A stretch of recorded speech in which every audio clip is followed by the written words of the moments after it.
Darkness. This was his first thought after waking up. Where am I? He tried to move his limbs, but the sensation of touch had something amiss from what he was used to. Wait, can I think? I clearly remember getting shot in the chest by those gangsters. Am I in a coma? He tried again to move or open his eyes, but the only thing he could feel was the sensation of being cramped, and the only thing he could see was darkness. I guess I'm still alive. Seems that I can't even achieve a quick death in my life. Well, at least it's warm in here. There was a constant warmth in his body, making the environment quite cozy. At least after I wake up my parents will let me off the hook for a while. Maybe I should just take this chance to get away from that house and go abroad. There should be at least a cleaning service hiring me. He thought of the possibility of exploiting that near-death experience as a mean to break free from the cage he called home.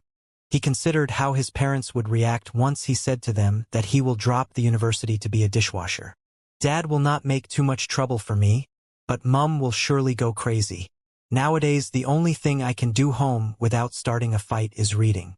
Maybe I will lose that too, since he remembered he loved playing games, reading books and getting drunk.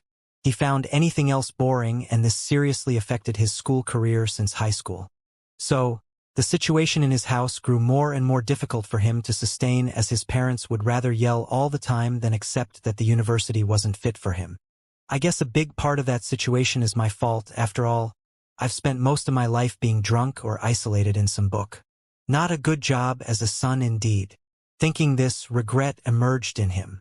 If he knew better at that time, he would have not used booze as a mean to vent, and maybe the situation in his family would have been more peaceful.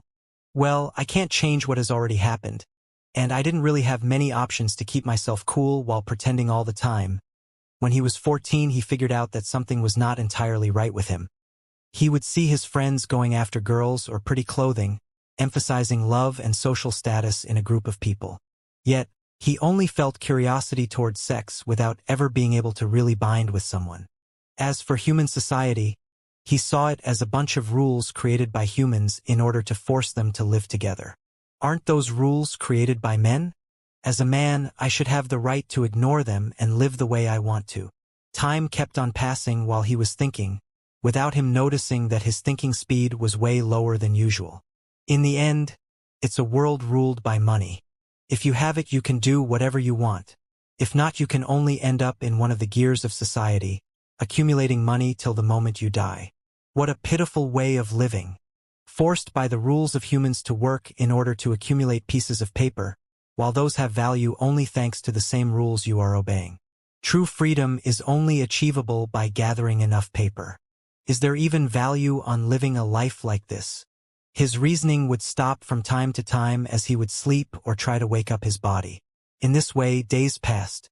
Maybe I'm in a permanent coma, and I will have to wait for true death in order to be freed from this darkness. The darkness surrounding him started to affect his mood. The only thing keeping him sane was the warm feeling in his body. It was at that point that light appeared in the world of darkness, which seemed to get bigger as time passed by. Finally, a change. I should follow it. All of a sudden, some kind of compression pushed him from the cramped space he was in towards the light. It seemed to be a slow and painful process of which he felt the pressure. After some time, the world of darkness became a world of light so bright that his eyes hurt. He started hearing some cheers and voices speaking an unknown language. When his eyes got used to the light, he could finally see what was around him. A middle-aged fat woman was looking at him with worry, lightly touching his chest. The strange thing was that her hand seemed to cover his entire body. The fuck has happened? He could not finish his line of thought that the fat woman already turned him to the side and lightly slapped his buttocks. For some reasons, he felt pain from that light slap. "What the fuck are you doing, woman?" he said, yet what came out of his mouth was only a shrill cry. After hearing that cry, the faces of the people in the room relaxed, and the fat lady brought the baby to the arms of a pale but beautiful woman lying on an old-fashioned bed. "It's a boy, my lady, and a pretty curious one, according to the way he looks at everything," even though he understood nothing of what the fat woman said. The young man in the body of a baby could easily figure out the situation he was in. "Am I reborn? Wasn't it a coma?" The woman holding the baby uncovered her chest and attempted to feed him. Why? Before he could say, or rather yell anything, a liquid poured down inside of his mouth and he lost himself in the dizziness of his first meal. I will name you Noah. Yes, Noah Bulvin, it's a good name. Noah looked at the woman feeding him with half-closed eyes. The woman had long black hair untied on his back and ice-blue eyes below her thin eyebrows. Sure, my mother is beautiful. Noah should be the name she gave me. At least it's a good name. The door of the room opened and a man in his 40s with short black hair and a stern face walked directly toward the woman on the bed. Lily, let me see the child, saying so. The man directly took Noah in his arms and raised him in the air to have a better view of the baby. The fat woman and the other two maidservants on the side of the bed lowered their heads at the sight of the man. Even Lily held her angry voice back at the sight of Noah being suddenly taken away from her chest. A bit pale and skinny, but there seems to be some kind of wits in him. Maybe he will not be able to be a guard for the main family, but he might succeed as counselor. You did a good job, Lily, saying so. The man gave the baby back to his mother and moved toward the exit. Seeing this scene, Lily said softly, Reese, he's your son and his name is Noah. Can't he aim at being more than a simple guard? Stopping at the edge of the exit, Reese turned to look at Lily and said in the most natural manner, Even if he has my blood in his veins, he has yours too mixed in. The son of a whore should consider himself lucky enough if he can protect the descendant of the main family. And he went out of the room, leaving Lily with watery eyes hugging Noah. She didn't see the deep stare of the baby in her hands toward his father after he left through the door. It seems that this family is not so simple. I should do my best to learn the language of this world as fast as I can, thinking so. He closed his eyes and went to sleep. 5 months have passed since Noah was reborn in this world. It was spring, or at least it seemed so for what he saw of the outside environment. The mansion he lived in resembled a countryside villa from his previous life, yet it had the size of a castle and was mostly made of wood, with a wall made of rocks on the perimeter. In that moment, he was in the arms of his new mother, peeking around while she was walking through the mansion talking to him. Little did she know that Noah managed to understand most of what she said. The language of this world is not so hard, also because it has a lot of similarities with the English of my previous world. Well, it's also thanks to Lily never leaving my side and continuously speaking to me. These 5 months were spent by him mostly in his mother's embrace walking around Bulvin Mansion, with Lily explaining the most random things to him. Thanks to that, he had a general idea of his position in the family and how the mansion was structured. The mansion was divided into 2 rings, outer and inner. The inner ring was composed of a 4 stories building, and it was the place where the main family lived. The outer ring had 2 2-stories buildings and a 3 stories one, and they were respectively inhabited by guards, servants, and guests. At the moment, they were on the first floor of the guests' building, which was reserved to them since he had the blood of the main family in him, and since Lily was the beloved concubine of Reese. Noah's father, Reese, was the 3rd and last son of the old patriarch of the Bulvin family, Thomas. As such, even though they did not get access to the inner ring, they could still live a comfortable life in the outer one. You must grow strong, little dear. The people in the inner ring will see you as a bastard and will spare no effort to abuse and bully you, especially the legitimate grandsons and granddaughters of the patriarch. Hearing this, Noah's mood became heavier. I lived a life without meaning, in a world full of compromises, and now that I'm reborn, I'm asked to endure bullying because of my social status, only to become a tool for the main family to use. It seems that I will live another life void of meaning. Lily kept talking, but Noah's mind was away, trying to figure out the best course of action for this life. If I stay here, I will probably have a lot of benefits. After all, the Bulvin family seems quite wealthy. I just don't know enough of the outside environment of the mansion, so I can't be sure of the possibilities the outside world has to offer. Noah was already considering running away from the family. He appreciated the affection and the efforts of this new mother, but these feelings were far from the love he should have had for a parent. I already had a family, and it didn't go so well. This time I don't have to go through various experiences to understand the kind of person I am, so I can always choose the things that suit me the most. If life in the inner circle is too hard for the sole reason of being a bastard, I won't mind abandoning the mansion. Plus, I have 25 years of experience in advance and the knowledge of a more advanced world, My possibilities should be plenty. From the clothing of the people, the structure of the buildings, and the state of the furniture, he could guess that this was a world without electricity, so way behind in the field of technology compared to his previous world. Yet, this might be also a disadvantage. My habits are those of the industrialized society and my thoughts are those of a guy from the 21st century. I don't know how the people here might react to some ideas. I must be careful. Sometimes thinking about his future, sometimes listening to his mother. The day passed and the night was approaching. Lily walked to a balcony in order to watch the stars appear on the dark sky. Noah used this chance to study the environment outside the mansion. Outside the defense wall, there were sheep grazing the fields. There was a large stone road that started from the main gate of the mansion and stretched in the distance, cutting the green fields into two halves. A field of what seemed corn was being cultivated on his right side, and a forest was barely visible on his left in the distance. It was a beautiful scenery, one Noah wasn't used to seeing, and now this was his new world. Then he shifted his gaze to the sky, and he seemed to see the darkness enveloping the redness of the clouds due to the sunset. At the beginning it was like a small dot in the distance, becoming bigger and bigger as it was going in their direction. Only then he realized that something was wrong. The darkness wasn't caused by the nightfall but by the silhouette of something undulating through the clouds. It was fast and it was getting closer and closer. At some point, a deafening roar ran through the peaceful countryside. It was coming from the figure in the sky. A black-winged body dove from the clouds diagonally, speeding toward the flock of sheep outside the mansion wall. It was 7 to 8 meters long and had big black scaled wings. Actually, the scales were covering all of his body.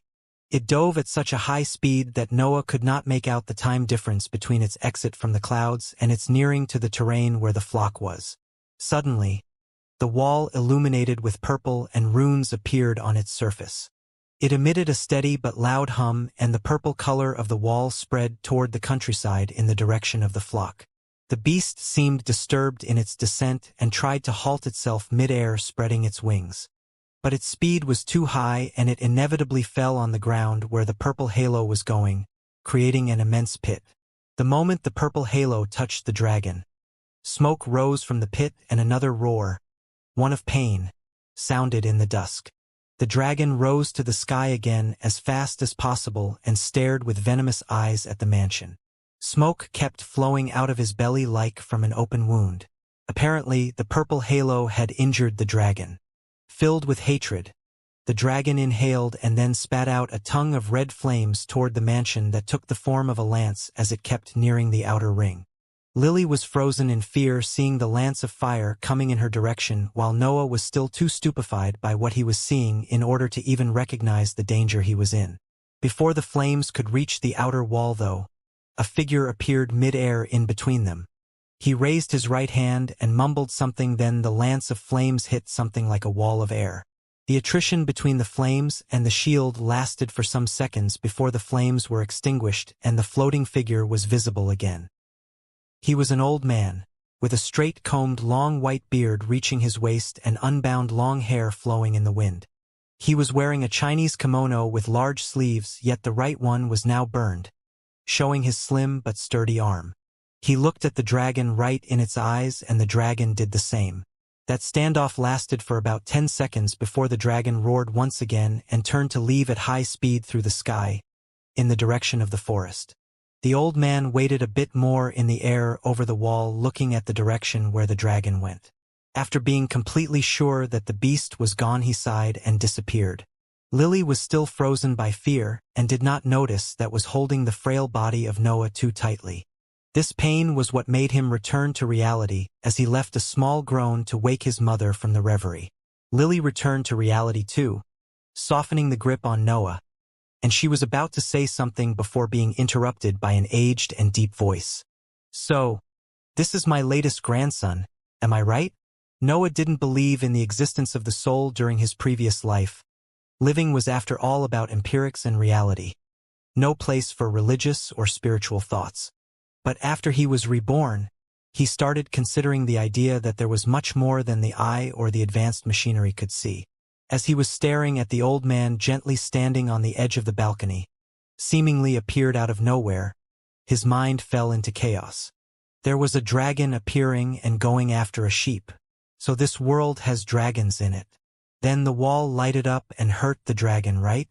Then the dragon got angry and wanted to burn all of us but this old man, which apparently is my grandfather, blocked it with one hand while flying and then stared at the dragon to make him fly away. After a brief sum up the previous events in his mind, he only had one thought. Where the fuck did I end up? This guy can literally fly and fight dragons and they want me to protect them? Is something wrong with their minds? Wait, if they want me to protect them, it means that I should be able to learn a thing or two. His line of thought got interrupted by Thomas entering the balcony and slowly walking in their direction. Yes, Lord Patriarch. This is Noah, son of Reese and my own son.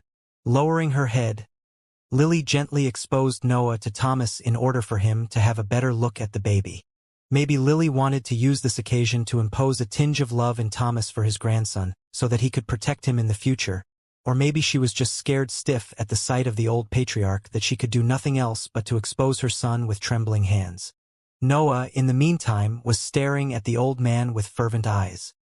He didn't even notice the passion and curiosity that his stare was displaying. People in this world can fly and fight with fucking dragons. Old man, look at how cute I am. Teach me how to fly. But only some sounds came out of his mouth. They resembled words, but they had no meaning.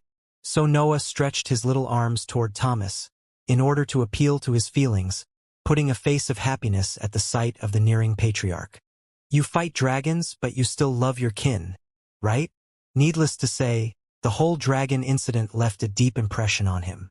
After all, dragons were only legends in his world and were represented as mighty and unbeatable. While their might was up to fantasies, in this world dragons could be fought, and you could win.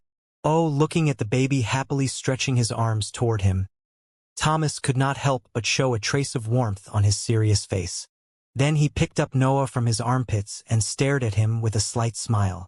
Ooh, he seems pretty interested in me. There sure is some smartness in this child. Maybe he will really become a good counselor of the family. I'll keep an eye on him from time to time. Hearing this, Lily was ecstatic and hurried to say the most respectful thanks she could muster. Many thanks, Lord Patriarch. I'm sure that his safety can be assured for life with just one gaze of yours.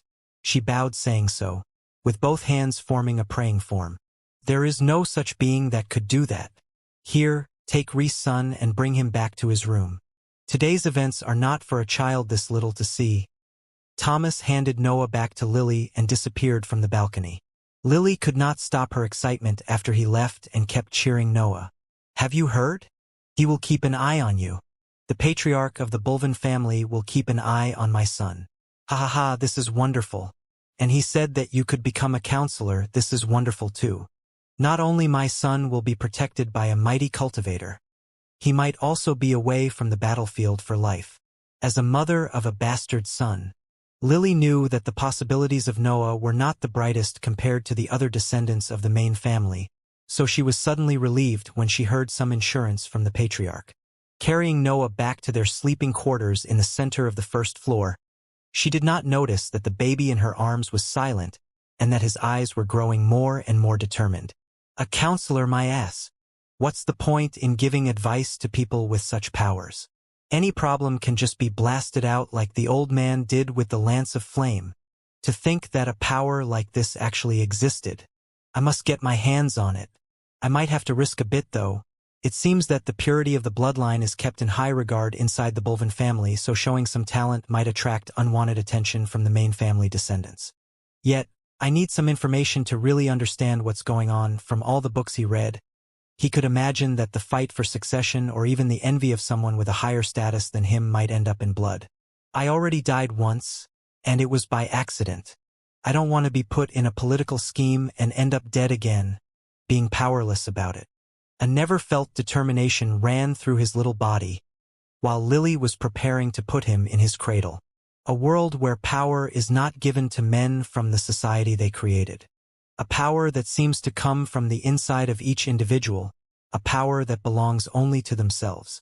Lily called him a cultivator. I must find something about it. I must learn to walk and read as fast as I can so that I can have some form of independence and at the same time show some early talent in the literature field. It might bring me to books that describe what a cultivator actually is and how to become one. From that day on he started eating more and more in order to grow stronger and get rid of the skinny physique he was born with. He started to actively try to walk, first in the cradle and then on the ground, worrying the maidservants or his mother every time he fell from his attempts to stand on his feet. Yet this kind of pain was nothing. A bullet in the chest hurts way more, and so, only 8 months after his birth, Noah was standing upright on the ground, taking his first steps. This is so fucking slow. I need to train for this. I should start running from time to time in order to be more healthy and be more comfortable with my body. Even though he was disappointed with how slow he was growing up, Lily and the maidservants were stupefied. This baby has been trying to stand up for 3 months and now he did it. Most importantly, every time he fell he would not cry but try to stand up again. If we didn't stop him every time he could have gotten a big injury by now. The chatting maidservants were totally ignored by Lily as a sense of pride enveloped her seeing her baby walking at the age of 8 months. This must be the patriarch blessing. I knew something good was bound to happen since that day. Luckily or not, Noah's achievement was pinned to the supernatural character that was Thomas Bulvin. Surprises in the first floor of the guests' building were far from over though. After being sure of having a good balance, Noah took slow and careful steps in the direction of his mother. Slowly but surely, and with a bit of sustain given by the wall at his side, he arrived in front of his smiling mother. "Come to Mummy, little one. You did a wonderful job today. Mum is happy." Saying this, she half-kneeled on the ground with spread arms waiting for Noah to reach her embrace. Noah looked at her and smiled, then moved with spread arms toward her and yelled at the last moment before the embrace, "Mommy!" And then he fell in his mother embrace, while Lily and the maidservants stared at him with wide eyes. This should be enough to get me an early education. Time kept passing, and rumors about an intellectual prodigy spread through the Bulvin family. I heard he was able to talk fluently only 1.5 years after he was born. I heard that kid started running around every morning before breakfast only 3 months after he learned to stand up. You won't believe me? But I personally saw that kid going alone in the library of the guests' building trying to pull books out of the shelves. Believe me, I was doing the cleaning service there at that time and I found him looking at the symbols on the book as if he could read. And he was only 2 at that time. That's impossible. His mother request to get him a teacher got approved 2.5 years ago. Are you saying that he knew how to read before he even got a teacher? I'm only stating what I saw. I'm not sure he was reading, but he sure looked like he was trying to. Rumors like these were everywhere in the guests' building, spreading from servant to servant. Everyone was waiting for the next record the bastard son would break in his growth speed. 5 years had passed since his birth in this world, with him working hard to improve himself and gain a stable foothold in the family. He kept running every day, adding some light workout in order to make his still frail body less weak. This gave him a slim but rosy figure and he felt his body growing stronger every day. Yet, even if he was stronger than the average kid, he was still just a kid. He would only do half an hour per day of training since that was the limit of his young body. The rest of the day was spent eating large meals made of rice and meat, sleeping or reading. 2.5 years ago he finally got his teacher, so he could stop sneaking out at night trying to decipher the strange symbols they called writing. His teacher name was Reincarnation. He was one of the scholars hired by the main family to instruct their descendant, and his position in the family was quite high for a guest. Noah's father, Reese, accompanied him to the outer ring personally, underlying how much the instruction process should be taken seriously and not as a game. Apparently, the scholar position was of a higher rank than his in Reese's eyes, since that was the first time Noah saw his father after his birth. Reincarnation was a man in his 60s, with gray hair tied in a ponytail and a short black beard noticeably cured. He had an apathetic face as if nothing was of his interest and explained things in a slow but concise manner. Yet, even this lofty character had to change his disposition toward Noah when he found out that he learnt how to read in less than 6 months of teaching. After that, he would finish every book the scholar imparted him in less and less time, and he even had time to rent books of his interest from the library on the ground floor. The servants were so used to him picking books that they would not even remind him to bring them back. At the age of 5, Noah had a general understanding of the topography near the mansion, of the social status of the Bulvin family, and finally, he found something regarding cultivators. Bulvin Mansion was situated in the countryside near evergreen forest, called like this for the type of trees that forest was made of. The big stone road of the main gate flowed into an even bigger road that led to the nearest big city, Mossgrove, that was ruled by the Shasti family. Bulvin family was an underling of the Shasti family and had to pay an annual tribute of gold or goods in order to keep his rule over this part of the countryside. They were the landlords of the 50 square kilometers surrounding Bulvin Mansion and had to exact annual taxes from the villages in this area and protect them from the attack of bandits or magical beasts. Magical beasts. In that world, there were species of animals with the innate gift to absorb energy from the world and using it to empower their natural abilities.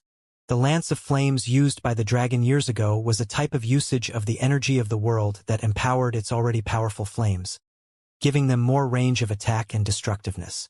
Finally, about a year before, Noah found a book about cultivation.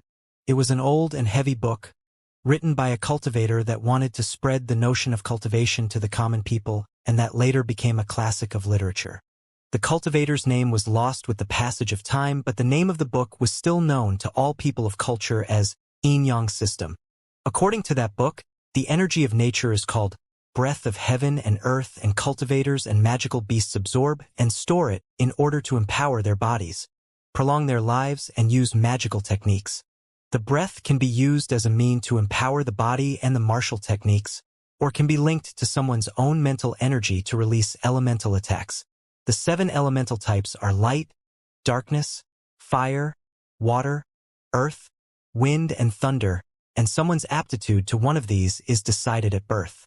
Generally, everyone has the aptitude toward one element, yet the difference in mental energy decrees his ability to manipulate that element. Noah was currently having a lesson with Lee Naregnes about philosophy in a room on the first floor of the guest building.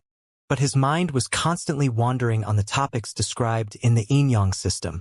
Magical beasts have an innate ability to manipulate and absorb the breath, and they will learn to use it naturally in the course of their life. It can be said that their bloodline is quite advantageous according to this aspect.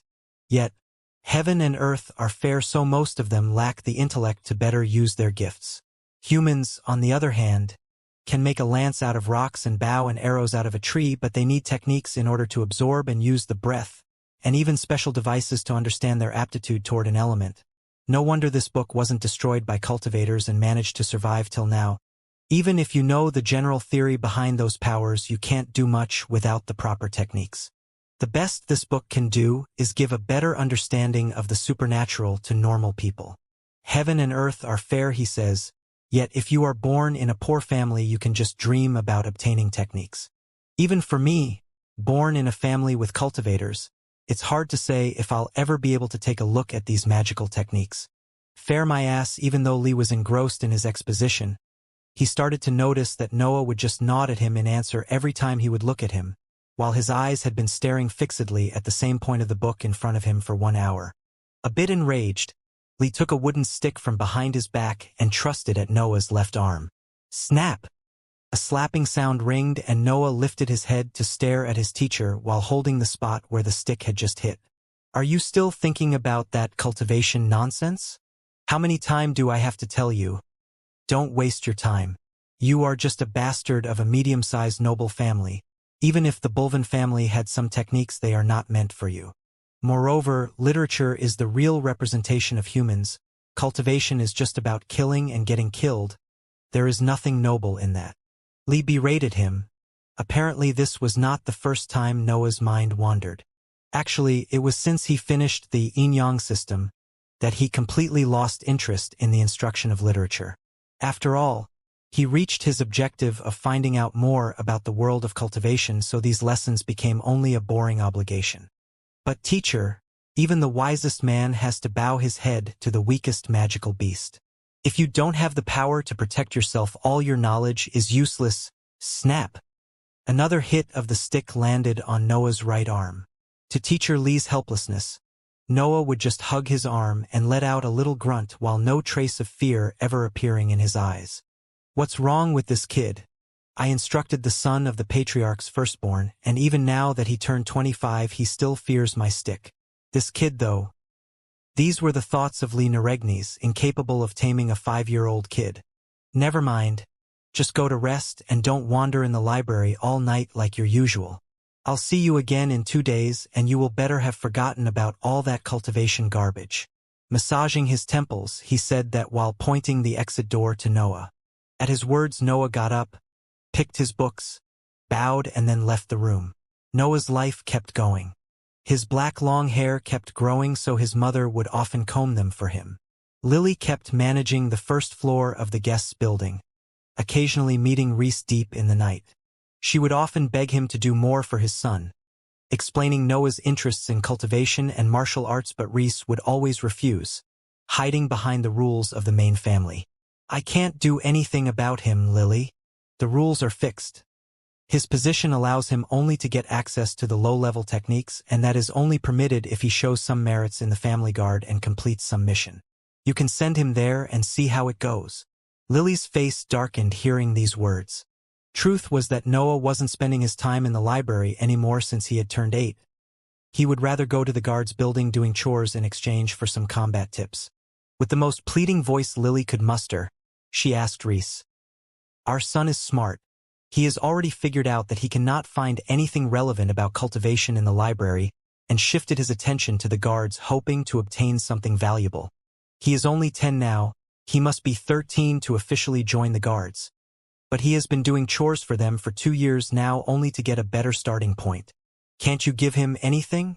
You did that with your other 2 sons. Smack! A slap hit Lily's left cheek. She yelled lightly and then she recomposed herself in a half-kneeling position with her head lowered and a metallic taste enveloping her mouth. Remember your position. Remember that it was me who allowed you to give birth to that bastard, and that's only because you can ease the grief I feel for my dead wife. Don't you dare compare the son and daughter Rebecca gave me with the son of a lowly whore anymore. You should never forget that I'm the one allowing the 2 of you to live. Trembling a bit, Lily answered, I'm sorry, my lord. And then she completely kneeled with her head touching the ground. TSK. You better stand up and make up for making me angry. At the same time, in the guards building, a kid about 10 to 11 years old was carrying 2 large buckets of water to a group of guards sweating under the sun. This kid was, of course, Noah doing chores for the guards. Since he understood that he could not achieve anything reading books, he started searching for other ways to come in possess of cultivation techniques. Apart from breaking in the inner building and steal the books, which was impossible, the only option he had was to enter the family guards and obtain enough merits to be granted access to the inner circle. His teacher scolded him for half a day before giving up on him and going back to the inner circle, while his mother only hugged him and said, Be careful. Even though Noah could see a trace of disappointment in Lily's eyes, he could not help but follow his decision. He didn't want to give up and live another worthless and unappealing life now that he saw hope to be more than a normal man. Yet, she really loves me. After all this time she still keeps seeing that father of mine. It's probably for my sake that she endures his character. Lately, whenever he would go back to his quarters, he would find some new bruises on his mother body, and yet he never saw Lily without a smile when she looked at him. I guess I should try a little harder in this life. I don't think I can live happily if I don't do my best to take care of her. A slight smile appeared on his face after this line of thought. Sadly, it was interrupted by a guard yelling to him, Hey whore son, the fuck are you doing smiling like an idiot while still carrying our water? He snapped back to reality and hurried himself to the group of guards to deliver the buckets. I'm sorry, honorable sirs. I hope your training went well. Maybe you want to ease your mind ranting about how hard your workout is, which are the harder positions to maintain, how to shut your mouth. The last guy you scammed was sent by the captain to clear the latrines for 3 months. No one will tell you anything, yet if you like helping us in the usual way, I bet that there will be more than one candidate. The guard interrupted Noah's facade before it even started. He was right though. In the previous 2 years, Noah managed to obtain some techniques by faking innocence in front of some lonely and tired guard. He would usually choose the ones that seemed excluded or bullied so that he could start some kind of connection with his status as a bastard, and then he would ask them to show their forms and techniques in order to be impressed and boost their morale. In the last year, though, the higher-ups of the guards building started to notice his true intentions and chose to punish the guards revealing important information. They didn't dare punish him since he was still a young kid and, even as a bastard, he had the blood of the main family in his veins. As for the usual way of helping, it basically consisted of the guards hitting Noah a couple of times till he was on the ground as a form of combat training. It must be said that the combat training was still Noah's idea after he could not manage to scam any more guards. After all, in his previous life, he had basically no experience in fighting, so it had to make up for that. I guess there is no other option. Let's go for a round. Should be fun. The group of guards cheered when they heard Noah's answer and started playing some hand games in order to decide who would have been the lucky one to teach that shameless kid a lesson. In the meantime, Noah went to the training swords deposit to pick a short saber out of habit. The guards building featured a large courtyard at the center in order to give the guards a spacious and private place to train. Noah only managed to get in thanks to his initial fake innocence and his diligence in doing their chores. The deposit was on the side of the yard, so after a couple of minutes, he came back to the group of guards with a steel blunt short saber. The guards were, by then, used to this kid able to wield with quite dexterity the saber with his left hand. Ha ha ha! Kid, today is my turn. I'm still mad about the last time. The guard standing at a distance from his group was 1.80 meters tall and had a burly musculature. He was bald and had a long curly beard, and hairy chest and bulging muscles. From his shirtless status, you could describe him as the archetype of the perfect soldier. Oh, come on, Mickey. It was just a sword form and not even that well done. Hearing this, a tinge of anger rose in Mickey as he started to get closer to Noah. Using weapon won't be fair since you are still a kid, so I will limit myself to these arm guard. I know you are training the Icefire revolving technique, so don't expect me to go easy on you. Mickey sprinted toward Noah while using his arms in a crossed guard to cover his head and chest. Noah went in a position he learnt from a sword style and waited for the right opportunity, shifting his weight on his front leg, ready to sprint at any time. When the guard was 1.5 meters far from him, Noah sprinted, lowering himself to dodge the guard's charge and hide from his line of sight. He was basically half the guard height after all. While he was sprinting, he slashed his saber diagonally to the right leg of the guard. Clang! The sound of metal against metal sounded as an arm guard appeared in the saber's trajectory. The guard anticipated his move. Without waiting any further, the guard pushed himself toward Noah, aiming to hit him with his already lowered shoulder. Contrary to the expectations, Noah did not dodge but twisted his left wrist, holding the saber in a strange manner. The saber disappeared for a second, only to reappear on Mickey's neck without him noticing anything.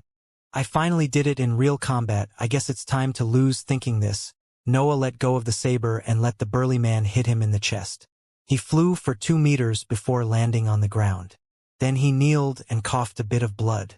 You are lucky I went easy on you. If I used my whole strength, you would have been bedridden for at least 6 months. After that, Mickey cheered, happy to have triumphed on a 10-year-old kid. You were super strong, Mickey. Now I should go home and rest.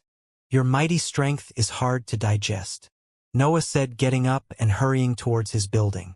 When he was on the exit, he heard the group of guards laughing with an angry yell in the middle of the laughter that resembled his name. In a room in the guards building, 2 figures were staring at the courtyard across a window where the group of guards was mocking a bald one. So, what do you think of him? One of the figures asked the other one. He clearly won the round but still faked his loss. He is conscious of his position in the family, so he tries to lay low as much as possible, yet he can't give up to his search for power. He's surely a genius. The rumors were not fake. I didn't think that he would learn the snake wrist technique in less than 2 years. What is your opinion of him instead, Captain? The other man on the window thought for a while and then said, if Mickey had used a weapon and his full strength, that kid would not have had any chances. Yet, he used his age and appearance to his advantage, using our men as training for the few things he learned in these years. He is calculative, manipulative, fearless of pain and of great determination.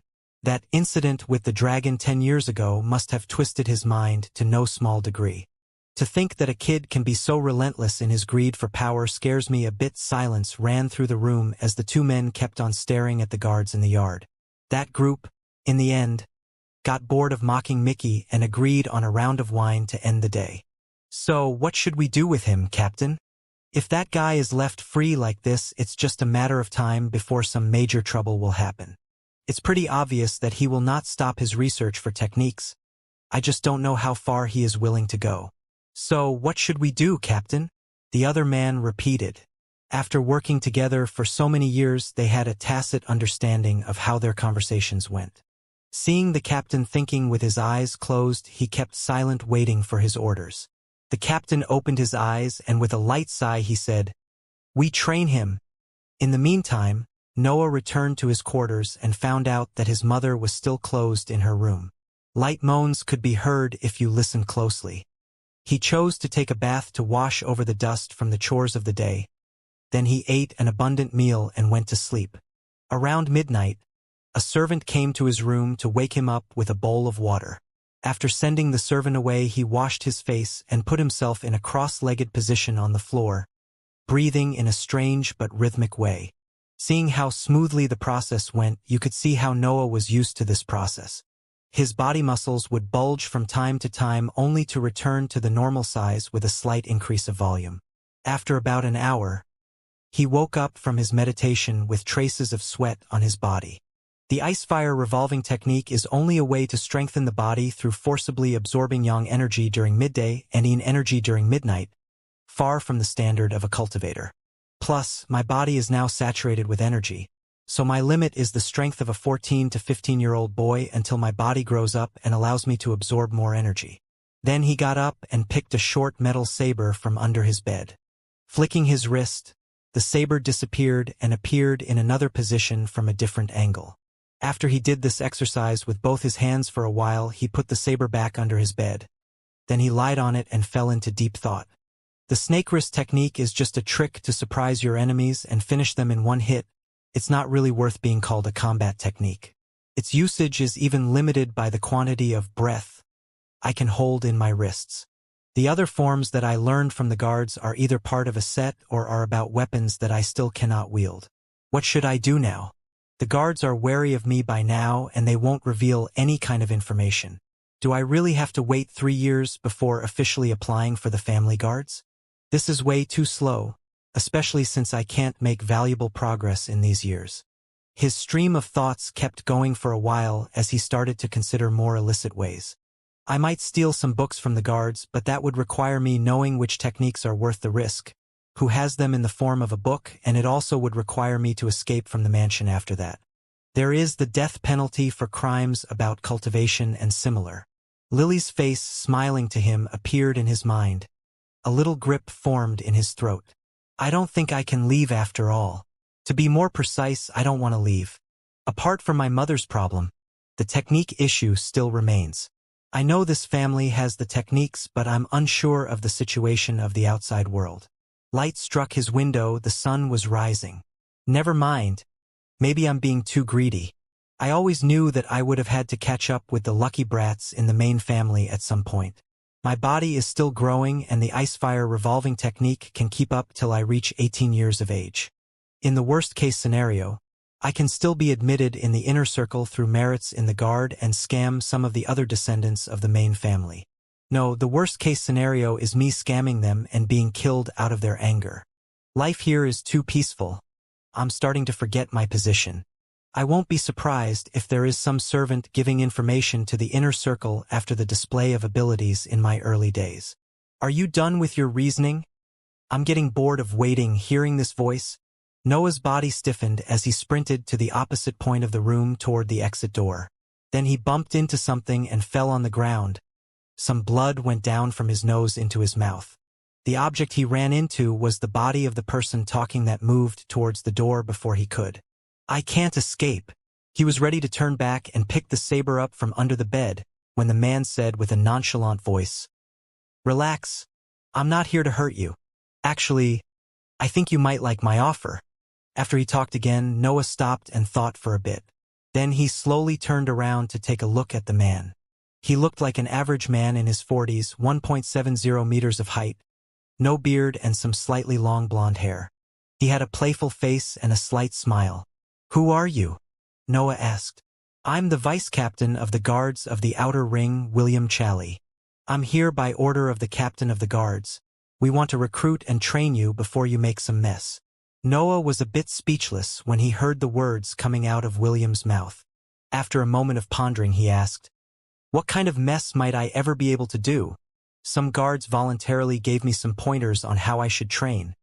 He put the most amiable smile he could muster. After all, he was still in a 10-year-old body. "Cut the crap. We know that you learned the snake wrist technique and that you faked your match with Mickey. Plus, do you really want to keep scamming soldiers for some shitty technique like the Icefire revolving technique? That thing is just an imitation of a cultivation technique." Noah went from scared to know that his disguise was so easily discovered to dispirited when he heard that the most complete technique he learned was considered an imitation. Looking at the smiling man in front of him, he finally asked the only question that mattered in his mind. "Will you make me a cultivator able to fight dragons?" William was a bit taken aback from the honesty of such a question. He looked at Noah in the eyes and, sensing his determination, he chose to answer in full honesty. He sighed a little and, putting down his smile, he said, "The road of cultivation is a personal road. People with the best techniques might not reach the level of the patriarch in their entire life, while people with just a simple respiration technique might cleave the sky in two. I won't hide it from you. I can't teach you the best techniques the Bulvin family has, but I surely will put you on the road of cultivation. Honestly speaking, this is the best bet you will be asked to take considering your position. So what will I accept?" Before he could finish his speech, William got interrupted by Noah. Looking at him, he could now see that part of that honesty he had before disappeared, replaced by determination and scheming eyes. "What a frightful kid. I can't lower my guard for even a second." Putting back his smile, William happily said, "Then from now on you must call me Master." The day after he accepted William as his master, Noah went early in the morning to the guards building as per William's instruction. The previous morning he explained the situation to his mother and, seeing the new bruises on her body, he could not help but feel gloomy. He entered the building and went straight to the first floor. Apparently the men guarding the stairs were informed of his arrival and let him pass without troubles. Before he put his foot on the last step, he heard the voice of William at the end of the corridor. "You're early." Watching the yawning figure that was now his master dressed in a white gym suit, he felt a bit of trepidation. He put up a serious expression and did a slight bow with his left fist in his right hand. Disciple was eager to learn. Master William didn't even look at him and gestured to follow him. Together they entered a spacious room with weapons on the walls and some wooden dummies sparse around. Suppressing another yawn, William pointed at the floor. "Sit. I'm not really good at mornings, so I wish to explain everything just once. Then you can ask me questions." Noah almost immediately sat cross-legged on the floor, yearning clearly visible in his eyes. William sorted his thoughts for a little and then started explaining with a serious face. "First, I want to make sure that you understand the reason why the captain chose to let you enter the guards. We can't have people scamming men for their rightfully earned techniques, especially a kid with your position. Weighing the pros and cons of the situation, we decided that it was better to use that greed of yours for our needs rather than punish you. So, remember to thank the captain for allowing you to keep your hands. When you see him," a drop of cold sweat ran through Noah's back. He finally realized how reckless he was. The facade of the kid can't work against powerful people. Maybe it's more right to say that they don't care that I'm a kid. Second, we won't gift you anything. A guard has to gather merits to obtain rewards, and you will be no different, but since you are now my disciple, I will give you something to start with. Consider it as a loan that you will repay through serving in the guards. Do you understand me? You will have to spill blood for your family to obtain what you want." William looked at Noah's eyes with probing intention. His situation wasn't exactly a secret, so it was reasonable to question his will to protect the Bulvin family. "I know what he wants to say. He is afraid that since I'm a bastard I might have accumulated hatred towards the Bulvin, and use the guards as a mean to strengthen myself only to get revenge. He is not wrong, but he totally missed my reasons. Looking conflicted and in thought, Noah lowered his head only to rise it with an even more determined face. Disciple understands. William stared at him, trying to decipher his face. If he is lying, he sure is good at it. Then he gave up on understanding the kid in front of him and resumed his explanation. Then it's settled. You are now the youngest member the guards of the Bulvin family ever had. Our duties consist mostly in solving issues with bandits and magical beasts in Bulvin's territory, since it's the duty of the troops in the inner circle to personally protect the family members. I will explain more about missions later. Now pay attention. I'm starting with the part you almost lost your hands for. Needless to say, Noah's attention skyrocketed. You read the yin-yang system, so I can skip the part about the breath and elements. Human cultivation can be divided into 3 centers of power: dantian, body, and sea of consciousness that are deeply connected to each other. The dantian is in your lower abdomen, and it's usually formed by the age of 15. It is the place where cultivators accumulate the breath, and, once accumulated, it will nourish the body and the mind as a result. The body is the shell of a cultivator. It can be nourished by flooding it with breath, and the stronger it is, the more stable your dantian and mind will be. You have already started nurturing it with the ice-fire revolving technique. The sea of consciousness is at the center of your brain, and it's the place where your mental energy is generated and accumulated. Enlarging your sea of consciousness will not only give you more space to store mental energy in and raise its production, but it will also sharpen your senses and fasten your thoughts. It is said that at some level you can even start predicting imminent dangers. Now you can start with your first round of questions. Noah closed his eyes and repeated what his master said in his mind in order to memorize it. After scanning through the pieces of information a couple of times, he found 2 things he was unsure of. Master, I have 2 questions. Haven't you said that the ice-fire revolving technique is just an imitation of a cultivation technique? If the dantian is formed at the age of 15, does this mean that I cannot cultivate for the next 5 years? William's answer was immediate, as he had probably foreseen the doubts coming to his disciple's mind a moment earlier. Real body-nourishing methods use the breath in the dantian to flood the body and nourish it. In comparison, the ice-fire revolving technique is just a process to forcibly store breath in the body that will be naturally used as nourishment. The difference lays in the quantity of breath used, besides the fact that the technique you practice can only accumulate 1/10 of what methods using the dantian can accomplish. Moreover, you can clearly feel that that technique is bound to the physical limits of the body, while real body-nourishing methods can allow you to break those limits.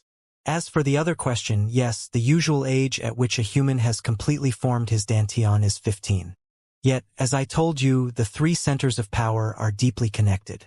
Probably you have already sped the process of creation of the dantian up by practicing the ice-fire revolving technique. Who knows, you might have gained some months of growth already.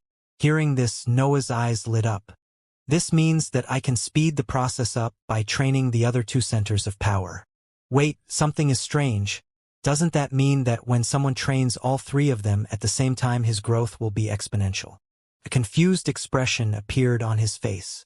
Eyebrows knitted together, he looked at his master and was about to ask more questions when he got interrupted. You will understand more once you start practicing. Cultivation is innately an act of defiance against heaven and earth since we take its power and make it ours, so the process is extremely long and painful.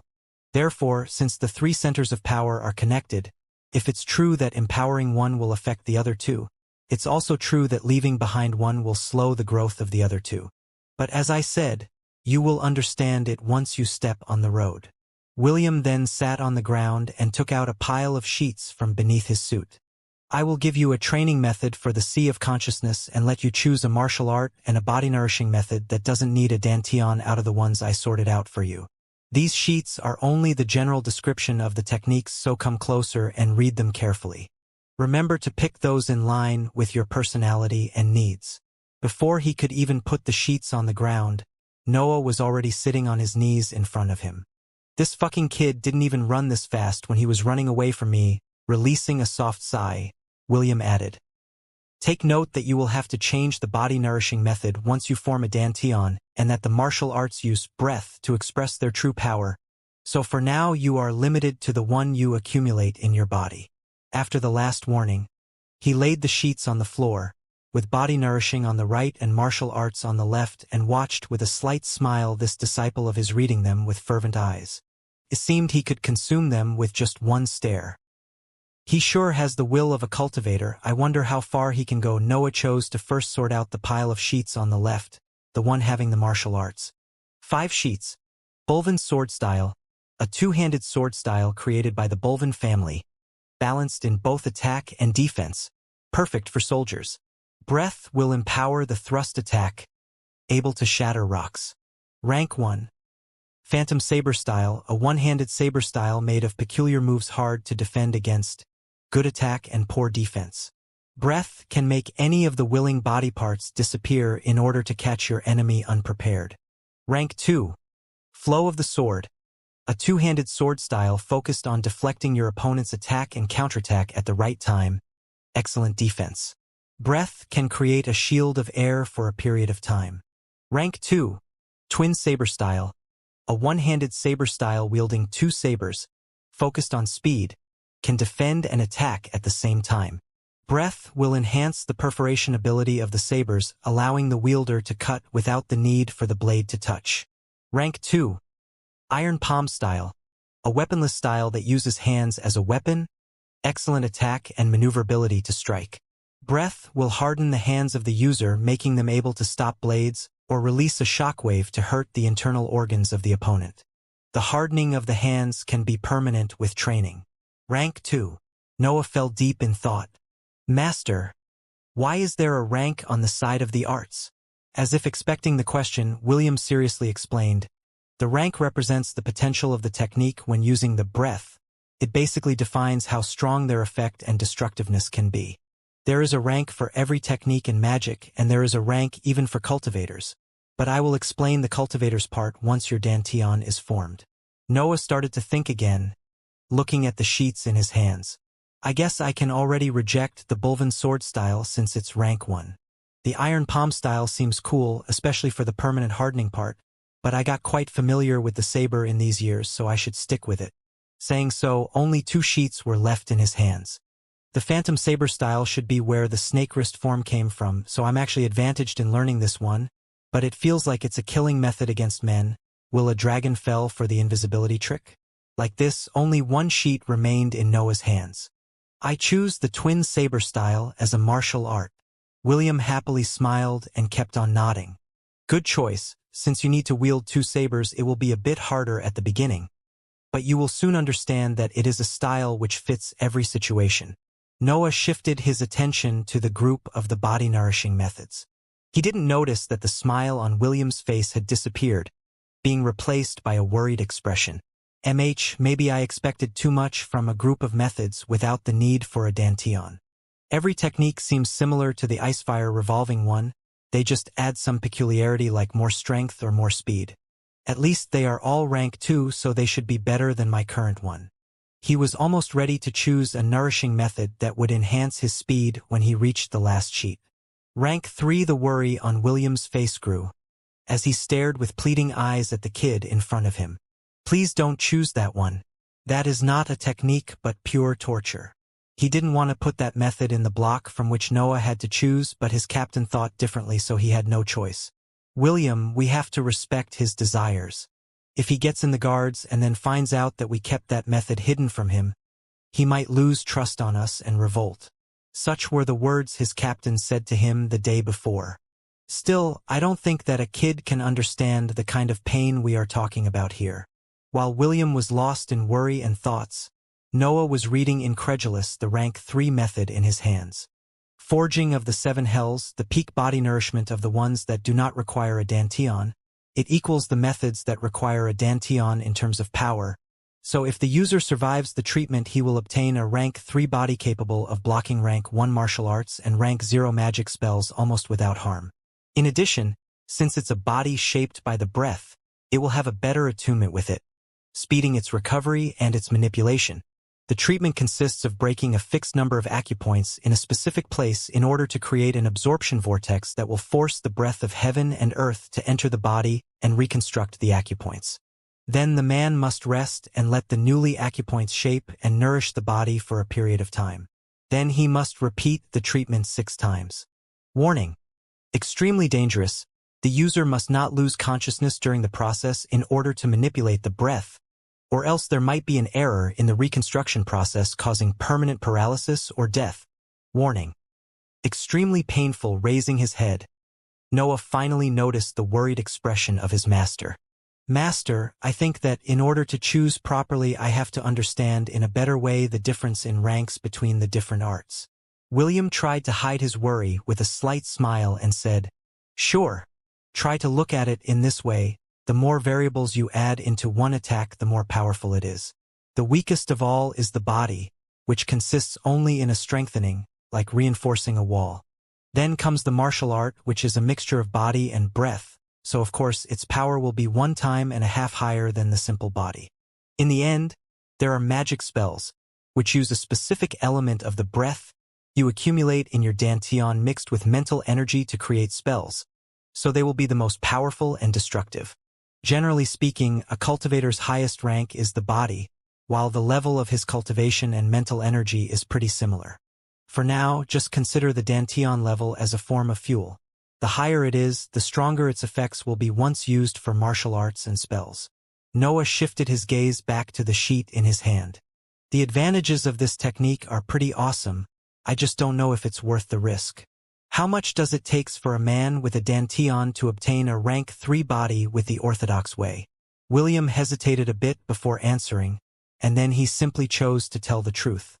If from the beginning a man trains a method for a rank 3 body, without going through methods for rank 1 and 2, it will take between 5 and 15 years. What body level am I right now?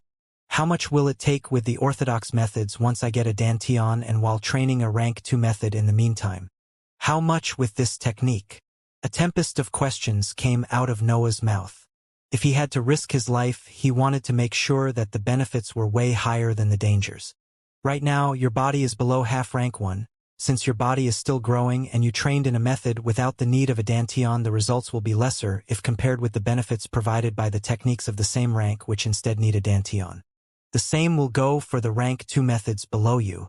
If you start training in 1 now, by the time you get your dantian you will have a body of rank 1.5, so to say, and you will probably reach rank 3 in 5 to 9 years.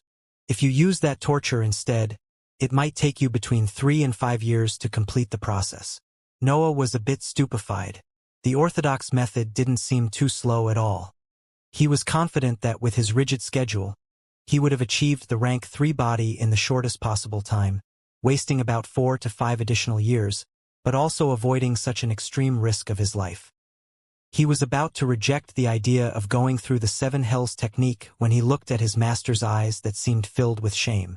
Then he thought of something and asked with a bitter smile, "How hard is to get a proper rank 3 body nourishing method?" This time, shame ran through William for being found out. He lowered his head a bit to recover his composure and then said with a soft voice, "You must enter the inner circle in order to request it." Still smiling bitterly, Noah handed the sheet to his master. "Then I choose the forging of 7 hells method." William's fear came true, and he could not help but feel sad. After a moment of reflection, he straightened himself up and walked around the room. Then he started talking. "I accept your decision and I will help you train in that method, but I have some conditions. First, I want you to train your mental energy for 6 months, and if after that time I won't consider you ready, I will not allow you to begin the treatment. The second condition is that you will have to train the twin saber style with me personally. Will you accept?" Noah looked at him a bit confused and rebuked quietly, "May I know the reason behind these conditions?"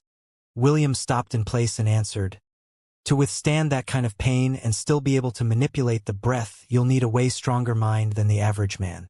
If you train your sea of consciousness for some time, you will increase your chances to survive the treatment.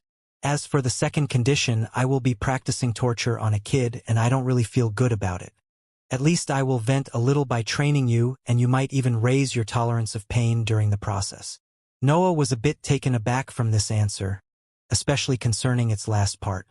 Master, you don't have to force yourself to do the treatment to me if you don't want to. No one from the inner circle will help you do that, and the only ones in the outer circle that can use the breath skillfully enough are me and the captain. Yet, my precision in its usage is far better, so I'm the best candidate to perform it. Noah fell into thought. Even though he tried to con me earlier, he's not a bad character. Well, it's either trusting him or going back to scam guards, so I don't have much of a choice. I agree, said Noah in the end. Wonderful, answered William, and then he took another piece of paper that was folded from a pocket in his pants. He handed that folded sheet to Noah and then started explaining again. Inside that sheet, there is written a rune called Xianxia rune after the species of magical beasts they were obtained from. It is said that these beasts had such a powerful mental energy they could squeeze an adult man into a little ball of flesh with a single thought. They were similar to big monkeys, and each of their kind had a different number of these runes embodied on their back. The more runes they had, the more powerful their mental energy was. When humans found out that they could use these runes to empower their mental energy, a big extermination begun, and of the Xianxia species only the runes remain now. The method to train the mental energy is the result of years of experimentation on these runes. Nowadays, there are 3 sets each made of 3 runes for a total of 9 runes. William paused a bit and then pointed at the folded sheet in Noah's hands. That one that I gave you is the first rune of the first set. When you will read it, you will feel a terrible pain in the center of your brain, which is caused by your first interaction with the sea of consciousness. Actually, there is a painless method to interact for the first time with the sea of consciousness, but it will take you a week, and knowing the kind of masochist you are, I figured out that this method will suit you better. Go ahead and try reading the rune. After the pain comes, focus on it to enter your sea of consciousness. Noah smiled a little at being called a masochist. He was just eager to get stronger. Wasn't that the same for everyone? He slowly unfolded the sheet in his hands till a strand of ink was visible. Immediately, he felt like his head was going to split open.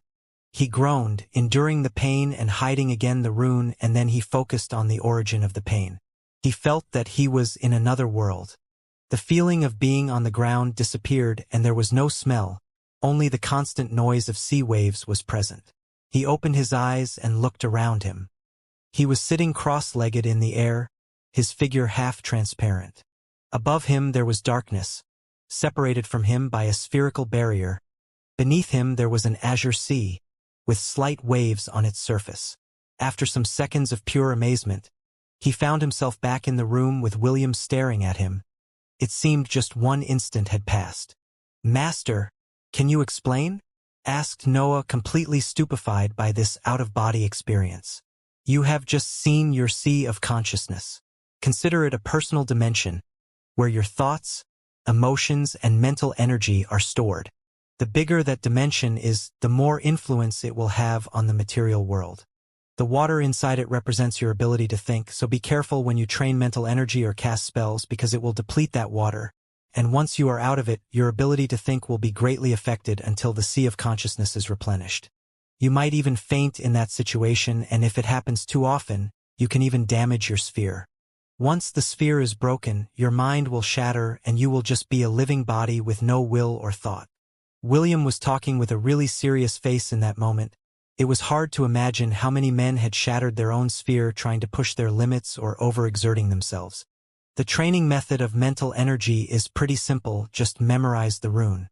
You will know that you have memorized it once the rune appears inside your sea of consciousness like it did on the skin of the Xianxia species, and looking at it will cause no more depletion of mental energy. Once you've done it, you can be considered a rank 1 mage, and you can learn your first spells after confirming your elemental aptitude. The ranks of mages go from 1 to 9 based on the number of Xianxia runes in their sea of consciousness, and they have an auxiliary title based on their rank. For rank 1, 2, and 3 it's apprentice mage. For rank 4, 5, and 6 is intermediate mage. For the rest of them is high mage. Basically, every wealthy family has a set of the first 3 runes. Bulvan family should have the first 5 ones, while for the higher ones only the Shasti family or similar high noble families might have them. Now, enough with the explanations, go back to your home and start practicing the first rune. I will send the twin saber style forms and descriptions to your lodging, including another saber. I will see you again in 1 week from now to check your progress with both of them. Remember not to exhaust your mental energy. Inside his room, Noah was staring fixedly at a piece of paper in his hands. The process seemed hard, as beads of sweat ran down his forehead and his eyes kept trying to close. This is fucking hard. Keep going. Keep going. Fucking eyes stay open. Noah was completely focused on his task and ignored everything around him. As time went on, his hands started to tremble and his eyes became redder and bloodshot. Inside his sea of consciousness, waves kept surging from the center of the sphere where Noah's half-transparent figure was standing with eyes closed. A deep frown was present on his face. The waves would crash on the borders of the sphere, enlarging its circumference by a few millimeters every time. As this process kept going, the sea level would lower, and by then it was already covering less than a quarter of the sphere. Noah abruptly folded the sheet containing the rune and let a long breath out while lying on the floor with arms spread open.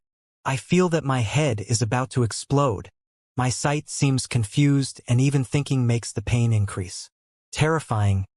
This kind of training is terrifying. And I feel so sleepy too.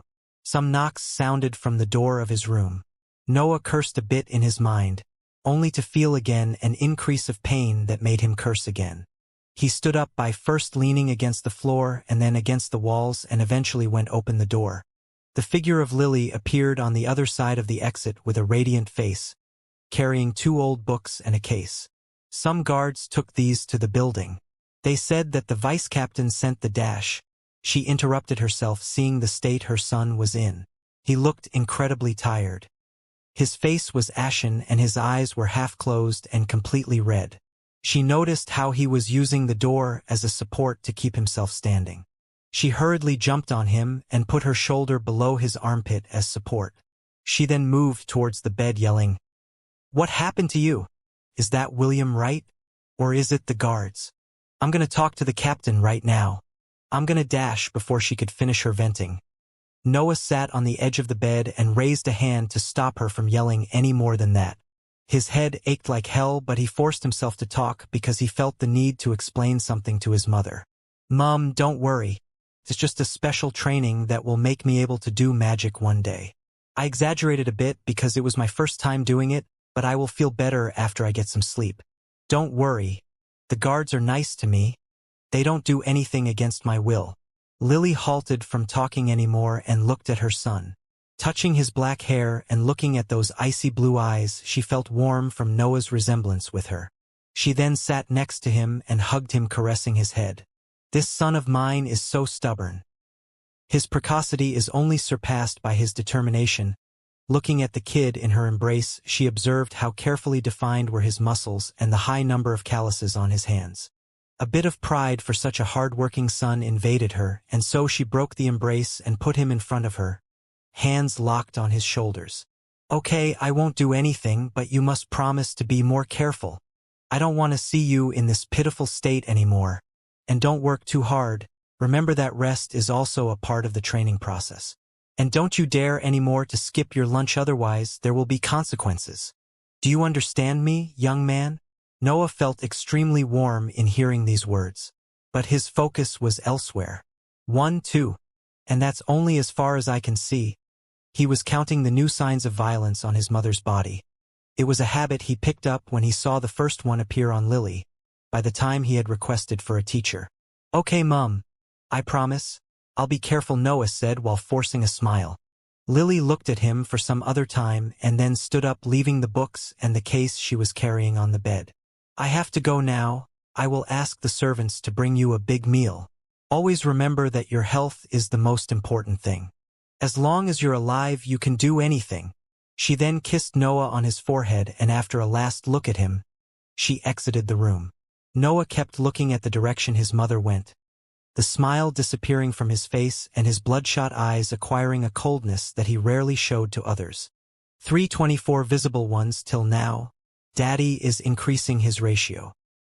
He would only see Reese entering and exiting Lily's room randomly. Never once his eyes went to the son of his. "It seems that I can only practice the mental energy at night, or my mother might see the after effects of it. I don't want to worry her," as coldness enveloped him. The pain on his head kept going, but he totally ignored it. I spent about 4 hours in the sea of consciousness. I can probably stay for more time if I force myself. I just have to understand the recovery rate with 1 night of sleep. He looked outside the window and saw that it was probably still 5 or 6 in the afternoon. Then he shifted his attention on the books to his side. Twin Saber Style and Forging of 7 Hells. Apparently my master wants me to get accustomed to the treatment even if he hates it so much. He first picked the book describing the saber style and started reading it, ignoring the pain it caused to his head. It is indeed a complete martial art, and the usage of the breath seems a bit easier than with the snake wrist technique. In order to activate the true power of the martial art, one had to move the breath according to a specific rhythm and pattern, and then he had to synchronize this manipulation with the correct body movement. I can't really train it now since it might do more harm than good, but tomorrow in the morning I will definitely start practicing it. He closed the book and opened the case. A short saber was inside of it. Its quality seemed to surpass the one he stole from the training yard. What a nice saber. William is really taking this master stuff seriously. Then he took a look at the book containing the Forging of 7 Hells method. In the meantime, an abundant meal composed of rice and chicken meat arrived. Noah ran through the information contained in the book while eating. A bit of nausea due to the strong headache arose from his stomach, but he forced himself to eat anyway. The mad doctor joined and founded at least 12 cults to do his experiments on body-nourishing methods. The cults were responsible for providing for children of age inferior to 13 in order for him to experiment on them. At the end of the process, the 7 Hells method was created, but the mortality rate only got lowered from 99% to 85% without considering the after-effects that the treatment caused on the specimens. Noah stopped his reading seeing that the night had come and he felt completely drained. I'd better go to sleep. Tomorrow I'll start training with the twin sabers, and I'll probably begin with mental energy late in the afternoon. I wonder if tomorrow I will see some changes from today's training. Thinking that, he put the books to the side of his bed and the saber back in the case and went to sleep. The following morning Noah woke up at dawn. The first lights of the day disturbed him. He got out of bed and was ready to go wash his face when he stopped in place. I had never been disturbed by the first daylight before. He entered his sea of consciousness, focusing on the center of his brain. When his half-transparent figure opened his eyes, he could see that the level of the sea resumed the original level of half of the sphere. So 1 night of sleep is enough to replenish half of the sea. I will test again late in the afternoon for how long I can endure the training. What he didn't know was that since he was a transmigrator, his mind was far stronger than the one of an average kid of his age. Overall, his mental age was about 35 years, and the events of both his lives contributed to strengthening his mind even more, so it could endure looking at the rune for far more time than any young man. If a 10-year-old child was to look at the Xianxia rune for 4 hours straight, his mind would shatter. When he neared a bowl of water and washed his face, he shivered a little. The water seemed colder than usual. "Why is the water so cold?" he asked a passing servant, pointing at the bowl. The servant put her hand on the bowl and looked at Noah with a confused expression. "The water feels of the same temperature as always, young master. Is it possible that you caught a cold? Do you want me to call the madam?" Noah was a bit surprised by her answer, but then he thought of something. "Is it possible that my senses got more sensitive with only 1 session of training? That shouldn't be so fast, right?" "No, it's fine. Keep going with your work." He dismissed the maidservant and went to eat breakfast. "I will ask master when I see him. Now I should focus on the twin saber style." He went back to his room, opened the martial art book and picked the 2 sabers.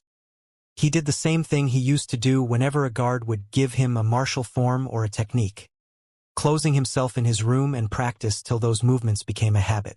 This time, though, he found difficulties in managing 2 sabers at the same time. "I guess it's really harder to get used to it," as master said. "I can only practice more until I can use these moves in an actual fight." Like this, his day passed by. Noah went out of his room only to get his lunch and spent the dinner reading the Forging of 7 Hells closed in his room. When he felt that he had digested, it was already night. He closed his book and took out the Xianxia rune from his clothing. As his most important asset, he would always keep it with him.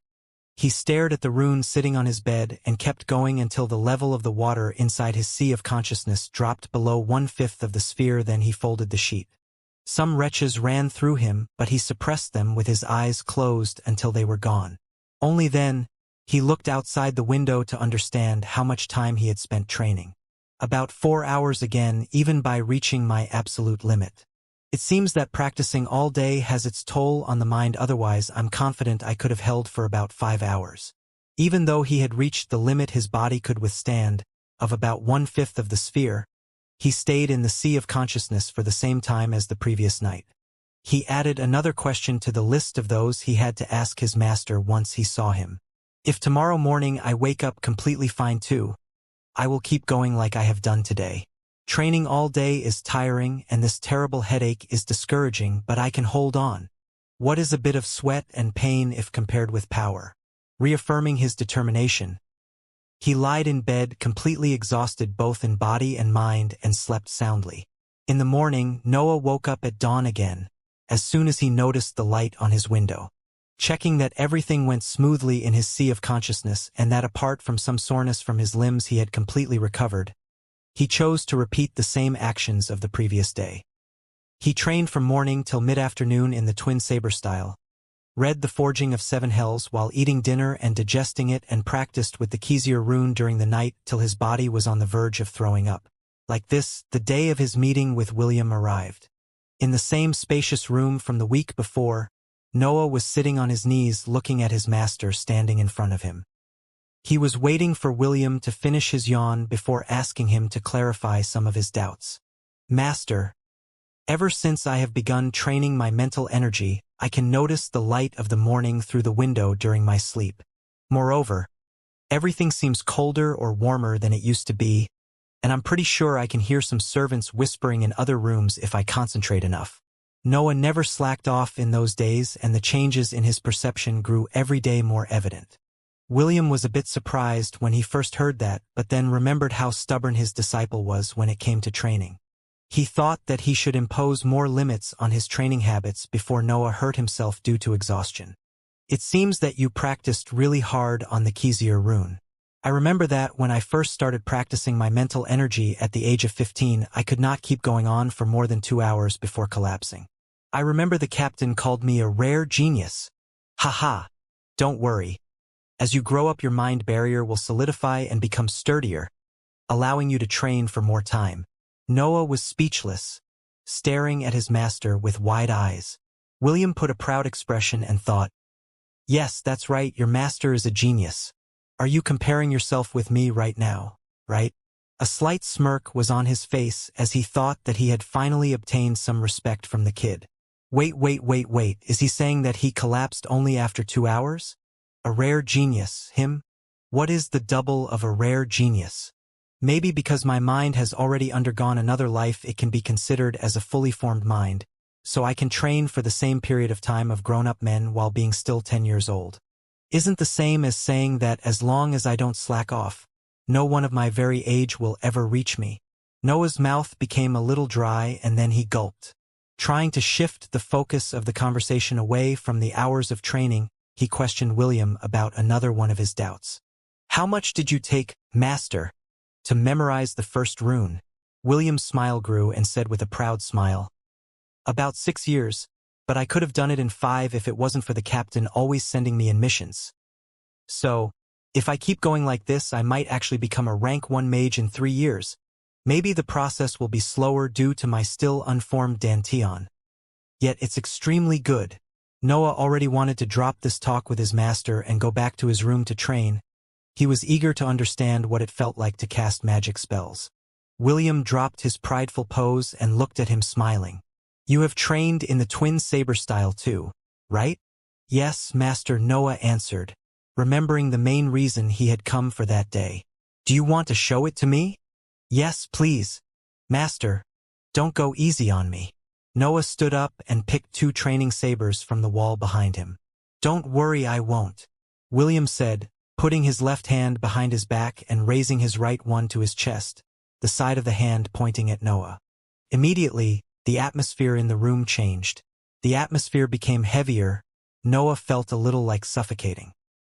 He looked at the stern expression on his master's face and gulped, then released a long breath and got in a charging position with both his sabers pointing ahead. He is strong, way stronger than any guard I faced, and they are stronger than me already. William was unmoving, he didn't even seem to breathe. He stared fixedly at Noah's figure waiting for his move. He won't underestimate me like Mickey. Noah's eyes became full of resolution. So I can only charge ahead and see how it goes. Once decided, Noah didn't waste any more time. He charged ahead. In a moment he was in front of William aiming for a horizontal double cut. A loud thud resounded in his mind. Reckless. What's the point of wielding two sabers, if then you use both of them to attack against an opponent of whom you know nothing? Noah found himself on the ground, his left shoulder hurting. I didn't even see his attack. Again, William ordered. Noah stood up pointing with his right arm and went back into an attacking position. Then he charged ahead again but made a feint before entering William's range of attack and twisted to his left, slashing with his right saber. The left one was held still to cover his head. Thud. A feint can only work if your ability to perform it surpasses your opponent's ability to see through it. Again, this time it was his right leg to hurt. Noah slightly sensed something after he made the feint, but it was too fast for him to react, and so he ended up again on the ground. Like this, the day went on. Thud. If you use a jump attack on someone faster than you, you are just cutting off your road of retreat. Thud. Whenever you try to use your height to your advantage, your opponent will do the same with his peculiarity. Thud. Aiming for my blind spot was smart, but I'm a cultivator. I don't have blind spots because I can clearly sense you with my mental energy. Thud. I'm almost moved by your perseverance, but even throwing your saber won't work. Thud. You sure are stubborn, but that won't get you anywhere until you understand today's lesson. Thud. This time William didn't speak. He just looked at the kid full of bruises in front of him. He was pointing with trembling hands and legs at the floor with his sabers. His breath ragged and his whole body full of sweat. Yet his eyes were still staring at William with fervor. And, cough, what would be today's lesson about? Asked Noah, confused. Tell me, my disciple, what can you do against a faster, stronger opponent that you cannot outsmart?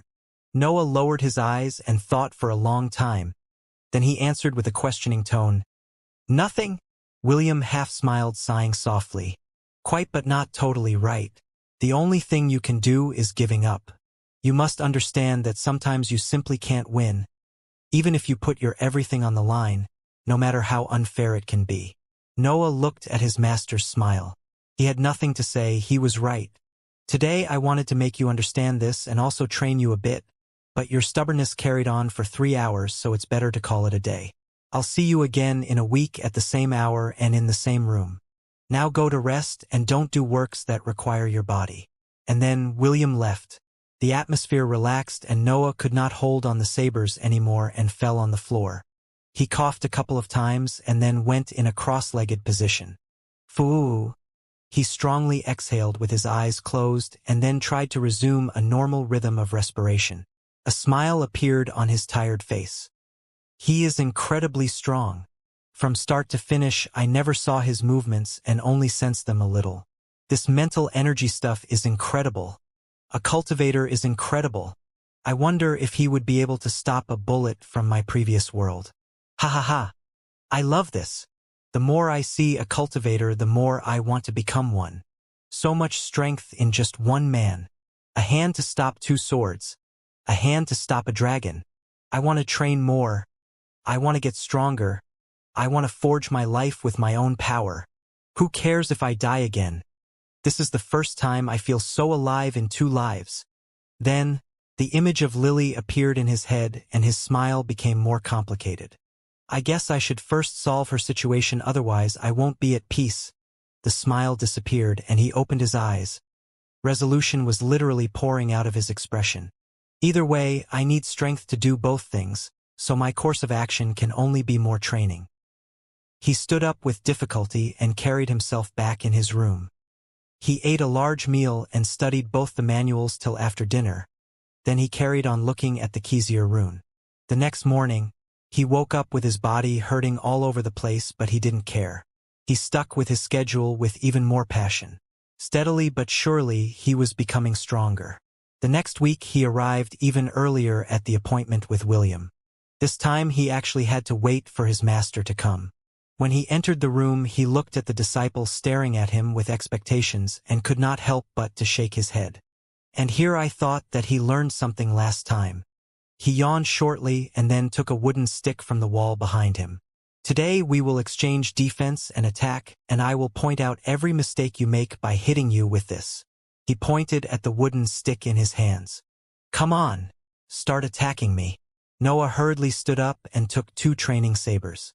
Then he directly charged at William with his sabers crossed in front of him. Thud, the tip of the stick hit his head as he fell back in guard. Your body must be more crouched to use that type of charge, so to protect your whole upper body. Again, Noah tried again with the same charge, but following his master's advice this time. Thud, the stick struck the point where the sabers crossed and pushed them back on Noah's chest. Put some strength in those arms. How can your weapons protect you if you let them hit your body? And so Noah charged again. Thud, the stick hit the same spot as before, but this time Noah held on and deflected the stick, entering William's guard, but when he was about to strike, he heard a voice coming from behind him. That wasn't bad. Now try with a different form. The William in front of Noah had disappeared and reappeared behind him. Noah looked at the smiling figure behind him and shook his head to suppress any thought of cursing him. This way the morning passed by with William perfecting Noah's technique. Today has been good. See you next week. Noah was in a pitiful state, but this time managed to make a bow before his master exited the room. He was really grateful for the time William was investing in him, and that day he really did some great progress. He could not wait for 7 days to pass. Life went on peacefully in the outer ring of Bulvin Mansion. The only peculiar thing was a little kid going to the guards building every week. At first, he would always come out of the building full of bruises, but as time went by, the wounds on his body diminished and a faint pressure was created around him. That day, that same little kid was seen early in the morning again as he marched towards that guard's building. It's been 2 lessons since I last got hit. I wonder if in today's sparring master will raise his level again. Since his second lesson, William had kept on engraving the forms of the martial arts on Noah's mind. After 3 months of conditioning, his techniques were nearly perfect in their execution, so his master chose to raise the level of the training. They started to spar freely as William would hold himself back only to raise his level when Noah managed to consistently hit him. By that time, though, the condition was fulfilled twice already by Noah, but his master would still not raise his level. Entering the usual room, Noah was surprised to find his master sitting cross-legged on the floor waiting for him. No traces of his usual sleepiness was present as he was staring at a fixed point of the room with vacant eyes, probably in deep thought. Master, you're early. William's eyes regained its focus as he stood up and looked at his disciple with a complex expression. Can you use the breath in your style? Noah was taken aback by this question. Since the breath in his body was limited, his master always forbid him to release it during their spar or his personal training. Noah's schedule was always so full that he could not find the time during his day to refill it with the icefire revolving technique. His master knew this, so he chose to forbid its usage and let it focus on nourishing the kid's body. As such, Noah only manipulated it during his training, without ever releasing it. Today, though, things seem different. I think I can, even if I have never used it in an actual fight, I should get the hang of it in a couple of tries. Why is that? William did a light smile as a bit of warmth leaked from in his expression. During these months, he began to understand his disciple better. He would always smile and speak seemingly without thinking too much, but he knew how things really were. Noah was ruthless. He treated his body and mind like a piece of metal going through forging. If the body would not bend, he would hammer it till it did, no matter how much pain he would suffer in the process. If his mind was weak, he would heat it till its effects would reverberate to the body, causing a constant nauseous feeling lingering on him. He knew how much Noah trained and how determined he was in his search for power, so William could not help but give birth to some kind of affection and even respect for him. This kid says that he might do it in a couple of tries. Does he know how much does it usually take to do it? What a pity. If his position was different, he could have taken things slowly and have a bright future. With his talent and perseverance, it's just a matter of time before he even surpasses me. Yet, the guys in the inner circle will never allow someone from outside the family to become too strong, especially someone that might have reasons to get revenge on them. The complicated expression on William's face became more evident as he exhaled a sigh. Do you know how much time has passed since our first meeting? Noah thought for a little, and then realization dawned upon him. He was so engrossed in his training that he forgot about the passage of time, but when his master asked the question, he understood. That's right. Almost 6 months have passed, and your progress with mental energy have long surpassed the standard I had set for you.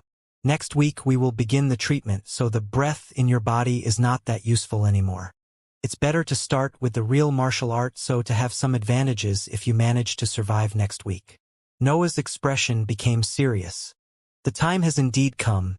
The life I was living was too perfect to continue. I almost forgot that all my training will be useless if I don't push my body to the next level. Thinking this, he went to the usual wall to pick 2 sabers as he stared at his master with resolution. No reasons to waste time then, right, master? The slight smile on Noah's face was a blow delivered to William's mind. Doesn't he really care about death? He shook his head to repress the thought and took the usual wooden stick and pointed it at Noah. Then come at me like we always do, but this time try to mix some breath attacks in the spar. You should be able to do 3 or 4 of them before the breath in your arms depletes. Hearing these words, Noah waited no more. He swiftly charged at William with his body crouched so low it seemed he would fall on the floor any time. When his master entered his range of attack, he thrust both his sabers in a diagonal uppercut infusing breath, according to the art's instruction. Yet, his timing was a bit off and the result was only a simple double uppercut that William blocked, easily positioning his stick horizontally. Almost again. Noah rushed again, this time in a cross-slashing position, but the result was the same as before. Concentrate. You can do your forms almost perfectly, and I know you can move your breath. According to the instructions, you only need to synchronize them. William knew that the process of synchronization wasn't so easy as he said, but wanted to increase the pressure on his disciple. The only thought in his mind was how to increase the chances of the survivability of his disciple. He wanted to increase his handling of the breath, even of just a little before the treatment. This time, Noah didn't immediately rush to attack him, but closed his eyes to sharpen his mind. His only thought became the rhythm of the twin saber style. When he opened his eyes, he was ready for the last attack. He slowly exhaled and then charged at William with a horizontal slash. William mentally nodded and received his attack. A piece of wood fell on the ground.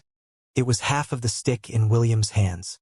William stared astonished at the saber laid on his throat. That's a perfect execution. I aimed for him to slightly dent the stick. Never would I imagine that he could cut right through it with some blunt weapons. Noah realized the situation he was in and hastily retracted his sabers. Some sweat was on his face and back. Apparently using a martial art synchronized with breath was way more tiring than what appeared. I'm sorry, master. I didn't realize I could actually cut through it. Luckily, I stopped myself at the last moment. William cleared his throat and touched the spot where the saber was lying just the moment before. Don't worry, it's fine. Do you think that your master is so weak that a mere disciple could hurt him? Humph. I have a rank 3 body. Do you think that a martial art of rank 2 powered with your poor breath can actually dash? He had to interrupt himself seeing Noah pointing at his throat. A drop of blood was slowly falling from there. You wretched disciple, don't be so smug about it. Noah could not help but laugh a little when he saw his master lose his cool, but then William calmed himself and looked seriously at Noah. Noah understood that it was the time for his last instructions before next week, so he listened attentively. Next week, don't climb the stairs for this floor but wait at the bottom of them. I will meet you there. I will perform the treatment in another place. After all, the screams of a kid are not the happiest sounds to hear. Noah gulped when he heard the word screams, but then focused again. He had already decided to put his life on the line. If you survive, you will probably spend a week bedridden in order for your body to get used to its new acupoints. So remember to inform your mother about it. The day before the treatment, don't practice anything. and I'm talking seriously here. The only thing you are allowed to do is rest and read the tome about the forging of 7 hells. Your condition must be at the peak when you undergo the process. William looked again at Noah, smiling this time. Now go, sharpen your mind even more if you can. Next week it's life or death. When he went back to his room, Noah felt tired. Even if the meeting was short and only half of the morning had passed, the depletion of breath from his body caused tiredness to envelop him. To think that with just that little breath that I can make a blunt weapon cut.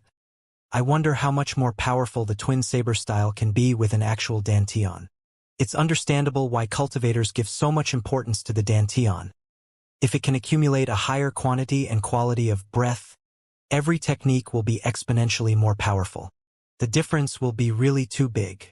Sitting on his bed, he engraved the sensation of the execution of his last attack. That sharpness of mind must be my normal state from now on. No. It must be my starting point. I can't only rely on the sheer quantity of my mental energy. I must also refine it in an orderly way in order to speed up my thoughts and my learning process.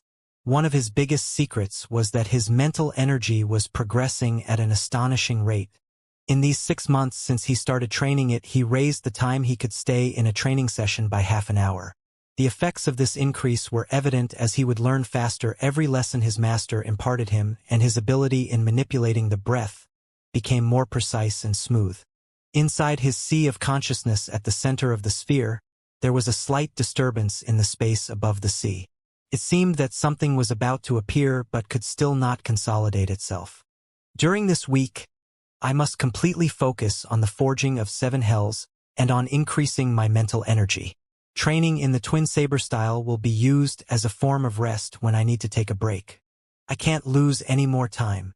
Deciding himself on the new schedule for this week, he immediately got to work and used all his attention to read and memorize the body-nourishing method.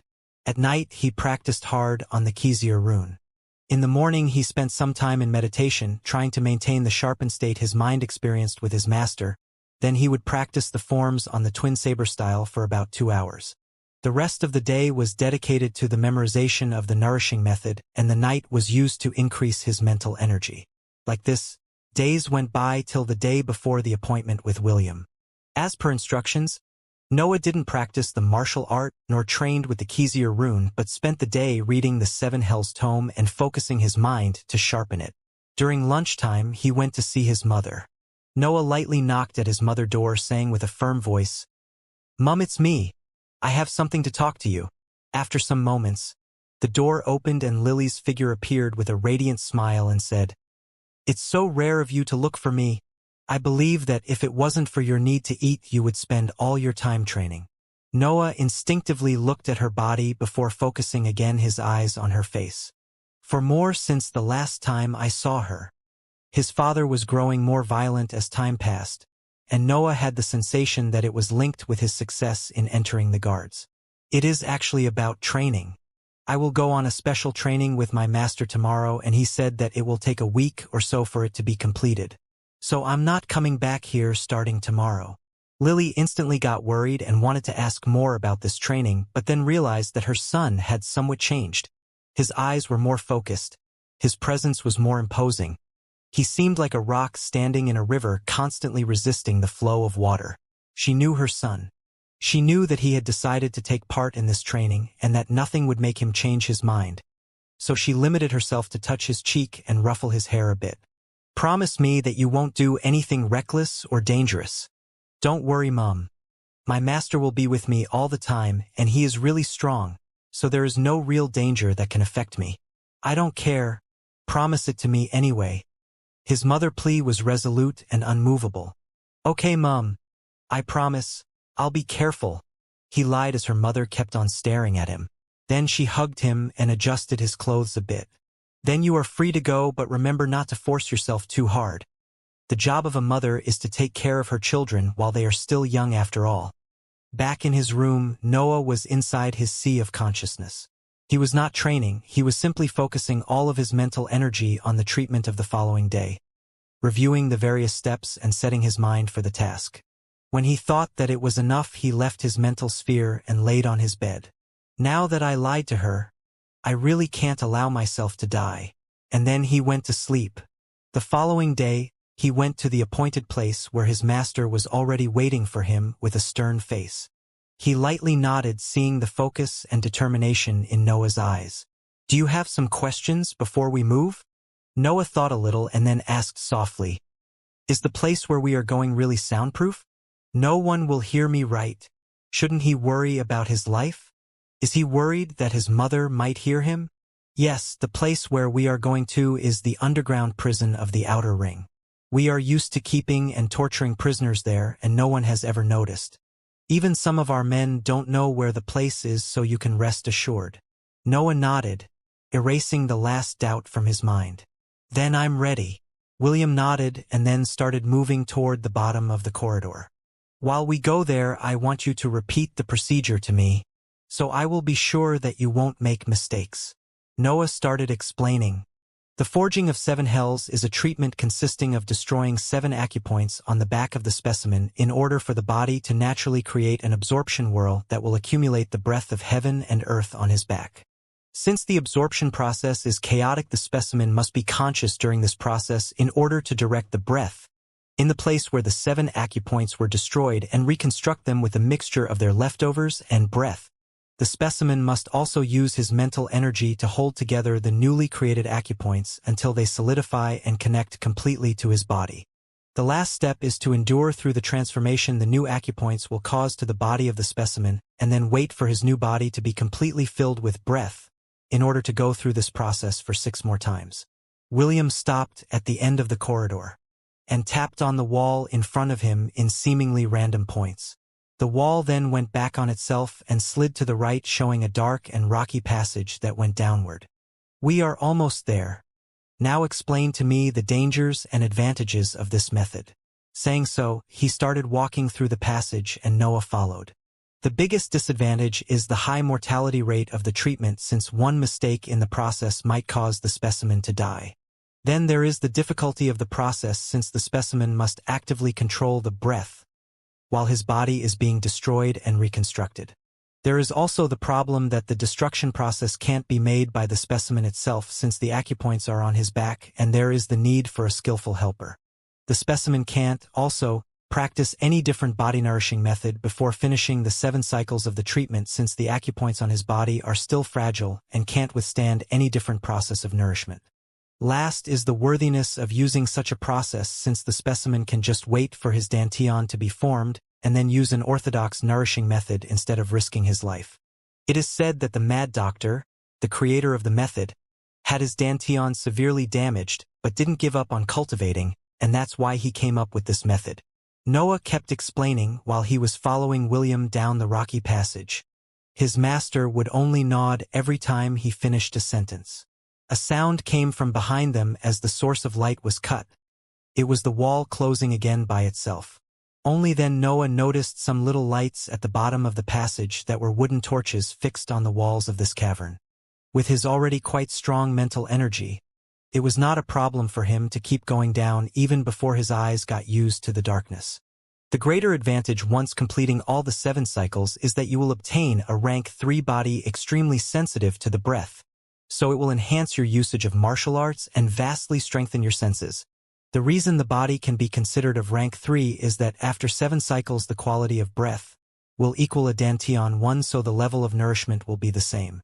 Furthermore, differently from any other nourishing technique, the 7 hells method doesn't need meditation using forms or postures to refill the breath in the body, because the acupoints created will continuously keep on absorbing breath, according to the cycle the specimen is in, until the body is full of it.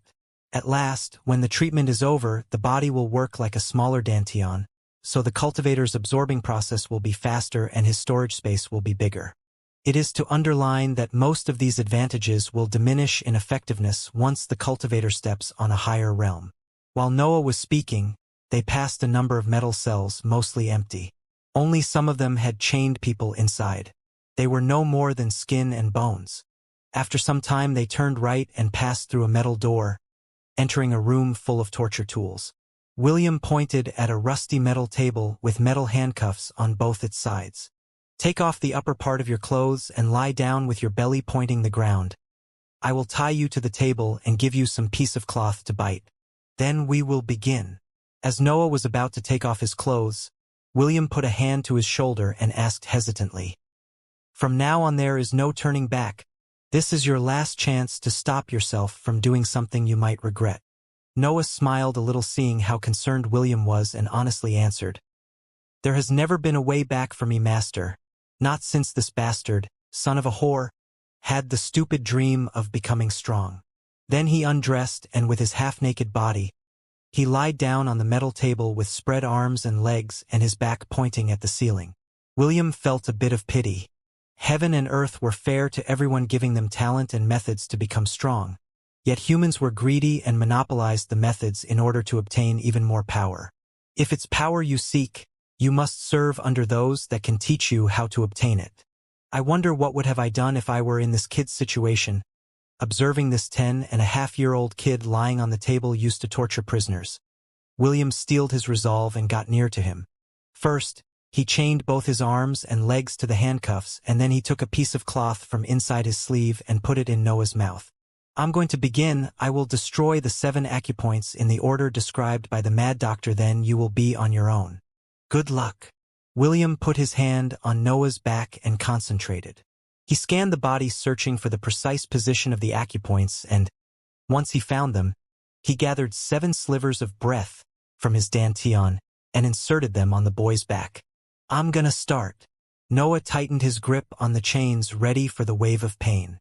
Crack! The first sliver of breath detonated, destroying 1 acupoint with it. An indescribable pain ran through Noah as he let out a scream through the piece of cloth in his mouth. He felt his back shattering as he convulsed as to try to run away from the pain inside him. William remained impassible, since he knew that he could not lose his focus on the other 6 slivers of his breath. "Now 2 more," he yelled. Crack, crack! 2 more slivers detonated, destroying the corresponding acupoints. This time Noah felt as someone was using a hammer to keep on smashing his already broken back. Even while he was screaming and convulsing, Noah repeated the same simple sentence in his mind. "Endure it! Endure it! Endure it!" His entire focus was on staying conscious.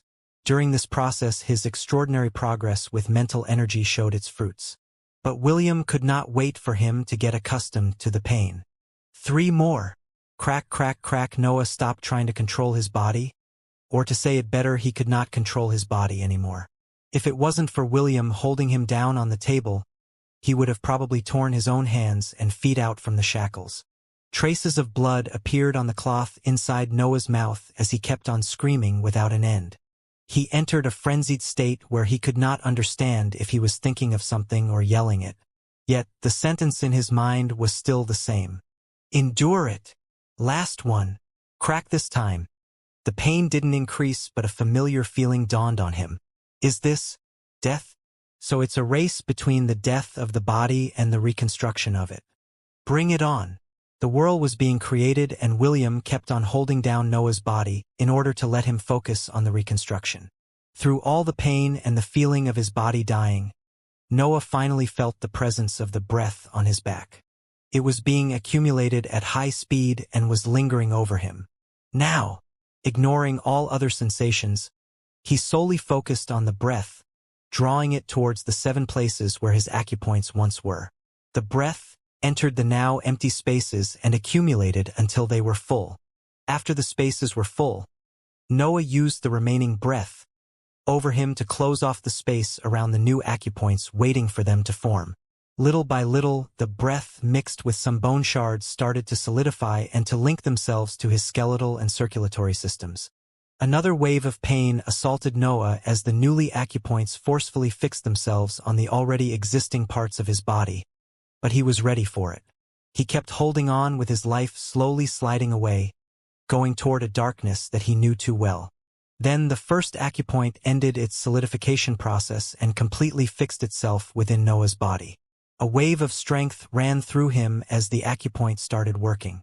Then it was time for the second one, and then the third, till all the 7 new acupoints started working properly inside Noah's body. He held on the barriers he created to isolate the process for fear of something going wrong, but feeling the darkness getting further and further away, he started to relax and slowly released his concentration. With this new life invading his body, drowsiness took control of him as he fought to stay awake, but at that point, William held his head and said with a whisper, "It's okay. You did it. You can rest now." Noah's last mental resistance fell hearing these words, and he collapsed unconscious on the spot. When Noah woke up, he found himself in an unknown room lying on a bed. His mind was foggy, and he tried to turn his head to have a better look at the surroundings. Immediately, a wave of pain came from both his back and head, resulting in a grunt from the young man. "You'd better not move. Only 2 days have passed and your body still needs to recover. Your mind was exhausted too, so you'd better not think of using this time forced in bed to train." William's voice sounded from the side of the bed. He was holding a book as he casually browsed through its pages. "Did the treatment succeed?" Noah asked with a low voice. "You really don't have anything else in your mind, do you?" "Yes, everything went well, and as the nourishment of the first cycle goes on, you will break through the barriers of the rank 1 body and stabilize in its early stage." William closed the book and took a basin full of a green liquid from a nearby table. "Drink this. It will work as a meal and speed up your recovery process." He held the basin on Noah's mouth and slowly poured the liquid inside, paying attention not to make him suffocate. A cold sensation invaded Noah as he forced himself to drink the soup, ignoring the pain he felt from gulping. When he was done, he felt sleepy again. "I think I will sleep some more time, Master." Then he closed his eyes and immediately fell asleep. William shook his head, but a smile was ever present on his face. "The treatment was actually worse than I thought, but he handled it well. Such determination and mental energy. I feel blessed having such a disciple." William sat down on the chair on the side of the bed and picked again the book he was reading. He wasn't going to leave his disciple's side until he was fully recovered. It was only 3 days later that Noah was finally able to stand up from the bed on his own, though with a bit of effort. William was still on his side and could not help but feel amazed. In only 5 days of rest, you can already stand up. The advantages of the 7 Hells method sure are amazing. Even your mental energy completely recovered yesterday. I believe that in another day you might be almost at full strength. Noah was trying to feel the changes in his body while he was standing. He clearly felt the absorption force on his back that was constantly providing breath to his body, speeding its recovery process. "It is indeed wonderful, Master. I think that after my body is fully recovered and the breath focuses on nourishing it, my strength will exponentially rise." William shook his head and realized that it had become a habit of his since when he started his lessons with Noah. "For now, just focus on your recovery and on getting used to your new strength. From next week onwards, we are going to spar using the breath every session, since its replenishment won't affect your free time anymore." Since he said that, Noah became excited and wholeheartedly focused on resting. The following day, Noah went back to his lodging and was overwhelmed by his worried mother's questions. After managing to hide the dangerous parts and eating more than he ever had in his life, Lily let him free to go back to his room, satisfied with the time she had spent with her son. Noah's life went back to his previous rhythm, with the only difference being his weekly training sessions with his master becoming more heated. They would spar all morning, and Noah's usage of the breath, synchronized with the twin saber style, grew in ability with every session, with his master addressing his fast improvement to the forging of 7 Hells method. Yet, his biggest progress was still his mental energy. By that time he could train with the Xianxia rune for 5 hours straight. Apparently his mind got stronger after holding on against the pain of the treatment. It seems that the experiences one goes through in life can strengthen the stability of the sphere in the sea of consciousness. The more stable one mind is, the more it can endure its exposition to the rune. Noah realized this after another night of training in the mental energy. 2 months had passed since that day in the torture room, and he felt that his body had reached some kind of limit. Yet his 7 acupoints kept on absorbing breath, so he tossed the idea of undergoing the second treatment away. His head hurt, like every night after he stared at the rune for many hours, but that pain could not make him flinch anymore. After surviving that day, I'm afraid my concept of pain got a little twisted. He smiled lightly and then went to sleep. Early in the morning, When the sun was yet to rise, he abruptly woke up feeling some uneasiness in his body. He stared at himself and noticed that his pores were secreting some black substance that had a nauseous smell.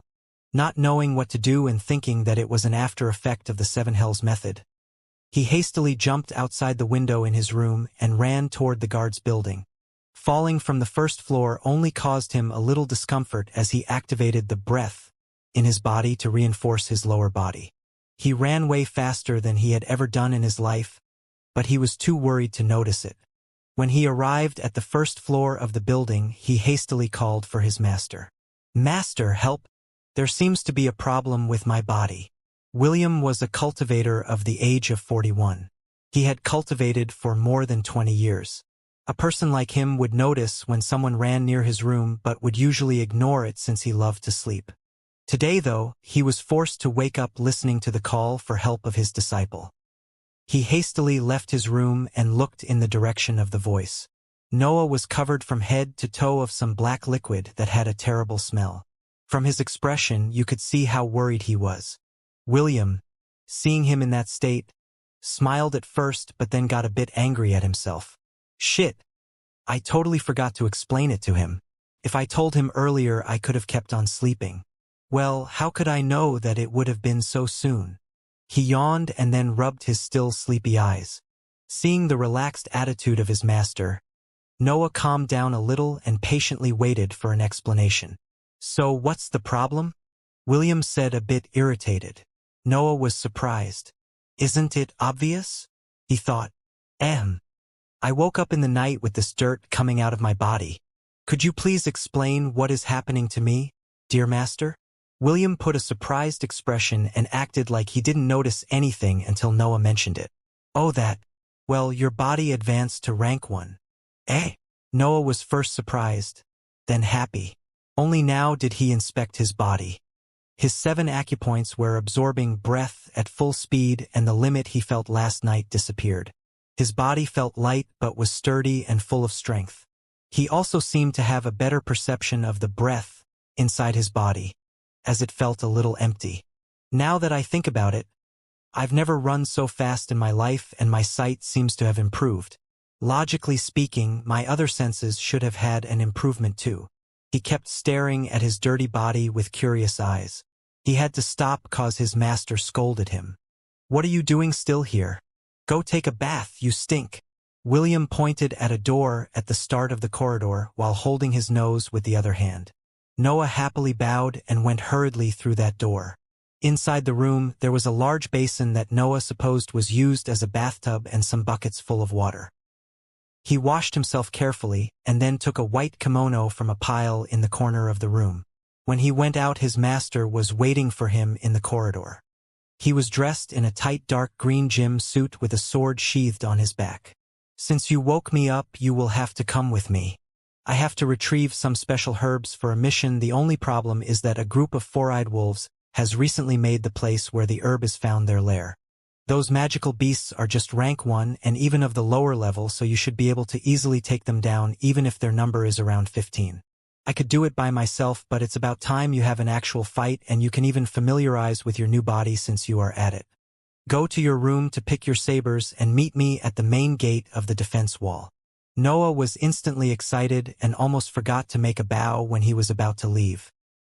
He happily ran back to his building to pick the 2 sabers hidden in his room, and since he had no sheath for them, he just tied them to his waist with pieces of a blanket. A fight to the death. This is totally different from a simple sparring with master. And this body is amazing. I did nothing but run today, yet I'm still not sweating. Even the breath stored in my body is increasing. Right now I should be able to attack with it at least 7 times by just using the one in my arms. The advantages of a rank 1 body were already this evident with just some hours of nourishment. I wonder how much time has to pass before I can go through the second cycle. The sudden increase of power made Noah totally disregard the pain and dangers of the treatment, leaving inside him only an endless eagerness to become stronger. When he arrived at the main gate of the Bulvin mansion, he found William waiting for him with a sleepy face. Apart from his previous outfit, he had a leather bag in his hand. Looking at the shabby way Noah tied his sabers, he could not help but shake his head. Did you forget to steal a scabbard from the guards last time? Mocking him a bit, he threw the leather bag at the feet of his disciple. Noah looked inside the bag and was surprised to see 2 short sheaths inside it, with a leather belt that could hold them. He really thought of that too. He could not help but smile when he saw how caring his master was of him. He hastily replaced his gear with the one in the bag. When he was done, he bowed deeply to his master, trying to express all his gratitude to him. William nodded at his figure right now that, even though was that of a kid, resembled a bit more the one of a warrior. No master would like a shabby disciple. After all, his appearance would reflect on the image of his master. Follow me. We are going to run to the wolf's lair immediately and take care of them. Noah was a bit surprised. Are we not taking horses? Horses were the main form of travel in this seemingly medieval world, and a stable was situated right before the main gate in order to provide its services more rapidly. You are a cultivator now, even if a weak one. Your body broke through rank 1, and even if it's not as fast as a horse, it can still run pretty fast. Plus, you seem to forget that we are going to fight against magical beasts. A normal horse can only run away at their sight. Come on, I will explain things more in detail as we run. William exited the gate and started running, with Noah trying to follow him hurriedly.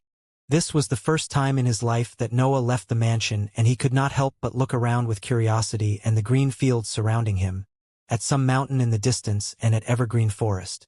William saw his behavior and did a snort internally, raising his speed to force Noah to focus on following him. You are going to fight for the first time, and instead of being agitated, you waste your time looking around. I guess he really is a kid. Noah and William sped in the direction of the forest that was at 3 days of distance on a horse. After about 15 minutes of running, when the mansion was quite at some distance away from them, William started explaining. The four-eyed wolf is a magical beast the size of 3 meters. It generally has a pale yellow fur and, as its name says, it has 1 pair of eyes on each side of his head. Its attacks consist of scratching and biting like every other wolf, and of a mental shockwave to momentarily startle his prey. With the steadiness of your mind, standing your ground against that attack is a stroll in a park, so don't be too worried about it. Noah lowered his head a bit to cover his complicated expression. The reason was that no matter what level of mental energy his master thought he had, he would always have way more of it. I know I can trust him, but there is really no way to explain the transmigration thing to him. I'll just let him think of me as hardworking and with a high proficiency in it. William didn't notice the change in expression on his disciple and kept on with his explanation. Before, I said that the four-eyed wolf is a rank 1 magical beast, so I think it's time to explain the ranks of a magical beast. It is humans who give a rank to the species of beasts based on their strongest attribute. For example, the four-eyed wolf has a rank 1 body, but its mental attack is below that threshold. So the rank 1 of their species is given by their body. Noah was really interested in this part of the explanation since he could never read something more specific about the cultivation world due to the fact that all the books about it were in the Inner Circle library. He was about to ask which rank the dragon that attacked 10 years ago was when William continued speaking. Yet, heaven and earth are fair, and since humans have a higher intellect and can create techniques to better express their strength, magical beasts have an easier growth process. Other than absorbing breath, naturally they can get stronger by eating other living beings full of breath, like magical beasts or cultivators. This causes innate aggression in their behavior and often causes cannibalism to happen inside their groups. And what happens if they get strong enough to break through the limits of a rank? Asked Noah. They were now running for 30 minutes and traces of sweat appeared on Noah's face. Yet his master seemed completely fine and continued to explain. They evolve, or to put it simply, they hibernate themselves for a period of time, and when they wake up they will have a boost in all their natural abilities. Let's say, for example, that a four-eyed wolf of rank 1 was to evolve. Its rank would be 2 cause of its body, but it would also have a rank 1 mental attack which will make it extremely more dangerous than its rank 1 version. Noah finally had a better understanding of the evolution process of magical beasts and could not help but be a bit envious. They had just to eat and sleep to get stronger, while humans had to train nonstop only to take small steps toward a higher realm. This time, William took notice of his disciple's expression and smiled a little. I know what you are thinking, but don't worry. You will see humans' advantage when you fight those beasts. Noah was surprised but did not fully understand his master words. He started to focus his mind on the imminent battle, trying to anticipate the worst possible outcome. They moved for 20 more minutes till they reached a small hill. There William stopped and took a sack of water from inside his suit. He passed the sack to Noah and said with a serious face, "Over this hill, there is the wolf's lair. Their number amounts to 15, so you should be careful not to get surrounded. You will go alone while I will be watching closely enough to intervene if something bad happens.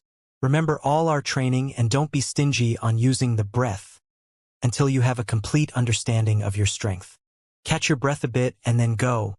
Don't worry, you won't be in any danger."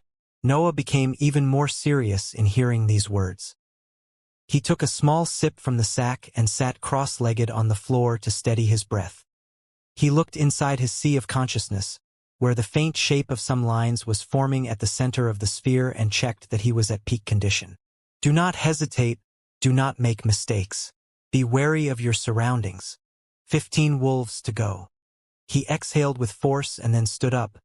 His mind was ready and his body felt no fatigue. There was no reason to waste more time.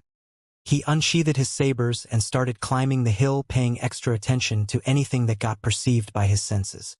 When he reached the top, he could see the wolf's lair at the bottom of the other side of the hill. The wolves were 3 meters long and 2 high, had big and sharp eyes and yellow fur. 10 of them were lying on the ground, seemingly sleeping, while the other 5 were on guards on the sides of the sleeping group. A slightly bigger wolf was at the center of the pack. He was probably the alpha one. If I charge, I will be completely in the open. There is no way I can catch them by surprise, but there really seems to be no other option. Maybe if I run at full speed going down the hill and using the breath, I can land a couple of hits on one of them. Yet will it be enough to kill it? And then what about the other 14? Fucking master, why can't you explain things properly? He thought for a bit more, but he really could not find other ways to get an advantage on them. Well, if I screw up, master will just come and save me, so I might as well go all out. Stealing his mind, Noah concentrated and then jumped downward toward the lair. He boosted his speed with the breath in his legs and crossed his sabers in front of him. He was fast. A rank 1 body using the breath and going downhill reached an explosive speed. Yet, Noah seemed not to notice, as his mind was completely focused on taking out a wolf before they could surround them. In a few breaths of time, he was at the bottom of the hill with one of the wolves staring at him. As if it recognized some form of danger, it inspired as to prepare a howl to warn the other members of its pack. Before it could though, Noah jumped horizontally and slashed at full strength toward the head of the wolf. The saber, empowered with the breath, cut the wolf horizontally from its head till half its body like it was butter. The wolf was dead on the spot. Even Noah was stunned for a second by the perforating ability of the twin saber style, but was immediately forced out of his amazement seeing that the other 4 awake wolves were ready to give the warning signal. Ooh! Hearing the howl, Noah hurriedly took out the saber from the wolf corpse and jumped to one of the howling ones. He was right in front of it before it even finished howling, and without wasting any time he slashed at his head. Even though he used less breath than the first time, he still felt almost no resistance from the wolf's skull, as his saber pierced right through his brain. The light in the wolf's eyes disappeared since it died, and this gave Noah the signal to jump on another target. Suddenly, a shockwave hit his sea of consciousness. The remaining 3 awake wolves attacked together in order to stall for the other members of the pack to get up. The attack was like a shrill sound inside Noah's mind, yet his sphere did not even tremble being hit by it. So weak, Noah thought as he jumped right through the pack, slashing at 2 wolves that were almost on their legs. 2 half-circles of blood were created in the air as the 2 sabers slashed vertically the heads of the 2 wolves. This time Noah felt some resistance as he used even less breath than the last time. I can use even less of it and still manage to cut right through their skulls with my body strength. 11 to go. Blood continued to flow as Noah moved around, slashing at the heads of the wolves in the pack until a shrill sound way stronger than the one before made his mental sphere lightly tremble. The alpha wolf was staring at him with venomous eyes as it used a mental attack together with the remaining 7 wolves. Noah felt a bit of pain coming from his head, but it was so soft confronted with what he had been through that he didn't even stop for a second in his slaughter. He would use less and less breath to deal with the wolves as he estimated the strength of his body, and he moved too fast for them to encircle him. If a wolf jumped at him, he would cut it in half with a double vertical slash. If it came from his side, he would rotate on himself to deal a devastating blow. The onslaught continued till only the alpha wolf remained. It had a large wound on his neck, since he managed to avoid the clear hit on his head.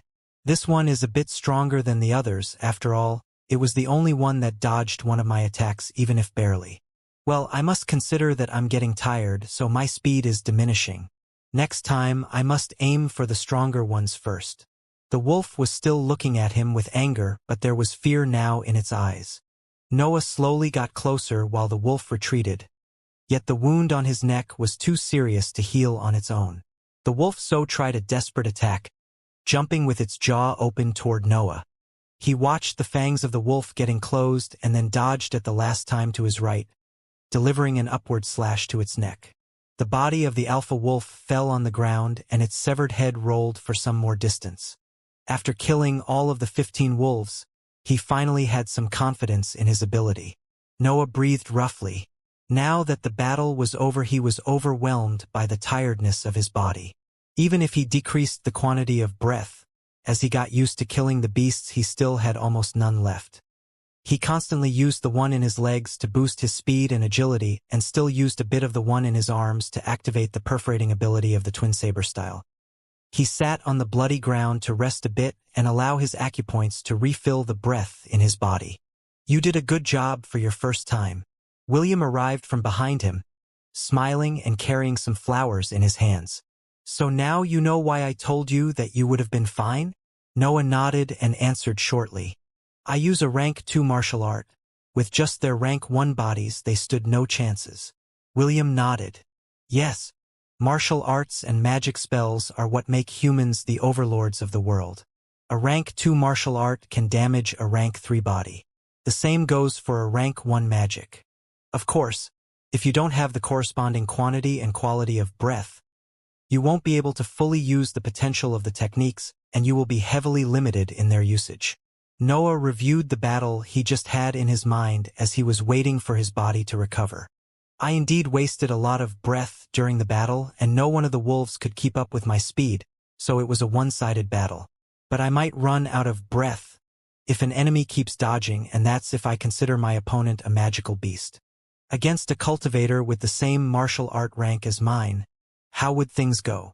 He didn't like the answer he found. The limits of having limited breath were evident. William shook his head.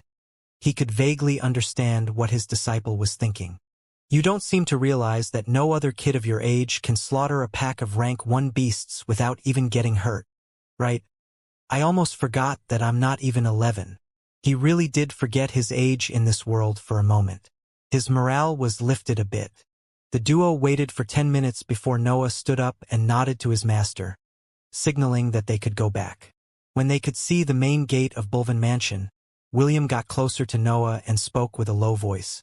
"I believe that you acupoints will stop working soon since you advanced, so you will be ready for the second treatment. After you enter the second cycle, I will let you take on guards' missions." Inside the guards' building, on a table in the courtyard, 5 men and a kid sat in a circle reading a sheet in their hands. The kid was, of course, Noah. He was wearing a black gym suit with 2 sabers tied on his back inside their respective sheaths, and his black hair was combed in a simple ponytail that fell on his back. 6 months passed since his fight with the 4-eyed wolves, and other than becoming 11, he also went through the second treatment. He was still short since his body was still growing, but his body seemed exceptionally sturdy with distinct muscles lightly bulging from his small body.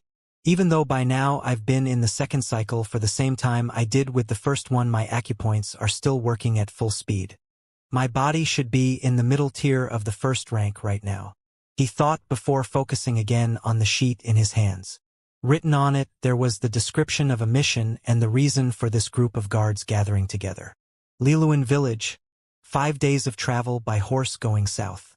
Request for help due to continuous attacks from giant spiders. Presumably a nest of ironclad spiders is inside a cave nearby. The mission consists of finding and destroying the nest.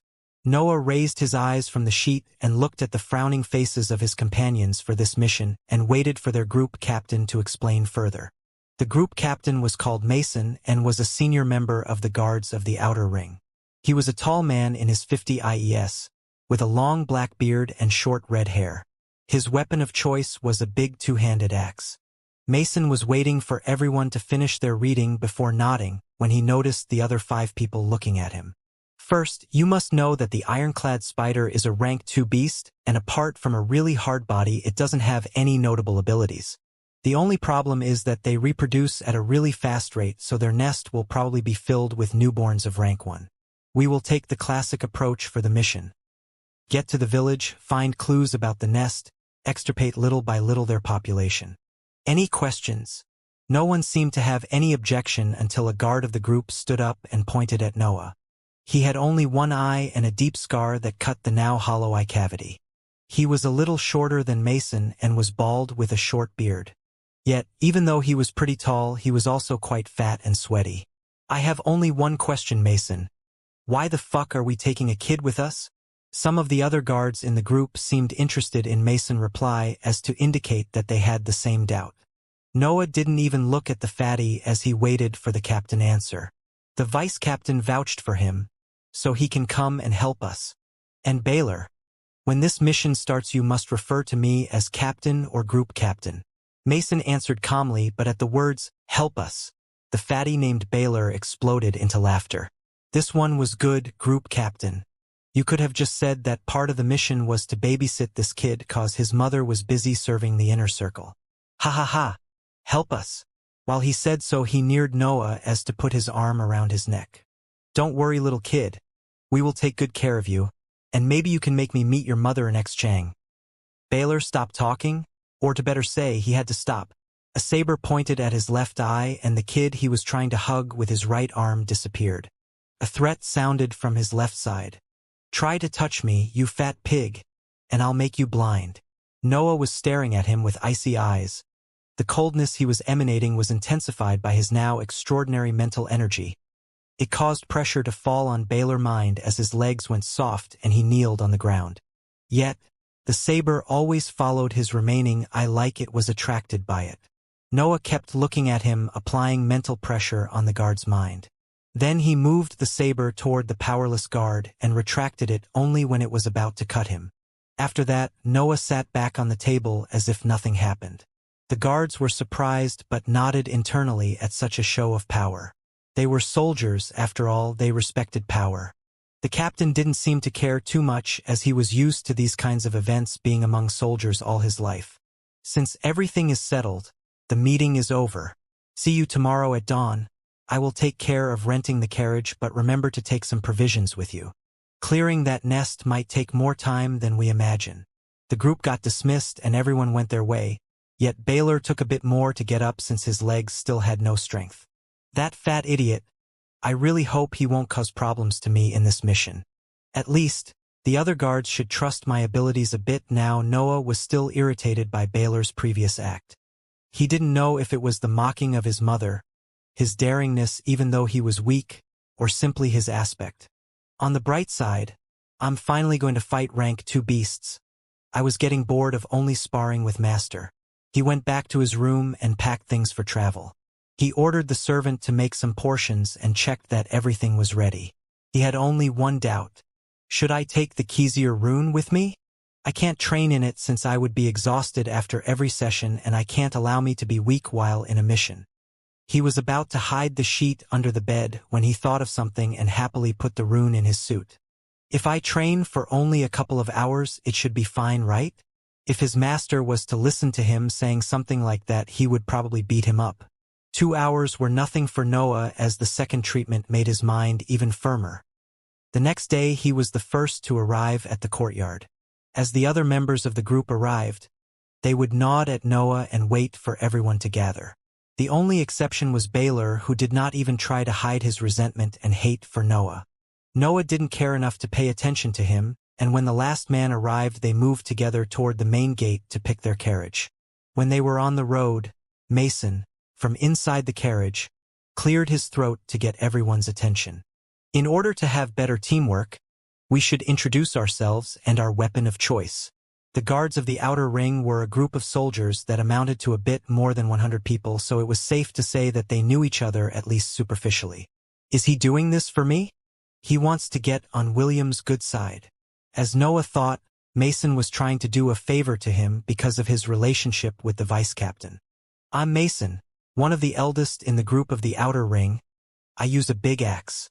The other guards didn't seem to hate the idea and answered shortly. Luke, bow and knife. Robert, longsword, you can call me Rob. Eddie, longsword. Baylor only snorted, but 2 heavy hammers were placed to his side as a self-explanatory answer. Noah, sabers. Silence fell inside the carriage, which was particularly awkward. Robert took out some dice from his backpack, smiling radiantly. I brought these with me. Someone wants to play even and odd? It was a simple game where you had to bet on either odd or even, and the result of the rolling dice would decide the winner. The soldiers quickly agreed to kill their boredom, with only Noah and the captain remaining on their seats. Like this, the 6 days of travel passed, since a carriage was slower than a horse, setting a campfire every night and playing games during the day. Noah would manage to sneak up some hours of training in the rune when everyone was asleep, but never forced himself over the 2 hours limit, since that would affect too much his condition and he wanted to be ready for any danger.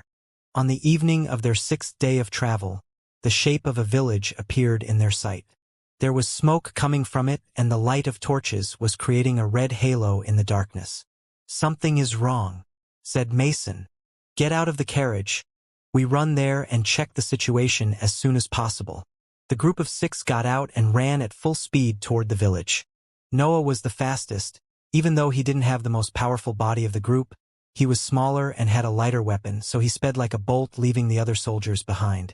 Finally, a battle. He really got bored in these 6 days since he could not train or spar with anyone. The village was getting closer in his eyes as screams and vague orders were becoming more clear to Noah's ears. When he was about to enter the perimeter of the village, he unsheathed his sabers ready to fight. Inside Liluan village, the scene was terrible. Big spiders with dark gray bodies were freely killing the powerless commoners and carrying their corpses away. The men of the village were trying to set up a line of defense to allow the women and the children to escape, but they weren't more than a meat shield that could only stop the spider's tide for some moments. Blood flowed continuously on the ground as the villagers were stabbed to death by the sturdy legs of the spiders and then carried away on their back. The brown ground was transformed in dark mud by the battle. An ironclad spider managed to pass the human wall and reached for a screaming woman holding a child in her hug, trying to block the imminent blow with her body. Shriek! The sound of metal sliding against metal sounded as the woman mustered her courage to look at the scene behind her.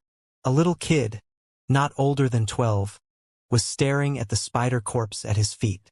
A deep cut ran for half its head and green blood flowed from it. The spider body was 1.5 meters long and its head made only 30 centimeters of it. She was about to ask if it was him who saved her and her son, but stopped seeing the frowning expression on the youth's face. I didn't use that much breath, but the results were way less than I anticipated. A rank 2 body sure is amazing. If I didn't go through the second treatment, I'm afraid I could be able to kill only 6 or 7 of them before having to rest. The ironclad spiders had an incredibly tough body. As their name suggested, their defenses were top tier in the range of the rank 2 magical beasts. The other soldiers caught up with Noah and were surprised to see that he got rid of 1 spider in that short amount of time. An 11-year-old kid that was able to take down a rank 2 beast wasn't exactly a daily sight. What do we do, Captain? Mason came back to reality and watched his surroundings. The spiders seemed satisfied with their reaps and slowly retreated, carrying around 40 corpses on their backs. Mason's eyes became resolute as he ordered. We stop as many as we can. I don't know why they are stockpiling food, but we cannot allow so many of them to run away like this. Luke, you will follow those that escape and find out where their nest is. Good luck. He waited no more and went in pursuit of the beasts. The others followed behind him. The group focused the spiders busy with the transport since they could not counterattack, and in their poor intelligence they did not set any defensive formation around them. Noah used his speed to appear in front of them and deal a clean lunge to their heads, which was his best method to spare breath, against their tough exoskeleton and still finish them in one blow. Meanwhile, he used his mental energy to pay attention to the guards' fighting method. Mason would use his big axe to deal devastating blows, not caring about hitting the corpses on the spiders' backs. He swung his weapon with great dexterity and momentum, creating his personal area of destruction as he advanced in the middle of the retreating group of beasts. Noah could not help but think that if he got struck by one of those swings he would die on the spot. Eddie and Rob had more difficulties. Their martial art was the Bulvan sword style, which was rank 1, so its effects were limited against a rank 2 beast specialized in defense. After they realized that they were only wasting energy, they used their swords to slow as many spiders as they could, waiting for some of their companions to finish them. From time to time, a sharp sound would run between them and a spider would fall dead on the ground with an iron arrow struck deep in its head. Luke was helping them from some distance away as he followed the faster specimens returning to their nest. Baylor was doing fine. His strikes were not precise but had great momentum, with his body weight added to his hammer's one. Every downward strike would kill or heavily injure a spider. The slaughter continued for 20 minutes, with only a small part of the beast's group managing to escape. More than 30 spider corpses were scattered on the ground, staining the terrain with green blood. The corpses of the villagers were either reduced to a pulp or heavily mutilated from the battle. Ha! The bodies of the ironclad spiders are really useful to the creation of magical weapons. When the inner circle comes to clean up, we will be greatly rewarded, Baylor exclaimed happily, and Eddie and Rob followed suit, smiling radiantly. Only Mason and Noah were frowning deep in thought. These beasts never reacted to our presence. They were only concerned on retreating with the dead villagers. Something doesn't feel right. He looked in the direction of Mason and saw that he was probably thinking about the same thing. He raised his eyes from the ground and looked at Noah, shaking his head. Neither him, with his experience, found an answer to the strange behavior of the spiders. We will know more once Luke comes back. Let's rest at the village for now. Maybe the villagers' stories can enlighten us. Noah nodded while the other 3 men looked confused by the captain's words, but chose to follow his orders anyway. They needed food and rest after this battle, and the mission was far from finished. Back at the village, Mason asked questions around, but in the end, he found nothing useful. He exposed what he had learned to the other 4 while they were eating some soup made of the leftovers inside the village. The attacks started around a week ago. At first, the spiders would kill the livestock of the village and carry it back to their nest. When the livestock ended, they targeted humans with the same pattern: kill and bring back. The situation escalated till the invasion of today. According to the elders of the village descriptions, this was the highest number they attacked with, so we can assume that they are increasing the number of their group. Noah frowned. This makes no sense. There was selflessness in their actions. They didn't even protect themselves. We killed quite a lot of them though. I think we can assume that their number in the nest should not go over 60. Rob argued, trying to lift the group morale. The door of the house they were in opened as Luke's figure appeared. He calmly sat on the opposite side of Mason and took a drink from Eddie's soup. The entrance of the nest is at a few hours of travel going east. It is an underground cave naturally formed. I followed the spiders inside for a bit, but then opted to retreat for fear of being surrounded. Mason nodded and asked, "What do you think of the situation?" Luke took another sip from Eddie's bowl. It was strange. I could clearly tell that they were amassing food, but there were a lot of spiders' corpses inside the cave. It's like they are undergoing a forced reproduction only to eat their offspring. Rob was disgusted thinking about this and cursed loudly. A beast, even if a magical one, is still a beast in the end. Noah was even more confused now. Their behavior made no sense. If they needed food to reproduce themselves, why would they eat their offspring? What was worth dying for? For a magical beast. Mason reviewed all the information he had and made the attack plan. We gather some resources tonight and then set an encampment in front of the entrance of the nest. Tomorrow morning we will go inside to explore and clear the cave. If we cut their replenishment of food and diminish their numbers little by little, we will be completely safe while still completing the mission.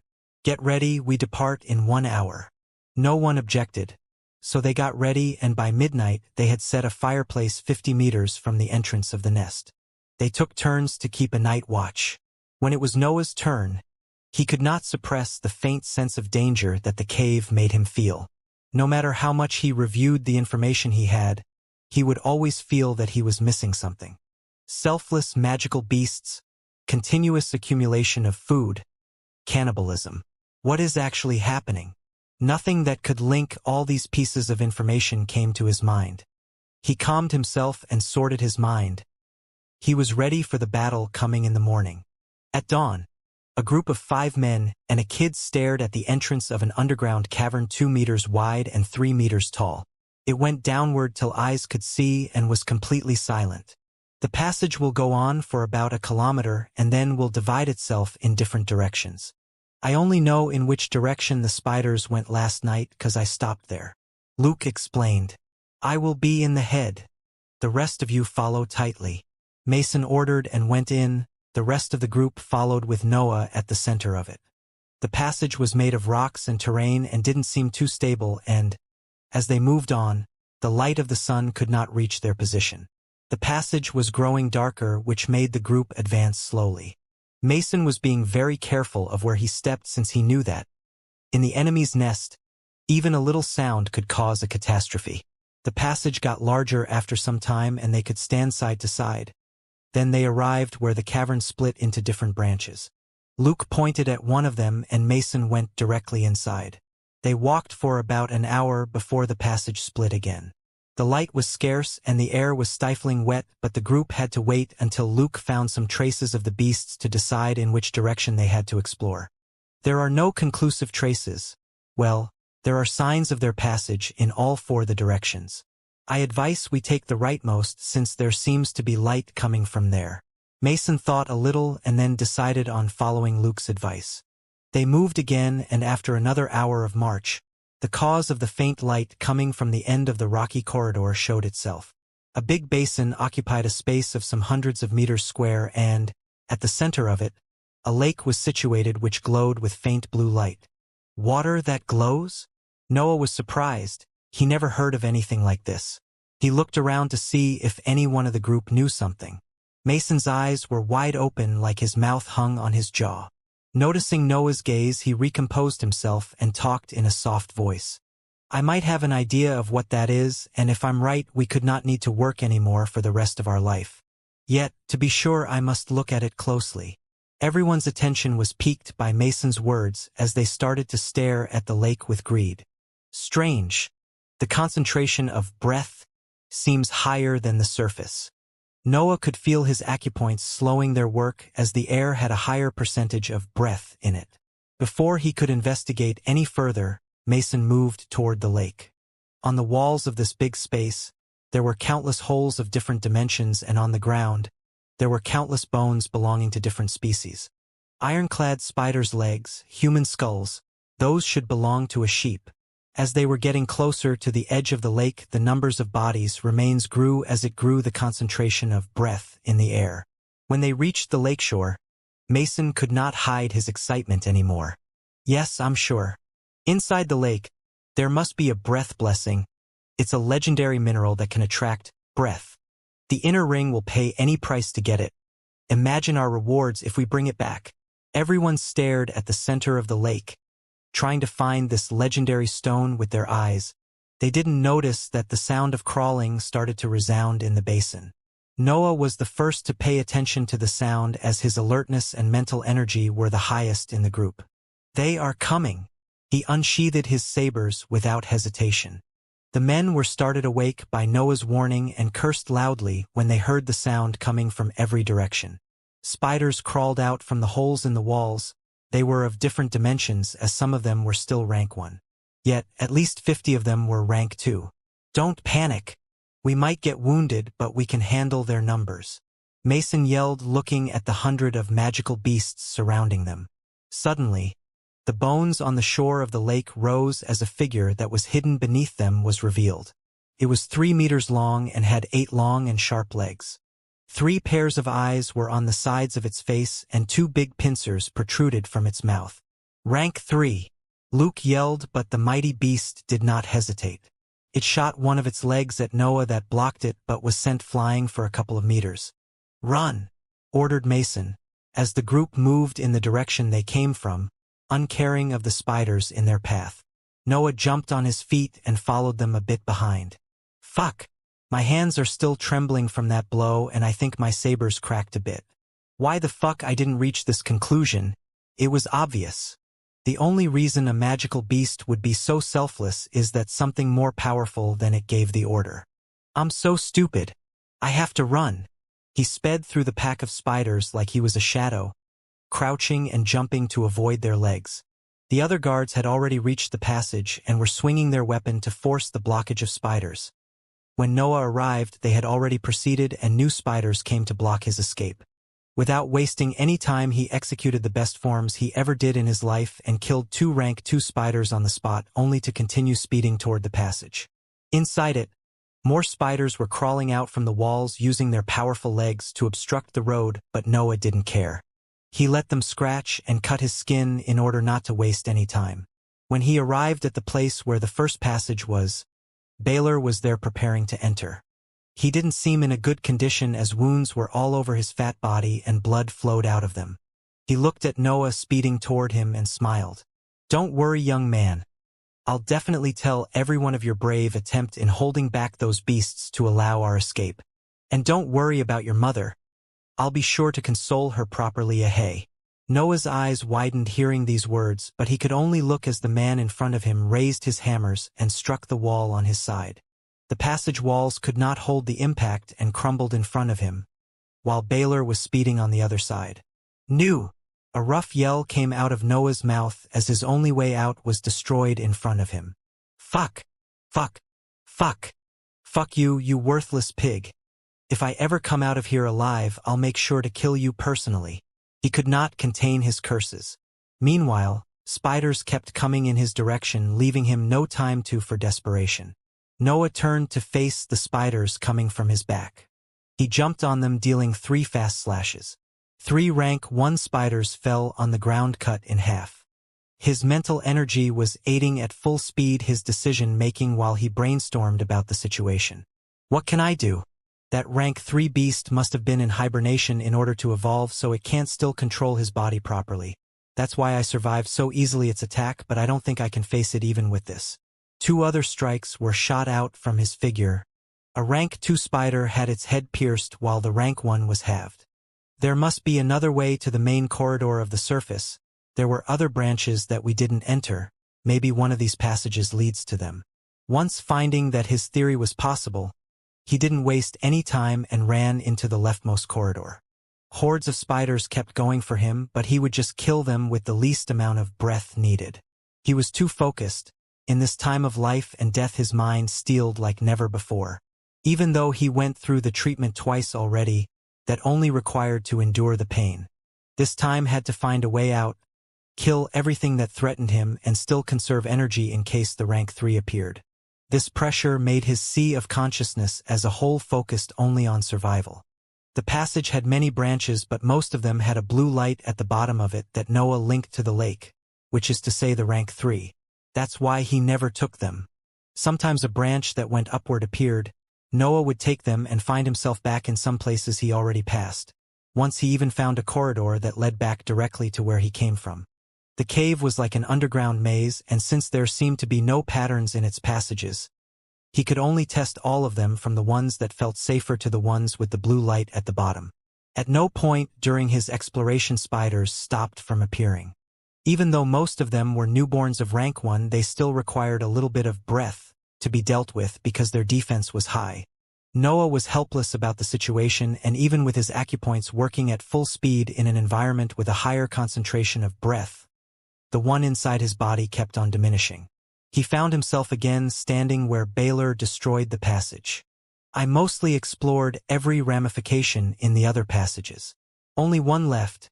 If this one ends up as a dead end too, I'll be forced to follow the blue light." He went inside the road on the left of the rightmost one. The passage was large, it could fit 3 grown-up men. Seeing the blue light getting closer, Noah was almost ready to turn back, but then he saw a cavity entrance to his left that went upward and in his opposite direction. Noah was overjoyed. That must be the one. It's the only road till now that goes straight in that direction. He sped right to the entrance but found strange that no spiders appeared since he entered this corridor. Did I kill too many of them? Impossible, I mostly killed rank 1 spiders and only about 10 rank 2. I have a bad feeling. As if answering his premonition, the wall to his right collapsed and a huge figure came out. Noah didn't even wait for the figure to be fully visible as he hurriedly turned back to escape. Yet, the passage behind him was crumbling on itself from all the ruckus the beast created by going through it.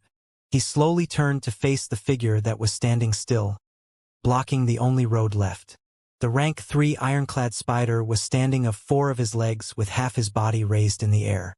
The other 4 legs were pointing in the direction of Noah, and its pincers kept opening and closing at an uneven rhythm. It seemed to enjoy the feeling of trapping its prey as it just waited for Noah to act. If it's fear you are waiting for, you'll be disappointed. The threat of death cannot cause it in me. He had already died once, and the treatment would force him to see its doorsteps every time. Death really had no hold on his emotions. With his back on the crumbled wall and his front facing the massive beast, only calmness could be found in his mind. If I die it's fine, but that doesn't mean that I would just give up. He remembered his first lesson with William about impossible situations, yet, even an ant had its right to defy the will of a dragon. Coldness exuded from his figure like an extension of his state of mind. But I'm not an ant and you are not a dragon. I can do this. His plan was to go through the spider and run for the upward passage. He jumped toward the beast, dealing the strongest strike possible with his technique. 2 iron legs blocked the blow while the other 2 shot to Noah. Red blood flowed as wounds appeared on his body. He managed to avoid a critical hit, but the legs still scratched his skin. He could not pass it. If he defended, he would be bounced back on the wall. If he deflected, the other 2 legs would be there waiting for him. Tens of attacks were exchanged between the kid and the monster, but the stamina of the spider was nearly infinite and it kept getting stronger as it got used to its new body. In contrast, Noah was being covered by wounds, and even if not serious ones, they would still add up the blood loss as time kept passing. Plus, breath was growing scarcer in his body, and his sabers were losing pieces of their body with every exchange. I can't keep up for much longer. Think of every single possibility you have. Think of every experience you had in 2 lives. There must be something that I can do. I refuse to die here when I barely started my cultivation's journey. He kept on blocking and attacking until his face lit up. That might actually work. The plan was set in his mind as he got ready for his last assault. He charged straight at the spider and blocked with 1 saber the incoming leg. He let the other one pierce his left shoulder. Since he allowed the spider to strike, a small window of opportunity opened and he threw his right saber straight at the beast's face. The flying saber could not hurt the spider but was enough to catch him by surprise. In the few instants the spider used to deflect his saber, Noah freed himself from the leg in his shoulder and got closer to his face. His now free right hand scrammed through the insides of his suit. When the beast turned back to face Noah, he found him standing at 1 meter of distance holding an unfolded sheet in his hand, pointing it to the spider field of view. The blue light coming from behind it made clear the figure of a rune written on it. Cryoethithetheo. A painful scream shot out from the spider, as its first interaction with a Xianxia rune hurt its sea of consciousness and stunned him momentarily. Now! This was the chance Noah bet his left shoulder and right saber for. He held the remaining saber with both his hands and put all his remaining breath in 1 last lunge aimed at the beast's head. The saber pierced with difficulty the spider head and went through it, emitting a shrill sound.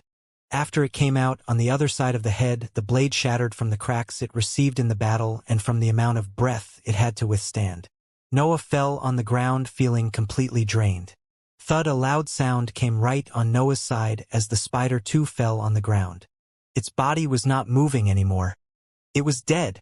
Noah looked at it for a bit for fear that it would stand up but relaxed when he saw no more movements coming from it. He hugged the sheet that saved his life and closed his eyes, overwhelmed by exhaustion. Sounds of iron against rock reverberated in the passage. Noah opened his eyes and was almost scared by the corpse on his side. But when the pain from his body arrived, he remembered the situation he was in. I have basically no breath left. The one being absorbed by my acupoints is being used to mend my wounds. I believe I won't be able to kill even a rank 1 beast, let alone the remaining rank 2. He tried to stand up pointing with his knees and elbows, but he remained in a crouching position for a while. The noise from the other spiders was getting closer. They are probably attracted from the body of the rank 3. I must get away. Come on, body, move. He managed to stand up holding the wall. He put the Xianxia rune back in his clothes and moved slowly to pick his remaining saber. He limped slowly toward the passage on the left only to find that the sound came from the bottom of it. Shit! Don't tell me that I'm going to die even after killing the rank 3. He was at loss of what to do. He needed time to rest, but he had no food or water with him, since he left his backpack in the fireplace on the surface. Wait! Water! Maybe I can sneak out to the lake while the spiders are busy eating their previous boss. He looked in the direction of the blue light and moved toward it. He was walking at a slow pace and supporting himself on the rocks on the wall. Took him 1 hour to reach the basin. The environment there was completely silent. Either the spiders were still busy eating the rank 3 or their low intelligence didn't make them realize that now they could use the lakeshore to their will. Since there were no more walls to sustain him, Noah chose to crawl till the center of the underground room. Luckily they have low intelligence. I believe that if it was a rank 3 four-eyed wolf, the effect of the rune would have not been so decisive. He reached the lake and took a mouthful of water to drink. The water relieved his body from some tiredness, and even filled it with a bit of breath. Right, the breath blessing. These waters must be filled with breath. I can speed my recovery. Spiders began to crawl out of the holes in the underground room and move toward him, and at their sight, Noah only smiled faintly. Of course, another danger would come after I find a bit of hope. He threw himself in the lake and floated toward its center. Now that I think about it, it's the first time I'm swimming with this body. Well, even the rank 3 was staying on the shore where the concentration of breath is less than the water, so it's safe to say that they can't swim. His hypothesis was right, as the spiders would just surround the lake without entering it. Peculiar scene was unfolding. A kid wearing a smile was floating on the surface of a lake towards its center, while 60 or so spiders were waiting on the shore. This feels too good. My body is being nourished at an incredible speed. Apart from the wound of my shoulder, the others have mostly stabilized. And the concentration of breath is still raising. When he was at the center, even his wound on the shoulder showed signs of getting better. Noah stayed like this for a while, waiting for his wounds to heal. Maybe if I go to the bed of the lake, I can speed the process. Once he had the idea, he followed through it immediately. He kept going down through the water, and at around 10 meters depth, he saw a blue oval stone. It was shining on its own and was beautiful to the sight. As Noah got closer to it, the thickness of breath rose exponentially, and when he was in front of it, he could even feel his body getting stronger. He didn't think much as he took the stone big as a man face and went back to the surface to breathe. The breath blessing was extraordinary. It was constantly attracting breath of such a quality that all his wounds were closing, and the acupoints went back on completing the second cycle of the 7 hells. After half a day, Noah found himself laughing happily. A sense of completeness filled his body. This thing is amazing. Not only it healed my wounds, it even helped me complete the second cycle. I've never felt so strong. I wonder if I can manage to keep it. He thought for a bit, but then shook his head. A treasure is won only if I have the strength to protect it. If I'm weak, it's just a calamity. Better to just give it to the inner circle and take some rewards. His acupoints had stopped working since the cycle was complete and his wounds were healed. There was no point in being here anymore. He tied the stone to his clothes and looked at the spiders still waiting on the shore. Well, let's see what my body can do now. Going back to the time the guards escaped, for men were staring at the entrance of the cave. Then a 5th figure came out, revealing itself as Baylor. The group was mostly fine. They only had some light injury that needed some mending. When Baylor came out, he found the other 4 men staring at him with disgust and repulsion. Mason didn't even waste time talking. He arrived next to him and punched hard his face. Baylor fell on the ground confused. "Say, Captain, what are you doing?" Mason could not control his anger as he kicked the fat man on the ground. "What am I doing? What have you done is the question. We all heard Noah cursing you. Apart from being a disgusting man holding grudges with a kid, do you know what mess you've put all of us in? Baylor took the insults but still felt wronged. Wasn't Noah just the bastard kid of a whore? But Mason didn't care of his confusion and kept kicking in anger. When I said that the vice captain vouched for him, it wasn't the whole truth. That kid was the only disciple of the smiling blade William Challey. Do you know what he will do to us when he arrives? Realization dawned on Baylor as he trembled in fear. And then let's just say that the rank 3 killed him while we could do nothing. Like this he would not do anything to us? But Mason only shook his head. I already contacted him through a special talisman that he gave me explaining the situation. I will not risk my life to cover a piece of shit like you. Men, tie him up. Everyone got to work and tied Baylor while they waited for the judgment of the vice captain of the guards to fall on them. A day and a half later, a figure appeared on the distance. It was speeding like a bullet on the ground, and its legs were barely visible from how fast they were moving. It abruptly stopped in the fireplace where the guards were waiting. It was sunset and the figure got revealed by the last ray of lights of the day. William stood there catching a breath. The tiredness for his hurrying here was surpassed only by the anger of one of his men betraying his disciple. Where he is. Tell me where my disciple is. William was furious.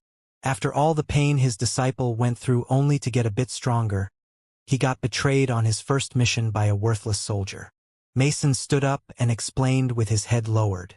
Vice Captain, we last saw him a day and a half ago when he got hit by the rank 3 beast. The last thing we heard was him cursing Baylor. He pointed at the man tied on the ground. William focused on the man on the ground. The mental pressure he was emanating made Baylor incapable of breathing. Please, Vice Captain, have mercy. That kid threatened and insulted me and I was scared for my life. I only did what I had to do to survive. Lies came out of Baylor's mouth as William was getting closer. He took the tied hands of the trembling soldier and held them in his hands. Then he spoke with a cold voice. If my disciple threatens you, you lower your head and ask for mercy. The grip became tighter as the flow of blood in Baylor's hands stopped. If my disciple insults you, you smile and thank him for his pointers. Cracking sounds came from his hands as bones were compressed on each other. His anger was so overwhelming that he didn't hear the faint sound of steps coming from the cavern entrance. If my disciple is risking his life, you exchange your place for his and risk yours, and if you die in the process you do that happily. Crack. The bones in Baylor's hands shattered, but he could not make any sound. He was too terrified by William's anger that he had no air left in him to talk. The guards watching the process trembled when they heard the sound of his hands breaking and prayed that they could survive the vice captain venting. Master, what are you doing here? A young voice came from the cave as a figure was visible on its entrance. He was a kid with his upper body naked. Pieces of his suit were pending on his sides. He was bathed in a green substance from head to toe, making him look like he had some kind of skin disease. A broken saber was in his left hand with only half of the blade remaining. He was looking half smiling at William with tranquil eyes. Noah! William immediately got up and jumped on him as he checked for injuries on his body. But apart from some scars and his suit reduced into pieces, everything was fine in him. Yes, master. Noah looked at him in confusion. He still could not link his presence with this place. The other guards were looking at him with wide eyes, and even Baylor had his mouth hung open, as if he didn't believe in what he was watching. William was happy beyond measure in seeing his disciple safe, but could not help to release a storm of questions. How did you survive? What about the rank 3? Why didn't you come back earlier? And why are you green? He was holding Noah by his shoulders, shaking him every time a question came out. Noah was forced to answer in order to calm his master down. Well, the cave is pretty big, so I just kept running around killing spiders. The wall was destroyed by the fatty, so I had to find another way out. The rank 3 is dead, and the green is the blood from the other spiders. This time, everyone had their mouth open as they digested the information. William was the first to recover and kept on questioning him. What you mean the rank 3 is dead? Well, dead is dead. I killed him. Another wave of shock went through the men hearing this. This time it was Baylor the one who talked. Bullshit. How could you kill a rank 3 magical beast and come out uninjured? He regretted saying that when he saw the master-disciple duo staring at him with killing intent, and he lowered his head for fear of another round of torture. That scum is right, though. How did you do it? Noah took out a folded sheet from his waist and showed it to his master. I showed it the Xianxia rune and took the chance when he was confused to strike a fatal attack. I believe it still was in its process to adapt to the evolved body. That's why I could hurt it. William felt a bit of irritation going through him. He smiled at Noah and said with a calm voice, "And why would you have the rune with you in the mission?" Noah answered with honesty like it was the most normal thing in the world. "Well, it was a travel of 6 days and I wanted to train in the breaks." A light punch arrived at the top of his head. "You are impossible. Do you really think of nothing but training?" I guess it's fine since it saved your life. Still, how are you uninjured?" Noah seemed to remember something. He took out an oval form tied with a cloth and gave it to his master. When William unfolded it, a blue light shot out from it. Breath blessing. No wonder that specimen managed to reach rank 3. Haha, my disciple. This time you really did an exemplary job. Don't you worry. I will intercede with the inner ring for you and take the best reward I can bargain for. Hearing the word reward, Noah's eyes lit up and he licked his lips. I will need better sabers, master. These ones cracked only after some hits from a rank 3 beast. William was about to reprimand, but then shook his head smiling and ruffled his untied hair. Most importantly, what do you want to do with him? He pointed a bailer on the ground that was looking at him with pleading eyes. Noah got closer and looked at his pitiful figure. Please, young master, have mercy. I swear I will serve you with all my expertise from now on. I will. A torrent of pleads came out of his mouth, but Noah only kept on looking at him with cold eyes. When Baylor stopped talking, Noah gave only a short answer. No. The saber did a horizontal arc and Baylor's head detached from his body and rolled on the ground. Blood flowed, tainting the terrain. His master got close to him and asked in a soft voice, Are you okay? It is the first time you kill a human after all. Noah looked at him smiling and said in a shameless voice, My second cycle is complete, so I thought we could do the third treatment as soon. Another punch hit the top of his head and forced him to shut up. Noah woke up in a room of the guards building.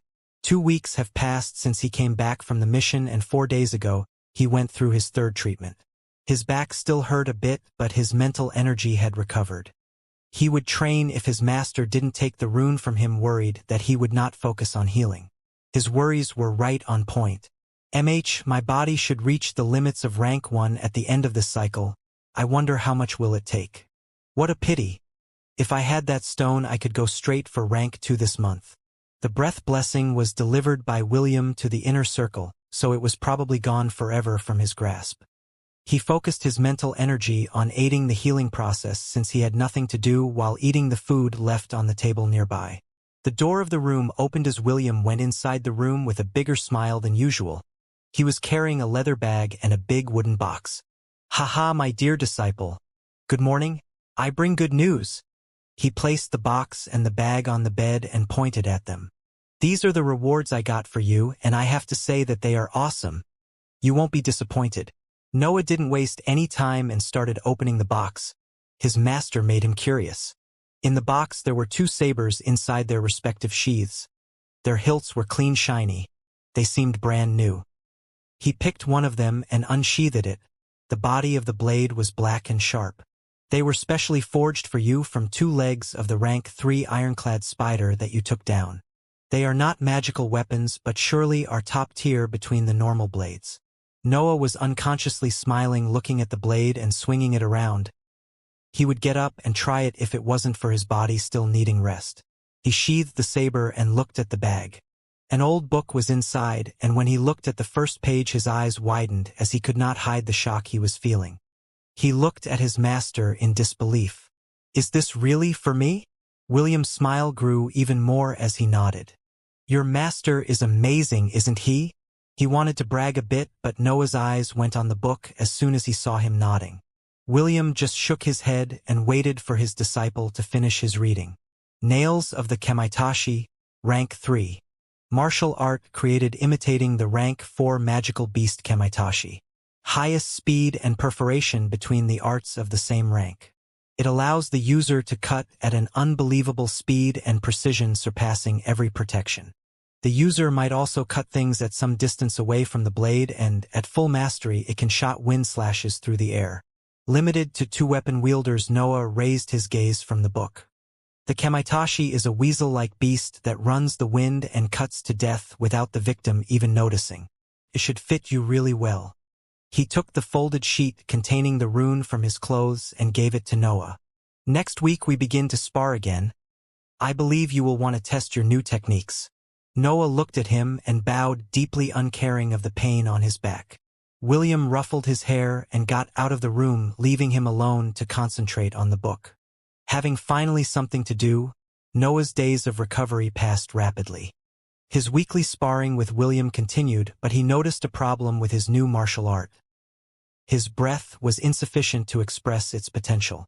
To be precise, he could only use one of its abilities twice before being drained. That is completely normal. You always forget how early you are in things. Normally, to use a martial art of high level you would need a dantian, but you complain about being able to use only 2 attacks. Your biggest gain, for now, is the improvement in your forms. Anything else must wait until you get a rank 2 body. William explained. Their sparring session had ended and Noah was exposing his doubts to him. So, what you think I should do, master? You could just let your body grow, but you don't seem to know how to stay still. William felt a bit of exasperation saying this.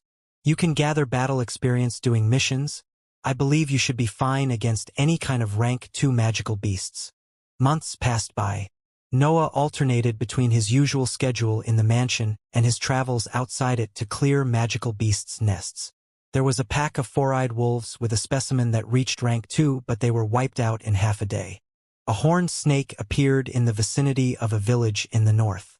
Its scales were hard. His body 10 meters long and large too, and had poisonous fangs in its mouth. It was a beast at the peak of rank 2 and Noah had to resort to his rank 3 martial art to kill it after a strenuous battle. He was forced to rest for 3 days because of that fight. Yet, his most troublesome opponent had been a mud demon. This type of magical beast was naturally created when too much breath accumulated in one place and consolidated. The consolidated breath would act as the core of a beast that could manipulate the terrain around it. It was not a powerful beast but countered heavily Noah's techniques. He had to cut it in small pieces repeatedly to find the core and destroy it while dodging the earth spikes that it created to attack him. Yet, his battle proficiency rose at a fast pace, having to face different situations as he could decide more quickly the best way to deal with an opponent. Today, he was sitting on his knees waiting for the usual mission that his master would hand to him every month. This time will be different. You will go with a group of people that I picked personally. Noah was immediately intrigued. Since he always let me go alone, the difficulty of the mission must be higher to require a group. He picked the sheet describing the mission from William's hands. Deserters of the Shasti family have raided the village of Tazart. Only the corpses of men and elders have been found. They probably took away women and young girls for their enjoyment. Find the rebels and execute them. Warning: there are cultivators inside their group. As you know, the Shasti family rules over us, and since the rebels are in Bulvan Mansion's zone of influence, they ordered us to take care of them. Noah listened to the explanation but had a doubt in his mind. Master, can I fight a cultivator? His ability to fight with beasts of higher rank than him was mainly due to the fact that they were, in the end, just beasts. A powerful body and some peculiar ability could be matched by powerful techniques and perfect execution of them. But what would happen against someone who had a dantian and practiced techniques as powerful as his? Generally speaking, no. If he matches your abilities, he will just overwhelm you by the sheer quantity of his breath. You might catch him by surprise using your rank 3 martial art, but then you will be mostly drained. And if he has a rank 3 martial art too, well, just run. Noah felt depressed listening to this. He was hardworking and talented, mostly due to his powerful mind, but others were too. And if he had to clash with them, the difference in time spent cultivating would be decisive. So why are you giving me this mission? If he really could not do anything about the situation, there was no point in going toward danger. He liked to fight, but he was no idiot. Your role would be only of support. You will take care of the non-cultivator and of those with a rank 1 martial art between them, leaving the real fight to the others of your group. William was about to dismiss him when he thought of something. You can trust them this time. I made sure of that. He showed a complex expression while he said that. Apparently the events with Baylor were still lingering in his mind. Noah smiled and reassured his master. Don't worry, master. As he left the room, his smile disappeared, transforming in a cold expression. No way I'm gonna trust anyone except Lily and master. I should hide my strength from the time being. The nails of the Kamitashi must be my hidden ace in the sleeve. When Baylor betrayed him, it made him remember the cruelty of men, which he had forgotten living as a kid for so much time. He went back to his room and practiced again in all of the forms of the rank 3 art. Only then he calmed himself. His weakness was making him feel restless. The more he knew about this world, the more he understood how dangerous it was. By clearing nests, he got an idea of how populous were the magical beasts in this world, and yet humans still were at the top of the food chain. That meant that their power was unimaginable. While I'm just 2 steps away from the bottom of human power, I can surpass only commoners and dumb soldiers. In his mind, a soldier with a rank 1 technique became a dumb soldier. His irritation reflected itself on his night training in the rune, as he almost collapsed after forcing himself to watch it for 7 hours straight. After more than 1 year and a half of training non-stop, the faint shape of the rune was visible in his sea of consciousness. He was sure it would not take much before he became a rank 1 mage. I guess I should start creating excuses for my rapid progress in mental energy. I wonder what face will master make if I reach the apprentice mage status before I turn 13. He smiled, imagining at his master's astonished face, but then the wave of pain from his head arrived, so he went to sleep to rest his mind. The next morning, he found his master in the courtyard with 3 men and a woman around him. They were waiting for him. Noah. They will be your companions for the mission. So it's him. It was a tall, muscular man between them who talked. He had no beard and short dark hair, with a great sword almost as big as him on his back. He stared at Noah with focus, applying pressure with his mind. Is he testing me? His mental energy was heavy and was pressuring Noah's sphere, but was far from enough to make him stand back. Noah took the chance to harden his sphere, since it was the first time he felt a constant pressure from the outside of it, and closed his eyes to concentrate on it.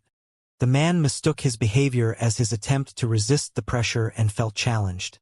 So a stalemate was created. Noah would focus on strengthening the walls of his mind, while the guard would raise the mental pressure to win the imaginary contest he thought he was in. After 10 minutes, blood came out of the guard's nose and he was struggling to keep the pressure. The woman, seeing the blood, gave a strong slap to the back of his head, stopping his concentration and dispelling the pressure. Ethan, stop. The kid is using you. The man named Ethan was about to complain when he got hit, but then the words of the woman made him look carefully at Noah. He still had his eyes closed and a slight smile was on his face. When Noah opened his eyes, he showed a disappointed expression, but then he noticed that everyone was looking at him. I swear he almost did it. I bet that if you let him try for 1 more hour, he will definitely do it. A punch arrived at the top of his head as William moved behind him, placing his hands on his shoulders. This shameless kid is my disciple, Noah. Always pay attention when you deal with him, because he will say and do anything to learn more about your powers. Noah raised his head to look at the master behind him and complained. Come on, master. It's not fair if you break my cover so soon. Don't listen to him, I'm a pure and innocent dash. Another punch hit him. Ethan was incredulous. The woman was surprised, while the other 2 men were almost suffocating from holding back their laughter. They never saw someone treat the vice captain like this, and from the look of it, William actually gave up on fixing his disciple behavior. Haha. Kid, you're the best. I am Sanford, but you can call me Sandy. We won't get bored in this mission, right, Sandy? Haha. My name is Mark. Young man, we will get along. The 2 laughing men could not hold themselves anymore as they greeted Noah. The woman massaged her temples while exhaling. Don't listen to those 2 idiots. I'm Susan, the captain for this mission and their nanny. The other guy is called Ethan, he is stupidly competitive. Now let's get somewhere private to decide how to complete the mission. Sandy and Mark had both brown hair and a short red beard. They were of medium stature and were, apparently, brothers from two different mothers and the same father. They were quite young, as their age didn't reach the 40s. Susan was a woman nearing her 50s, with blonde hair and an imponent frame and with her right ear missing. Ethan was the youngest of the group, around his 30s, and he was the tallest between them.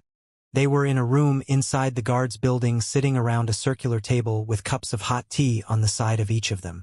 Susan was explaining the information she knew about the mission. We know the group is formed by a former mercenary group that was going to be absorbed by the soldiers of the Shasti family.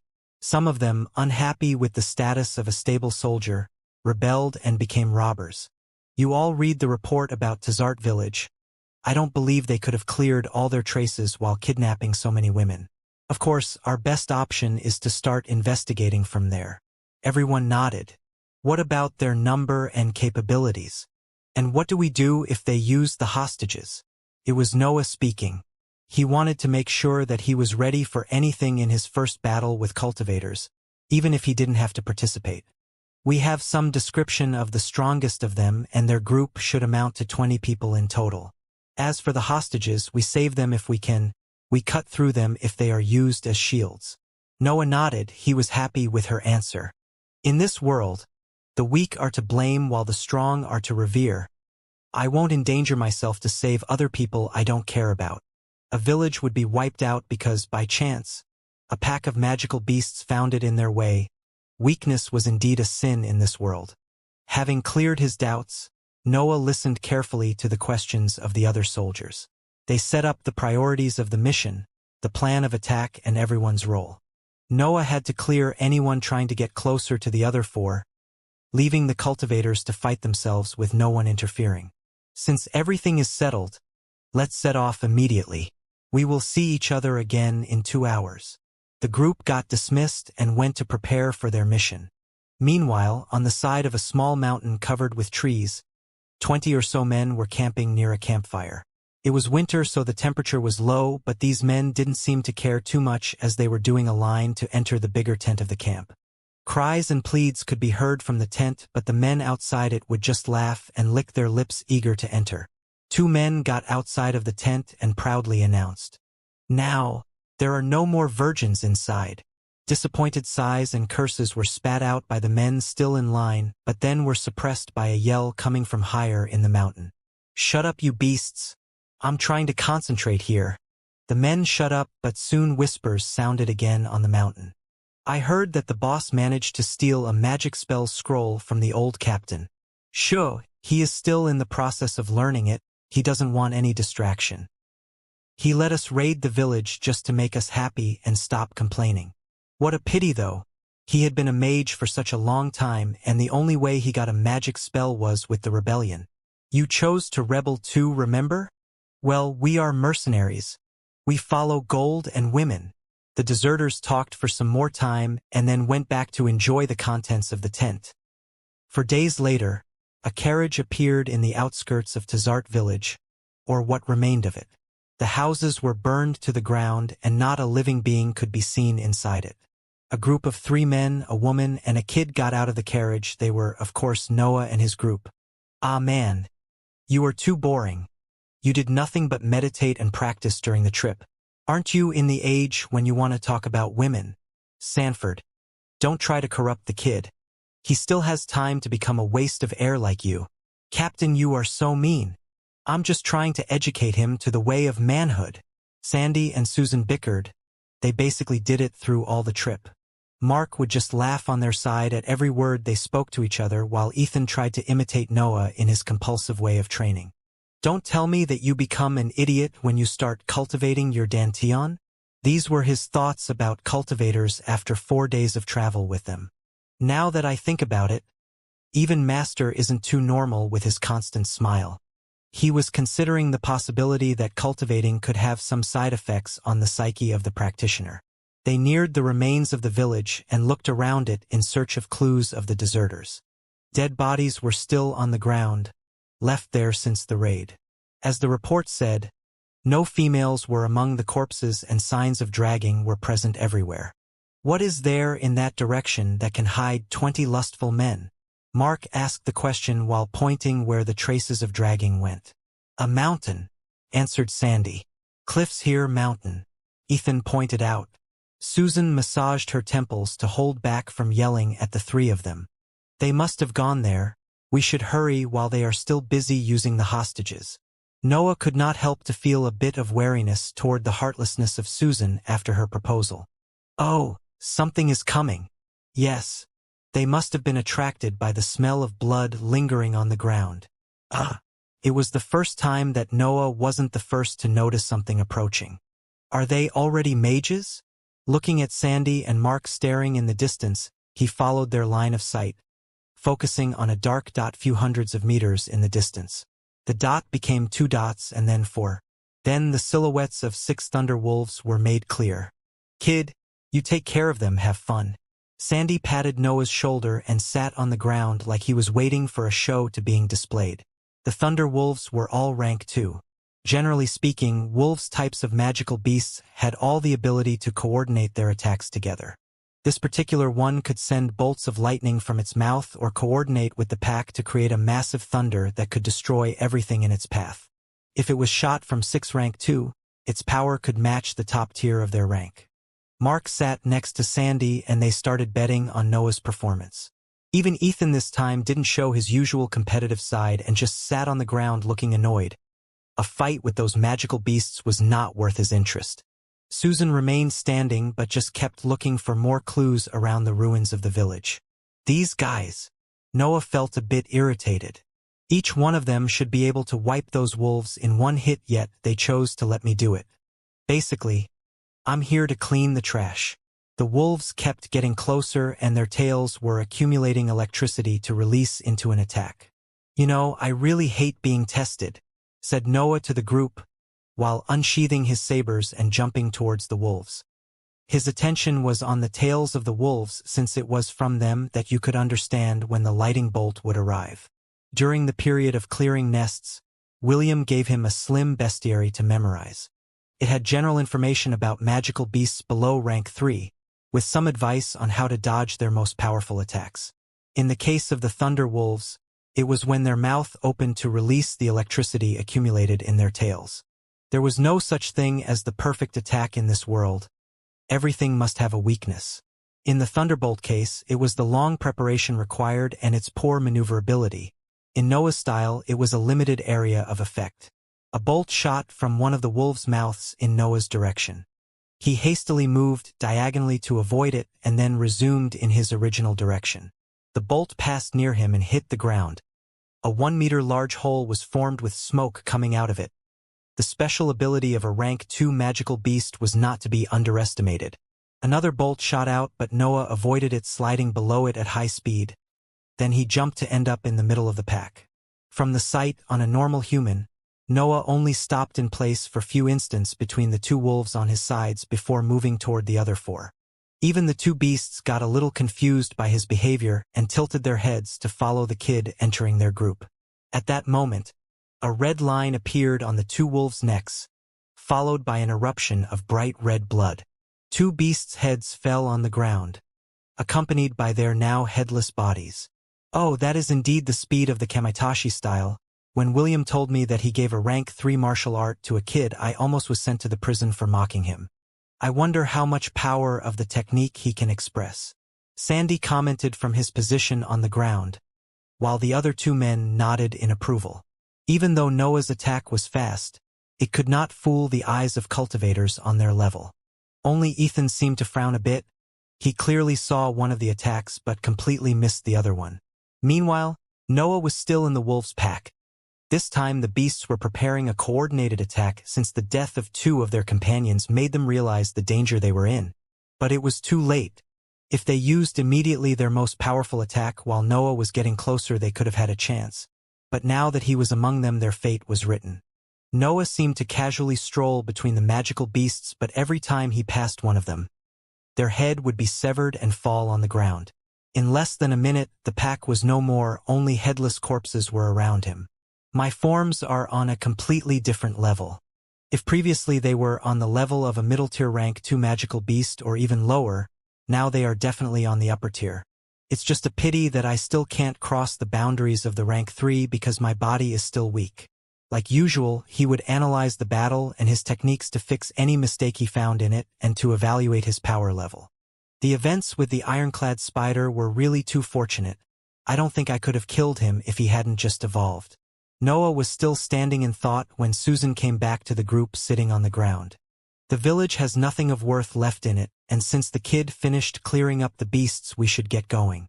What do you think? Can he block the weak deserters while we fight? Sandy stood up while answering. The non-cultivators are of no concern for him. The low-level ones should give him some problems, but he can handle it. The only problem is for how much can he hold them off. After all, the breath in his body is limited. Susan nodded and then said with resolution, "Then we end our fights before he's out of it. I don't want to be killed because some weak scum disturbed me." "Agreed, Captain. And when we have completed the mission, we can all go to the brothel in Mossgrove City to celebrate." Susan sighed loudly while massaging her temples, forcing herself not to get irritated by Sandy. Meanwhile, on Cliffshere Mountain, a middle-aged muscular man was sitting cross-legged on the ground frowning deeply. Screams and pleads would resound in the air, but he seemed not to care or to be used to it. A scroll with an intricate linear design written on it was open lying on his hands. At some point, he raised one of his hands in the air and pointed at a tree on his side. His whole arm lit up and a snake made of flames shot out of it. It slammed on the tree, destroying it and continuing for some meters before extinguishing. The man smiled and opened his eyes to look at the destruction created by his first magic spell. An area of 5 meters was wrecked by his spell, with some small flames still burning the destroyed tree. The man nodded with satisfaction and put the scroll on the lingering flames, burning it without any hesitation while deep in thought. "I finally managed to learn the flame snake magic. The rebellion was totally worth it." The group of the Bulvin family arrived at the base of Cliffshere Mountain. They jumped off the carriage and stared silently at the trees filling it. Everyone was in a serious mood since the battle was imminent. The usual exchange of jokes and scoldings was absent.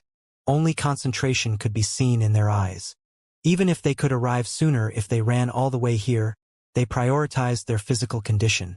So they rested during the night in the remains of the village and took the carriage before dawn.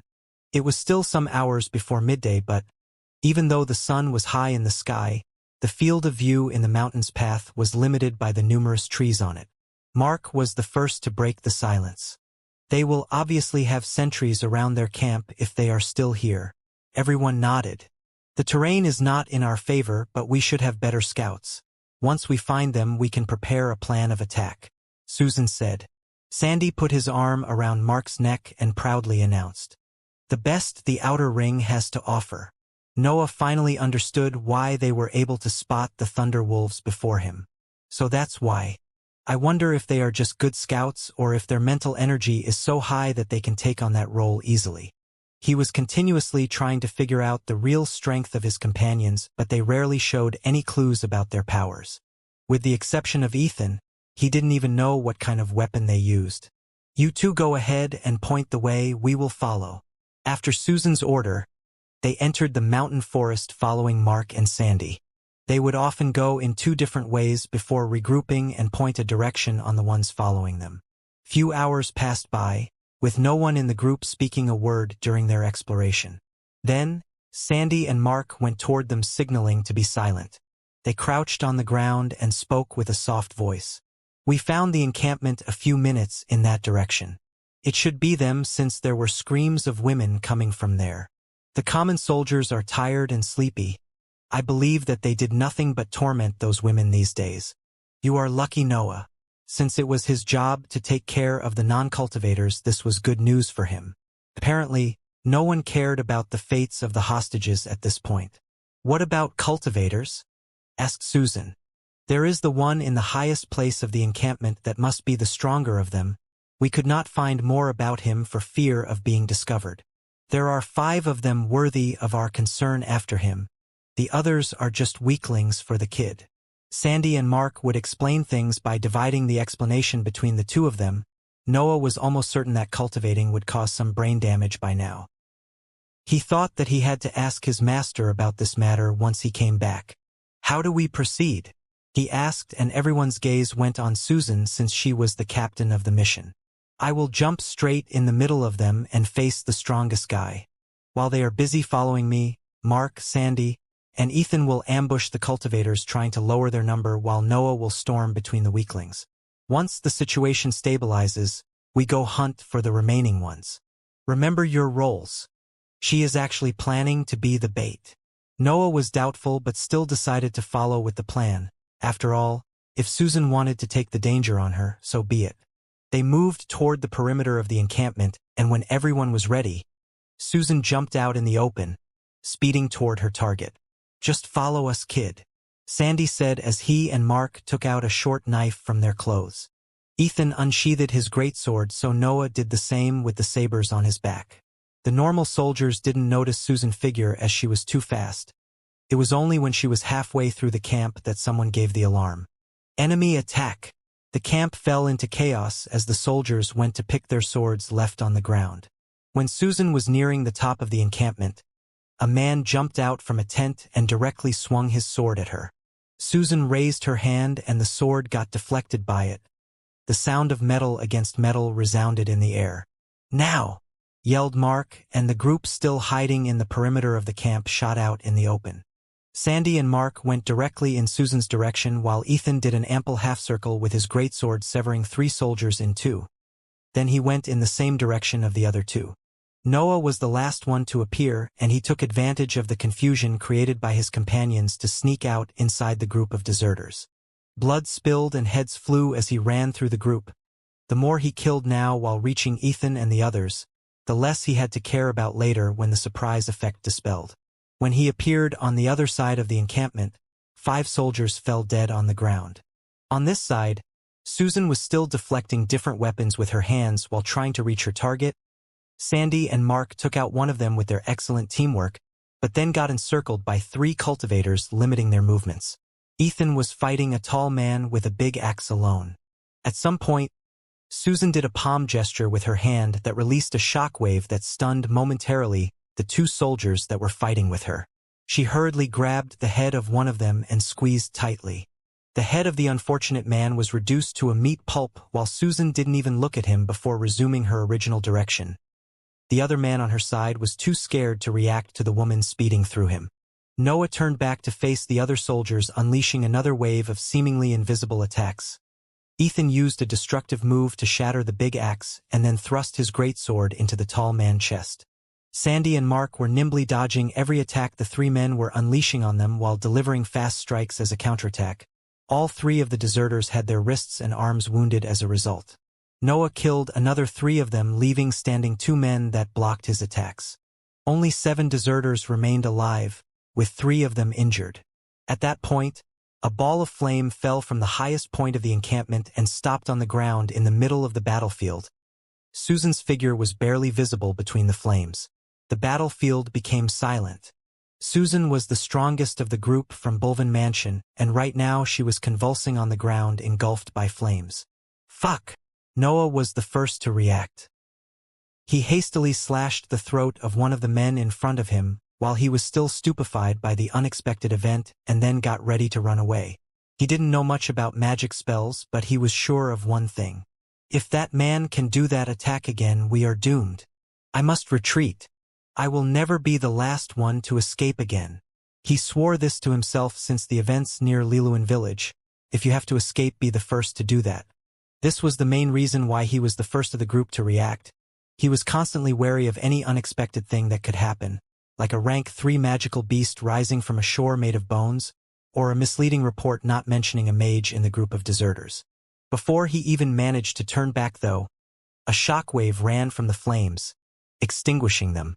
Susan's figure struggled to get up, showing to the onlookers the pitiful state she was in. She was completely naked without any hair left on her body. Her skin was almost completely burned and crackling sounds came out of it. She was missing her right arm, that probably took most of the destructive power of the spell, while her left hand had only 2 fingers left. A guttural voice came out of her mouth while she spoke slowly. Can, hold back him. Complete, mission. Then she jumped back on the man now visible high in the mountain path. He was staring at her with a slight smile, apparently satisfied by the damage dealt by his spell, yet his complexion looked pale like he was tired. Noah was stupefied. He was ready to run away, but then he saw what should have been a burned corpse getting up and speak. She should have been killed already just by the injuries created by the flames, not even considering the impact of the attack hitting her. Is this a real cultivator? He looked at the remaining man standing in front of him, about how he blocked his attack, and could not help but feel like he was an ant fighting another ant. I really am incredibly weak. He wasn't thinking only about his physical power but also about his mental state. Seeing Susan's determination inspired him. As if sensing the change in his mental state, his acupoints started absorbing breath at a speed like never before, slowly refilling the breath he used till now. The man seeing the kid slowly moving toward him felt a chill down his spine and got ready to block any incoming attack. It's useless, said Noah walking past him. You are already dead. The sword in his hands, held in a horizontal position in front of his chest, divided itself into 2 halves. Then a red line appeared from his head till his waist. Blood sprouted from the red line as the man was cut vertically in 2. A weak cultivator could do nothing against the full power of a rank 3 martial art. Even though Noah could have defeated him conserving most of his breath, that would have taken some time, and he was eager to give support to the other people in his group. Even if I can't defeat the mage, they probably can if they work together. I have to use my last full power attack wisely. The breath in his body was halved by his last strike, but now he could assist the others in their fight. Meanwhile, Sandy and the others had resumed their fights after seeing Susan's attempt to buy time for them. Ethan was fighting with the man that tried to block Susan previously while the brothers were still dealing with the 3 injured cultivators. Ethan seemed at a disadvantage against the maneuverability of the man's short sword, and he kept getting wounded superficially by its fast attacks. On the other side, Sandy and Mark seemed close to delivering a fatal attack to one of the men surrounding them, but they would always be obstructed at the last moment by the other 2. The advantage in numbers was slowing the arrival of victory in their fight. Noah chose to help the brothers since their fight was the easiest to end with his help, and since he wasn't too sure that he could block the short sword of the man if he focused him. Uncaring of their bleeding wrists, the 3 deserters were still delivering powerful blows containing great force. They used their martial arts empowered with their higher tier of breath to continuously unleash peak rank 2 attacks. Noah could do that only twice, and that was because his martial art was rank 3. Even though theirs was an art of a lower level, their attacks contained the same power and the deserters had fewer restrictions in their usage. Yet, the brothers would always dodge them while delivering swift counterattacks that would either be blocked by one of the deserters or wound them lightly. Wounds kept accumulating on the trio, but they held still, waiting for their boss to finish his fight with the almost dead woman. Another counterattack was launched by Sandy but was blocked by one of the men confidently. He was preparing himself to deliver another powerful blow when he felt a sudden pain to his back. He turned around to see a kid with black hair in a ponytail getting away from him at high speed. He had icy blue eyes and donned a tight black kimono. In his hands there were 2 black sabers. One of them had dripping blood on it. He had no time to say anything because Mark didn't let this occasion slip by and planted his knife in the man's chest. The man died still wondering where the kid came from. After one of the 3 deserters died, the fight became completely one-sided and Mark and Sandy took out the already injured opponents in a few rounds of attack. They didn't waste any time as they sped toward Ethan's battle. Mark only slightly nodded at Noah's figure following them at some distance. Ethan was having a rough time. His opponent was slowly overwhelming him, locking him into a passive position. There were a lot of light wounds on Ethan's arms and a deep one on his left leg that was hindering his movements. The brothers arrived at full speed, stopping the man from inflicting another heavy wound on Ethan and then, together with him, unleashed a series of attacks on the encircled deserter. Seeing that the situation wasn't looking good, the man chose to escape, getting purposely injured to escape the encirclement and then running at full speed toward the forest. But then, a black saber appeared in front of him. In order to block the saber, the man had to stop his escape, allowing the guards from Bulvan Mansion to encircle him again. Enraged, he tried to find the owner of the saber only to see a small figure getting away at high speed. In this moment of distraction, Ethan stabbed him on his waist, followed by Sandy and Mark's knives. In a battle between cultivators, one instant of distraction could cause your own death. That's why Noah's job was to ensure that the cultivators would fight themselves without interferences, and interfering was exactly what he was doing. He would lie in wait in order to find an opportunity to cause a misstep in the enemy that would be exploited by his companions. Boom! An explosion resounded from high in the mountain path. A serpent made of flames was coiling around the deserter's boss' right arm. On the ground near him, Susan's charred corpse was lying unmoving. No more life was in it. Boss! The man stabbed by the trio made a last plea of help before dying. The flames slowly dissipated and the serpent with them, showing how proved the mage was by using the spell 2 times. Noah, Ethan, Sandy, and Mark regrouped and stared at the pale man that killed their captain. "Your name?" Ethan asked, breathing heavily from the fatigue of his 2 consecutive fights. "TSK, what? The Shasti family forgot to mention it when they gave the reports?" The group and the man stalled in order to regain some energy. "We are simple people. Reading the names of those that we have to kill is just useless work," Sandy said, shrugging his shoulders. "My name is Orson. Why do you want to know it?" "Well, you killed our captain. We need to report your name after we kill you to complain about their shitty report." Mark's time to speak had arrived, but Noah didn't care this time as he was completely focused on Orson. "Can he do it again?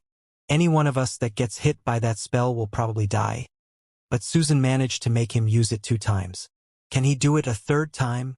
"Oh, no wonder she was so strong. It was your captain. Her body should have reached the limits of rank 3. What a pity. If she was a noble, she would have had the technique needed to break through rank 4, but alas." Orson seemed really sad for Susan as he kept on speaking. "You know, that's why I rebelled. I have been a rank 1 mage for 10 years now and managed to obtain a spell only by stealing it. Don't you think that it's unfair? Don't you think that someone as talented as her, as talented as me, has the right to obtain what he deserves?" His speech was about the common problem in the humans' cultivation world. Noble families would accumulate wealth and techniques to have a monopoly over them. Anyone not belonging to their inner circle could just serve for life, hoping to be rewarded accordingly, or resort to illicit ways. Ethan's breath returned to a normal pace. He looked at his companion and nodded. "Shall we start?" Orson shook his head but got in position to fight. He took a big iron mace from the ground with his left hand and yelled, "Come then!" The group waited no more and jumped right at him. Ethan was the first to clash with the mace, causing the ground beneath him to crackle. Sandy and Mark slowed their pace on purpose to deal with Orson's sides. Before the brothers' knives could hit Orson, though, the serpent of flames appeared again, this time protecting him. Sandy and Mark had to halt their charge while Ethan was pushed 3 steps back with his hands lightly burned. The serpent disappeared and the exchange of attacks and defense repeated itself. It seemed that if Orson used the magic spell only to protect himself, its consumption of mental energy would be lower. After 3 rounds of attacks, Ethan's left arm was hanging on his side while he wielded his greatsword with his right hand. The wound on his left leg was constantly spilling blood and he was deadly pale. He probably could hold only for another round. Sandy and Mark were relatively better. The fire only touched them superficially and managed to cause only some spots of burned flesh. Orson, on the other side, was panting heavily. He looked completely drained, like after a full session of training in the Kezir rune. It was obvious that the next round would be the last. Ethan's eyes became resolute as he charged recklessly toward Orson. Like the times before that, his greatsword met the mace and he pushed hard with all the strength he had left to lock Orson in that position. The attacks of the brothers arrived as punctual as always, aiming for the blind spots of the mage. At 1 step from death, Orson resolutely chose to raise once again his right arm to unleash his strongest attack. The arm lit up and a serpent of flames was being formed when a blade of wind, with the form of a crescent moon, hit the arm and severed it. Noah was a few meters away from the mage, kneeling on the ground and managing to keep his upper body erected by pointing with his sabers on the ground. He had watched the whole battle from a small distance away and understood one thing. The flames originated from his right arm. So he waited till Orson exposed his arm again to deliver the only ranged attack that his art had. The execution was perfect and the magic got interrupted. Sandy and Mark used this chance to directly cut off Orson's head with 2 strikes from opposite directions. The mage was dead. Noah and Ethan immediately fell on the ground. One had his breath completely drained while the other was heavily injured. The brothers, on the contrary, were still standing looking around the battlefield and on Orson's body. After their search, they came back to where Ethan and Noah were resting. No traces of the scroll containing the magic spell. He must have destroyed it. Except for some starving women that survived and us, everyone is dead. They divided their lines as usual, but there was a trace of sadness this time and not the usual irony. Noah looked at the charred corpse at some distance from them and spoke. If she didn't make Orson use the spell twice, at least another one of us would be dead. Everyone nodded and bowed to the corpse of their former captain. Inside the carriage, the group from Bulvin family was returning to the mansion. Having completed the mission, there was no reason for them to remain in Cliffshere Mountain. They had signaled the place where the encampment was and left the hostages there waiting for someone from the noble families to pick them up. In a matter between cultivators, those women were treated only as casualties and were for normal soldiers to handle. The atmosphere during the trip back was pensive. Everyone was silent with their mind wandering. Sometimes their gaze would lie on a charred corpse lying on the wooden seats of the carriage, sometimes on Orson's head on the floor. After he stared at the mage's head, Noah broke the silence, wanting clarity on a pressing question in his mind. Is it really that hard to get a magic spell if you don't belong to the noble's inner circle? The group was a little surprised formed the question, but then realized that this companion that fought with them was, in fact, a kid. Mark did a complex smile and spoke. I'm sure that your master already said something to you, but I'll try to be more precise. You were probably misled to think that if you put enough efforts, inevitably you will receive rewards. That is true only until a certain level.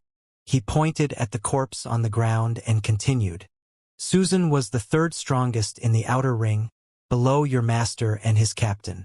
She served in the guards of the outer ring for more than 20 years. Do you know the reason why she could not receive a technique that surpassed rank 3? Noah's answer was immediate. Because she didn't join the inner ring. Sandy broke the silence too and corrected him. No, because she had talent and will. Mark nodded to the answer of his brother and continued. You saw the power of a magic spell now?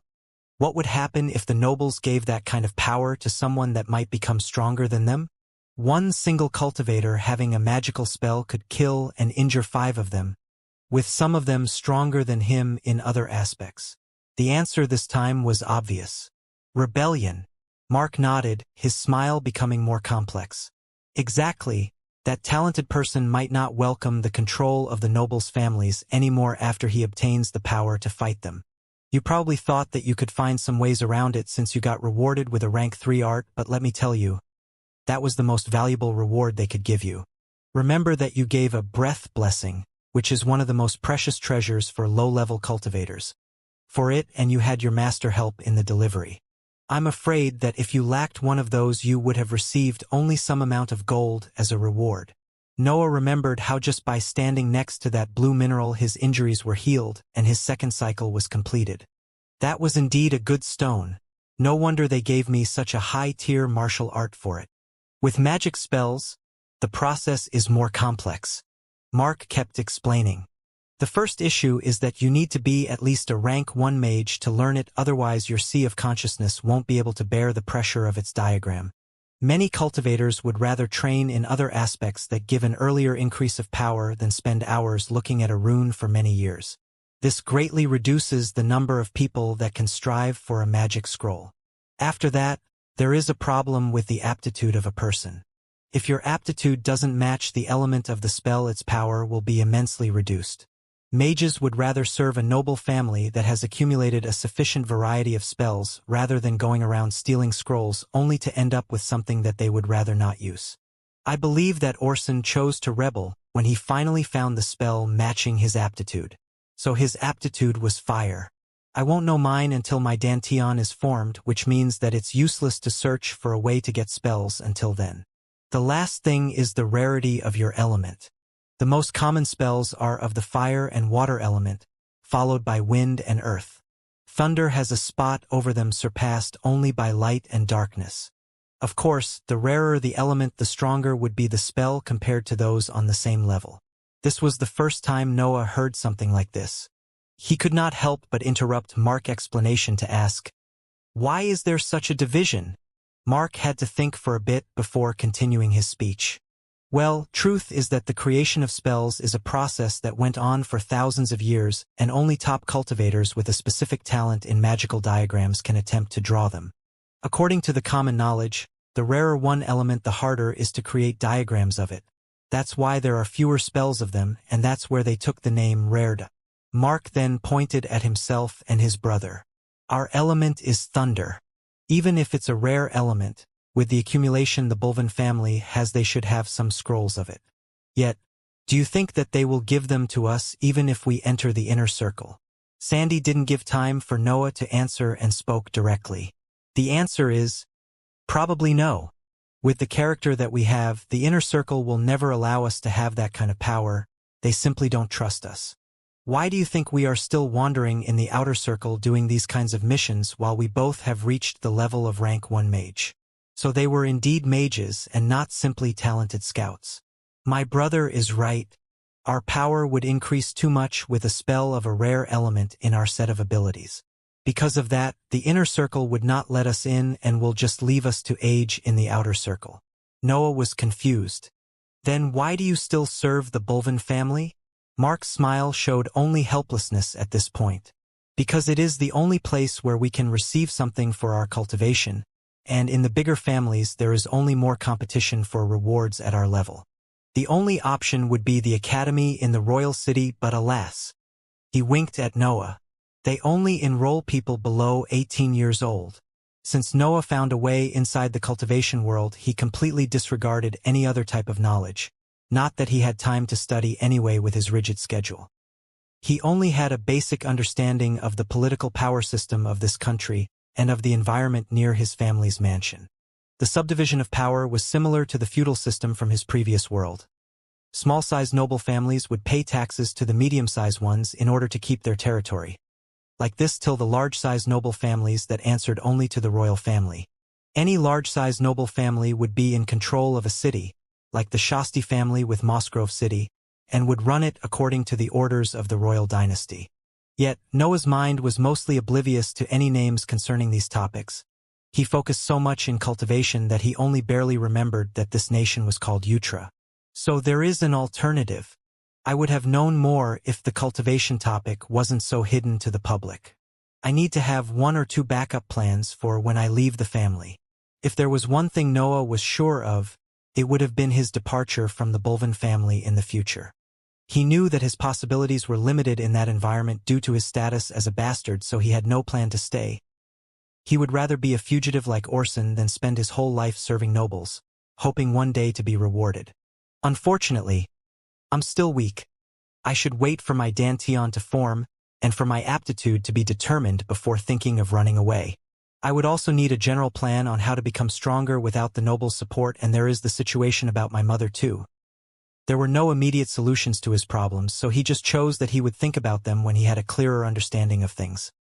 Life kept going as usual in the outer circle. With the exception of the ceremony for Susan's funeral, Noah did nothing but training and clearing magical beasts packs. It was a few days after he became 12 that a big event happened. His acupoints had completely stopped absorbing breath. His 3rd cycle was completed. In the next cycle, he will obtain a rank 2 body. Right now, Noah was in the torture room below the guards building. He was screaming in pain tied to a metal table. Willem was next to him, yelling the number of the acupoints he was going to destroy. All of the 7 acupoints are destroyed. The whirl is forming. Focus. Noah was, by then, used to the treatment, or at least to its procedure. The pain he would feel from having his acupoints broken was still as terrible as the other times, No matter how much he increased his mental energy, he had to put all his concentration on managing to stay conscious. The usual feeling of death approached Noah's mind, but that could not make him flicker. He was completely focused on the breath, accumulating over his back. After reaching a decent amount of density, he manipulated the breath to enter and fill the space where his acupoints previously were. Yet, at that point, something unexpected happened. The breath, instead of accumulating in the empty places, was absorbed by his body. The most worrying thing was that Noah didn't feel any increase of strength. The breath had completely disappeared inside his body, while the feeling of death was still getting closer at high speed. He tried again to flow breath in the acupoint's previous spots, but the same thing happened. He was at loss of what he had to do. Any strand of breath he tried to accumulate would be absorbed by his body, and he didn't even know why. At that point, a drop of a familiar black liquid got expelled by his right arm. Seeing it, Noah finally understood. He was going through the advancement of rank of his body. Is the breath being absorbed pushing my body over the rank?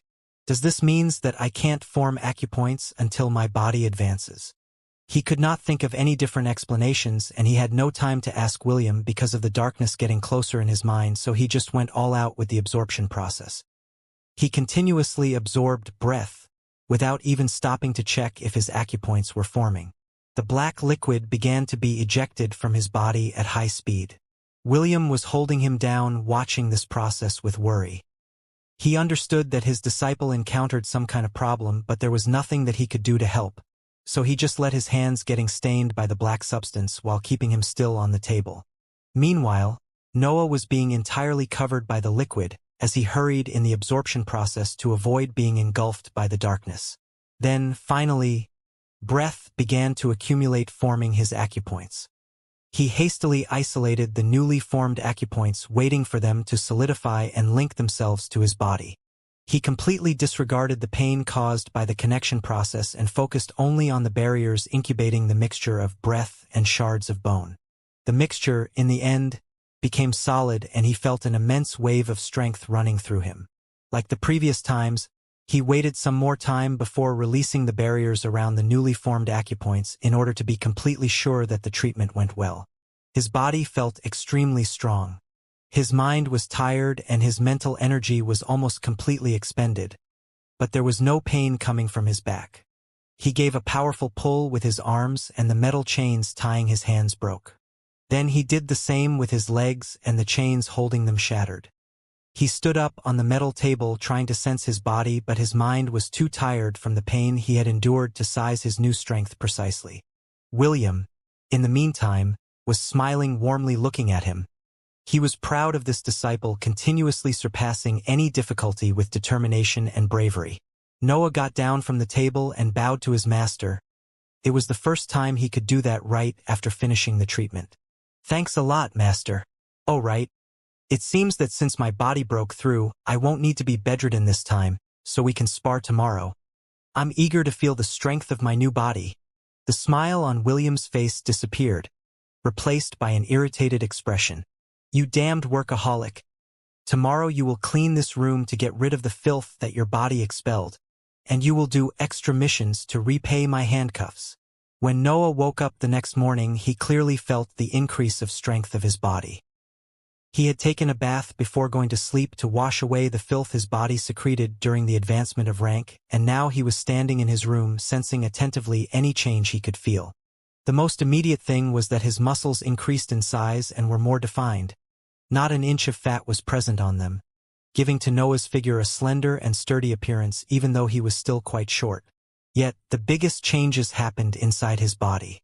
The 7 acupoints on his back were absorbing breath at a speed at least 2 times higher than they did in the previous cycle. The quantity that his body was holding had already increased threefold, and its quality seemed higher. With this amount, I can launch full strength attacks at least 6 times before running out of breath. I'm not even factoring the new speed at which I'm recovering it. I might as well have the energy for another attack when the other 6 are used, and this while the 4th cycle is not even complete. The newly found power was making Noah eager to spar with his master, so he hurriedly donned a white kimono and got ready to exit the room before a thought stopped his tracks. Right? First I have to clean the torture room. Clang. The sound of swords clashing resounded in a room of the guards building. Noah was fighting against William with decision and resolution while getting used to his body. It was some time since William had to drop the wooden stick and use a real sword to block Noah's attacks. Nevertheless, Noah was never able to surpass his master's defense. William would just block any attack coming at him while commenting on its execution. Yet, the happiness for his body's improvement wasn't present on Noah's expression, which exuded only coldness and concentration. He had met with his mother before going to the sparring session and was crestfallen to see a big bruise on her face right under the left eye. Some sort of pressure had formed in his mind, hurrying him to improve faster before something irreversible happened. William noted his disciple's state of mind and raised the stakes of the training as a form of respect for his determination. It was only when Noah was breathing heavily and sweating profusely that his master decided to stop the sparring and sit on the floor to discuss things with him. Noah sat on his knees on the spot in front of him and sorted the questions he wanted to ask. So, how is a rank 2 body? William started the conversation. It's really amazing. My strength and speed rose to an absurd level. I believe that now I completely crossed the boundaries of a rank 3 magical beast. William nodded. He knew that every advancement in rank comported a sudden increase in strength and that the higher the level of the rank, the bigger would be the difference with the previous level. Noah chose his first question. Master, are cultivators all idiots? William was surprised by the question and could not help but to ask for the meaning of it. What do you mean? Well, in the mission against Orson I realized that cultivators have, well, peculiar traits in their personality. William was at first confused but then realized something looking at his disciple complex expression and became irritated. You, the kid that at the age of 8 scammed guards for techniques, the kid that in 4 years did nothing but train and fight, the kid that can't think of anything than cultivation all day, are saying that cultivators are peculiar. Noah seemed to be taken aback by these words but just put a slight smile on his face as an answer. William shook his head and continued. It's not the cultivation process that causes these peculiarities. Rather, a person needs those to keep pursuing power. Only a strong personality can continue on this long road unmoved by the many difficulties that it will encounter. Noah was enlightened. The body-nourishing methods required constant meditation and great patience to be trained, and those were the easiest techniques to practice in.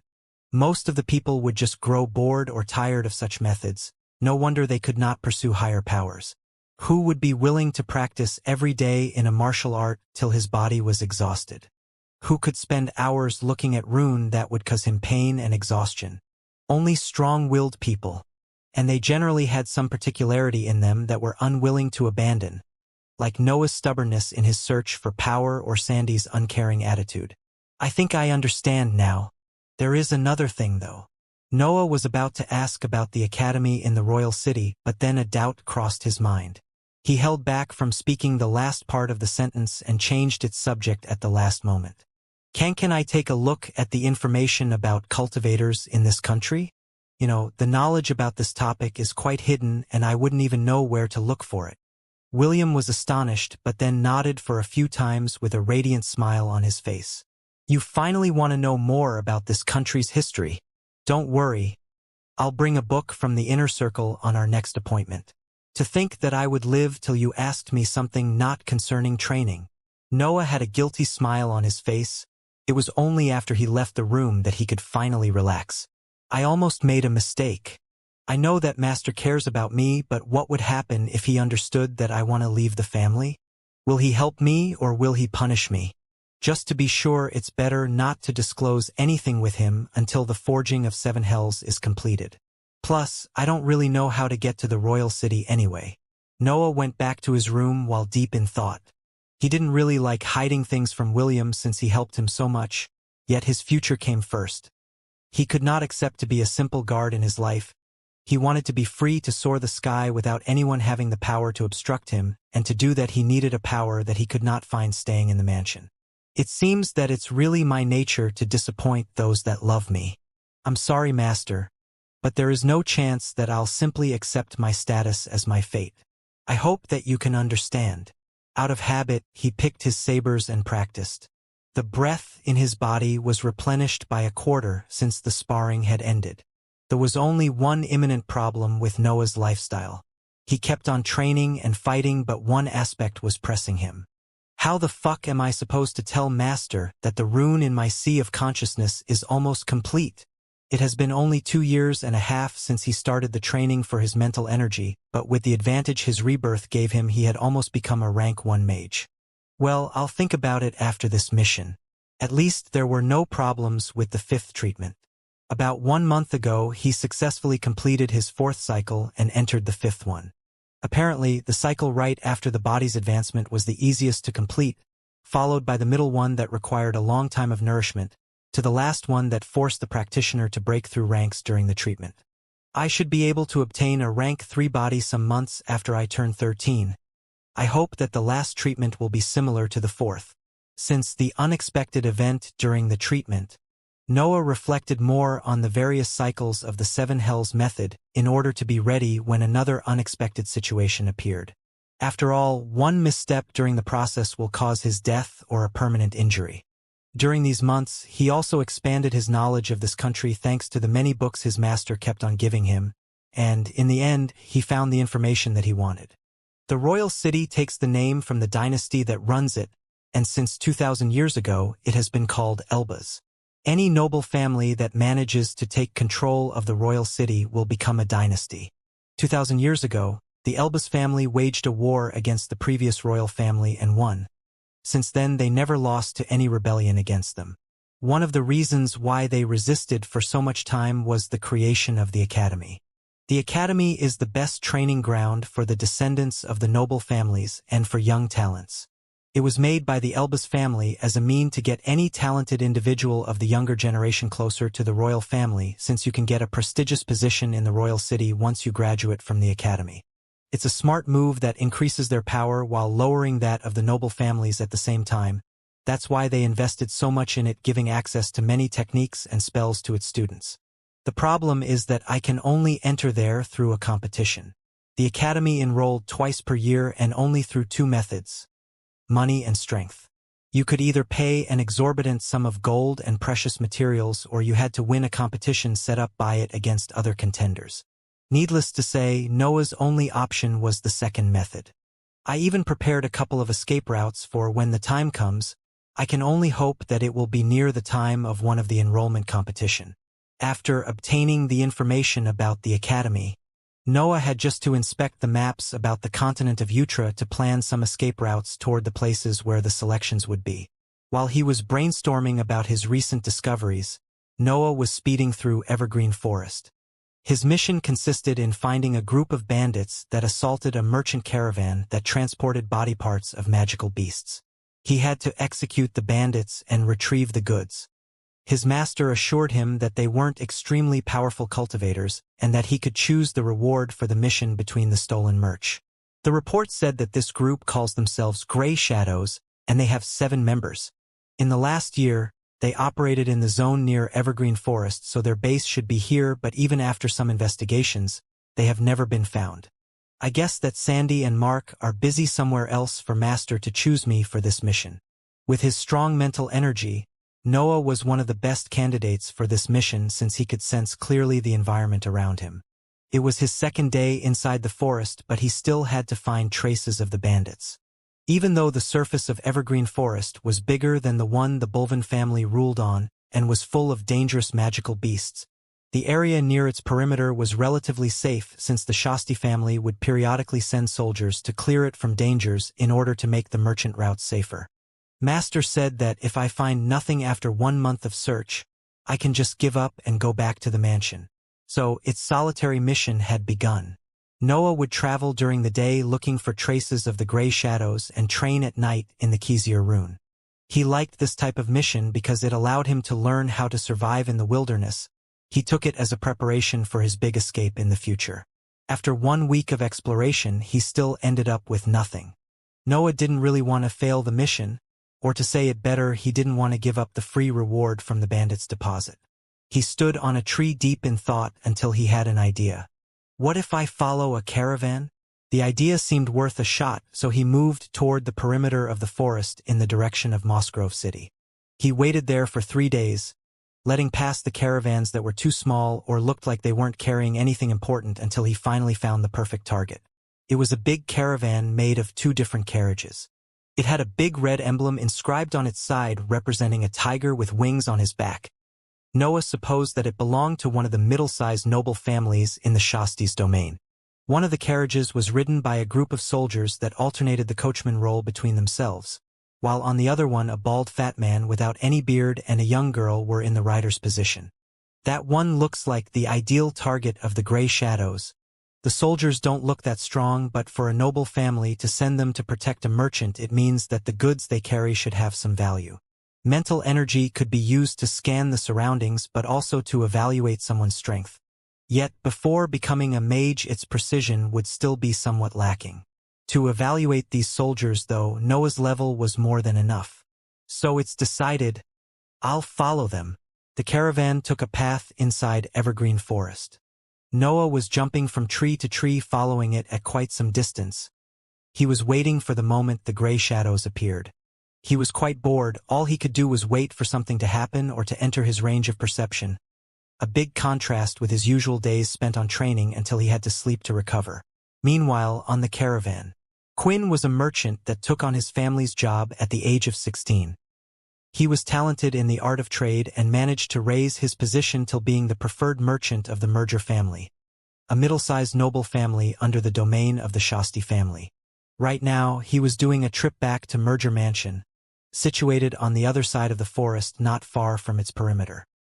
He had successfully sold the goods given to him by the noble family in the market of Mossgrove City and made quite a sum. Since the business trip went well, his mood was joyous as he took the shorter road back to Mansion, uncaring of the dangers of the forest. After all, he had in his defense the soldiers of a noble family. Ha! If my ancestors were to see me now! I single-handedly raised my family status so much that a noble family actually protects me during my travels. These were his thoughts. Of course, he knew that the soldier's mission was to protect the goods and not him, but his mood was unaffected since his trip this time was really profitable. After I complete the trade and give back the accounted goods, I will have enough to retire and build a small mansion. Who knows, in a few generations my family might become a noble one. His gaze involuntarily shifted to the young girl next to him. She was his only remaining family since his wife passed away. Yet, this daughter of his inherited his talent as a dealer. Quinn taught her all his knowledge and experience but never thought that one day he would be near setting his own mansion. I wanted her to marry someone from a small-sized family, but if I wait a bit, she could actually strive to be the first wife in a middle-sized one. After all, her relationship with the young master of the Merger family is not too bad. Quinn was lost in his thoughts while the caravan kept going. He would just plan things and sort the inventory during the uneventful travel. However, 1 week after his entrance in Evergreen Forest, something unexpected happened. An arrow, shot from behind the trees, hit the horse carrying the carriage in the front.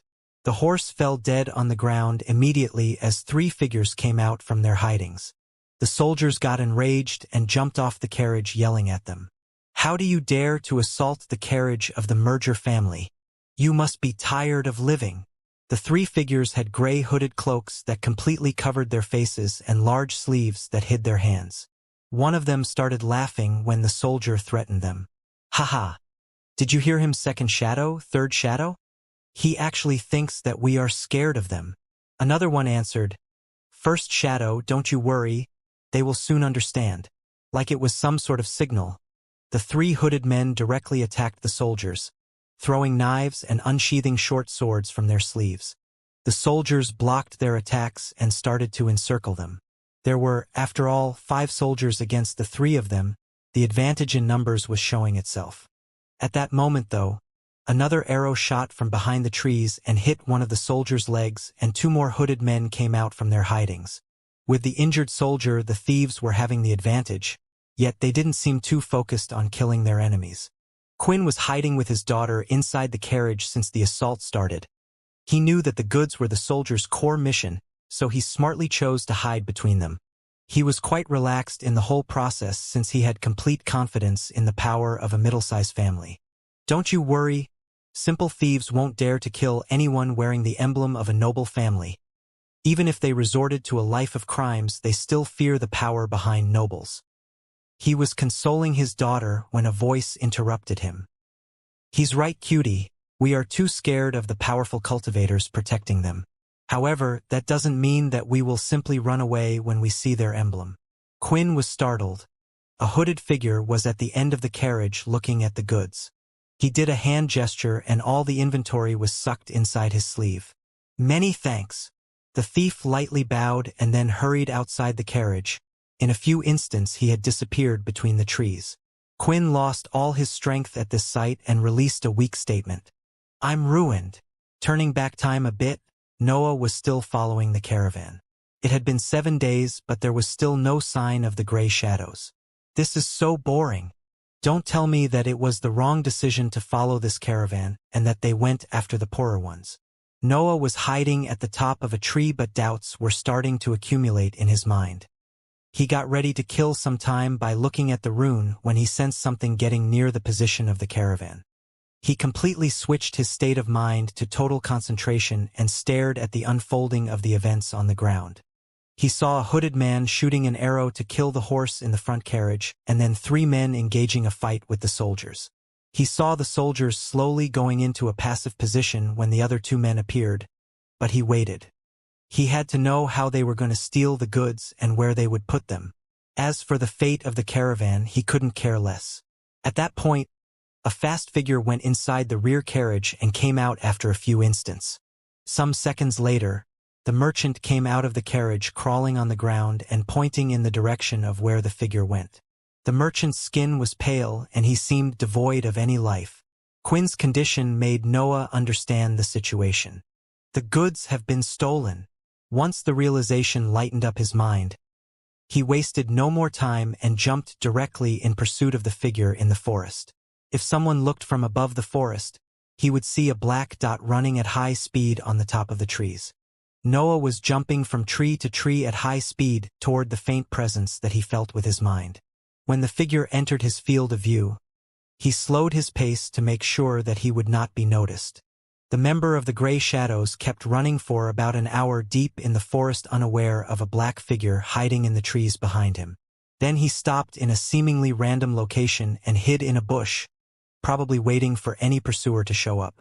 After a quarter of an hour, he got out of the bush convinced that no one was following him. He happily folded his sleeve and raised his now exposed right arm into the air. Then he closed his eyes in concentration while furrowing his brows. A twinkle shot out from his hand and various items appeared on the ground. There were magical beasts' parts, weapons, bottles with shining liquids and so on.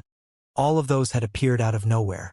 The hooded man was about to sort the items on the ground when a black blade appeared on his throat, followed by a cold, threatening voice. Tell me how you did that and I'll let you live. The man realized that he had been followed and cursed internally. I'm the fastest in the gray shadows, but my brothers should be near here by now, maybe if I stall for a bit. The plan of the hooded man was simple but effective, so he went for it. Oh, it's a special technique passed down by the ancestors of my FA dash. He could not finish his sentence that a sharp pain coming from his right shoulder assaulted him, forcing him to crouch on the ground holding his shoulder. However, when his hand reached for the spot where the pain came from, he only felt a warm liquid flowing from it. He opened his eyes to look at it and discovered that his right arm had disappeared from its spot and was on the ground, staining it of a red color. Before he could say anything, though, the black blade reappeared on his throat and the cold voice sounded again. Next is your left arm if you don't speak. The gray shadow was terrified by now and hastily explained with a trembling voice. It's the space ring on my right hand, sir. If you use your mental energy, you can bind it and use it to store non-living things. It's all yours. Just give me 1 second to remove my binding. No need.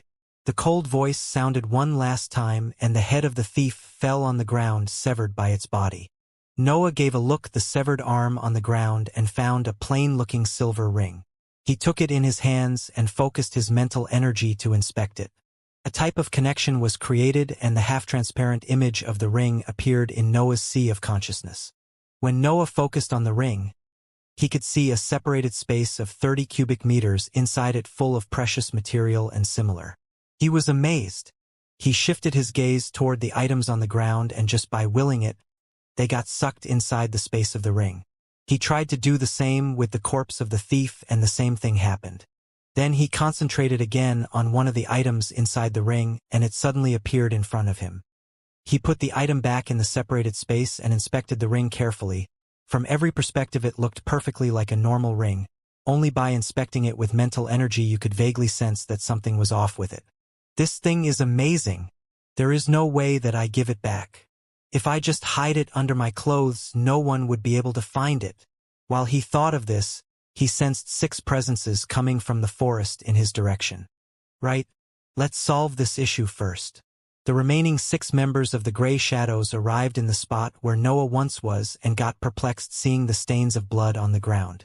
One of them touched them and spoke in a worried voice. The blood is still warm. I think that 7th Shadow was followed and injured. As we all know, his battle capabilities are pretty inconsistent. Another one of them answered him. What do we do now? All the stolen goods are in his space ring and, without it, we are just some lousy robbers. So everything they have is inside the ring. No need to waste time then.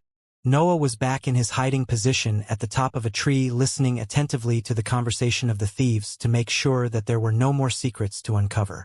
Once he was sure that the ring was the main reason they managed to operate in secret for so much time without getting caught, he slashed the air in their direction and jumped toward them at high speed.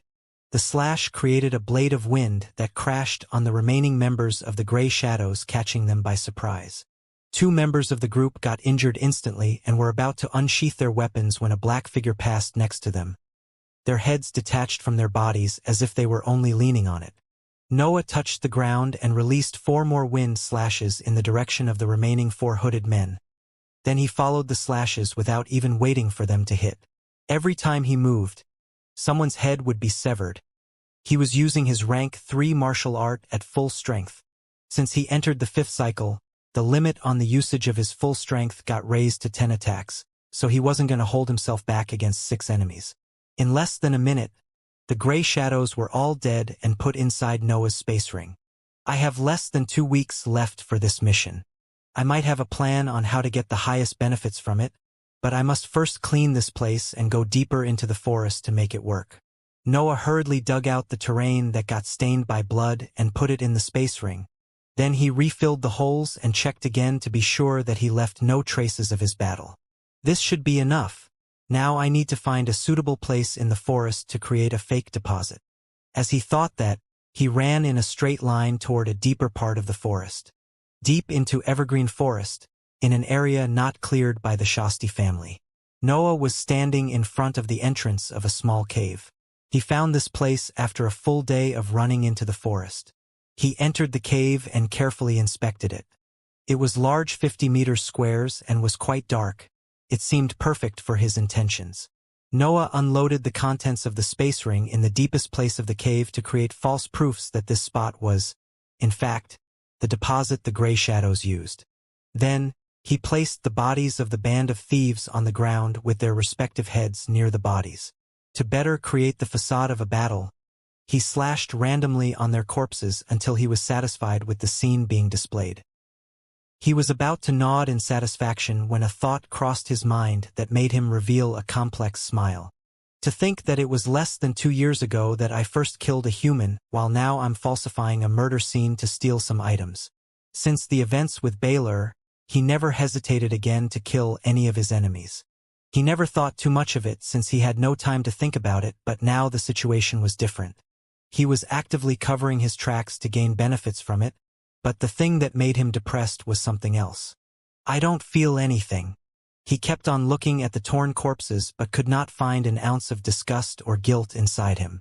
It was my mission to kill them, so I simply did it. Now I want their items without consequences, so I simply raged on their corpses. He stared for a few more moments before he found the answer he was looking for.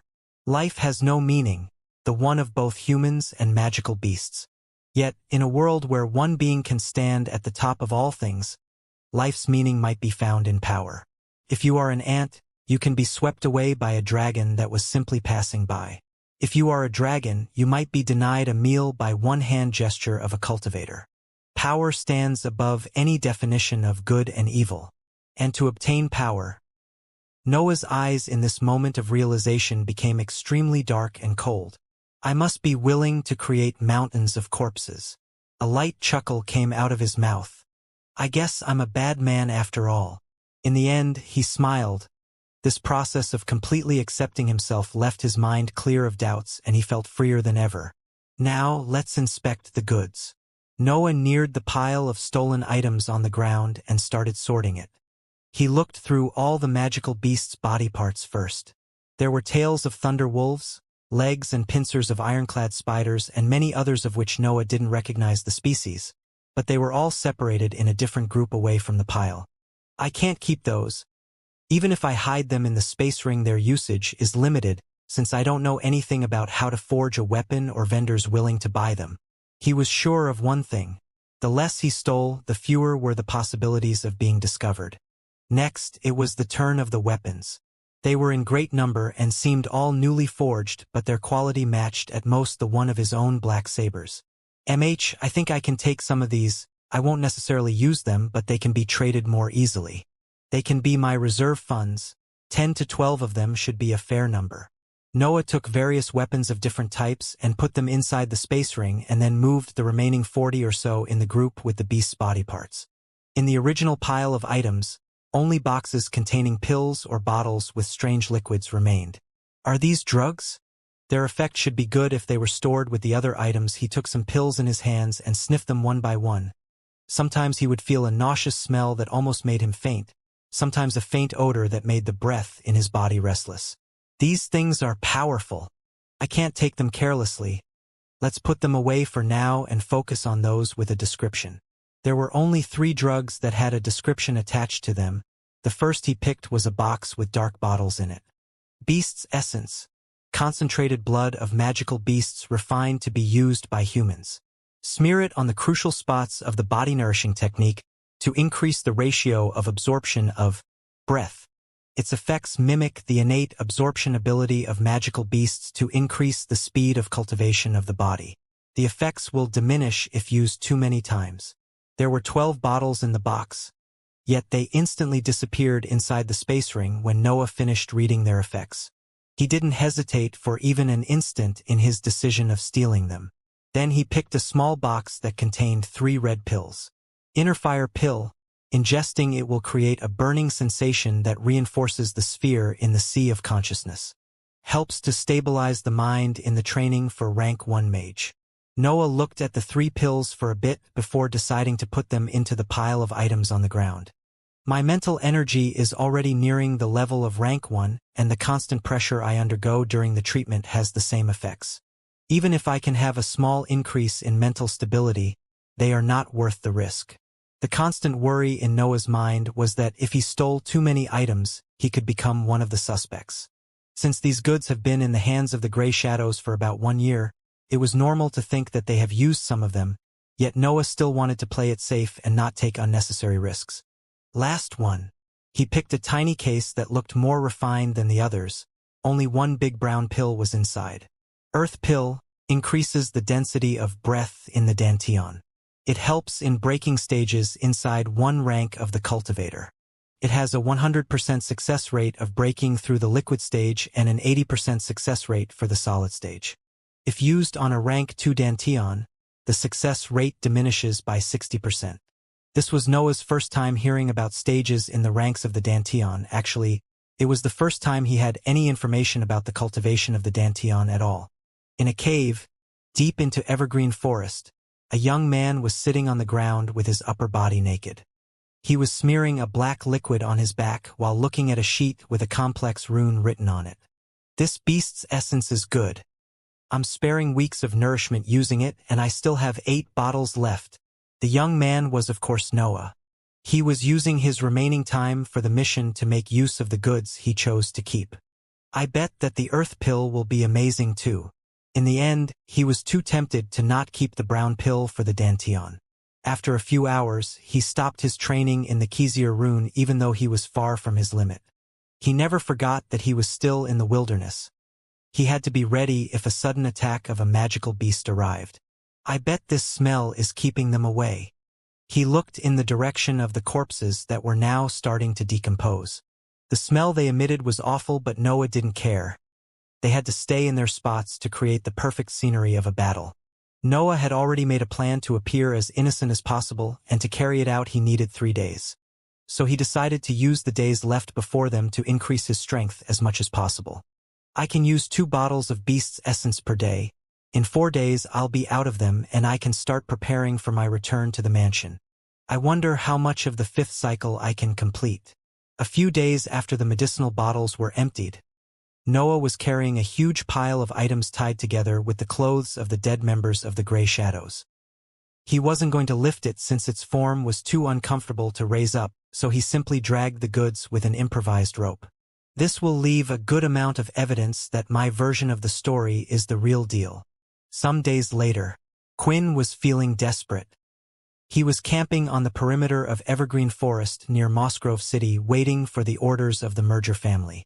Only 3 soldiers were left standing guard on him, while the other 2 went to their family mansion to inform the inner circle of the events during the trip. Yet almost 2 weeks had passed, and of the envoy from the family there was still no trace. I'm totally ruined. Even if they manage to take back the goods, I will receive no share from it. I might even lose my privileged position as their merchant. My dreams, my plans, everything is ruined. He was completely powerless in this situation, and the remaining guards started to treat him with coldness even though the job of protecting the shipment was theirs. In this world, it was always the weaker one to get the blame for any faulty situation. Tisk. If that idiot of a merchant didn't take the path in the forest, everything could have been avoided. You are right. Now our position in the guards will be severely affected because of such a greedy man. And we also have to stand here with him. The guards were speaking in such a loud voice that Quinn could clearly hear them. His daughter understood the situation and remained silent for the whole time, scared that one misspoken word could trigger the anger of the soldiers. It was at that moment that a kid donned in black and sweating profusely exited the perimeter of the forest carrying a big pile of items tied together by clothes stained with blood. The group from the Merger family stared with wide eyes at the small figure dragging a burden that was 4 times his frame. Quinn looked at the items and recognized some of them as the ones that were stolen from him. He hurriedly got close to the young man, yelling loudly, Wait! You, kid! Where did you get those items?" The excitement from finding his assets made him speak without any form of respect. Noah looked at the fat merchant and answered nonchalantly while continuing his tracks. "Found them on the forest." Quinn felt finally hope after 2 weeks of desperation. "There are some items that were stolen from me between those that you are carrying. Please, return them to me." Noah still didn't stop and only asked a short question. "Do you have any proof?" Quinn was at a loss for words and only now realized that the young man in front of him could have not been a simple one. He was, after all, coming back from the forest with a great burden on his back. When he looked at the signs of dragging on the ground, he realized with fear that he could not see where the signs started from. For exactly how long has he carried such a way? The guards, though, had slower minds than the merchant, and when they overheard the conversation they arrogantly neared the items. "Kid, if the merchant said that these are our items, then so it is. If you have any complaints you can come to the Merger mansion to apply for a refund." The soldiers only saw wealth in the pile in front of them and were already imagining the reward the family would give them when they brought them back. Just when one of them was about to undo the packaging made of clothes to inspect the items, a kick came in his direction. The attack was too fast and too sudden. It hit the soldier chest, sending him flying away for 5 meters before he fell on the ground unconscious. In the spot where he was previously, Noah was now standing with his right leg still raised. "So you want to rob my Bulvin family of the earned reward from a mission assigned by the Shasti family?" Noah shamelessly used the names of the noble families to stop their claims on the items. The group was stupefied seeing a kid knocking out a soldier with just one attack. Their attitude became immediately more respectful. Noah simply snorted and went back to his dragging toward Bulvin Mansion. Yet, before he could move again, Quinn placed himself in front of him with a wide smile on his face. Young sir, I want to apologize for my earlier rudeness. That thing that you are carrying seems heavy. Would you like a ride back to your mansion? Oh, it seems that this man is not that stupid. Well, they can be my witnesses if I go with him. I agree, but I have a condition. Quinn lightly bowed while speaking. Please speak, young master. Noah pointed at the pile of items behind him. I can take one of those things as a reward, so you have to explain to me the effects of the pills in there. Noah was standing on Quinn's carriage listening to his explanation while moving toward Bulvin Mansion. Young master, this is a snake essence. It's a powerful elixir that can cure any poisoning. It is made from the livers of snake-type magical beasts and... Young master, that one is the Bear Fury pill. It will give you a temporary boost in strength and resistance, not that you would need it. You are strong as a bull and graceful. Oh, you surely won't need that one, young master. That's a purple mouse concentrate. They are weak magical beasts, but their reproductivity is extremely high. I bet you can guess already the effects of such a fluid. Hey. Quinn would flatter Noah every time he had the chance while explaining the properties of the many pills and elixirs in Noah's pile of items. The goods were already moved back on the carriage before they moved again, and Quinn, his daughter, and one soldier from the merger family came along. The other one was left on the rendezvous point waiting for his family's envoy and taking care of the collapsed guard. Yet, as Quinn's exposition continued, Noah began to feel irritated. What's up with this guy? Does he have a crush on me? And why is he avoiding all the drugs that seem more powerful? His brows furrowed, making the merchant panic a bit. He understood that he overdid a little, and so he moved to the next part of his scheme. Young master, I'm old and quite tired from all the previous events. Why don't you allow my daughter, Sophie, to keep up with the explanation? I can assure you that I taught her all my knowledge, so she is more than fit for the job. Realization struck Noah after hearing the merchant's words. He wants to set me up with his daughter? Does he think I'm some kind of noble heir of the family? Sophie was a young girl that was about 14 years old. She had long brown hair and green eyes. Her body was gracious but was still developing the curves typical of an adult woman. In Noah's eyes, though, still tied to his previous world's canons of beauty, she was just a kid. Sophie blushed when her father mentioned her and peeked shortly at the young man, only to lower her head, blushing even more evidently. Noah was a bit stunned by her reaction. Am I really that good-looking? Well, I do have Lily's facial attributes, but I never thought that they could cause such reactions. Noah had taken his mother's pretty face and had her same eyes and hair, coupled with his well-toned body, his strength, and the possibility that he was a noble. No common girl could possibly reject him. Before Sophie could pick up where his father left, Noah stopped her. Quinn, I want to make clear that I'm just a bastard inside the Bulvin family. He continued speaking while taking out something from the pile of goods. A fetid smell enveloped the carriage as 7 heads, hidden inside layers of body parts of magical beasts, were made visible. Quinn lost all colors from his face, and Sophie trembled lightly at that sight. And I really think that it's time for you to start speaking about the important drugs. A wave of coldness enveloped the carriage. The guard that was on its rear had his head lowered the whole time. The merchant and his daughter might have not understood Noah's real strength, but an initiate on the road of cultivation like him knew that one had to be on the level of a real cultivator to knock up a guard with one kick. Seeing the severed heads, Quinn understood that the kid in front of him not only did find the robbers hiding but also killed them. And he did all of this while being alone. Quinn hastily kowtowed with his head hitting the floor of the carriage. I'm extremely sorry. Please forgive this lowly merchant. Noah at that sight just shrugged his shoulders and pointed at the goods. Keep going. When the group was nearing Bulvin Mansion, Noah was lying on the roof of the carriage deep in thought. The inner energy pill is my best choice for sure, but it belonged to the merger family, so I don't know if they will let me pick it. Apparently, most of the good drugs belonged to the stolen shipment of the merchant, so he was unwilling to speak about them, at least until Noah's threat. The inner energy pill was among the best pills that Quinn pointed out. It was made by concentrating breath in the form of a pill and was one of the best nourishment for the body of the cultivator. The other option is its worse version in the form of an elixir, but I believe that the effects will be much lower. I hope it will be enough to complete the 5th cycle. The inner energy potion was the less powerful version of the previous pill. Noah's choice as the reward for the mission was between these two options.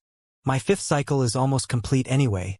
I believe that in 2 months my acupoints will stop working, so even getting the worse version is not a bad thing. I already got the best possible rewards after all. His hand unconsciously went on a spot on his waist where a silver ring was hidden. Inside it, there were 12 well-made weapons and a big brown pill. I can't wait to have a Dantian to test the earth pill. I bet the results will be amazing. A light smile appeared on his face as he was daydreaming about his future strength.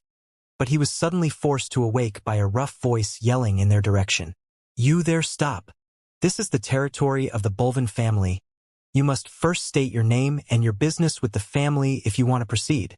The carriage stopped and Quinn stood up in order to deal with the guard, but at that moment a young voice sounded from the roof of the carriage. "Carl, it's me. Let them pass and inform my master that I'm back." Carl was, of course, the guard that stopped them. Since his constant going out in missions outside the mansion, Noah got to know the names of all the soldiers patrolling the territories near Bulvin Mansion. "Oh, it's you. Did you got caught in another mess this time?" Carl smiled, looking at the kid waving at him. With the accident of the rank 3 ironclad spider and the mage in the group of rebels, Noah's reputation was not particularly good. The soldiers thought that anywhere he went, something unexpected would happen. No mess at all. This time I might actually have done a really good service for the inner circle. Carl shook his head, seeing how conscious Noah was of his troublemaking character. "Then go. I'll tell the vice captain of your return. You know, he was in a bad mood recently when he saw that you were late." Noah just smiled while his eyes became darker. "I'm sorry, master, but I really need to lie to you. Explain it to me again." Noah was in a room in the guards building with a big map laid on a table. William was in front of him with a stern face, looking carefully at his disciple. Noah pointed at the map and spoke in a calm tone. "I went inside Evergreen Forest looking for the gray shadows. After searching for 2 weeks, I found no traces of them, so I chose to explore deeper in the forest. After some days of travel, I felt signs of life inside a small cave, and so I investigated. The bandits group was inside sorting their items, so I killed them and used their clothes to carry the goods back to the mansion. On the perimeter of the forest, I found Quinn, the merchant, and he willingly offered me a ride back to the mansion inside his carriage. That's all." Noah would point out on the map his route while he was describing the events of the mission. William stared at him for some time before speaking again. "The merchant said that there was an earth pill with its description among the goods. Are you sure that you took everything from the deposit?" Noah shrugged his shoulders and said with an innocent expression, "I'm sure that I took everything from the cave. I'm not totally sure that all the items remained in the package, though, while I was dragging it." "What is an earth pill? Is it good? I can go search for it again if you let me keep it." Noah had his usual attitude, greedy for power, which only made William sigh and shook his head. "Never mind, you can go. I'll give you the reward you asked for once everything is delivered to the inner circle." Noah lightly bowed and exited the room. At that moment, a figure appeared behind William. "Do you trust him?" William looked again in the direction where Noah went and answered with honesty. "I think he said the truth. After all, it's quite impossible to hide such a good pill from us. And, Captain, you seem to forget that he didn't even try to hide the breath blessing last time, even if he risked his life to obtain it." The captain of the guards just looked at William before turning back. "You are getting too affectionate to that kid. Remember that our duty is toward the inner circle, and his position will never be good there." William's face darkened hearing these words. He could clearly imagine in his mind the small kid repeating the same techniques every day alone in his room, only to get a little bit stronger. He remembered all his determination during the treatments. Even with his body broken, his mind was still completely focused, striving to make a small step toward a higher level in the road of cultivation. For the first time in many years, William felt that life was being unfair, and he gave voice to his thoughts. "Are heaven and earth really fair? The captain stopped his steps for a second before replying for the last time. They are, humans are not. Then he left, leaving William with a conflicted expression alone in the room. Meanwhile, Noah went back to his building. He wanted to meet his mother and reassure her on his well-being. Yet, her room was closed with only faint sounds coming from inside it. It has been a while since Noah became able to completely hear anything happening in the room, but he forced himself not to because it would only ruin his mood. He entered his room and unsheathed his saber. Then he practiced in all the forms of his martial art until he calmed himself. Then he picked the Xianxia rune and began a full night training in it. It was only around midday that he was forced to stop the training because of someone knocking on his door. Nowadays, even if 8 hours of training consumed a lot of mental energy and made him tired and sleepy, he could still force himself to do basic actions and simple reasoning. He opened the door only to find Lily standing on the other side with a small box in her hands. Her figure looked extremely weak and pale. She was visibly tired as her hands were trembling slightly. A big bruise was on her jaw. "Your master sent this for you. He said that you did an amazing service for the family." She was smiling proudly, looking at her only son. Noah took the box from her hands and gently caressed the spot where the bruise was. Lily just shook her head. "It's fine, don't you worry. Your father simply can't handle how amazing you are compared with his other son and daughter." Then she got close to Noah and took his face between her hands, looking at him seriously. "Promise me that you won't do anything reckless. You have to be safe. Don't worry about me. Just focus on your future." Noah looked at his mother and nodded, showing a slight smile. But in his mind, he could only think about how cold Lily's hands were. Lily seemed satisfied with his answer and hugged him before going away, while Noah stood still for a while before he closed the door and sat on the ground. Crack! The box in his hand shattered from the pressure applied by Noah's squeeze, and 2 bottles fell on his legs. As expected, it's just the inner energy potion. It doesn't matter, it should be enough. He directly opened a bottle and drank its whole contents. A wonderful sensation of being strengthened ran through Noah from inside his body, but he didn't care. He was already looking at the Xianxia rune in front of him, continuing his training. 1 month and a half passed by, with Noah barely going out of his room during this period. He would only attend the weekly sparring with his master and the lunches with his mother. He didn't even go out for missions anymore. Right now, he was standing in his room. His face was pale and there were large bags under his eyes. Yet his eyelids were completely open.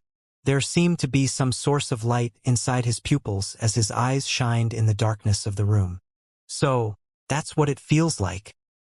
He was holding the Xianxia rune in his right hand in front of his face, yet he seemed to have no difficulties in looking at it. It was like he was reading any other book. He smiled and then he put the rune away. Next is the 6th treatment. In this month and a half of isolation, Noah's advancements were immense. The first one was the conclusion of the 5th cycle. With the help of 12 bottles of Beast's Essence and 2 bottles of Inner Energy Potion, coupled with 1 month of natural absorption from the acupoints, the 5th cycle got completed in less than 3 months. The second one had happened this same day a few minutes before. He was training in the Xianxia rune when its image in his sea of consciousness formed completely. After that, a humming sound shot out from it and reverberated inside his whole mental sphere, making it tremble and enlarge. Noah only felt a splitting pain in his head and endured until the pain dispersed and the sphere stopped shaking. The world he saw after the process was over was a different one. Even though it was deep in the night, he could see things almost as clearly as during the day, and there seemed to be more details on those. He took one of his black sabers and carefully inspected it. The black blade looked perfectly smooth before he advanced, but now Noah could see some small dents on it. He put back the saber and focused on his hearing and perception. He could sense all the people on the floor. If he focused enough, he could hear the steps of the servants still awake in the distance. He could feel the air entering his lungs, the blood running in his veins, the breath filling his body. Even his thoughts seemed to run more smoothly and at a higher speed. He tried to move the breath, according to his martial art, with his fingers, and he noticed a faint gaseous trace of the color of the rainbow left in the air. Is that the breath of heaven and earth? Can I actually see it now? He was amazed for a moment before he shook his head. No, that was the concentrated breath inside my body. I don't know if I would be able to feel the one of other people so easily too. He then laid in his bed to rest since his mind was still a bit confused from the advancement. The only problem is how Master will react tomorrow. What? How is it possible that you completed the 5th cycle? William had his mouth wide open and was standing in front of Noah in their usual training room. How is it possible? Even with the inner energy potion, you should have at least still 2 months to go. Are you sure that your acupoints stopped working? Noah only nodded and then strongly exhaled to calm himself. He took something from inside his clothes and raised it in front of his master. William was still shocked by the earlier news that he simply stared at Noah's hand without recognizing its contents. Then he finally discerned that something was strange and picked up the sheet in front of him. He unfolded it and looked at the Xianxia rune written on it. He furrowed his brows and looked at Noah's eyes with a confused expression. Are you giving up on being a mage? Noah could only show a wry smile as he looked around him for a bit. Then he got close to his master and spoke with a soft voice. Actually, I would need the next rune because I became a mage last night. A yell that made the walls tremble sounded in the guards' building. The soldiers in the courtyard felt that the noise was similar to the vice-captain's voice. Inside the room, Noah was sitting on his knees with his hands tightly plugging his ears. He was waiting for his master to come out of his amazement, afraid that he would release another monstrous yell. William was breathing roughly with his eyes wide open, but after some seconds, he forced himself to calm down and focused on Noah's forehead, staring at it with a serious gaze. Noah felt some pressure on his sea of consciousness and so operated his mental energy to defend his sphere. The fight between internal and external pressure lasted for a minute before William stopped his probing and sat in front of Noah with an incredulous expression. You really did it. Noah just nodded. He really could not give any explanation about it. If I was called a rare genius, what would you be called then? William was deep in thought before he understood the real problem about the whole situation. I'll find an excuse to get another copy of the second rune. The inner circle must not know that you became a mage. It's too dangerous. He still didn't realize that what he was doing was lying to his superiors.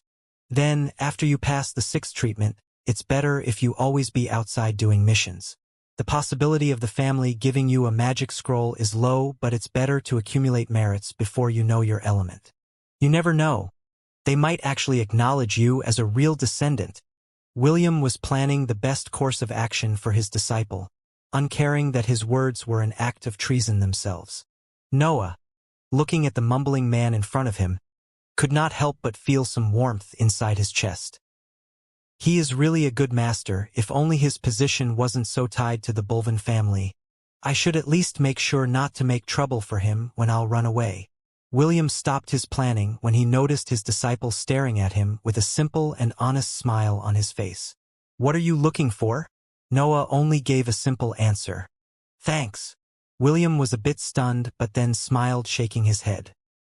He placed his hand on Noah's head and ruffled his hair a little before speaking with a joyous tone. You worked hard. It's fair to have some rewards, and if heaven and earth won't give it to you, I will. The internal conflict that the vice-captain of the guards had before was solved. If humans are not fair, so be it. At least I'm doing my part to make things right. Noah could not know of his master's doubts, so he didn't really understand his words. William rose from the floor humming a happy tune and then sat behind a table in the room to sort through some reports. Yet, after some minutes, he looked at the kid still sitting on the ground. What is it? He was still smiling when he asked that. Master, are we not going to do the treatment today? William's newfound happiness vanished, replaced by a familiar feeling of irritation. The 6th treatment went more smoothly than the others. The advantage of having reached the level of a mage showed itself during the process as Noah was able to ignore almost completely the inhumane pain that he had to go through. When his bedridden time was over, his master abruptly sent him outside the mansion to complete missions. Getting the second rune might be difficult, but I should be able to do it. For now, just focus on the missions that I give you. That was what he said to Noah before sending him away. Noah completed the usual tasks of defending villages from magical beasts' attacks or hunting them down when their packs became too large. It was not much after he became 13 that a seemingly important mission was delivered to him. It consisted of escorting a noble caravan from Mossgrove City to Lonsay Mansion. Apparently, the Lonsay family, a middle-sized noble family, committed a crime against the Shasti family, and as a punishment, added to a heavy monetary fee, they had to send their main descendant as a political hostage in Mossgrove City. Now that the punishment ended, the descendant had to go back to his mansion. Yet, he chose to set up an escort before starting his trip back. I feel that I'm getting myself into some political struggle. Why would the main descendant need an escort otherwise? Noah was the only one from his mansion that took the mission, but a group of soldiers and wanderers had already formed in front of the caravan of the Lonsay family when he arrived. He was wearing his usual tight black outfit with the two sabers sheathed on his back, and his hair was tied together in a simple ponytail.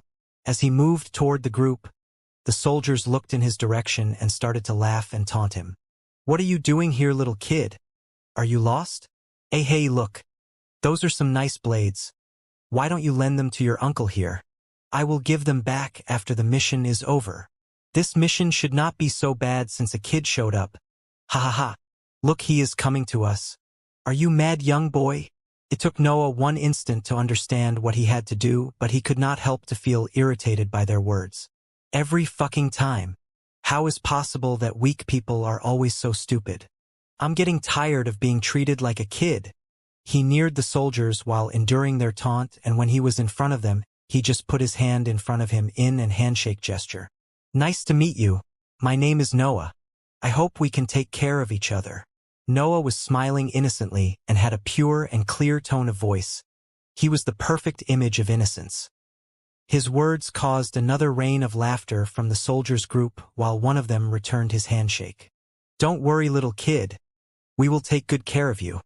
The soldier could almost not contain his laughter when he spoke those words. Yet his face froze when he felt the pressure applied by Noah's grip. Crack! The soldier fell on the ground with his broken hand still in Noah's hand and begged for mercy. Please, I was wrong. Please let me go. It hurts." The other soldiers were still laughing, thinking it was some kind of performance from their friend to mock the kid. However, their expressions paled when they saw the state his hand was when Noah released him.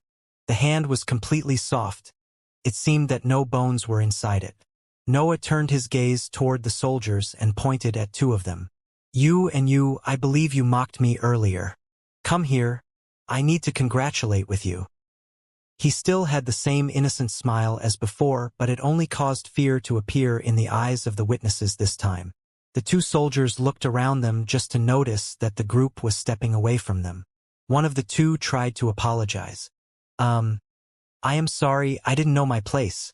Noah just shook his head and stated in a cold voice, "Your hand or your life, your choice." The other one got angry and unsheathed his sword, yelling loudly, "If you think that I will be scared of you, you are mistaken. Come. Take my life if you have the guts to." Noah shrugged his shoulders and moved toward the soldier with a calm expression. At that moment, a burly man wearing a green robe with an emblem sewed on his left chest area jumped between them and faced Noah. "Stop making all this noise before we start the selection for the escort, or you will have to face me." The soldier with the sword in his hand relaxed, seeing the man from the Lonsay family, and lowered his sword, but then he felt his vision spinning and then descending into darkness. These were the last things he saw. Noah was beside his headless corpse with his hand raised in the direction of the remaining soldier. The man from the Lonsay family felt cold sweat running down his spine when Noah completely disappeared from his field of view only to reappear behind him. The remaining soldier was scared stiff, but after some seconds, he managed to place his hand inside Noah's one. Crack! He fell on the ground with the bones in his left hand broken but uttered no sound. He was too scared of enraging the monstrous kid in front of him. All the presents gulped and swore to themselves to never look Noah in the eyes in the days to come. Noah went in front of the burly man still petrified on the spot and asked, smiling, "I'm sorry, were you saying?" Before the man could answer, though, a voice sounded from the caravan and another man donned in the robes of the Lonsay family appeared. "You must be the envoy from the Bulvin family. William could have not chosen a better disciple. I'm Kevin Lamb, head of the guards of the Lance family. I hope you can accept my excuses for the bad behavior of my man. Kevin was the most brawny man Noah had ever seen. He was more than 2 meters tall, and his arms were almost as large as a man's waist. Noah felt a faint sense of danger coming from him, so he chose to stop to his overbearing attitude. He lightly bowed and said in a cool voice, "If it is Mr. Lamb's request, of course I will accept them." Noah was sitting inside one of the carriages of the caravan. Kevin had invited him inside, finding unnecessary his participation in the selection for the escort group. "You know, me and your master were considered the best warriors of our generation. We would usually meet during our training days doing missions, since the relationship between my Lance family and your Bulvin family has always been friendly." Kevin was speaking while being seated in front of Noah. "But, well, he became the vice-captain of Bulvin's outer ring while I became the head of the guards of my family, so we didn't have a chance to meet in a long time." He was pouring what seemed wine in 2 cups from a clay jug in his hand. Then he offered one of the cups to Noah. When I heard that his disciple was going to assist for this mission, I was instantly curious. "I must say that you live up to your master's reputation." He raised his cup in a toasting gesture, and Noah welcomed it by doing the same with his cup, yet he was using his mental energy to scan the liquid inside it. "There seems to be no problem with the wine. I think he is telling the truth. His relationship with master must be really good." Noah didn't hesitate anymore and took a sip from the cup. A familiar burning sensation ran through his throat, but was soon suppressed by the healing ability of his body. "Oh right, with a rank 2 body in the higher tier, I bet it will be pretty hard to get drunk." He had entered the 6th cycle, so the effects of the forging of the 7 hells were becoming more prominent as he neared the completion of the process. His healing abilities had improved. The same went for his breath perception and his martial art execution. Well, I could not feel the increase in perception since it was outclassed by my advancement to rank 1 mage, but my martial art has reached a whole new level. It should have fully broken through the level of a rank 3 magical beast. His most powerful attacks were already on that level after he obtained a rank 2 body, but with the 6th cycle already nearing the rank 3 limit, his whole martial art had reached that level. My limit should be around 30 attacks at full power, and if I factor the absorption of the acupoints, I should be able to double that number. I should be fine unless I find myself in a really long fight. The disadvantage of not having a Danteon was greatly reduced, but still existed, which made Noah still concerned about a fight with a real cultivator. "Do you like the wine?" Kevin's voice made him realize that he had lost himself in thoughts, and he hurriedly made an explanation. "I'm sorry. I had something in my mind." Kevin looked confused and said, "You are too polite. No one has ever apologized for a few seconds of silence." Noah was surprised. "A few seconds? Has my thinking speed become that high?" He hastily raised his cup again to hide his confused expression and took another sip. Then he put down the cup and stared at Kevin with a stern expression. A bit of coldness was released by his eyes. "Shall we start with the real talk?" Kevin seemed to approve as he emptied his cup and answered with a calm voice. "What do you want to know?" Noah's question arrived instantly. "Why the escort?" The question hit some crucial point as Kevin sighed and a sad expression appeared on his face. "As you know, the young master in the caravan is the main descendant of the Lance family. Logically speaking, he should succeed his father as the patriarch of the family, but..." He filled another cup of wine before resuming his speech. "But he is too young. His father is gravely ill and will not live for long, so his uncle might use this trip as a chance to kill the heir and take control of the family." Noah understood something, but there were still some doubts in his mind. How is it possible that a patriarch of a medium-sized noble family could have let the situation escalate to this? Kevin drank again and answered. It was the patriarch's fault if the Lance family got punished, so his brother, Tobias Lance, used these events to gather consensus with the other soldiers in the inner circle.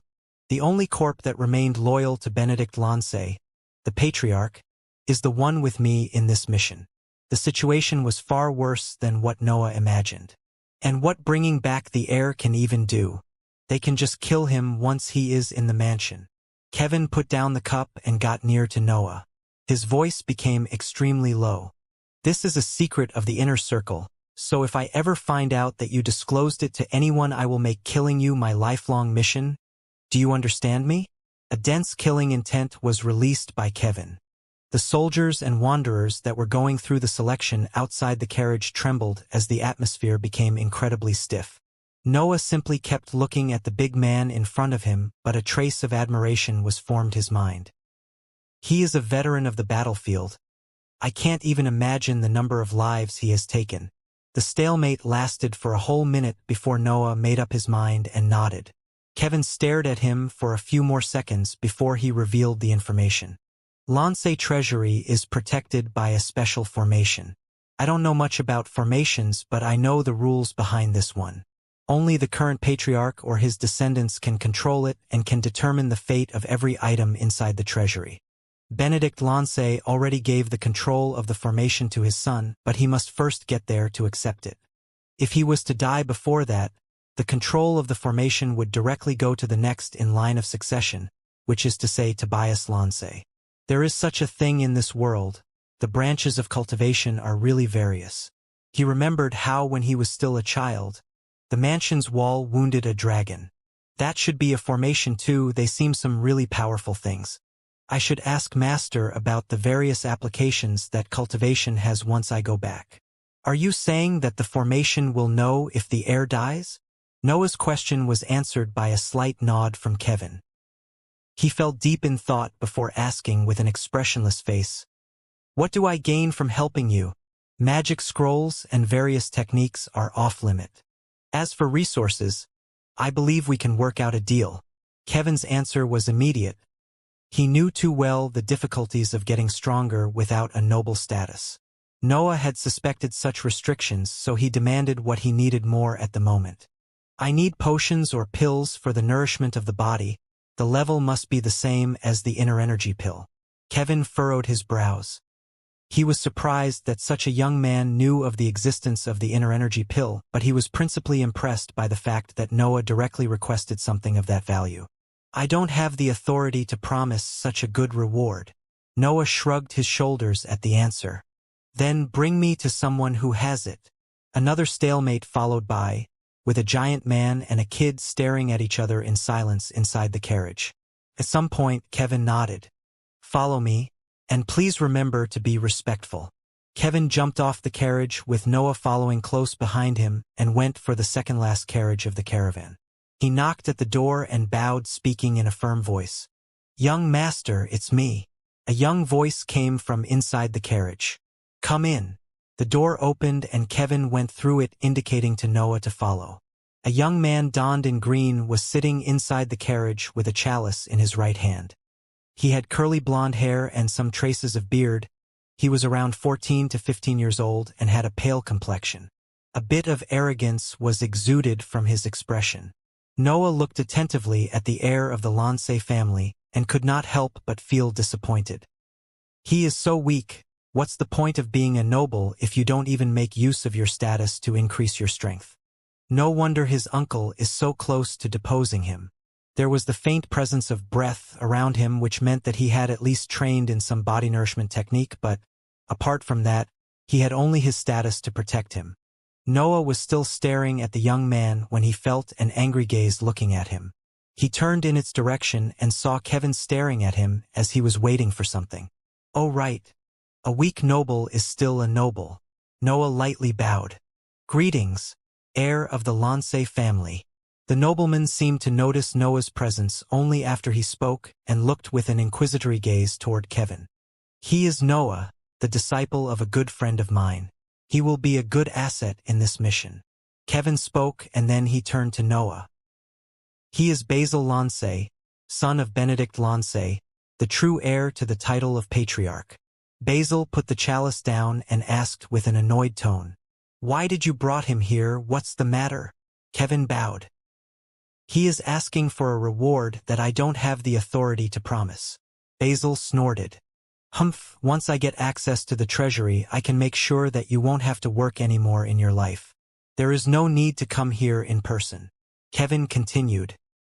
"He is asking for body nourishment pills, and of high level too." Basil's eyes opened wide. "How can someone younger than me be worthy of such resources?" Just kick him out and teach him a lesson. Noah got immediately irritated and a cold pressure began to be exuded from him. The pressure emitted from a mage was unsustainable by a weak person like Basil, and he started to gasp for breath. At that moment, though, Kevin's killing intent surged again, forcing Noah to retract the pressure. Basil breathed roughly and got angry beyond reason. "How dares a lowly one like you hurt me? Kevin, don't bother with what I said earlier. Just kill him and show his corpse to those animals out there. Maybe they will understand the difference in status this way." However, Noah was already going out of the carriage. "Never mind. It's useless to take on such a risky mission just for reputation and merits. I'll go back to the mansion and make up an excuse." Before he jumped off, though, Basil's voice sounded again. "Wait." Noah turned to look at Basil. "It seems that I misjudged you.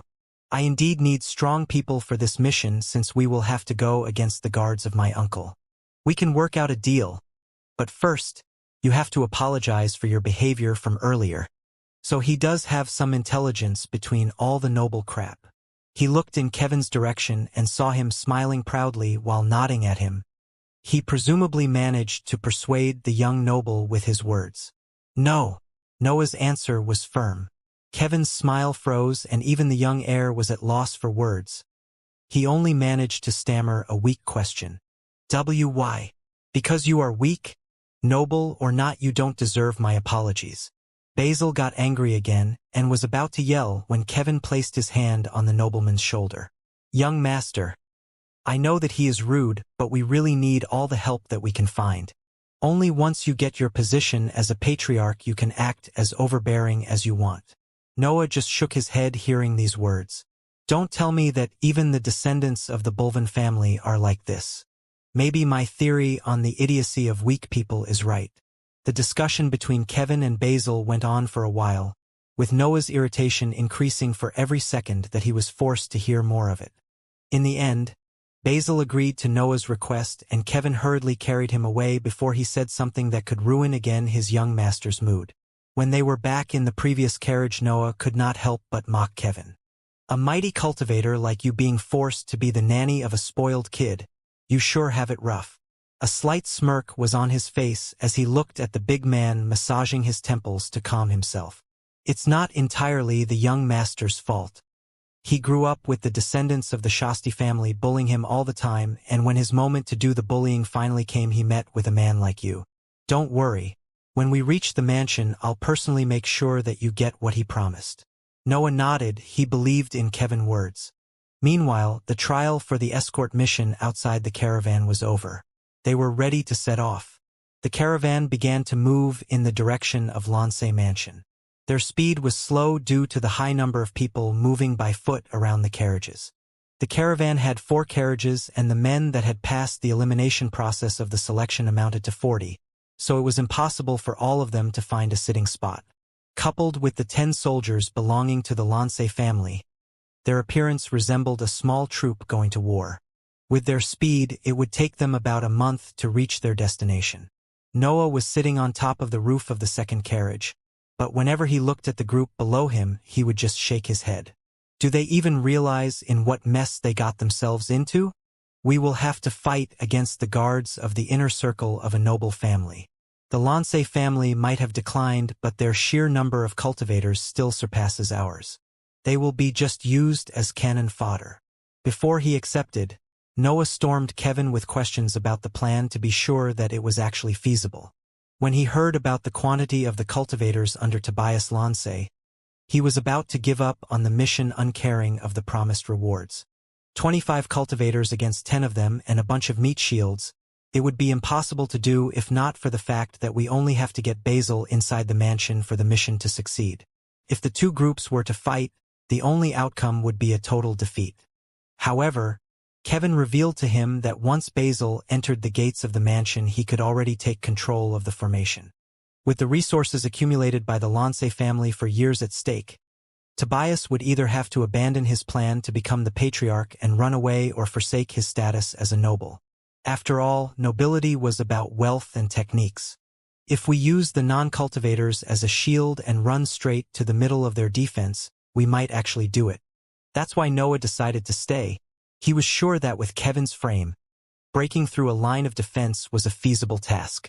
The first week of travel passed with nothing out of the ordinary happening. The caravan had moved smoothly, but then trouble appeared. Noah was the first to sense an unusual amount of people on their road, and when the caravan stopped, the blockage was clearly visible.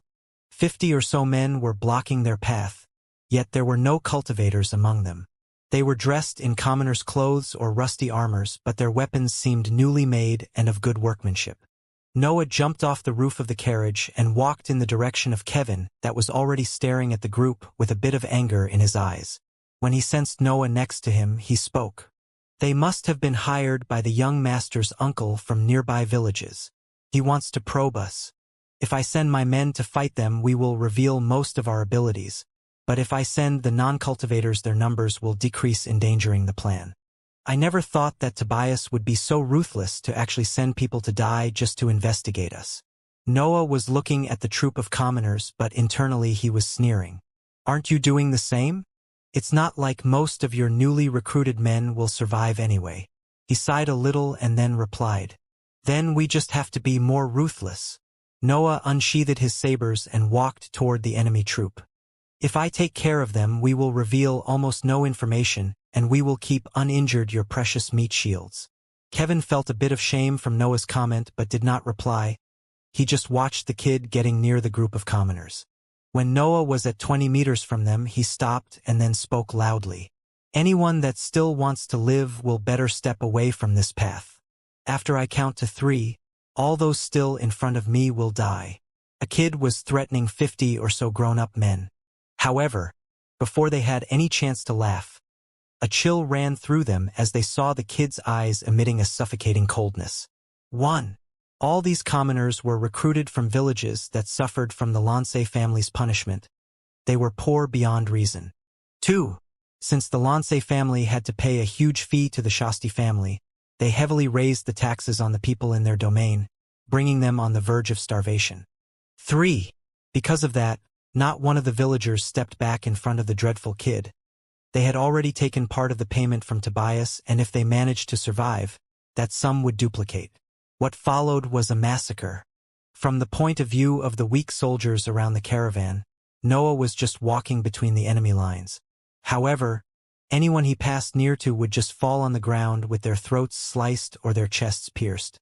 Blood was flowing on the ground, filling it with red puddles.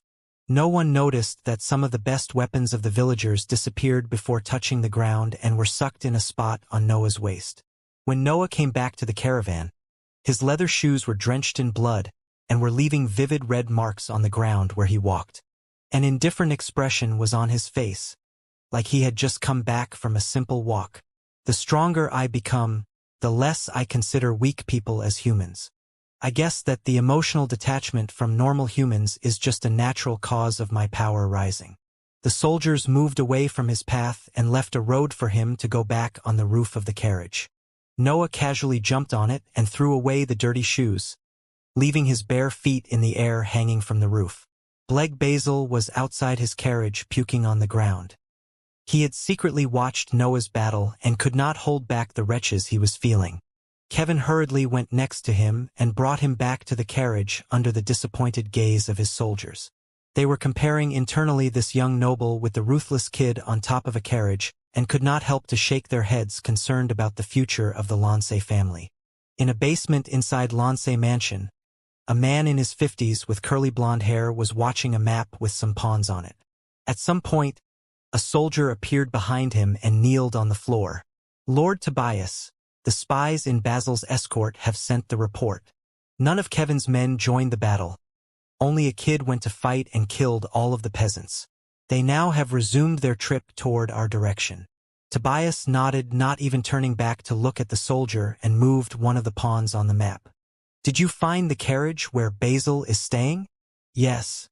The spies reported that he went out of his carriage to relieve himself from the harshness of the battle. Tobias shook his head.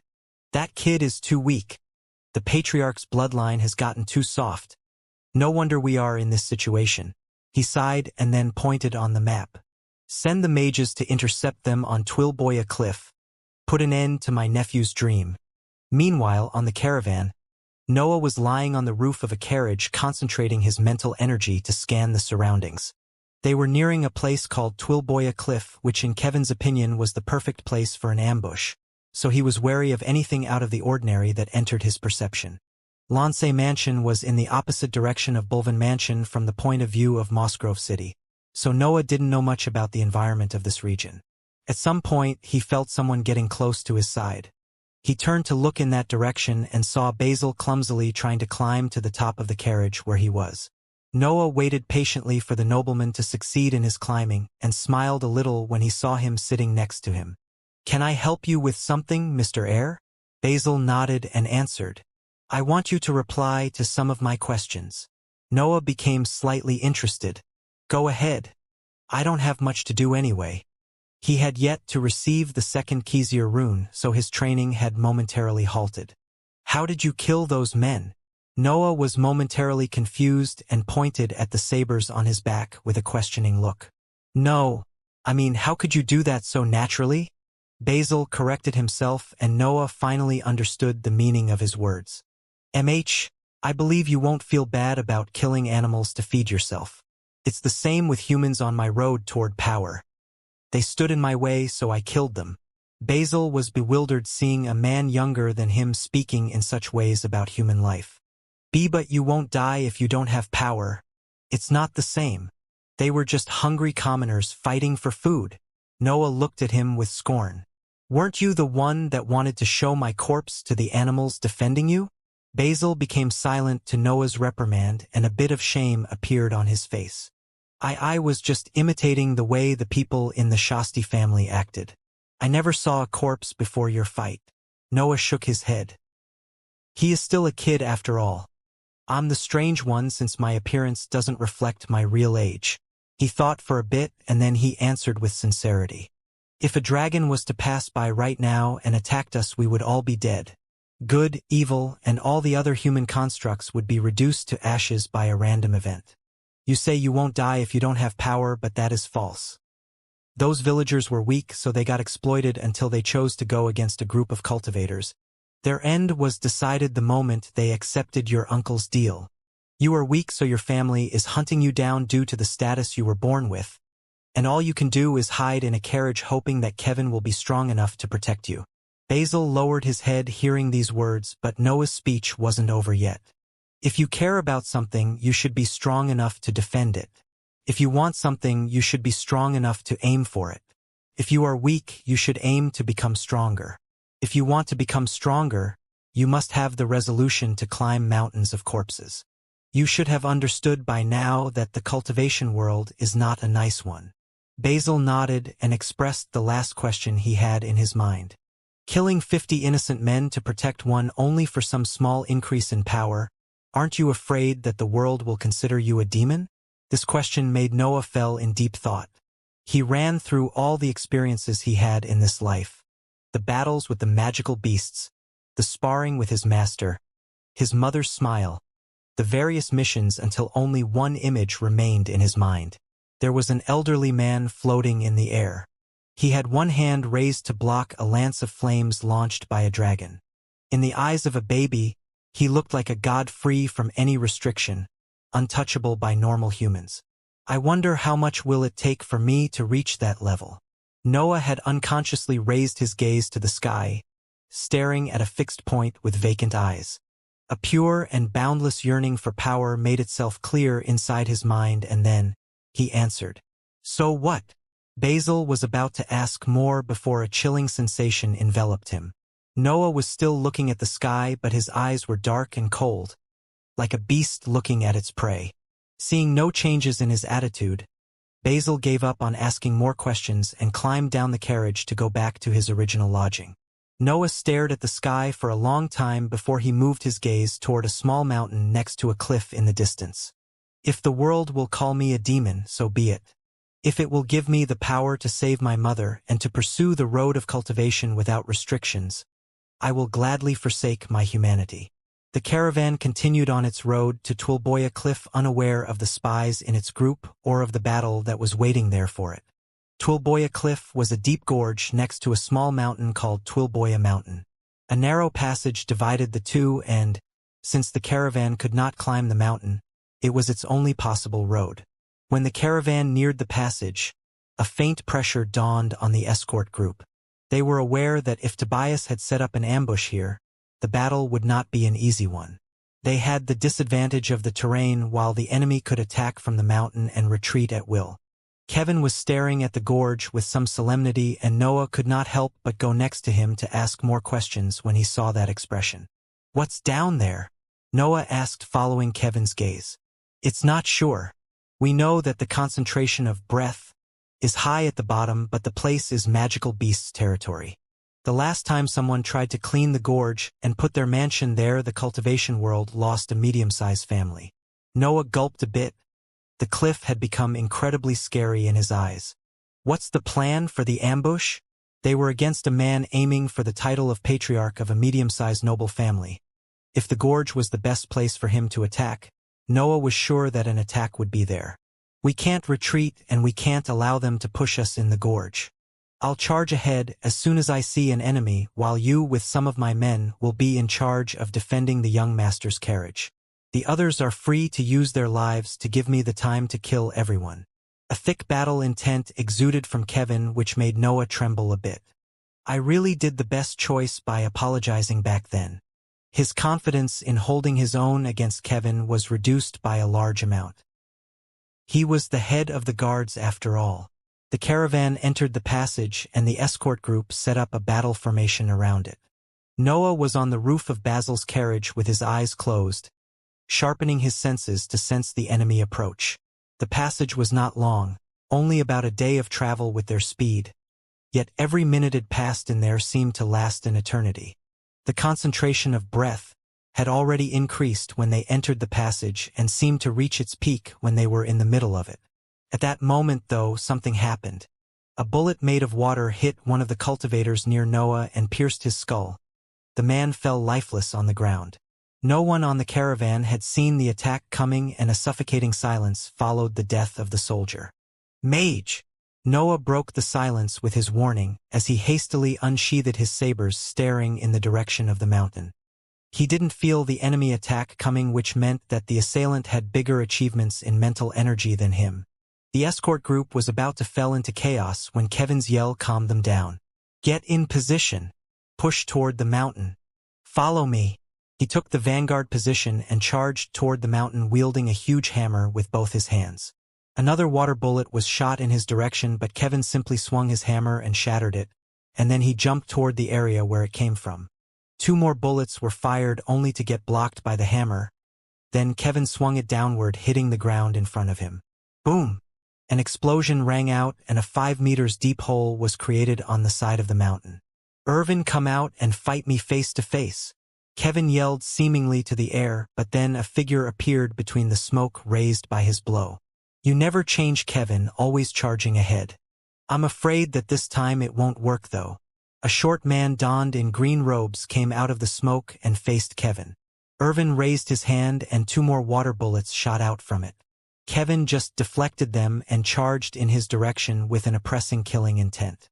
Seeing the huge man rushing at him, the mage simply stood in his place, releasing a torrent of bullets. Most of the shots were deflected by the hammer, but some of them hit Kevin's skin and left some small wounds on it. When Kevin was about to reach the mage, 3 strings of water sprouted from the ground and tied themselves around Kevin, blocking his movements. Irvin nodded at the sight of the trapped man and spoke with pride. "As expected from a rank 4 body, my water bullets can't hurt you consistently.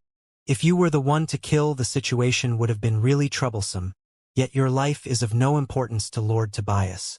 As soon as he said these words, a group of soldiers wearing green armors shot out from another point of the mountain, aiming for the group defending the caravan.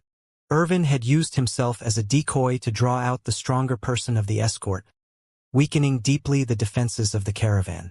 The enemy soldiers amounted to 15 people and directly stormed through the line of defense made by the normal soldiers. None of them could block any of the enemies.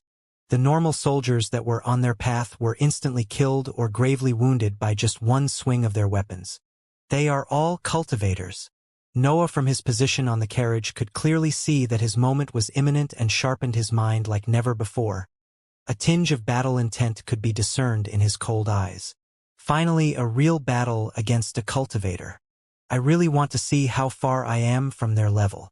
Tobias Lance's soldiers broke through the first line of defense and engaged a battle with Kevin's soldiers. Noah scanned the enemies and picked a man with a heavy axe as a target.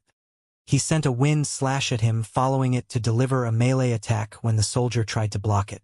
The soldier, though, seeing the wind slash, swung his axe to meet the slash. The slash was shattered by the sheer strength of the blow, and Noah was forced to block the axe that maintained its trajectory. Clink! 2 sabers blocked the heavy blow, and Noah was sent flying for some meters before safely landing on the ground.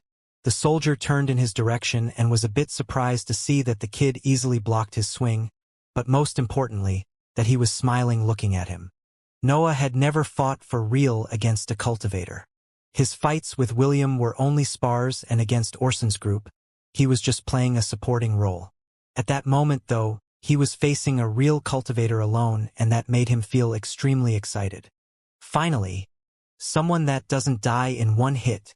The soldier from the Lance family was initially stunned by Noah's smile, but then focused again on the battle and charged ahead with his axe raised. Noah didn't notice his own smile. All his attention was the axe coming to him. When the axe was a few centimeters from his head, Noah abruptly dodged on his left, rotating his sabers in the process, aiming for the soldier's head. The soldier hid behind the metal handle and blocked the swing, yet a cut appeared on his cheek. The handle could not block the blow completely. He retreated by some steps and resumed his posture, wary of the smiling kid slowly moving toward him. They jumped at each other at the same time and exchanged a few blows before separating again. This time, a couple of light wounds appeared on the soldier's right leg. Noah didn't choose his target randomly, but picked the one who would suffer more from his fast attacks coming from 2 different directions. The big axe the cultivator was wielding wasn't suited to block Noah's 2 sabers, and, with his ability in deflecting and a rank 2 body nearing the peak of the rank, it was almost impossible to break his defense with only sheer strength. Noah understood that he could not directly kill the soldier until he made a mistake, and the soldier had his same thoughts, so they charged at each other again, waiting for one of them to commit an error. Wounds kept on accumulating on the soldier's body, as Noah pressed on, attacking him every time he tried to separate from the kid to resume a defensive posture. After more than 10 exchanges, the soldier's armor was almost entirely tarnished by its owner's blood. However, Noah wasn't in a better situation. Even though he had no wounds on him, the breath in his body had halved, and he didn't manage to deliver a fatal blow to the enemy. The battle had become an endurance competition. Noah attacked again, slashing with both his weapons, and the soldier raised his axe to block them. Clink! Another clash occurred, but the soldier became confused when he heard that only one of the sabers had hit his handle. The other saber had momentarily vanished, only to reappear in his face, pointing at his left eye. He hastily ducked, but, in that moment of surprise, Noah had already slashed with his other blade on his chest area. The invisible blade was dodged, but the other one cut vertically his abdomen, leaving a deep wound on it. Noah didn't waste any time and quickly retreated on the roof of the carriage to replenish the expended breath. As for the soldier, he only had the time to look at his wound before his insides came out from it, and he fell dead on the ground. As expected, the snake wrist form is too weak to consistently hit cultivators. At least it gave me the chance to end the battle sooner. What he had used was the first technique he had learnt 5 years ago by scamming guards. He had never used it because the techniques he received after it were much stronger than an incomplete form of a rank 2 martial art. Yet that didn't mean that he had forgotten it. Seeing that the battle could have lasted for many other clashes, Noah chose to try a feint with the snake wrist technique, and, even if it didn't fool the soldier, it was enough to create a decisive flaw in his defense. At least now I know where I stand compared with a cultivator. My techniques and their executions are above their average, but the flaws of not having a dantian are pretty severe. He understood that he could not fight prolonged battles on this level, so he chose to rest and analyze the situation to find where his help would create the biggest results. Meanwhile, on the mountain path, Kevin was still immobilized by the water magic of the mage, but was moderately safe since Irvin was assaulted by the horde of non-cultivators that came with him. Nevertheless, the situation could not last for long, since Irvin took out a whip from his back and randomly slaughtered the normal soldier that charged at him. Kevin felt restless watching the fight in front of him and the cultivators attacking the caravan, so he chose to use his hidden ace. His skin became of a yellowish-brown color and his muscles swelled. His height too seemed to increase. A roar came out of his mouth as he used all of his strength to break free from the water bindings. The ground under his feet cracked and the strings holding his body still stretched until they couldn't handle Kevin's monstrous strength anymore and shattered. Kevin was finally free. When he was out of the strings, his body continued to grow until he was 3 meters tall. The soldiers around him froze when they saw the form he had assumed, and even Irvin's expression became serious looking at the brown giant. You've mastered the ability of your body technique in the end.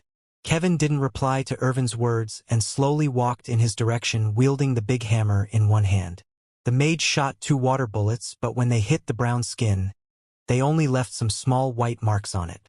Seeing that his magic had no effect on him, Irvin summoned again the 3 water strings, which fused together to become an azure half-transparent whip that he wielded in his left hand. Together with the other whip in his right hand, he charged straight at Kevin. Irvin launched an attack with the normal whip, but Kevin easily raised his arm to block it. The whip, though, wrapped on his arm, and the mage was about to launch an attack with the other one when Kevin grabbed it and forcefully pulled. Irvin was immediately sent flying in Kevin's direction, and was about to clash with the hammer when the water whip transformed in a shield and blocked the incoming blow. The water shield managed to stay intact against the tremendous strike, but Irvin still suffered from the impact and was flung away at over 10 meters of distance. No one noticed that a small crack had appeared on Kevin's shoulder. Irvin got up from the ground. His complexion was pale and a bit of blood was coming out of his mouth. The previous blow had injured him internally. Kevin didn't waste any time as he charged in his direction, yet his speed was lower than before. Apparently, the technique had slowed his movements in exchange for great strength and defense. Irvin dodged the charge and swung relentlessly the water whip in his hands. The whip clashed multiple times with Kevin's skin, leaving deep marks and some cracks on it. Kevin didn't seem to care and continued to chase the retreating mage. Irvin's hit and run tactic seemed to work since cracks kept on accumulating on Kevin's body, but then, Kevin threw his hammer toward the mage. The heavy hammer flew at an insane speed and almost hit Irvin, that dodged at the last moment. However, when the hammer met with the ground, a big tremor was created, unbalancing Irvin's posture and halting his escape. Kevin made use of this chance to get close to Irvin and deliver a massive strike, but the mage's whip transformed again in a shield that blocked the hit. Irvin was once again flung away. This time it took him longer to get up. The second wave of internal injuries had weakened him thoroughly. When he managed to stand up, he found himself looking at Kevin's giant figure in front of him that had already raised his hand to strike. You lost, Irvin. His fist descended and was about to hit the mage when a thunderbolt hit Kevin straight at the center of his chest. Kevin was sent flying, and when he hit the ground his body turned back to its original appearance. His technique had expired. A black web of burned flash that was releasing smoke constituted the wound on his chest. Kevin coughed and tried to stand up, but there seemed to be no more strength left in his body as he pointed with his arms on the ground just to fall again on it. Irvin relaxed and sat casually. Then he looked behind him and angrily yelled, "You took your fucking time. I was almost gone for good." A tall man dressed in green large robes appeared from a hole in the mountain. His skin was pale and some drops of sweat were on his forehead, but he was smiling happily in spite of everything. "I'm sorry, Lord Irvin. As you know, it still takes me a lot of time to cast this spell." The tall man went close to Irvin and handed him a bottle with a white liquid. Irvin took it and directly drank it. A bit of color returned to his pale cheeks. "TSK, to think that the family values you so much because your attribute is of the thunder element. It's a pity they only gave you that slow spell." Irvin shook his head, but his attention was on Kevin, still struggling to get up. "Julian, don't bother about him. The technique he used earlier left him exhausted, so he is not a threat anymore." He closed his eyes for a brief moment and then spoke again. "My injuries are too serious. I can't help in this fight anymore. The next phase of the mission is up to you." Julian bowed and closed his eyes to focus. Meanwhile, on the caravan, the group of cultivators was creating chaos inside the escort's lines of defense. Noah was moving between the top of the carriage and the fight below him, trying to tilt the scales of the battle, but he was having poor results. The soldiers became wary of him when he killed one of them and chose to slow their offensive to limit their losses. They had a higher number of cultivators after all, so a prolonged fight would benefit them more. Noah could not find any valid opportunity to increase their chance to win. Then Kevin transformed and fought on even ground with the water mage, lifting the morale of his soldiers that fought with more fervor. However, Noah's mood became gloomy. "We might win this battle, but we will never reach the mansion. If these are the troops that they can send out in mission, how many more there will be defending the treasury?" In his mind, he understood that they had miscalculated Tobias Lancey's strength. "I was too rash. I should have never accepted this mission. My power is only equal to that of these cultivators, and they are being used as pawns. Now I'm stuck here to hope that Kevin will win his fight and help us." A bit of frustration was building inside Noah due to the situation he was in, and he could not help but blame himself for his recklessness. No point in holding back then. From his position on the top of the carriage, Noah slashed the air in the direction of the enemy soldiers. 14 wind slashes shot out in the direction of the cultivators, one for each of them. The cultivators were forced to block or dodge the strikes and could not focus momentarily on the men around them. Some of Kevin's soldiers managed to take advantage of this situation and wounded the enemy's cultivators, making them retreat. One of them, though, surpassed Kevin's men and went straight for Basil's carriage. Noah jumped down the carriage and clashed with the man's sword, blocking his advance. More than 10 collisions rang out in the battle as Noah and the soldier didn't hold anything back in their attacks. Noah's acupoints were refilling his body of breath at a way higher speed than the normal one, since in Twilboya Cliff the breath concentration was greater, so he could keep fighting at full force even after his previous display of power. The swordman and the kid proceeded on fighting, making metallic sounds reverberate in the battlefield. Then a rumble burst out from the sky and a thunderbolt fell on the carriage where Basil was staying. The thunder was massive and directly blasted the carriage apart. A shockwave then spread from the area of impact of the spell, sending everything from its center away. Noah was too close to the carriage and was overwhelmed by the shockwave that launched him past the narrow road and over the cliff. Noah could not stop himself from falling in the gorge. Noah was falling at high speed toward the foggy bottom of the gorge. The pressure on his face was becoming impossible to withstand even with a rank 2 body. It was useless to say what would happen if he crashed on the ground with this speed. Noah cursed in his mind and tried to thrust his sabers on the rocky wall of the canyon, but the rocks were incredibly hard, and only the tip of his blades managed to pierce their surface. 2 straight trails were left on the wall as Noah kept on falling and held on his weapons. His speed was slowly lowering, but then the rocks along the wall became even harder and his sabers came out from the groove they created. Noah's falling speed increased again, and no matter how many times he tried, his sabers couldn't pierce the rocks anymore. He looked below him and saw a small cavity a few hundred meters downward on his left side. He steeled his determination and sheathed his sabers. Then he pressed his hands and feet on the wall. The rocks, coupled with his speed, rapidly minced his skin, but Noah held on, waiting for the best moment to act. When the cavity was at the right distance, he pushed against the wall toward his left side. Noah fell diagonally and crouched mid-air to reduce his surface, putting his head between his legs to protect it. His body smashed into the inner wall of the cavity and cracking sounds came from it, but when he touched the ground he slipped again toward the gorge. Both his legs and his left arm were unresponsive, so he shot his right hand toward the edge of the cavity. Noah felt an extreme pressure on his right shoulder, but he never allowed his hand to lose its grip. He endured the pain he was feeling until the pressure disappeared. He opened his eyes and found himself hanging on the edge of the hole, with his other limbs swinging powerlessly toward the bottom of the gorge. Noah pulled with his right arm and lifted himself in the hole. Then he forcefully bit the ground and moved his arm deeper in the cavity, dragging his body in the process. His teeth did not pierce the rocks but could last as a handhold for the time needed to his hand to find a handle deeper in the hole. After repeating this process a few times, Noah's body was fully lying on the floor of the cavity. "I'm alive." That was his first thought when he managed to stop his fall.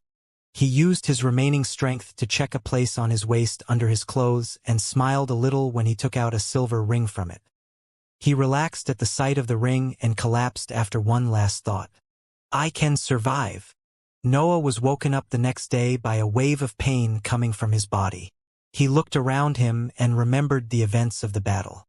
I don't know if it would have been worse to stay there. Basil is probably dead, so my fate should have been the same if I remained in the battle. He slowly moved his hand toward the silver ring on his side and wore it on his index. A cold sensation hit the scraped skin on his palm. A piece of dried meat appeared in front of him and Noah hastily ate it. Since he had obtained the space ring, he started accumulating provisions and useful items inside it as a preparation for his travel toward the academy. While he was eating, he looked around the cavity and checked the condition of his body. The cavity was barely 2 meters square large and 1 high. Noah lying in it occupied almost its entire space. Luckily, it wasn't any smaller than this, or I don't know if I could have centered it at that speed. Then he focused on his body. My legs are broken, so is my left arm. The skin of both my hands and feet is flayed. My right shoulder is close to being dislocated, and I'm quite sure that some of my ribs are cracked. He looked outside the hole and saw only a faint fog lingering in the gorge. Adding the fact that I'm inside a place that a medium-sized noble family could not claim, I'd say that I'm probably dead. He thought again at the thunder that destroyed Basil's carriage and smiled a little. Well, probably dead is better than dead for sure. I wonder why Master allowed me to go in this suicide mission. He thought for a bit but then shook his head. No, if he knew all about the situation he would have surely stopped me. Yet, who could have the power to purposely keep him in the dark only to send me there? The face of his father appeared in his mind, but he tossed the thought away. I'll think about it later. After all, even if it was him, I can't do anything about it, otherwise my mother wouldn't be still suffering. Noah slowly straightened up, supporting himself on the wall, and looked at his injuries. I need to recover before thinking of how to get out of here. The concentration of breath down here seems even higher than on the surface, so I should heal faster, but I should still do something to speed the process. 3 weapons appeared on his side as he tore his clothes apart to make some strings. He straightened his broken limbs and used the weapons from his space ring as splints and tied them together. Then another piece of dried meat appeared and he slowly ate it. Then he closed his eyes and focused on the breath inside him to prioritize the healing process rather than the nourishment one. Days went by with Noah motionlessly lying on the ground waiting for his injuries to heal. Sometimes he would open his eyes to eat and drink or to change the position of the splints, but most of his time was spent directing the breath on his wounds. It was only 2 weeks later that he was able to move again. Noah undid his splints and put everything back in the space ring. He lied on the ground to stretch his limbs and test their recovery and was happy with the results. I'm almost back to my peak form. In another week I should be completely healed, but like this is fine. I can't waste more time. His injuries had mostly healed, so he decided to start moving to find a way back to the Bulvin mansion. Noah peeked outside the cavity and looked upward. Only fog filled his field of view and, apart from some dents in the rocks of the walls, there seemed to be no viable handholds. I fell for a few hundred meters. Climbing them back would be doable if it wasn't for these rocks being stupidly hard. From here I can't even see if the handlings would last till I reach the softer part of the wall. Noah stared for a long time at the wall above him until he gave up on the idea of climbing it. If I don't find a handhold, I have to come back here through the fog. What if I can't find my original path? What if I slip once? Climbing the wall is just a bet too risky to be taken. He turned around with unwillingness to look at the path below him. The fog was thicker toward the bottom of the gorge, and the number of handholds was the same as the other side. However, some yellow roots sprouted from small holes in the wall downward. It appears that nearing the bottom some vegetation starts to emerge. I can totally cling to them to slow my descent. Noah was deep in thought. He continued to look down, but he could not find any flaws with the roots. The path toward the bottom of the cliff was definitely easier to tread. Do I really have to go there? He was reluctant to enter such a dangerous place, but there was no other feasible option for him. It's either going up and try my luck, which for now has always been awful, or going down and have fun with the magical beasts that destroyed a medium-sized noble family. Well, I can always wait here for someone to rescue me. He smiled and shook his head at the absurd idea of being saved, but then his expression became cold and stern. No mistakes allowed from now on. He sharpened his mind, cutting off every superfluous thought as he crouched on the edge of the cavity. He slowly pushed his body over the hole, remaining hanged on the edge with his right hand. When he confirmed his target below him, he released the grip and slid on the wall, using his body to slow the descent. The skin on his back and feet was scraped by the attrition with the hard rocks, but Noah didn't care. His eyes never left the root below him. As he went over it, he grabbed in its direction and steadily held on it. The root was elastic and it stretched when Noah's weight fell on it, yet it didn't break. Noah was relieved seeing that the root could support his body and hastily looked below him to find a new one. Nevertheless, the root in his hand moved and a soft hiss sounded from the hole. Fuck! Noah immediately understood the situation and released the grip to continue his downfall. He grabbed on the next root and started searching for another one before his body even stopped. As he found a new one, he again left his hanging and descended again. He repeated this process for more than 100 meters, but there still wasn't any sign of the bottom of the cliff. Meanwhile, the hissing sound behind him became stronger and filled the fog over him. Noah wasn't thinking about anything other than the next handhold, and he continued sliding, ignoring the sound. At some point, though, the noise appeared in the fog below him. When Noah went for the next root, he found out that it had 2 eyes and a tongue pointed in his direction. Earth snake. The roots on the wall were, in fact, snake-type magical beasts, specifically earth snakes. Before the snake could bite him, though, Noah grabbed it by its throat and held on it. You are just a rank 1 beast. You are no different from a root in my eyes. These were his thoughts as he continued to slow his fall using the same method as before. More and more snakes came out from the holes in the wall till Noah could see about 100 of them below him. He could not stop or retreat, so he directly jumped in their pack, kicking and punching any beast that attacked him. The snakes were weak and almost harmless to a rank 2 body in the higher tier, but Noah's real threat was the fall. He could not allow himself to gain speed. Since a slow descent was no longer possible, Noah chose to directly walk on the bodies of the snakes, jumping from beast to beast like they were the steps of a stair. He was walking down the cliff on the heads of a pack of rank 1 magical beasts. After a few hundred meters treaded in this way, the fog finally began to disperse, showing the valley at the bottom of the gorge. The environment was filled with green grass and a small river ran in the middle of it. Noah, though, had no time to enjoy the scenery as a scary view unfolded in the valley below him. Tens of yellow snakes more than 7 meters long were coiled on each other on the ground, with one longer than 15 meters in their center. Noah stared with wide eyes at the beasts while moving toward them. He could not stop even if he wanted to. When he was at less than 50 meters from the ground, he unsheathed his sabers and let his body falling freely in the middle of the dreadful pack of snakes. About 30 rank 2 and 1 rank 3 earth snakes. Bring it on. Noah landed on the pack of magical beasts. The snakes were already awakened by the noise coming from the wall and immediately attacked Noah. A 2 meters large head with the mouth open came in his direction, but was instantly cut in 2 halves by a vertical slash. The snakes grew restless when one of their pack died and madly pounced at Noah, that was forced to block the incoming blows. He was sent flying on the wall where he came from and brutally crashed on it.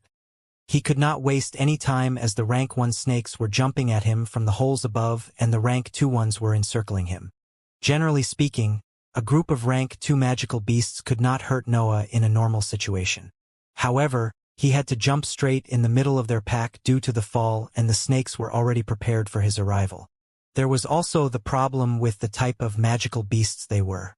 Snake types magical beasts were usually very resilient and had a strong body with few weak points. They were considered among the most dangerous kind of magical beasts. In the case of the earth snakes, their bodies were extremely tough and had immense strength, yet they could not secrete poison from their fangs. Killing the rank 2 is quite easy even if troublesome, but the rank 3 is problematic to handle in this mess. The rank 3 snake was in the rear of the group, keeping its eyes on Noah while the rank 2 attacked him. It seemed to study his movements, waiting for the right moment to strike. Noah pushed back the snakes in front of him, launching 6 wind slashes on them. He completely ignored the rank 1 jumping from above. The slashes hit their bodies, leaving deep wounds, but they seemed not to care and begun to charge again. Noah dodged this time and ran toward the right part of the valley, madly slashing at anything that came near him. They are too many, and I'm not even at full strength. I should escape. The concentration of breath on his right side was slightly lower than on the left one, so he chose that direction. Magical beasts will prefer a higher concentration of breath, so it's safe to assume that the beasts within the areas with a lower concentration will be weaker. Snakes kept on trying to encircle him, but he would simply slash forward, creating a path through their bodies. Dark red blood fell on him continuously as he forced his way through the blockage of the beasts. When he was almost outside the borders of the pack, the rank 3 beast decided to strike. Its massive body reached Noah's position in an instant, and it shot on him with its mouth wide open. Seeing the 4 meters large head coming from behind him, Noah jumped in the air and blocked the snake's fangs with his 2 sabers. The clash flung Noah at some distance away from the pack and made him crash heavily on the ground. Peak rank 3, thought Noah while he stood up inside the hole he created. He was lightly injured from the previous attack, but he had managed to get away from his disadvantageous position. Noah didn't look back and ran at full speed, following the decreasing concentration of breath. The snakes behind him followed but could not catch up with him. Their speed was below the average of the beasts on the same rank. The chase continued for an hour. Noah had to face the continuous assaults of other snake-type beasts that appeared in front of him while escaping. Fire snakes? Horned snakes? Two-headed snakes? Why don't they straight up call this place Snake Valley? Noah cursed in his mind while relentlessly slashing at any new beast that appeared in his sight. If it wasn't for all these magical beasts randomly attacking me, I would have shaken off the rank 3 from my back already. Luckily, they are all rank 2. Corpses kept on accumulating on the path he was treading on, and red blood kept on flowing on the river at the center of the valley. At some point, an imponent figure appeared in front of him. Its body was 18 meters long and 4 meters thick. It had 3 horns on its head, and from its fangs was dripping a violet dense liquid. Rank 3 horned snake. Behind it, a handful of rank 2 horned snakes were coiled together looking in his direction. The rank 3 horned snake wasn't looking at him, but at the rank 3 earth snake following him. There seemed to be hatred in its eyes. Realization dawned on Noah looking at the horned snake's expression. They must have fought for the spot with the higher concentration of breath, and the horned snake lost. That's why its pack is smaller. I can make use of it. Noah went in the direction of the horned snake with resolution. The beast was enraged by the small human trespassing its territory and shot out violet liquid spheres from its mouth. Noah dodged them and sensed that when they hit the ground they corroded it instantly, leaving deep holes in it. To think that at rank 3 it can use its poison as a ranged attack. He kept on running and passed the horned snake, jumping straight in its remaining pack. The rank 2 snakes attacked him, but he simply shot out more wind slashes, making sure only to wound them. They were his precious helpers after all. He continued his escape without caring for the events happening behind him. The rank 3 earth snake had met with the rank 3 horned snake and engaged in a furious battle. Meanwhile, the pack of earth snakes arrived and were about to overwhelm the one of horned snakes when Noah got too far away and could not sense their fight anymore. He ran for another hour to be sure that he was outside of their patrol area. As he ran, the quantity of rank 2 magical beasts diminished, being replaced by rank 1 beasts, and the concentration of breath began to resemble the one of the cavity he was in. The beasts there seemed to be afraid of him, as none of them tried to attack. Noah looked around him for a bit and found a small cave inhabited by a few rank 1 fire snakes. It was quite hidden and there weren't any holes on its walls, so he chose to rest there. He cleared the beasts inside it and laid on the ground to rest. Noah rested for half a day. After he woke up, he ate a light meal and stretched a map in front of him. The map was pretty simple, but it described a large area of the Utra continent. It was the best one Noah managed to find in the outer circle. I'm going in the opposite direction of Bulvan Mansion, but maybe there will be a path to the surface there. He had gone where the breath's concentration was lower during the fight, which was on the contrary way of his mansion. I should first explore this area. I don't really want to face those beasts' packs unless I'm forced to. He stood up and exited the cave. He finally had the time to look carefully at the environment of the valley. The ground was filled with green grass and light shone brightly from the fog above it. Strange, it has been half a day but the night did not come. Maybe the fog has something to do with this. The fog was constantly releasing daylight, making every detail of the valley vivid and clear. Noah continued his exploration of the area where the breath was less dense. Many rank 1 snake-type magical beasts were hiding at his sight, returning to their caves or simply crawling away. The walls around him were steep and were not suitable for climbing. Noah almost considered to give up on the exploration of this side of the valley when something unusual appeared in his sight. It was at the end of the valley and there were almost no magical beasts. The walls too were still steep. However, on the ground, there were remains of a man-made building. How is this possible? Noah got close to the wrecked structure to inspect it, but then a massive figure shot out in his direction. Noah hastily unsheathed his sabers to block the attack and got flung away for some meters by it. He raised his guard and waited for another attack to come, but nothing happened. He took a look at the immobile figure standing in front of the building. It was a 3 meters tall set of armor with no face appearing on the helmet's hole. Blue runes emitted a soft light through all its body, creating a blue halo around its figure. There were signs of combat on the armor as it was full of dents and holes. Seeing that the armor was unmoving, Noah relaxed and thought for a bit. Is it defending that area? How do I destroy it? He slashed in the air and a blade of wind shot out in the direction of the golem. The golem raised its arms to block the blow and only a slight mark appeared on them after they clashed with Noah's attack. I should be able to break it if I go all out, but that would leave me powerless. I don't know if it is the only one there. His attention shifted to the blue runes. It should be fueled by those inscriptions. Maybe it will stop working if I break them. After he set up the plan, he no longer hesitated. He jumped straight at the golem, launching 3 wind slashes and moved to its side. The golem had to block the slashes and could not focus on Noah's attack from inside his guard. The saber cut through a rune on the chest armor, turning off its blue light. 1 down, 9 remaining. Noah and the golem fought for some minutes as he would use a hit-and-run tactic, always going out of its defense perimeter to limit the dangers of the battle. 10 down. When the last rune was pierced, the golem fell lifelessly on the ground. Noah examined the armor a little before shaking his head and putting it in the space ring. I really don't understand inscriptions. I should keep it, maybe it's worth something. Then he turned his head to the broken building and concentrated. He moved toward it, wary of his surroundings. He didn't know if another golem would appear. However, everything was silent and no dangers arrived. Noah relaxed and began to make conjectures. This structure was almost as big as the Bulvin mansion. It should have belonged to one of the medium-sized noble families that came to explore the valley. His eyes lit up when he realized that if the family had completely moved here, they must have moved their treasury too. Noah began to gain speed in his exploration as he could not wait to go deeper into the building. Sometimes he would find old skulls or bones, sometimes only useless remains. Meanwhile, a doubt formed in his mind. If they were at the same level as my family, how is it possible that they were destroyed in this relatively safe area? The signs of struggle indicated that a battle had occurred, but Noah did not understand who or what had the strength to defeat them.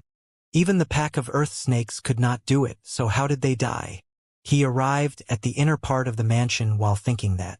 A big broken door divided the area and 3-4 meters golems were in pieces on the ground. Noah examined the dents on their armor and concluded that it was the work of a magical beast. This place has more dangers than simply rank 3 magical beasts. A sense of restlessness grew inside him as he became determined to get out of the valley as soon as possible. He passed the big door and entered the inner part of the mansion. The insides were slightly more intact than the outsides, and from some of the remains, you could imagine how luxurious it should have been before. Noah moved quickly and stopped only after he found a small metal door still closed in one of the rooms. He became excited and pushed the door open, still holding his sabers. The door was heavy and scraping sounds came from the ground as it opened. Noah took a look at the other side and saw a small room almost empty except for a skeleton sitting on a throne with his limbs crossed. Noah focused all his mental energy on the skeleton, but he found nothing wrong with it. So he decided to examine the room. The room was clean and completely empty. Its walls seemed more resistant than the others of the building. This should have been some kind of vault, which means that the treasures are with the skeleton. He neared the throne and inspected it. The throne had nothing special with it, and the skeleton was the same except for a box in his hands. Noah took the box and opened it. Inside there was a book with some runes on it. Expectation was mounting in Noah's mind as he sat on the floor and started reading. The beast's tide broke through the outer ring. They will be here at any moments. My Xianxia family is doomed, but our will must go on, so I decided to write this book and seal it with some inscription to make it last the passage of time. At these words, Noah became completely focused as one thing came to his mind. Inheritance. My family is famous for our inscriptions and animated puppets. It's a noble art passed down by my ancestors, but its power in combat is lower than the average martial art. That's why we came here. We wanted to nurture our descendants in this environment and study more application of our art. Everything went well for a period. We were making progress and our descendants were growing strong, but then we have awoken the king of this place. Noah was surprised for a moment before he resumed his reading. The king was sleeping below the area with the highest density of breath, and was extremely angry when it realized that there were trespassers in its territory. It sent hordes of magical beasts to attack us, and the previous patriarch, my father, died in the process of defending us. We were forced to hide in this place, but the king only wanted snake-type creatures in its domain, and so we arrived in this situation. Noah imagined something stronger than the dragon in his childhood and shivered at that thought. If a patriarch of a medium-sized family could not win against this king, how could he hope to survive? We can't fly like my father, and the passage to the surface is on the other side of the valley, so this will be the end of my family. I will pass to you the pinnacle of our art that we managed to create. I hope that it will help you to survive this place and, one day, to avenge us by killing that king. My name is Xianxia, and this is my lifelong achievement. Noah's eyes kept going on the next pages without blinking once, and a smile began to appear on his face. I can use it. I can use this spell. The spell read, Body Inscription Spell, rank depending on the strength of the companion. No elemental requirements, as the spell will be stronger if paired with a magical beast of the user's same element. The spell consists of engraving the figure of the chosen magical beasts on the user body to create a blood companion. The blood companion will have the same strength of the actual beast if its element matches with the user, since it's fueled by the breath in the user's body. The process to create the blood companion is complex and must be followed strictly, otherwise the inscription will fail. To create the inscription on the body, the user must dip a sharp stick or a weapon on the blood of the magical beast that he decided and draw its image on his body. The drawing must be done below the skin, so the user must cut through it in order to reach the specific depth. After the drawing is complete, the user needs to eat the center of power of the beast to give life to its image. The center of power is generally the heart of the beast. When the drawing becomes alive, the user must subdue it with his mental energy, and then he will have completed the procedure. There were examples of drawings that reached the standard required for the spell, and many of them were of snake-like beasts. The Xianxia family had probably experimented a lot on them. Noah, meanwhile, had a bright smile on his face. It is totally doable. My first spell. I wonder if I'll get the right element on the first try. The description of the spell continued, listing its advantages and disadvantages. The blood companion can attack on its own or be controlled by the user, so its efficiency vastly surpasses normal puppets. The user will share his breath and mental energy with the companion and will need to use a part of them to feed it or to make it recover. The pressure on the sea of consciousness of the user will grow as the companion sensations will be shared with the user. The beast needs to be recently killed, or the breath in its heart will not suffice for giving life on the inscription. It is better if the user killed it, as it will be easier to subdue on the last part of the process. The blood of the beast must be filled with the breath of the user in order to have a better control over the body of the companion. That's why the valley, with its high density of breath, is the perfect place to create these types of inscriptions. To remove the companion, just kill it. Noah's hands trembled from the excitement he was feeling, and he hastily stored the book in the space ring. Ha ha ha! It is perfect for me right now. Yet which beast should I choose? The fire snakes are the weaker, but I didn't find any rank 3 till now, and the earth snakes have a pack too big for me to go there and kill their boss quietly. He thought for a bit before doing an evil smirk and looking in the direction where he came from. That horned snake should have survived, right? Noah walked slowly toward the other side of the valley. He would stop frequently to train in the writing showed in Uriah's diary and to review the details of the spell. Since the body of the companion is made with its blood mixed with my breath, its rank is fixed. Well, theoretically it is possible to upgrade it, but you would need a different technique and the risks of the companion dying will be high. It is simply safer to switch to a stronger one once you have the necessary strength to tame it. He was drawing on the ground the shape of a snake with his saber while holding the book in his other hand. I wonder if I'm being too greedy going for a rank 3 right away. If I kill it, I should have some advantages in taming it, yet can I sustain it? Well, having a rank 2 companion at my level is useless anyway. His prey was a peak rank 3 horned snake while he was only a rank 1 mage. It was natural for him to have some doubts. It doesn't say anything about making more than one companion either. I guess it depends on the pressure I can withstand with my sea of consciousness. There was another reason he was moving slowly, and it was the breath's density. The density was so high that the effects on his body resembled those of the breath blessing he found during the events with the ironclad spiders. Noah was having the faint sensation of getting close to a sort of limit. If I stay here for a couple of months, I should reach the end of the 6th cycle, and that based on the density in this area. If I go further in the valley, it will take even less. He was purposely slowing his trip back to the mansion to make use of the quality of this place. There is also that king's problem, but I'm really powerless about anything related to it. The drawing was done and Noah nodded looking at it. He was satisfied with the result. Now where that snake can be? The rank 3 horned snake was lying on the river to let the water filled with breath enter its body. There were many wounds on its body, probably due to its battle with the pack of earth snakes, and no rank 2 snakes of its pack were present. The snake was sleeping, but it was right in the open. There was no way to take it by surprise. Noah was hiding behind a rock looking at it. The saber in his hand was drawing the snake's figure on the terrain. It looks injured, this is good. But there is no way to take it by surprise. The drawing was over. The snake's figure this time had 3 little horns on his head. Time to get the main ingredient. Noah smiled unconsciously. The prospect of having his first spell was making him elated. He charged with his 2 sabers unsheathed and crossed in front of him. The snake woke up sensing something coming in its direction and was enraged to see again the little human that caused the incident with the earth snakes. It immediately spewed a poisonous ball in his direction and then punched with its head where he was dodging to. Noah jumped and rotated horizontally, continuously sending wind slashes on the body of the snake. The slashes cut through its skin, but only light wounds appeared. It is indeed powerful, Noah admitted, and then assaulted it again. Clashes kept on happening and the horned snake fought fiercely.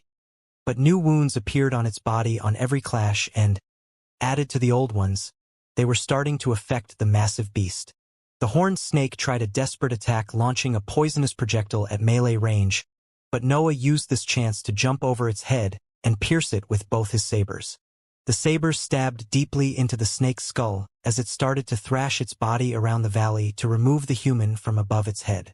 However, Noah held strongly on the sabers and pushed them deeper into the beast's brain. After a minute of struggles, the snake finally fell dead on the ground. Noah jumped off its body and could not help but feel surprised. What an incredible vitality! Even with my blades in its brain, it still resisted for so much. He could not put its body in the space ring as it was too big, so he hastily made a deep cut along its body. He took out a cask from his ring and threw the water inside it away. Then he put the cask below the cut to accumulate the dripping blood. Then, he entered the cut and explored the insides of the snake's body until he found its heart. After he came out of its body, he took off his upper clothes and washed in the river. He didn't want any form of contamination to happen during the creation of the blood companion. Noah waited patiently for the cask to be filled, and then he put everything back in his space ring and went to hide in a cave nearby. There were some rank 2 snakes inside, but they were immediately cleared, and he had to go back to the river to wash again. When he was clean and in a safe place, he took out the cask and placed his hands on it. Breath flowed from his body into the snake's blood inside the cask while his acupoints were absorbing madly the one around him. It took him an entire day to make the blood reach the standards described in the diary, and when the process was over, the blood had become a dark, dense liquid. Noah waited some more time for his body to be filled again with breath, and after making sure that everything was set, he unsheathed a saber and dipped its tip in the liquid. His eyes were shining in excitement as he looked at the black blade dripping the dark blood. Time to begin. Noah took the saber with 2 hands and pointed its tip to his chest. He pushed firmly and the blade stabbed his skin. The dark blood poured in the wound and mixed with Noah's body, leaving a black mark. Again, he took out the saber and dipped it in the cask, and then he stabbed his chest again. As he repeated the process, a figure began to appear on his body. Noah took 2 hours to complete the drawing, and when it was over it covered his entire right chest area and a half of his shoulder. As for the pain he felt during the process, it didn't even make him tremble. Noah had, by then, survived 6 treatments of the forging of 7 hells. Some cuts on his skin were nothing to endure. Next, he used the remaining dark liquid in the cask to add details to the snake figure, which took him another hour. When the blood was over, the drawing on his body began to feel heavy, like some sort of burden was added there. Noah stared at his shoulder and nodded in satisfaction. The first part is complete, now the heart. The heart of the snake appeared in his hand, and Noah closed his eyes to concentrate on refilling the breath in his body and sharpening his mental energy. After half an hour, he was ready. The heart was 3 times bigger than his hand. There was no way that he could eat it in one bite. Noah decisively took the first bite and gulped immediately. An awful taste invaded his mouth, and a strong heat began to spread from the piece of foreign flesh in his body, but was suddenly absorbed by the drawing. Noah took another bite, and the same thing happened. When he took the last one and the heart had completely vanished, the temperature of the drawing began to rise until Noah thought that his shoulder was on fire. The snake figure started to move, and a tremendous pressure hit Noah's sea of consciousness. Inside his mental sphere, the half-transparent image of a horned snake appeared and went berserk.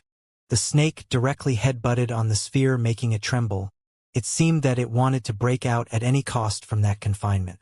Noah felt an incredible pain in his head and focused on his sea of consciousness, ignoring the pain on his shoulder. His figure inside the sphere opened his eyes and flew straight at the snake. 2 balls of water from the sea below him rose in the air and transformed in sabers that were caught firmly by his half-transparent hands. Noah cut directly on the snake image, making it hiss in pain, but it didn't care about him and continued to hit the sphere with all its body. Another wave of pain came from his mind that forced Noah to slow his assault. The snake attacked again, and this time a small crack appeared on the sphere. Noah felt his consciousness fading for an instant before he focused again. If I let it continue like this, I will surely die. He focused on the Xianxia rune at the center of the sea, which released a loud hum as an answer to Noah's calling. The snake this time shook in pain. It could not focus again on the wall as it trembled and fell in the sea. Noah rapidly followed and dove in its direction. The sea was a representation of its thoughts and mental energy. It could not hurt him at all. With the rune humming continuously and Noah's relentless assault, the snake figure became less and less corporeal until it completely shattered and was absorbed by the sea. The shards of the snake's previous image recomposed and appeared next to the space ring projection. Noah relaxed when he felt the connection with it. The horned snake was coiled lazily over the sea, and it was smaller than the previous one that Noah fought. Noah went close to it and inspected it carefully.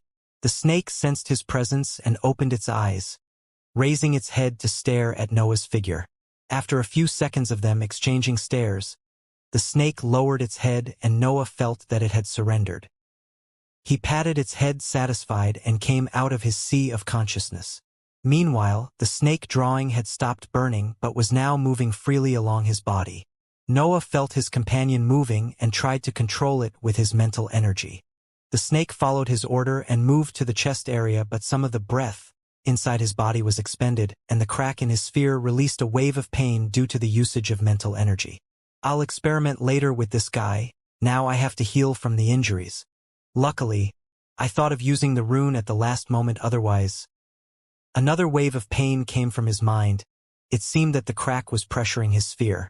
Noah decided to stay in the cave as he consumed the sea in his mind to fill the crack and close it. In this period, he would consume all the mental energy he had to secure the wound and then go to sleep to refill it.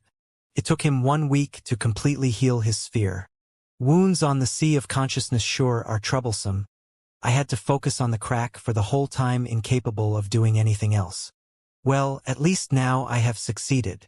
Breath from his body and mental energy were expended as a half-transparent snake 12 meters long appeared in front of him. The snake seemed ethereal, with just its edges completely material. The insides were filled by black smoke. Its tail was connected to Noah's body from his left foot. "Attack me," Noah ordered as more mental energy was expended. The snake raised its head and shot at Noah that unsheathed his saber and blocked the blow. He was pushed for a few meters before stopping. A disappointed expression was on his face when he focused again on the snake. Rank 3 strength, but of the initial stage, while that horned snake was definitely a peak stage. Horned snakes belong to the earth element. So now I can be sure that I'm not of that one. Well, nothing I can do about it. I should just be happy to have a rank 3 blood companion. Also, the pressure in my mind seems to work like an inferior version of the Xianxia rune. The pressure on Noah's sea of consciousness with the addition of the snake's figure had increased greatly. The snake's image would release a constant weight on his mental sphere, steadily enlarging it. The effects are not as noticeable as the training in the rune, yet it's still the first increase of mental energy I had since I became a rank 1 mage.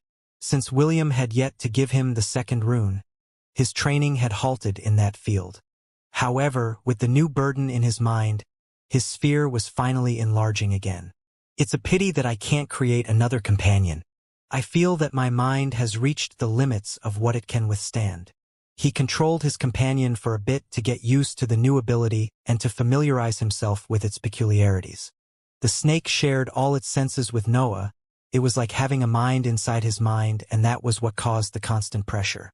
Noah had to get used to looking in 2 different directions at the same time, deciding twice the actions to make. Needless to say that the expenditure of mental energy was high. Nevertheless, he could sustain it. He was after all a rank 1 mage. The only problem was, as always, the breath expenditure. After a whole hour of training, he had to stop to refill the breath in his body, which was almost completely consumed. A bit of irritation struck him as he patted his low waist, looking at it angrily. Fucking Danteon form already. I'm sick of having this stupid limit. He sat on the ground to calm himself and decide on his next move. The companion had retreated in his body in the meantime.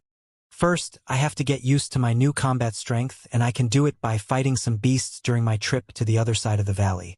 Second, I should take things slowly to raise the level of my body as much as possible. I don't know what dangers are lying in wait for me on the road. Lastly, I have to get out of here or go back to the mansion. I bet that Lily and Master are worried about me. He set his priorities and rested. In order to escape the valley, he had to be at his peak form every time he decided to move. A week passed. As a young man with his upper body naked walked cautiously in the valley. Sometimes he would jump in some cave and come out covered in blood. Sometimes rank 2 magical beasts would attack him to be devoured by a huge black shadow. The density of breath is increasing so much that if I release my companion for only a few attacks, I can refill the breath expended immediately. The only problem is that my clothes get torn in the process. Since the companion was mostly wandering in his chest area, the upper part of his dark gym suit had been ripped during the recent fights. It seems that I have to store clothes in the space ring from now on. He reached the middle part of the valley, in the area where he first had fallen, and a familiar scene presented to him. A large pack of rank 2 earth snakes was coiled around a rank 3 one. The rank 3 snake was sleeping, and some violet spots were present on his yellow body. The fight with the horned snake had left some injuries on its body. I guess it is time to test my real strength now. I wonder if it will be happy to meet its old friend. The blood companion came out from his body and covered him. Noah was inside its gaseous interiors being carried by the snake. This was one of the applications of the spell that Noah managed to discover. Not only the body of the snake would act as a form of protection, but it could also hide him pretending that he was some kind of magical beast. This was also the best option he could think about in the unfortunate event that the king found him. The companion moved toward the pack, alerting its rank 2 members. The rank 3 also woke up but looked confusedly in its direction. It seemed that it found some similarities with its old enemy, but at the same time it was different. It hissed an order to the rank 2 snakes and they moved in the companion's direction. Before they could encircle it though, the companion raised his huge body in the air and sibilated at them. A rank 3 beast was a leader among rank 2 beasts, and even with its initial stage strength, it was still a threat to their pack. The group halted their advancement for a moment and, in that instant of hesitation, a small figure shot out from the body of the companion, severing immediately 2 snakes' heads. A small gaseous line connected the small figure to the one of the ethereal snake. The pack moved their attention to Noah, but at that moment the blood companion attacked and bit the head on one of the snakes, crushing it one blow. In only one move 3 rank 2 snakes had died. The rank 3 earth snake got enraged and shot in their direction, but in the meantime, Noah had already pierced another snake's head and the companion was chewing on another beast. When the big earth snake arrived, it directly headbutted toward the blood companion, which was forced some meters back from the clash. A wave of pain hit Noah as more breath was expended to heal the injuries just suffered by his snake, but he was prepared for that. He slashed promptly at the rank 3 beast, leaving a deep wound slightly below its head. The rank 3 earth snake retreated once the wound was inflicted, but was met by the fangs of the blood companion that appeared behind it. Noah had made it retreat inside his body and released it toward the beast to speed its attack. The companion stabbed its fangs into the rank 3 beast's body and held firmly onto it, and Noah followed, shooting a dozen wind slashes. The earth snake could not avoid the assault since Noah's snake was keeping it still and was hit by the river of flying slashes. Wounds appeared on its body as it hissed in pain. Meanwhile, the rank 2 snakes left behind in its retreat had reached them and were jumping on the 2 enemies. Noah once again absorbed the companion and launched it at the pack while he jumped at the rank 3 beast. The blood companion thrashed out its body on the tens of rank 2 beasts and madly attacked without caring for the injuries it was experiencing. Every time its body was bitten or hit, some of Noah's breath would be expended to heal it. In the few minutes since the battle had begun, Noah's storage of breath was halved. While the blood companion was keeping the pack away, Noah engaged in a solitary fight with the rank 3 snake, assaulting it relentlessly. He managed to heavily injure the beast in the initial clashes and was pressing in his attacks to slowly drain away the strength of the snake. The earth snake was a rank 3 beast. Its intelligence was superior to the one of weaker magical beasts. It understood that, with the initial advantage taken by the invaders, its situation was turning grim, so it continued to defend its head, waiting for the pack to come in rescue. Noah, though, could not waste time, as his storage of breath diminished rapidly with every second that he spent fighting, and the absorption from his acupoints was barely enough to sustain the blood companion's battle. He violently stabbed in the snake's skin, accumulating wounds on its body as blood rained down from its figure. When more than 40 deep cuts were on the beast's body, it finally slowed down in its movements, and Noah managed to deliver a firm lunge in one of its eyes. The rank 3 earth snake convulsed like crazy when the saber stabbed in its head, but was stopped by a huge mouth clenching on its throat. The blood companion had appeared below it and immediately attacked. The pack of rank 2 snakes could not keep up with the speed of Noah's snake, retreating in his body, and were left behind watching their leader's last moments. The earth snake collapsed on the ground, and Noah stabbed once again his saber in its head, while his companion ripped off a big part of its throat, leaving their enemy's head hanging on a small piece of skin. The rank 3 earth snake was dead. Its pack stared at the 2 figures near its body for a moment and then dispersed in fear. Noah looked at the retreating snakes and heaved a sigh of relief. He was almost exhausted, and there were still around 20 rank 2 snakes in the pack. If they had attacked, he would probably have had to hide in the companion's body and retreat. He plucked out the fangs of every earth snake's corpse he found on the ground and hastily retreated in the first cave he managed to find after putting them inside the space ring. He didn't dare to do that with the corpse of the rank 3-horned snake because of the strong poison on its fangs. When he was in a safe space, he relaxed and let the fatigue from the combat assault him. This battle was so dangerous. If my breath had exhausted during the fight, I would have been doomed. Yet, having this guy assaulting from any direction I want is really useful. I wonder how stronger it would be if it was of my element. The head of the companion came out of Noah's body and stared at him. Noah simply patted its head while continuing in his thoughts. The capacity to enter and exit my body at will with that speed is definitely one of the stronger aspects of the spell. Another one is the healing ability of the companion that is almost limitless if I have enough breath to keep it going. Only a really strong attack might force the companion to hibernate to recover. Noah took some meat from his space ring and ate till he was full. Then he neared the end of the cave and laid himself on the ground to sleep. The ethereal snake had its head outside Noah's body staring carefully at its surroundings. The expenditure is not even that much since the blood companion is mostly autonomous. Only one order will keep it working for hours. I guess that is balanced by the requirements for the activation of the spell and the constant pressure that is forced on the user due to the sharing of their senses. He remembered some of the words in Uriah's diary and nodded internally. No wonder Uriah called it the pinnacle of their art. Only by fighting as two instead of alone its power resemble the magic that Orson used, and this without considering the other aspects of the blood companion and the fact that our elements are not even the same. Noah was extremely satisfied with the power of the spell and knew that the one showed in the previous battle wasn't its full potential.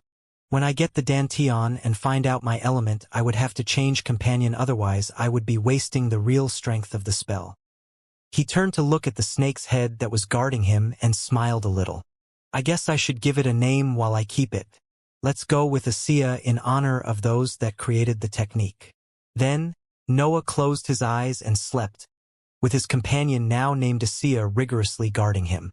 When Noah woke up, Wuxia was still on his side with just its head sticking out of his body. He felt completely rested, both mentally and physically, but he knew that the breath in his body could sustain his companion for one entire night only because of the breath's density in this place. Now it's time for the really dangerous stuff. Uriah's diary said that the passage to the surface is on the other side of the valley, but it should also be where the king sleeps since the concentration of breath keeps on rising in that direction. A stern expression was on his face as he ate and looked randomly in front of him, still deep in his thoughts. After some time, when he had finished his meal, he sighed and shook his head. If it's death that waits for me, then so be it. No reason to hesitate. He stood up and a cold determination was exuded from him. Mages had a mind so strong they could affect some of the environment around them. Noah wasn't on that level yet, but he still radiated a sort of pressure depending on his state of mind. What he was spreading then was a pure resolution to do anything in his power to survive. With his mind focused and his body rested, Noah moved out of the cavity. His advance was slow.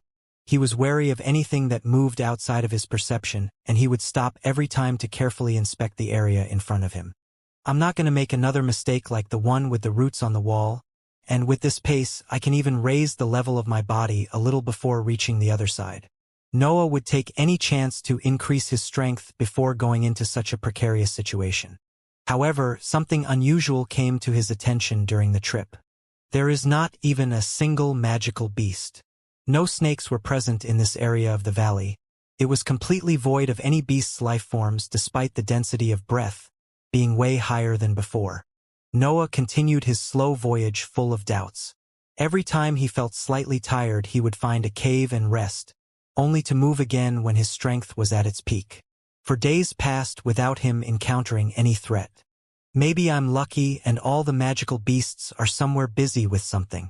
Of course, that was not the case. When he neared the end of the valley and the wall of its other side was visible, Noah saw a scene that almost made him lose hope. The last part of the canyon was large with a waving sea in it and a small white mountain at its center. Nevertheless, the sea was not made of water but of thousands of slithering bodies. Noah could only stare astonished at the view. Thousands of rank 1 snakes, hundreds of rank 2 and about 100 of rank 3 were all coiled together forming a multicolored sea. I'm dead if I go in there, Dantian or not, there is no way I can survive. Noah watched attentively the huge pack, trying to find anything that he could use, and noticed a few details. Why do they seem so malnourished? And what is that thing near the mountain? The snakes were incredibly thin. Noah thought he could hear the rumbles of their stomachs, but they weren't doing anything about that.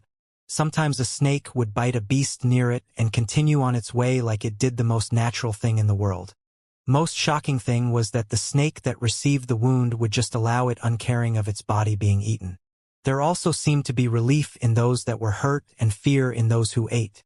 Noah's conjectures of this world nearly crumbled watching their unnatural behavior.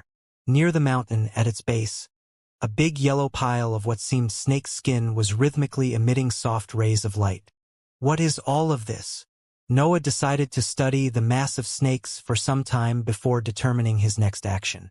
2 more days passed with him trying to find some hidden pattern in their conduct to exploit, but all he managed to notice was that the pile of snake skin had accelerated the cadence of the leakage of light. He had a hypothesis about that event which made him restless. Don't tell me that it is a magical beast in hibernation to evolve? But, considering its dimensions, wouldn't that be a rank 4? Noah had never fought a rank 4 beast, but he was sure that he wasn't its match. If it is really like that, then it would be better to move before it evolves. The passage should be behind the mountain, and since the snakes seem so passive, I might be able to reach it disguised as a Xianxia. He resolved himself and summoned his blood companion, entering its body. He was about to go out in the open to join the sea when the cocoon cracked and a loud hiss resounded in the valley. A giant yellow snake emerged from the pile of flesh. It was 30 meters long, and it raised its body in the air, as to show the pack its achievement. The pack looked at it with a bit of awe as its pressure unfolded in that area of the valley. Even Noah was affected and trembled a little inside Xianxia's body.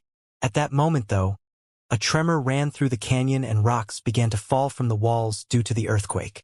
All the snakes in the pack lowered their heads in fear in the direction of the White Mountain. Even the newly evolved rank 4 beast turned to look at the mountain with reverence as a loud hiss engulfed the valley.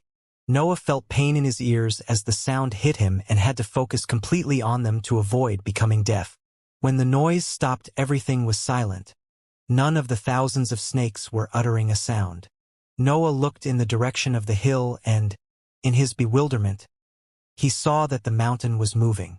Noah did not move, or to say it better, he could not do that. The pressure released by the mountain was immense. Everyone had to stay still to resist it.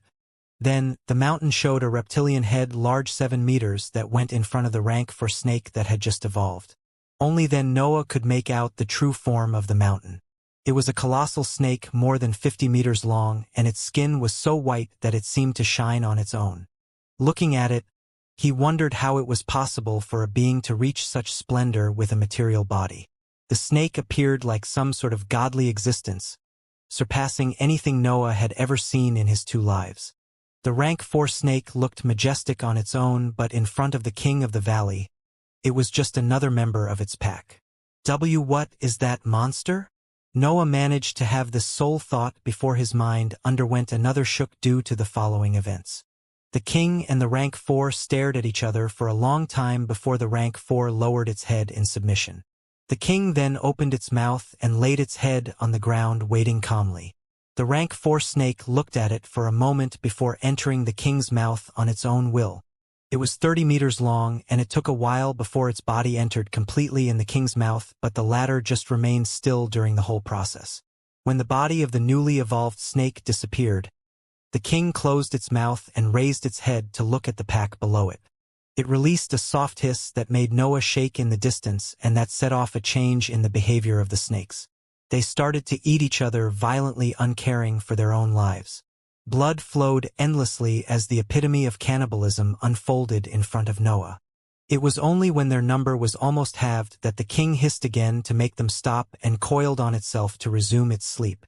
The snakes of the pack, having eaten fully, were showing signs of becoming stronger. Some specimens seemed even to be on the verge of breaking through a rank. However, there was no happiness or excitement in the beast's eyes, but only helplessness and fear. Before the king settled again, though, Noah noticed a hole in the wall behind its body that had a faint light coming from it. The snakes resumed their aimlessly slithering and Noah assimilated Xianxia back in his body as he fell on the ground in his hiding spot. His hands were shaking and his mind was in turmoil. It took him an entire hour before he managed to calm himself. Fuck. Fuck. Fuck. Countless curses sounded in his mind as he took control of his body again. I could only tremble at that thing's sight. Its sole presence is almost enough to kill me, and the patriarch of the Xianxia family fought it? How many monsters like them there are in this world? He was quite proud of his achievements in this life. After all, he had trained for less than 5 years and he was only a bit more than 13 years old. That pride, though, was shattered seeing how meaningless his accomplishments were in front of such might. When he reviewed the previous scenes in his mind, he could only find one word to describe them. Cruel, he thought. The world is incredibly cruel. He was calm when he understood the situation in the valley. The king forces the snakes in its pack to eat each other and it waits until a rank 4 is born between them. Then it eats it to become stronger and repeats the cycle. I believe that with the concentration of breath in that area and with the forced cannibalism he manages to create one every few decades. A feeling of respect appeared inside Noah as he looked again in the direction of the king. All of this only to increase its already incredible strength by a little. Even as a beast, its determination in its pursuit of power is commendable. He shook his head and a complex smile formed on his face. I simply kill everyone in my way while it actively exploits its own kind to reach a higher realm. Our wills are on a completely different level. He stood still for some more time until the fire of ambition flared up from his eyes. I can't die now. I don't want to die after I saw such an otherworldly strength. I want to reach that level, I want to surpass it.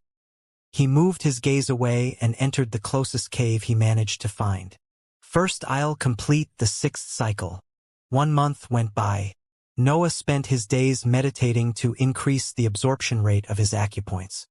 He also practiced in his usage of the blood companion as he needed to be perfect in his snake form to succeed in his escape.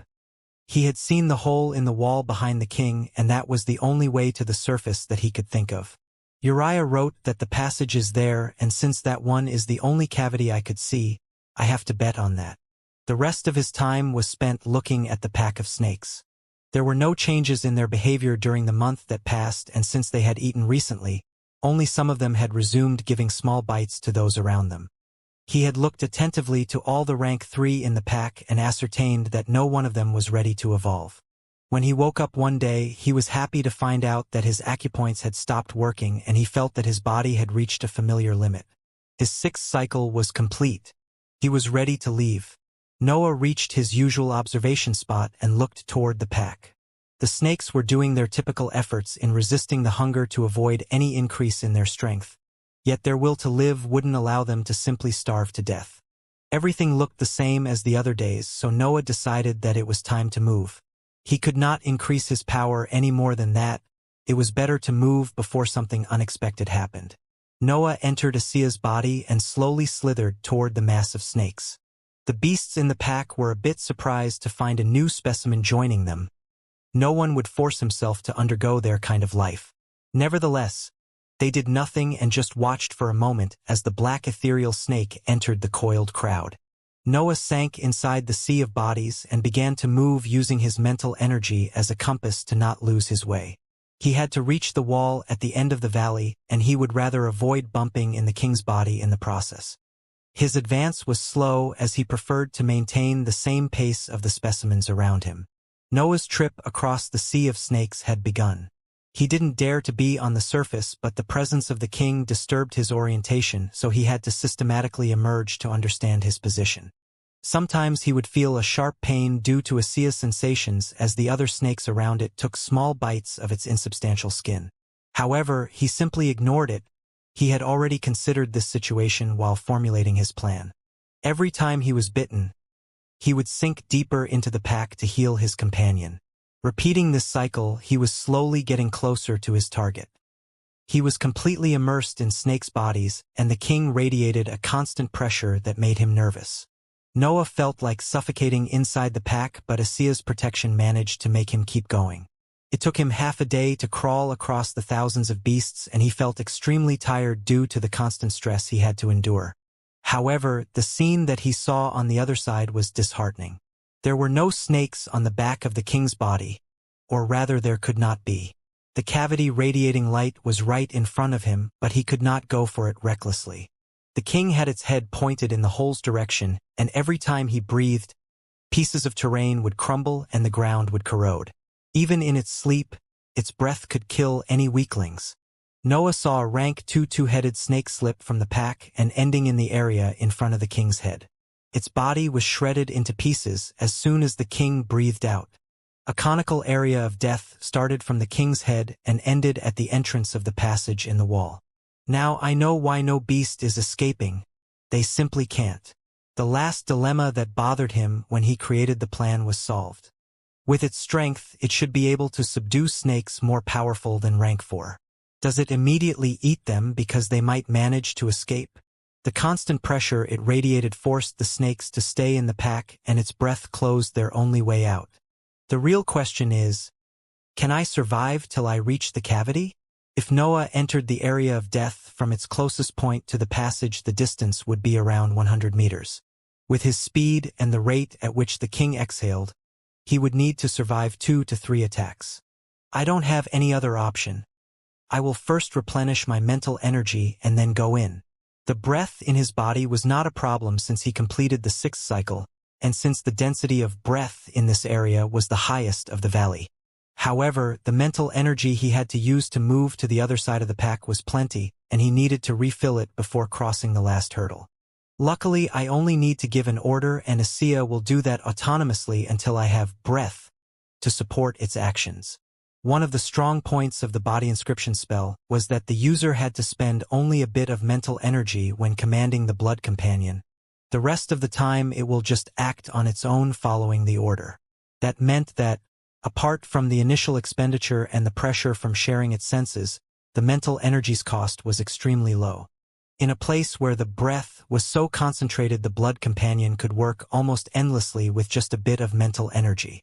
Of course, this was also due to Noah's body nourishing technique, as it absorbed breath on its own without Noah's need to meditate. Noah chose to rest in the pack of snakes. He fell asleep inside Xianxia's body while it quietly moved at the edges of the empty conical area.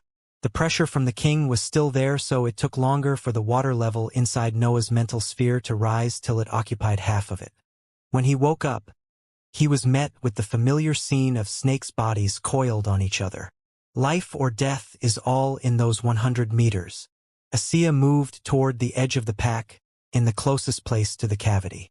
Noah cut off any useless thoughts from his mind, focusing only on moving forward and enduring any pain that assaulted him. He stared at the king's head, waiting for the moment it exhaled to have the best timing possible. As the breath smashed on the wall and dissipated, Noah jumped at full speed toward the cavity. The snakes in the pack saw a black snake moving in the area of death toward the hope that they had long abandoned. Xianxia moved at full speed alongside the wall. Noah inside it was only looking at the path in front of him. Nothing else was worth his attention. Some of the snakes in the pack started to hiss in his direction as if it was some kind of entertainment. Then, when he had crossed a bit less than 50 meters, the first blow arrived. What Noah initially felt was an incredible pressure that flung him into the wall. Then the pain came. Xianxia's body was the first line of defense and was shredded into pieces almost immediately. Noah forced its body to reconstruct, but it only delayed the impact on his body for a moment as Xianxia was wrecked again in just an instant. He slammed into the wall and many cuts appeared on his skin, but, before he suffered any serious injury, he summoned Xianxia a third time to endure the rest of the attack. Its body was destroyed till only a silhouette remained, but the first blow was successfully blocked. A huge amount of mental energy was expended because Noah had to withstand the pain Xianxia felt having its body destroyed 3 times. However, as soon as the pain stopped, Noah started to run again. No hesitation was present in his actions. His eyes were still fixed on the road, and he left a trail of blood due to the injuries. He didn't dare to use the breath to stop the bleeding because all of it was being used for Xianxia's healing. The pack of beasts yet had noticed his disguise and began to hiss madly at the sight of the small human hidden in the snake's body. As if to shut down their noise, the king snorted lightly, sending another stream of air in the area in front of it. Noah had moved for only 30 more meters before the second blow came. He was once again slammed into the wall, and more wounds appeared on his body every time Xianxia's figure collapsed. Nevertheless, he held on. His body was completely red due to the massive blood loss and was excoriated in many parts, but the vitality of a peak rank 2 body gave him the strength to keep running even in that condition. Noah's movements were slower than before, but he still managed to cross the last 20 meters, entering the mouth of the cavity. The snakes behind him hissed even more crazily, seeing that he had succeeded in reaching the escape route, and began to move in its direction as to follow his example. The king woke up and roared to stop the riot of its pack, and a shock wave hit Noah that had just entered the passage. He hadn't relaxed yet, so Xianxia's body was still covering him. Its body crumbled at the impact, and its figure inside Noah's sea of consciousness cracked. Noah felt a tremendous pain in his head before getting hit by the roar. He could not resist even if he tried, and his body was sent flying along the passage. Blood came out from his mouth, ears, and eyes, but all he could do was protecting his head to avoid any fatal damage. He slammed repeatedly on the walls in front of him, but the strength of the roar continued to push him forward, and he was impotent in front of its might. Then, he crashed again, but this time the rocks of the wall were soft enough for him to dig in them. His body created a small hole through the stones and finally stopped. No noise came out of the hole, as Noah had fainted due to the last collision. 2 days passed before Noah opened his eyes. His sight was cloudy and a constant buzz invaded his ears. It took him a while to remember the situation he was in, and a bright smile appeared on his face when he understood that he had survived. Then he laughed loudly but had to stop quickly because a wave of pain hit him as he moved. "I don't want to see a snake anymore in my life." After he thought that, he fainted again. 1 month later, in an area near Twilboya Cliff, a field full of shining flowers spanned for 200 meters. This place was called Yano Field due to the rare flowers that grew there. The Yano flowers had no use to the cultivators, but were very appreciated by couples, since they had the ability to gather sunlight, making their own figure shine. At night, they resembled the starry, giving a romantic vibe to the scenery. A small-sized noble family called Wilford possessed this field and used it as a small form of income, selling the right to spend the night in that place to anyone that could afford it. A guard of the Wilford family was yawning lazily near the fence that determined the entrance to the field, and a line of peasants and rich people was waiting for their moment to get inside. As the line moved on, the guard raised the price of the ingress, arousing the anger of the costumers. However, anytime someone tried to complain, he would proudly show his chest where the emblem of his family was and say arrogantly, "Are you saying that me, an honored guard of the Wilford family, would dare to profit on lowly commoners?" This was a line he practiced a lot to shut down the complaints about his attitude. After all, a small-size family was still a noble family. This time, though, something unexpected happened as soon as he said that. A slash made of wind shot out from the ground below of the Yano flowers. A small opening formed, showing an intricate passage below the field, illuminated by the shining roots of the flowers. Noah came out of the opening uncaring of his surroundings. To think that the light in the passage was caused by these roots. He was almost naked, only some strips of clothes remained on his lower body.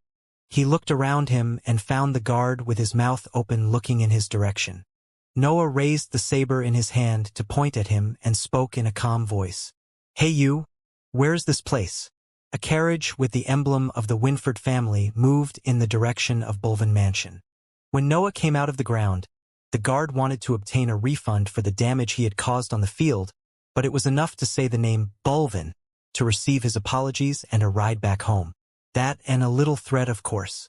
The ride was gladly accepted by Noah since he had yet to fully recover from his injuries. He had decided to go out of the passage in the valley as soon as he was able to move for fear of another roar from the king. The family even gave him a new set of clothes so he could hide again his space ring in there. During the travel, he focused mostly on healing Xianxia's cracked figure in his sea of consciousness, and when he arrived at the mansion he was back at full strength. Looking at his home, he could not help but smile a little. I'm finally back.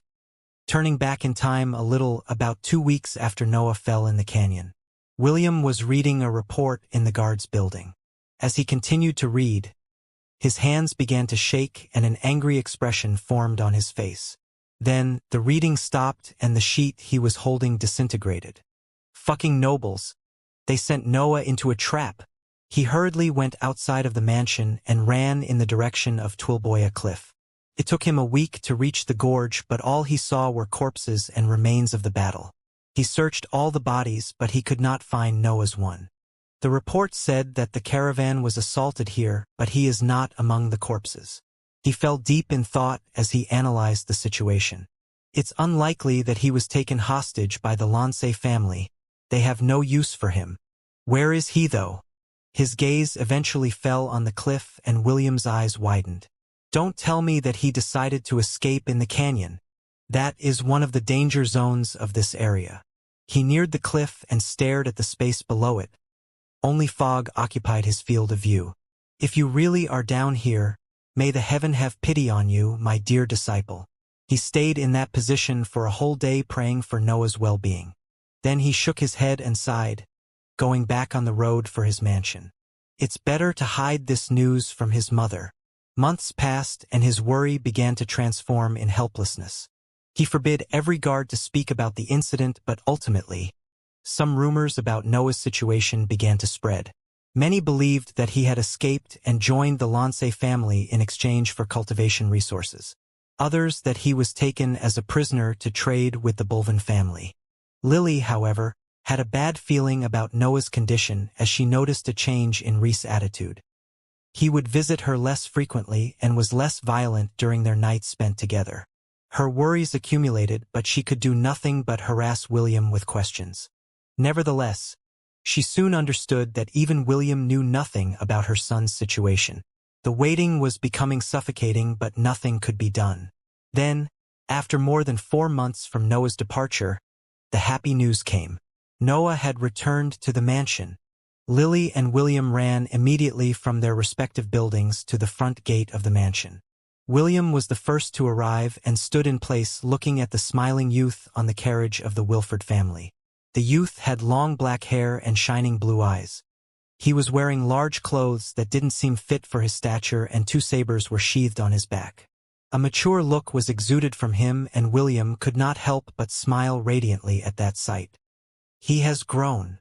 Before he could move toward him, though, Lily's figure passed him and jumped directly on the smiling youth. I told you to be careful, and yet you disappear for so long. Don't you know how worried I was? Enough. I'm not letting you out of your room for an entire month. No, wait. Let's make it 2 months. Lily was half hugging, half rebuking her son, but it was clear that she was happy from the bottom of her heart to see Noah safe. It took Noah and an entire day to calm her mother and reassure her, while William could only look from some distance at the family reunion. Lily fell asleep in Noah's room that day. A smile was present on her sleeping figure. The next day, he spent all his morning with his mother before going to William's room to deliver a report.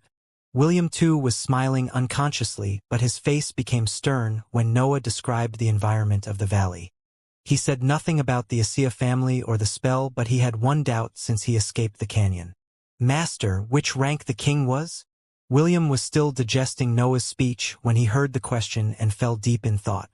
After some hesitation, he said in a soft voice, Probably rank 5. You said that you opened a passage to the valley on the Yano field, right? I must warn the Shasti family. They will manage the situation. I'm afraid that this circumstance is too dangerous for a medium-sized family to handle. Noah became interested. Will they kill the king? William shook his head. A battle with an entity on that level will shake all their area of power. They can't afford that. Also, the valley would probably be destroyed in the process, and they would lose the only benefits they could get. They will just secure the passage and make it a forbidden zone. Noah felt a bit disappointed since he wanted to see a battle of that might, but what William said was reasonable. Then, he remembered something and smiled shamelessly toward his master. You know, my 6th cycle is complete. We might do the last treatment immediately. Looking at the smiling kid, a part of William wanted to throw him again in the cliff. Noah was in the torture room below the guards building, tied to the metal table. A black and smelly liquid came out from his body as he absorbed breath in the point where his acupoints once were. Noah had already predicted that situation, so he was calm during the process, even though some scream was still yelled from time to time. Xianxia's figure was hidden under the clothes on his lower body and was waiting patiently for the process to be over. A huge amount of breath was being accumulated in Noah's body, strengthening and refining it. The process lasted for about 10 minutes before he could finally form the new acupoints. These acupoints were crystalline and seemed incredibly sturdy. They absorbed breath at an unimaginable speed, and Noah felt an immense surge of power coming from his body. He nodded to William that was at his side, and he undid the bindings to set Noah free. A smile was on William's face as he saw that his disciple was finally released from that dangerous technique. "You really did it." He patted Noah's shoulder, uncaring of the filth on it. Noah nodded again happily. He wanted to test his new power right away, but his mental energy was almost completely depleted, and he could not sense things accurately. However, before he managed to bow to his master, something unexpected happened. A strange sensation hit his low waist and a small empty ball formed there. Noah touched the spot but felt no uneasiness in having this new organ. William noticed his behavior and inspected the spot where he was pointing. His mouth opened and his eyes widened. He put one hand on his head and exclaimed in a soft voice, "That is not possible." Noah looked at his master's expression and was confused. Then an idea hit his mind and he widened his eyes too. "Don't tell me?" William nodded and carefully inspected the spot again. "Your dantian formed." Noah was stunned, but then he exulted loudly. A wave of pain was delivered from his tired head, which forced him to calm down. "But master, I'm only 13.5 years old. Last time you spoke about gaining months, not a whole year." William mumbled with himself for a little before answering. "Rank 1 mage, rank 2 body for most of your growth, and now rank 3 body. I told you that the centers of power were linked, but I never thought they could be influenced this much." Noah's thoughts were slow since he had just done the treatment and could not keep up with his master's reasoning. He was still inspecting the new organ when he thought of something. "Does it means that now I can know my element?" William nodded, but then he shook his head and put a stern expression. "First, go wash and rest. I'll make the needed preparation in the meantime. Meet me here tomorrow morning." Noah was a bit unwilling to go and wanted to ask more question, but another wave of pain hit him, so he decided to follow his master's order. He bowed deeply. There was only gratitude toward the man in front of him. "It's only thanks to you that I am growing this much. So thank you, master." William looked at the young man covered in filth, and memories about him emerged. The first time he received the command to take him as a disciple, he thought that he would be some kind of nanny, but Noah surpassed every expectation that he had for him. He had to admit that his disciple made him proud beyond reason. William ruffled his dirty hair a bit and smiled. "Just go now, we will talk more tomorrow." Noah left, and the happy expression on William's face transformed in a worried one. "This time I really can't cover you." When Noah woke up the next day, he could clearly feel the changes in his body. He felt an incredible vitality coming from it, and when he checked the amount of breath he was astonished. This is enough for more than 100 attacks. Then he remembered the Dantian event and his excitement built up. "I wonder how the training will work, and there is even the question about my element." He hurriedly went into the guards building and then in the underground prison. William was waiting for him with a small book and a transparent stone as big as a fist. "Read this. It is a rank 1 cultivation technique for the Dantian. It has no limitation to the element of the user, so it's perfect to determine the cultivator's aptitude. Every family uses it." Noah took the book and hastily read it. It was a simple respiration method to be done in a fixed position. With his status as a rank 1 mage, he memorized it instantly. "Ready?" William asked, and Noah nodded in response. William then gave the stone to Noah and explained. "This is a Pharos stone. It has the peculiar characteristic of changing color based on the element of the breath that passes through it. Put it on your waist and start meditating in the cultivation technique. Your body will naturally absorb the element of your aptitude, changing its color. Noah didn't waste any time and sat on the ground in the cross-legged position indicated in the technique. He put the stone on his waist and began to practice. The breath moved toward his body and entered the small empty dantian, filling it with a gaseous substance. As the gaseous breath entered the dantian, it pressed on its surface, enlarging it. The pace was slow but also relaxing. Noah felt a bit more refreshed every time his dantian was charged. After about 1 hour, William's voice sounded. "You can stop." Noah looked at his master's face and saw that he had a worried expression. Then he lowered his gaze on the stone on his waist. The pharaoh stone was completely black. Noah stared at the black stone for some time before raising his gaze toward his master. "What does that mean?" William still had his worried expression when he answered. "Darkness." Noah was surprised but happy. "I have one of the rarest elements. Won't that mean that my potential is ensured?" However, when he realized this point, he became worried too. "Doesn't this imply that the inner circle will try to suppress me?" He looked at William and spoke with a pleading voice. "Can we hide this news from the inner circle?" William shook his head. "The pharaoh stone is quite rare as a mineral. It has to be given back to the family in order to clean it from the breath that tainted it to use it again in the future."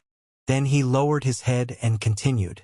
"Actually, I already reported that your dantian formed. I needed to say the name of the cultivator that I had to test to borrow the stone." Noah fell deep in thought. "So they will be able to discern my element as soon as they get the stone back. I have a bad feeling about this." Noah sighed and then gave the pharaoh's stone back to William. He put it away and then sat in front of his disciple. "Do not linger too much on things that you can't control. For now, just focus on your dantian. I still have to explain how it works." Noah nodded and listened attentively to his master. Generally speaking, the rank of a cultivator is determined by the stage his dantian is in. I am a rank 3 mage with a rank 4 body and a rank 3 dantian, which makes me a rank 3 cultivator. Noah was amazed. He knew that his master was strong, but he didn't imagine he was this strong. The dantian is where we store the majority of our breath, but the breath is an energy too powerful for normal bodies to handle. "Tell me, what will it happen if you accumulate too much power and you can't contain it?" Noah's answer was immediate. "You would explode." William nodded and resumed the explanation. "Exactly. I must say that if the family didn't give me a rank 4 body nourishing technique, I would still be stuck at the last stage of the rank 2 dantian. That is about how much a rank 3 body can handle." He went silent for a moment to sort his thoughts and then continued. "Every rank of the dantian has 3 stages: gaseous, liquid, and solid. Every stage is vastly more powerful than the previous one. The training of the dantian consists of 2 phases: accumulation and compression. First, you accumulate breath and enlarge the dantian till its maximum potential. Then you compress it to make the breath inside it change state. The process is not so easy as it might seem, and cultivators usually have pills to help them in advancing stages. Actually, going through the compression phase is wearisome for the dantian, and a failure might even damage it permanently. Remember to never attempt to break through if you don't have the necessary mental energy or some pills." Noah maintained a calm expression, but inside he was cheering. "Now I know how to use the earth pill. Also, once you are in the next stage, your dantian will only accumulate breath of that density, so the process will be slower." William pointed at the book near Noah. "That is a rank 1 cultivation technique and doesn't even have requirements for the element, which makes it the lowest tier of cultivation techniques. A rank 1 technique can at most take you to the peak of the rank 1 dantian, and there are specific ones for each element which speed up the absorption process. To break through ranks, you need a reagent that will heat your dantian, purifying the breath inside it. The solid breath will be consumed, and only a strand of gas will remain that will be of a higher purity than the gaseous breath of the previous stage. Then you start again to cultivate in the stages." Noah was about to speak when William stopped him and added something. "Never advance in rank even if you find the reagent if you don't have the corresponding technique for the next rank. What's the point of reaching a higher rank if then you can't accumulate the purer breath? Always remember that the technique comes first, and if you can, try to match it with your element. Some higher-tier techniques can also give peculiar properties to the breath you store. Noah finally had a complete image of the powers of a cultivator and was eager to go back to his room to train all day in the rank 1 technique. He smiled innocently and pointed at himself. Master, so now I'm a rank 1 cultivator? William nodded and smiled. Yes. Rank 1 cultivator in the gaseous stage. Noah was happy, but then he remembered his position. There is no chance that I'll get a better technique than this one? William shook his head. No chance at all. How do I know that my dantian is ready for the compression? You won't be able to accumulate more breath once you've reached its limits. Node nodded in understanding. A plan was forming in his mind. I can only wait till the peak of rank 1. Then I have to go away from here. Not only my advancements will be halted if I decide to stay, but my mother is also nearing her limit of endurance. He looked again at his master. How long does it take to cultivate the dantian? William thought for a little and then answered. It took me 25 years to reach the gaseous stage of the rank 3, but that was caused by the limits that my body had. Don't worry too much about the time spent. A cultivator's lifespan gets longer as you advance in the dantian or in the body. He misunderstood his disciple's intention but still gave the answer Noah wanted. So what should I do now? William shook his head and showed a complex smile. The news of your dantian and element will astonish many inside the inner circle. You are, after all, a cultivator younger than 14 and have one of the rarest elements. I won't be surprised if people will call you a prodigy. Noah nodded at his master's words. And this is a bad thing, right? William answered. Yes, they had already tried to send you in a trap with the escort mission, and I'm afraid that they will use more direct methods to hurt you from now on. Well, maybe the family will be divided when choosing which role you will have, but it's better to be careful anyway. As always, don't spend too much time inside the mansion and take only missions about magical beasts. I will probe the situation in the meantime. Noah stood up and bowed, and then he exited the room. William stood in the room for some time before he sighed. I'm sorry, your master is really useless sometimes. Noah went to see his mother and explained the situation to her.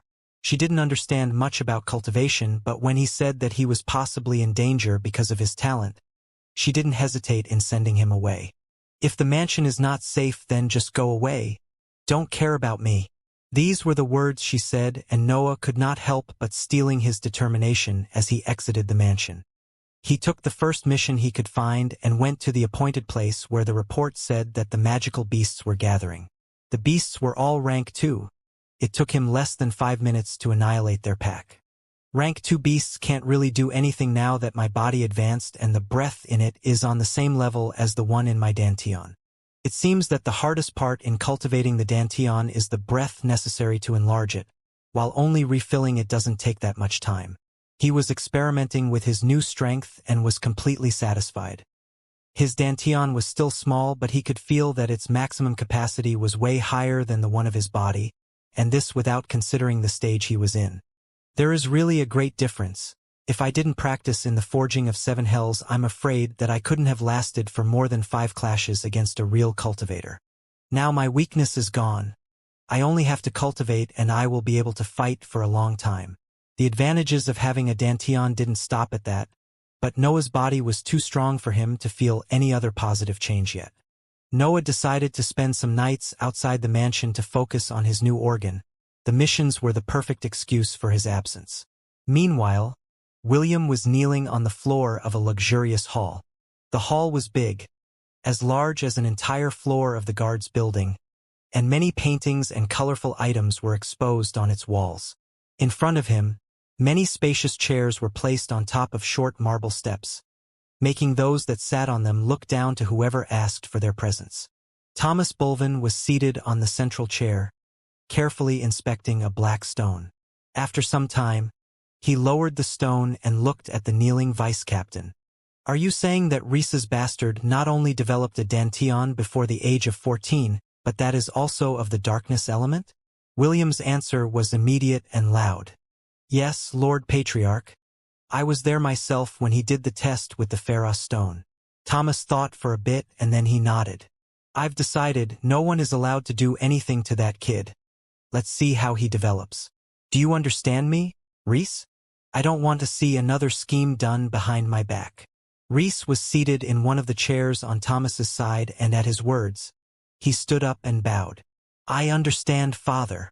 Thomas then waved casually his hand. The meeting is over, you can go. At his words, everyone stood up and bowed, returning to their tasks. William was relieved at the patriarch's words as he went back to the outer circle. However, not everyone in the Bulvin family was happy with the disposition. In another room inside the inner circle, crash. A big and seemingly expensive table was crashed by Reese blow. Fuck. He is my son. I can do anything I want with him. He looked at the broken desk and focused his gaze on it. The table burned and was reduced to ashes. A bit of sweat appeared on Reese's face, which made him even angrier. Fuck. Who does he thinks he is growing so fast? The son of that whore has to always be weaker than the son and daughter that Rebecca gave me. He sat on a pillow on the floor to calm down. Reese Bulvin was the weakest inside his family. Since he had everything he wanted, he never cared about training. However, the descendants he made with his dead wife Rebecca had taken his carefree attitude and were unwilling to spend too much time cultivating. Reese had already given up on the idea of succeeding his father since his two older brothers were way better candidates. Yet he couldn't accept that his bastard son could become someone important in the family when his other ones couldn't. He thought for a while before his eyes began to emit a cold light. I can't hurt you, but I can make sure that you'll never be loyal to the family, and then I'll just wait patiently for your mistake. I can't wait to see your sorry figure being chased by our personal guards. He stood up and yelled seemingly to no one. Wayne, I'm going to the outer circle. Take care of my children. A guard appeared from nowhere and half-kneeled on the floor. Yes, my lord. Inside the guests' building, in Lily's room, Lily was holding a small mirror checking her makeup. She would do this action every time she felt that Reese was coming. He will vent on me, he always does. Lily never had the chance to get instructed due to the fact that she came from a poor family. However, her beauty was renowned, attracting even the attention of the nobles. That was how she met Reese and managed to live in the Bulvin mansion. From the commoner's perspective, she was blessed, and she felt that too before Noah was born. To think that such happiness could turn into so much pain. She knew that her son was amazing. She might not know anything about cultivation, but she was sure that Noah would become someone important in the future. I still remember when he tried so hard to learn to walk. How could a baby have that kind of determination? She smiled when she remembered the scenes from his youth. You've worked so hard, and I know that you hide a lot of things from me. You are not even a man, but you already want to protect me. She shook her head. She knew that Noah cared for her, that he always checked her body every time they met. She knew that part of his hard-working personality was because of her situation. She then remembered the first night that Noah spent training in the Xianxia rune, his pale face, his bloodshot eyes. How many nights did you end up like that? How many times did you end up worse than that? Geez, what a reckless son I have. She moved the mirror to point at her right cheek. Some bruises were still healing on that spot. I never told you that your father hits me to hurt you. Everything he does is for ruining your life. I'm just a tool for this goal, and it seems that his methods are working. She sighed. What she learnt most since she came to the mansion was Reese's personality. She could almost predict what his every action would be. Today you seemed really worried, otherwise you wouldn't have told me. That means that Reese's response will be harder. Don't worry though. I might be useless as a mother, but I finally have the courage to stop being your burden. She threw the mirror on the floor, smashing it. Then she picked two sharp shards and hid them in her sleeves. I hope you will understand and, in time, forgive me. Then her eyes became resolute as she waited on the bed for her lover to come. Reese didn't make her wait much and arrived in her room only a few hours later. As he went inside, he noticed that something was wrong with Lily's expression, but then he remembered his plan and put a smile on his face. Before he could speak though, Lily took the initiative.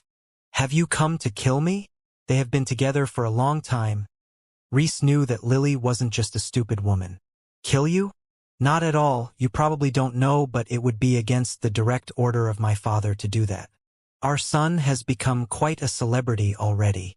She raised her head to look right in Reese's eyes. What will you do then?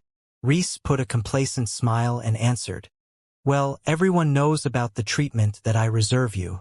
I was just thinking that I might as well leave some permanent sign this time.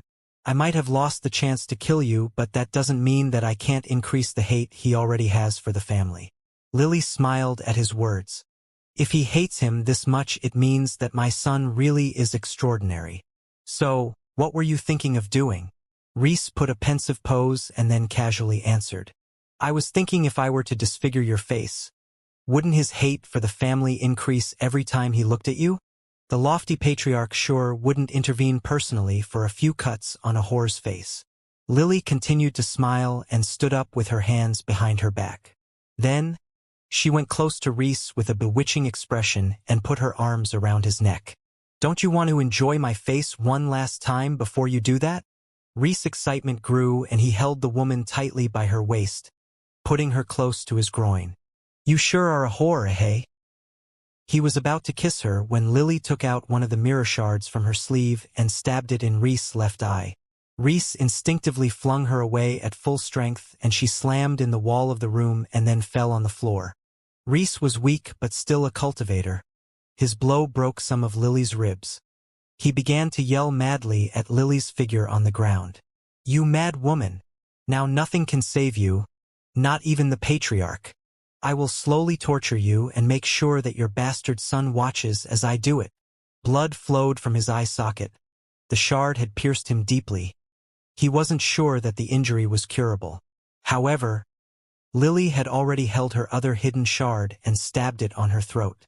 She showed a bright smile as life left her and was happy to know that her plan had succeeded. Now he won't have any hold on you, my dear son, and you will think that your mother was just a weak woman. I hope that like this you will grow strong in the Bulvin family and you won't do anything reckless. Be safe, my dear. Then she died. Reese was still yelling and was about to near Lily's corpse when a suffocating pressure engulfed the room. You idiot son! Are my orders only farts in your ears? Thomas Bulvin appeared in the room and stopped Reese from taking any other step. Reese was covering the wound on his eye and turned around to look at his father. Thomas had a disappointed expression on his face as he looked at his son. Not only you disobeyed me, you even let a common woman hurt you. As a cultivator, you really are a failure. Reese began to complain. But father, that whore attacked me f-. He could not continue to speak as more pressure was applied by Thomas. If he didn't want his son to speak, then Reese could not speak. Tell me, what makes a family a noble one? Reese had been educated for years, so he knew what his father wanted to say. He lowered his head and answered with a soft voice. Strength. Thomas nodded. Correct. Your brothers understood that and worked hard to become strong. They even forced their children to train in order to maintain the power of the family. You instead. He shook his head and continued. You spoiled your descendants too much, but that was fine. You weren't actually hurting the family. Now, however, you made us lose the only tie we had with a promising cultivator. At his words, Reese became angry again. He really could not bear seeing his bastard son being praised. He had to hold his feelings back though, and he bowed slightly while asking a question. What do you want me to do? Thomas massaged his temples and sighed. I might be able to heal your eye, but I won't. The kid needs a proof that you were punished. As for the other arrangements, I will take care of them myself. Furthermore, no one is allowed to touch anything on this floor. Let my grandson decide how to interpret the situation. Noah didn't know anything about what happened in the mansion and continued to train and fight. A week had passed since he went out and he finally felt accustomed to his new strength. His dantian had enlarged a little, but he felt that it was too soon for it to show its power. There was one thing that bothered him though. I want to change my blood companion already. Now his body was on the same level as Xianxia, but that wasn't the limit of the technique. If he could find a peak rank 3 magical beast of the darkness element, his battle capability will rise by a lot. Sadly, I don't really know where to find one.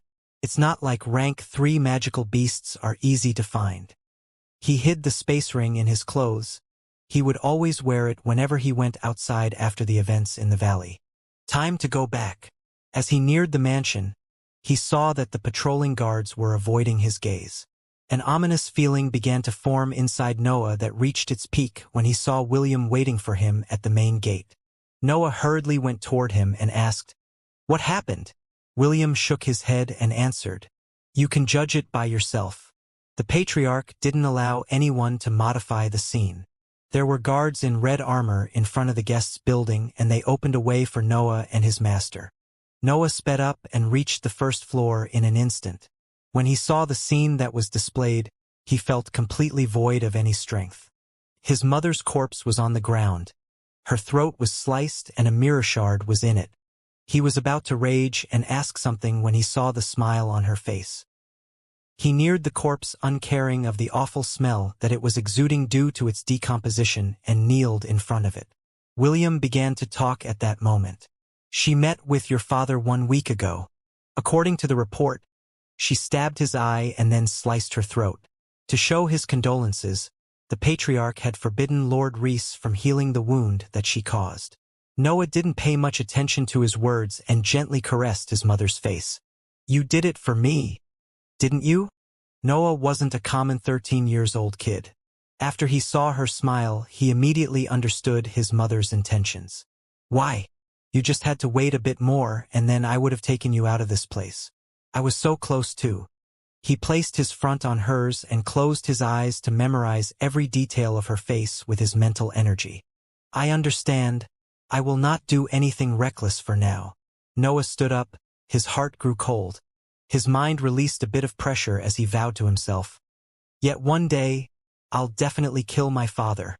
The more he stared at his mother's corpse, the more his mind became sharp. Some cracking sound came from the furniture around him as he was losing control of his state of mind. William noted this and placed a hand on his shoulder.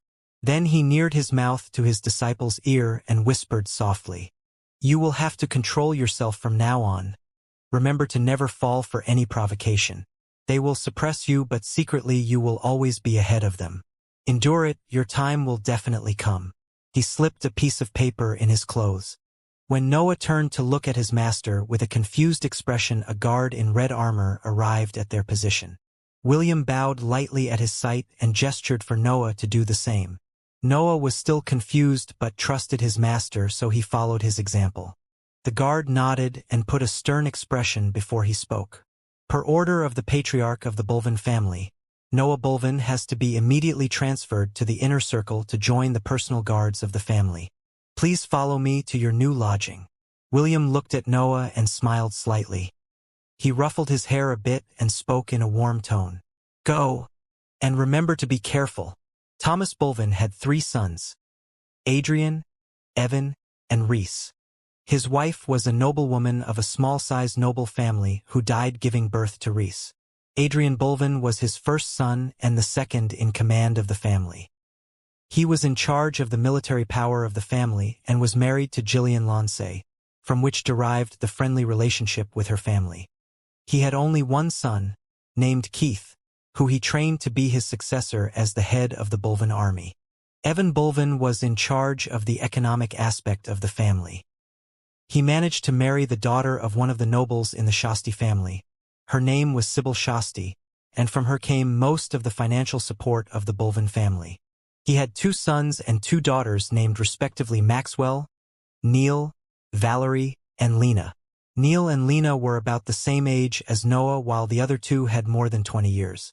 Reese was in charge of the management of the mansion, but he rarely bothered to do that, leaving all his duties to his trusted guard Wayne. He had a son and a daughter, Fabian and Rose, with Rose being the oldest. Each of Thomas's sons had a group of personal guards always attending them. Noah had been assigned to Evan Bulvin as a guard, and he ordered him to attend his younger children. His days were spent escorting Neil and Lena around and satisfying every request they had. His position as a guard of the inner circle granted him access to many manuals and body refinement methods of rank 3, but he already had those. For rank 4s, he needed to accumulate more merits and obtain a more prestigious position. As for better cultivation techniques, the family would always refuse his request, which made Noah understand their intentions. They want to slow my growth. Even if he was granted access to the inner circle, the family still hadn't recognized him as a true descendant, so they had to suppress him. They could not allow for an outsider to be stronger than the actual family members. In their view, Noah was still young. Losing a few years of training to ascertain his personality was totally worth it. However, from Noah's perspective, it was just a way to prolong his torture. The patriarch had declared to let him outside of schemes, but he could not control the behavior of every family member, especially of the youngest ones. Every true descendant would feel a sense of superiority toward a bastard, especially since they were used to their noble title since birth. Neil and Lena were no exception and would always try to get a reaction in their new young guard. A few months after his enrollment, Noah was already used to their daily abuse. "Hey cousin, I knew that your mother was good at taking hits. You surely inherited that from her." Neil said that, looking at the bleeding youth in front of him. "No, she wasn't that good at that. She decided to kill herself because of that, remember?" Lena answered her brother with a bit of sweat running down her forehead. Noah was shirtless in front of them with a small cut on his chest. Since he had a rank 3 body, he could be used by the members of the family as a test dummy for their weaker spells. Almost all the guards in the inner circle had a body that's strong, but the brother and sister always chose him for practice. "Then it's just because of his body, right? I can't wait to reach rank 3 too, so I might spar with him a little." A mischievous smile was on the face of the young man when he said those words. "That is because you always waste time playing around. You have the same age as him, but you never train. Do you want shame on our family by letting a bastard be stronger than you?" The sister answered while she focused again, and a small water bullet shot out to hit Noah. Noah took the hit without moving. The bullet penetrated his skin to be stopped by the muscles below it. Only a cold expression could be seen on his face. Lena nodded, seeing the blood coming out of his chest, and smile happily. That will do. My control of the spell is really growing. You can go now, cousin. I'm already sick of your face." They didn't even look at him while he put back his red armor, bowed, and moved toward his lodging. When he was back in his room, he took away his armor and threw it on the floor. All the fucking day doing the punching dummy for those fucking spoiled kids.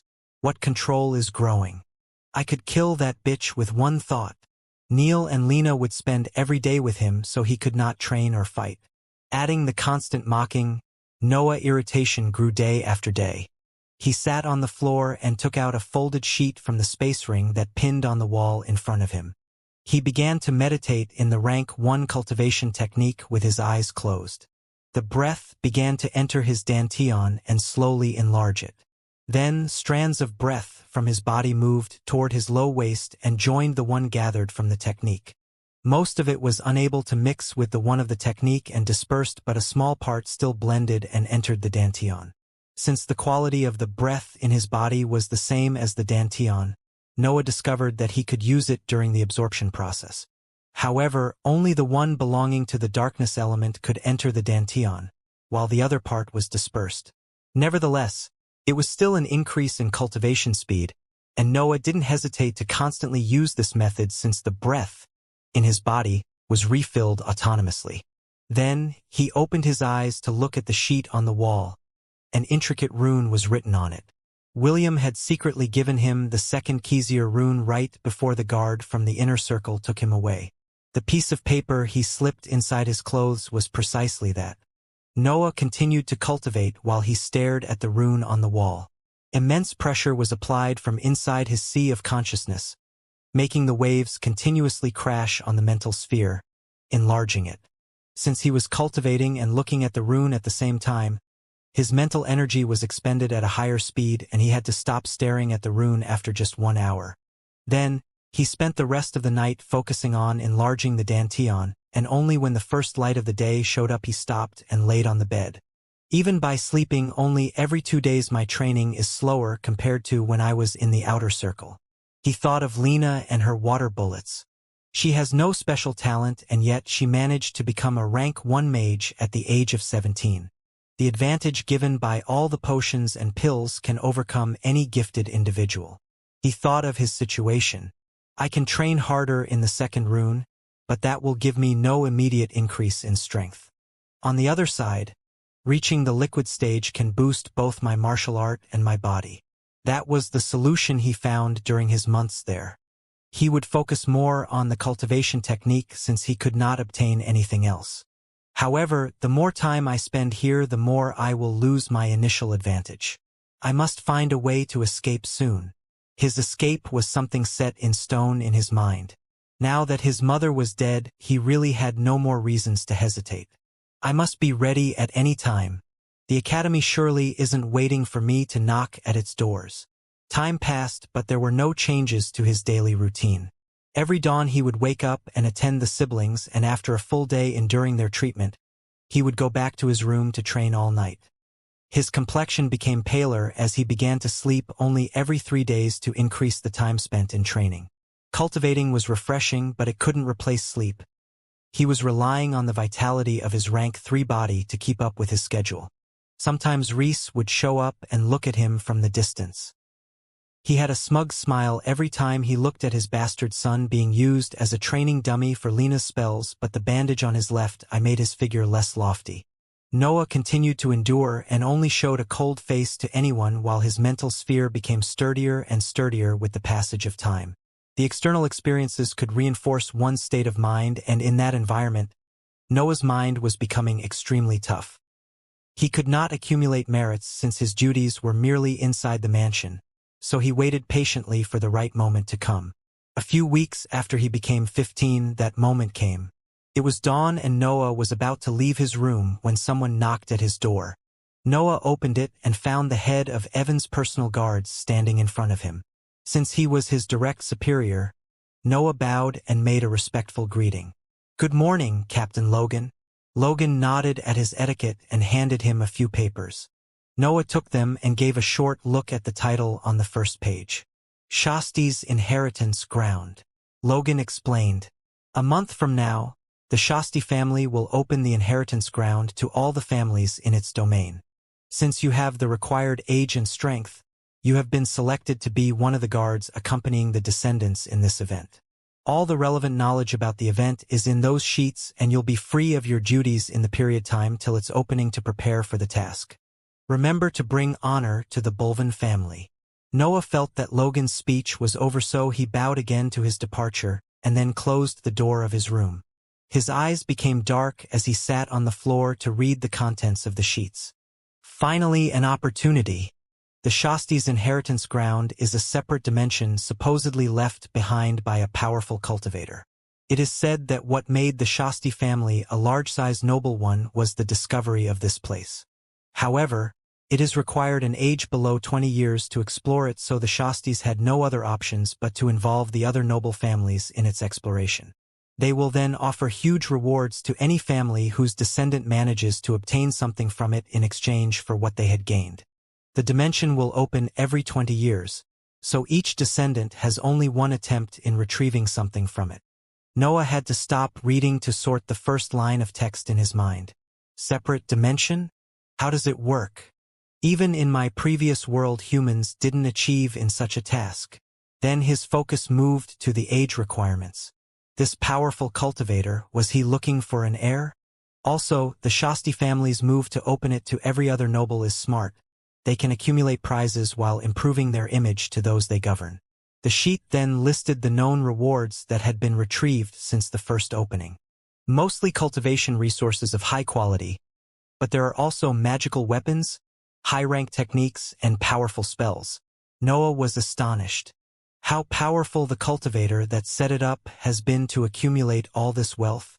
As he kept reading, a smile appeared on his face and his eyes became colder. I can do it. This is the perfect chance to escape even if I obtain nothing from it. It is time to use the earth pill in my space ring. The earth pill had the ability to help a cultivator breaking through the stages of the Danteon. However, that would still require the user to have reached the peak of that stage. Even though I could only train at night, with the help of the breath inside my body, I'm already close to the limits of the gaseous stage. Now that I'm finally free to train at will, I can definitely reach it 1 week. Noah focused only on the cultivation technique for 8 days straight. He didn't sleep at all during this period and only stopped his meditation to eat. On the night of the 8th day, he finally could not enlarge his dantian anymore. Peak of the gaseous stage. He then fell asleep on the floor as he had no strength left due to his intensive training. It took him 1.5 years to reach this stage, and he had to focus only on the cultivation technique to achieve that feat. The breath inside his body also helped a lot in the process, as it assisted in overcoming the weaknesses of his rank 1 technique. If he could not have a technique that fitted his element, he would just use more breath. Sadly, this method only gave him some relevant advantages in the gaseous stage, since the breath in his body was in that same form. He woke up after a whole day of sleep, in the night of the 9th day. He ate to make sure that he was in top condition and then took a small box from his space ring. Inside the box, there was the earth pill that he took from the gray shadows. He held the pill in his hand and put back the box in the ring. Time to start. He ate the pill and directly gulped it. Then he closed his eyes to concentrate on his dantian.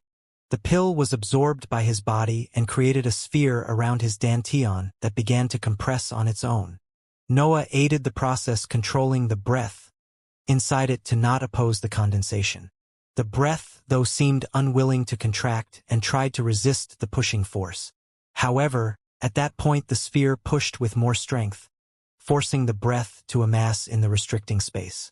Noah gave up on forcing the breath to stay still and just controlled the dantian to help the sphere advance. The dantian became smaller and smaller, and the breath inside it seemed to grow unstable. Then another push from the sphere forced the dantian to the size of a small circular nail. The gaseous breath agitated more, but the sphere was unmoving, so the walls of the dantian stood still and resisted the internal pressure. After a few minutes in that state, the breath began to change form, and from all that compressed gas, only a drop of black breath came out. The sphere dissipated, and Noah opened his eyes and pointed with his arms on the floor to prevent himself from falling. His breathing was rough and his face was pale. Sweat continued to pour from his orifices. That was incredibly tiring. The process seemed smooth, but 1/4 of his mental energy was expended to assist the effects of the earth pill. Am I supposed to force the compression simply with my mental energy if I don't find another pill? He calmed himself and resumed a normal pace of breathing, while in his mind he was analyzing the process he just went through. This is so strange. It's like the breath didn't want to be compressed. Does that mean that heaven and earth don't want cultivators to become strong? I've read that cultivation is innately an act of defiance against the will of the world, but to think that it could affect even the breath in my dantian. He inspected his now small dantian and the new breath inside it. The black drop seemed to contain a tremendous energy, way more than all the gaseous breath in his body. It makes sense. After all, this drop is the result of the condensation of all the breath that was in my dantian, which was already 3 times the one in my body. It was still deep in the night, and he had no need to sleep, so he chose to cultivate. He used the same absorption method with the help of the breath in his body, but the results were disappointing. He stopped meditating at midday, but his dantian had enlarged only by a little bit. This is incredibly slow. It would take me 3 to 5 years to reach the same size as yesterday, and that's only if I can train freely. I really need a better cultivation technique. He was eager to escape, but suppressed that feeling and unsheathed his sabers. He practiced his forms like he used to do back in his room in the guest's building, and he could not help but spread a cold pressure around him when the memories of his life there emerged. Soon, dear nobles, I will come for you soon. When he felt that his attacks had regained its previous apex, it was already deep in the night. I have around 20 days of closed training to get used to my new stage and enlarge my dantian as much as possible. Since going out of the mansion is impossible, I only have one method. He took out his upper clothes and thought of a name that he didn't use for a long time. Xianxia. A big head of a snake came out of his body. Noah wore his space ring and put all the items in his room inside it. The empty room was about 10 square meters. Spar with me, don't touch the walls. His blood companion didn't hesitate and charged at him, but was met with a black wind slash that almost cut it in half from head to tail. A sharp pain hit Noah due to the damage to Wuxia, but he didn't care and dodged the assault of the snake that had already healed. He spent the days before the opening of the inheritance ground fighting with his own companion and cultivating, giving a look at the second rune in the spare time. Sometimes metal sounds would reverberate from his room, but since he was appointed for such an important mission, no one dared to interrupt him. In the end, his month of isolation ended and the inheritance ground opened. 3 luxurious carriages moved in the direction of Mossgrove City, surrounded by 30 or so guards in red armor. The red emblem of the Bulvin family was drawn on the sides of the carriages, giving them some traces of solemnity. Noah was on foot among the guards. His eyes were focused as he studied carefully the composition of the caravan. 20 guards are below 20 years of age, so they will enter the inheritance ground. The other 10 are all elites that will stand on the entrance. I feel the same sense of danger I felt with Kevin when I inspect them. They must be on his same level or a bit lower than that. In conclusion, I must avoid those 10. His focus shifted to the 20 young guards. They should all be rank 1 cultivators around my level. With Wuxia on my side, I'm sure to win against each one of them, but together they are a problem. There is also the issue of the appointed captain. The appointed captain for the mission in the inheritance ground was a 19-years-old man with short black hair and a big figure. His name was Trevor, and he was the son of one of the elite guards in the inner circle. His position was quite privileged between the guards due to his father's position, and his loyalty to the family was unquestioned, so he received a better treatment than Noah. I'm sure that I can beat him if he doesn't have a spell, but if he does... Then Noah's attention went to the 3 carriages. Neil, Lena, and Fabian occupy each 1 carriage and will enter the inheritance ground. Neil and Fabian are not strong, but I have to be careful about some special items that the family could have given them. As for Lena was nearing the age of 19, and with all the nurturing from the family and her constant training on Noah, her strength had become something that Noah had to be careful of. Summarizing, the 10 elite guards are to avoid at all cost. Trevor and Lena are to fight only if necessary. The others are to fight 2 at the time at most, and I have to be careful of the precautions the family gave on their descendants. Noah sorted everything in his mind while continuing his march with the other soldiers. It would be easier to plan things if the inheritance ground wasn't so unpredictable, though. The inheritance ground was divided into 2 stages. The first one was fixed, and it was a barren land full of magical beasts. Each group had to defeat a pack of beasts and kill their leader to obtain the coordinates of the entrance for the second stage. Each ingress led to a trial different from the others. During the many attempts to explore the separate dimension, the types of trials that were recorded were countless. Retrieving of an item in a dangerous zone, escaping from a threat under a time limit, solo fights against puppets, tournament against a different family. How can a human set something so massive? Noah reviewed the information on the separate dimension and felt amazed. My knowledge of the cultivation world is only about fighting styles. For things like formations and similar, I'm really ignorant. His resolve to escape increased even more. That's why I have to reach the academy. My foundation will only stagnate in the Bulvin family. The caravan continued on its road until they reached the external walls of Mossgrove City.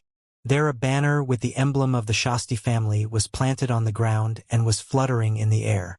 As per their tradition, the Xianxia family would gather all the medium and small-sized noble families and then lead them to the entrance. The Bulvin family was one of the first to reach the gathering point, with only a couple of other small caravans waiting there. When they arrived, one of the elite guards gestured to the group to rest in order to wait for everyone to gather. Noah saw many caravans arrive with colorful emblems on their carriages and had a better understanding of the effective power of a large-sized noble family. He saw the familiar emblems of the Merger and Lance families, but on the latter, there were no signs of Kevin or Basil. I guess they really died back then. He slightly shook his head. He didn't care about Basil, but he remembered the transformation that Kevin went through when he used his full strength. He was so strong, and yet he died against a couple of mages. If I really want to kill Reese, how powerful do I have to be? He didn't know the precise answer to that question, but he knew that it would take a long time to reach that level. When 15 or so caravans gathered under the banner, a figure jumped down from the walls of the city, and lightly landed on the top of the banner's staff. Many young guards opened their mouth in surprise seeing how gracefully she managed to alight from a fall of over 20 meters. I am Virginia Shasti, and it's my duty to accompany you all on the inheritance ground of my family. As you all are aware, my family's descendants have already attempted in the task in the previous days, so they won't greet you. I hope that my presence is enough to represent my family in front of you all. Virginia Shasti was one of the most beautiful women that Noah had ever seen. She was around 20 years old, with golden hair and shining green eyes. Her figure was graceful with small curves tightened by a luxurious white dress. She lightly bowed in sign of respect to the group below her, while all the soldiers and descendants bowed almost to 90 degrees to symbolize submission. Virginia nodded at that sight and showed a brilliant smile that mesmerized everyone that saw it. Since everyone is here, we can move. Follow me, we will arrive at the ingress in half a day. The group of caravans moved following Virginia's lead. Initially, the soldiers on foot gave each other some hateful look, but then they were mesmerized by Virginia's figure walking ahead of them. Noah had his eyes fixed on her too, but for a different reason than the others. I really can't understand how strong she is. No matter how hard he inspected her, he couldn't get a clear perception of her level. She seemed to be submerged in some invisible membrane that negated the mental energy coming at her. Is she too powerful for me to investigate her? Or it is just a method of the Shasti family to protect themselves? Of course, he wasn't going all out with his mental energy for fear of being discovered from the other party. After half a day of travel, they arrived at a desolate yard surrounded by guards in white armors. The white guards bowed seeing Virginia coming and opened a passage for the caravans to enter the yard. The caravans arranged themselves in a casual manner and all the descendants jumped off of them, joining their respective groups of guards. Virginia neared the end of the yard and took out a shiny gem from seemingly nowhere. The youngest guards were surprised, but Noah knew what had happened. Space ring. However, what came after that shocked even him. The report had described briefly the event of the opening of the separate dimension, but many times words could not express the true beauty of something. Virginia placed the gem on the ground, and immediately a vast amount of runes lighted up on the terrain. The yard that was more than 200 meters square became completely covered in dazzling orange runes. The runes then gathered their brilliance on the gem in the ground that shot out a vertical ray of orange light in the air that stopped at 5 meters of height. The ray stood still for a moment before it began to enlarge, forming a rectangular orange figure. A door made of light was created. Everyone was so stunned by the scene that they almost didn't hear Virginia's next words. The gate is open. I will call the name of a family and their group will enter.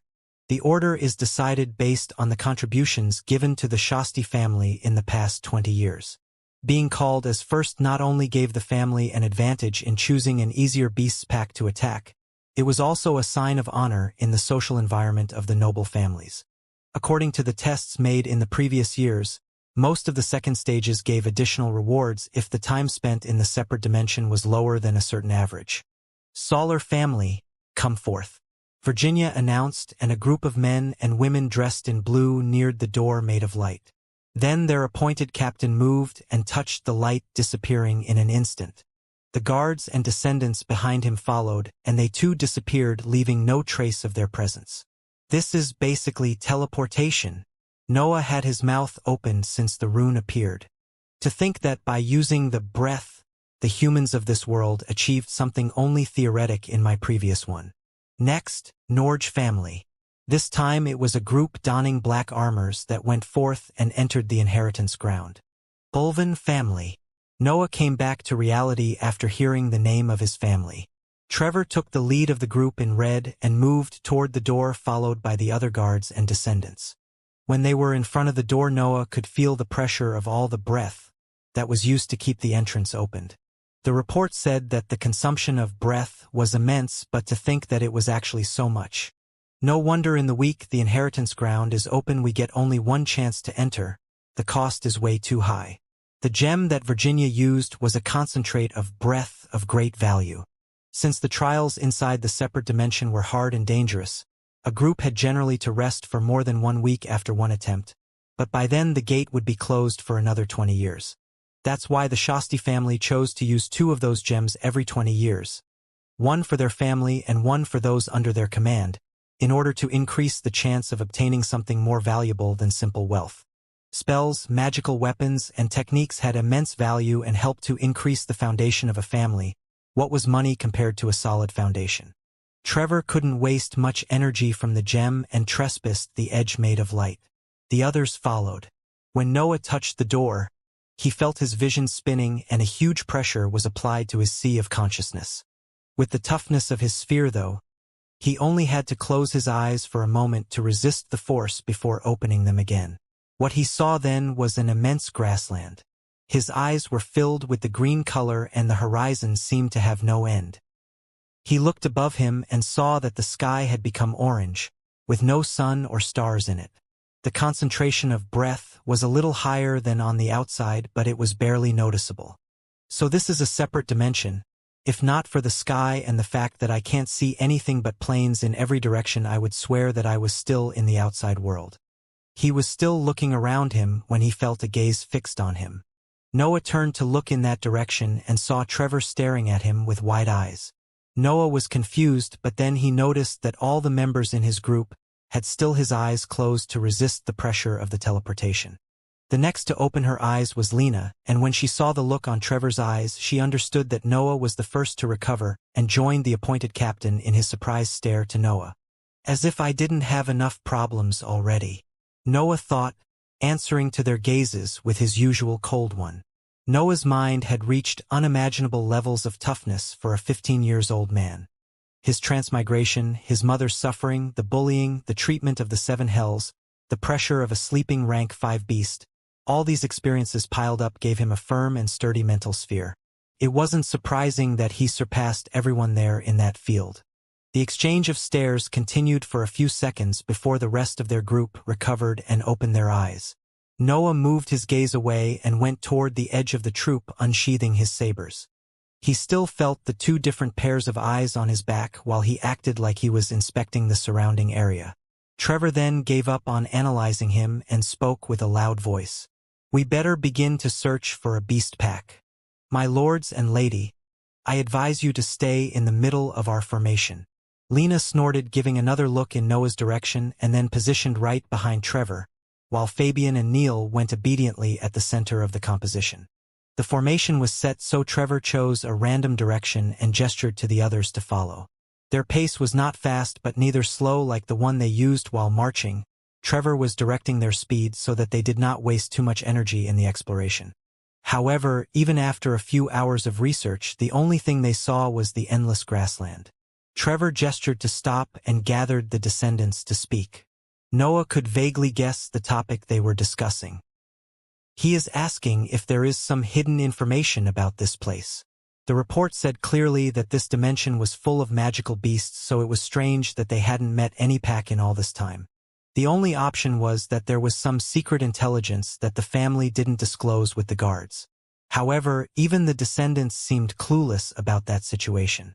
While they waited, small black figures became visible in the distance. The group from the Bulvin family became a bit excited at their sight, but were disappointed when they discovered that the black figures were just the soldiers of the Norge family running in their direction. The man in their lead separated from his group and yelled toward Trevor. Nothing on your side? Trevor just shook his head in response, which made the appointed captain from the Norge family curse a little. Noah continued to look at his surroundings when he felt a slight tremor in the terrain.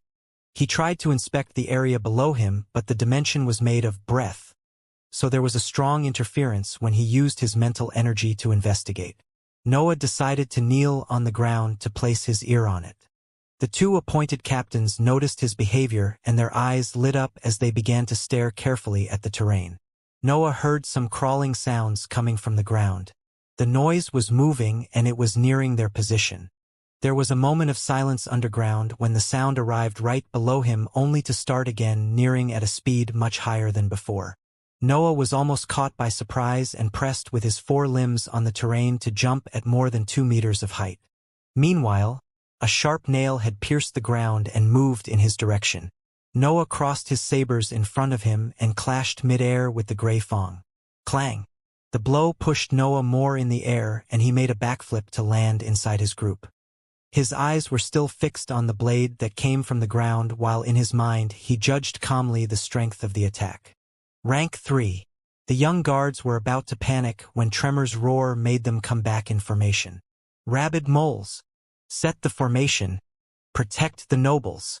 The rabid moles were a type of magical beasts that lived underground. They used their extensible fangs to create underground lairs and to take their enemies by surprise.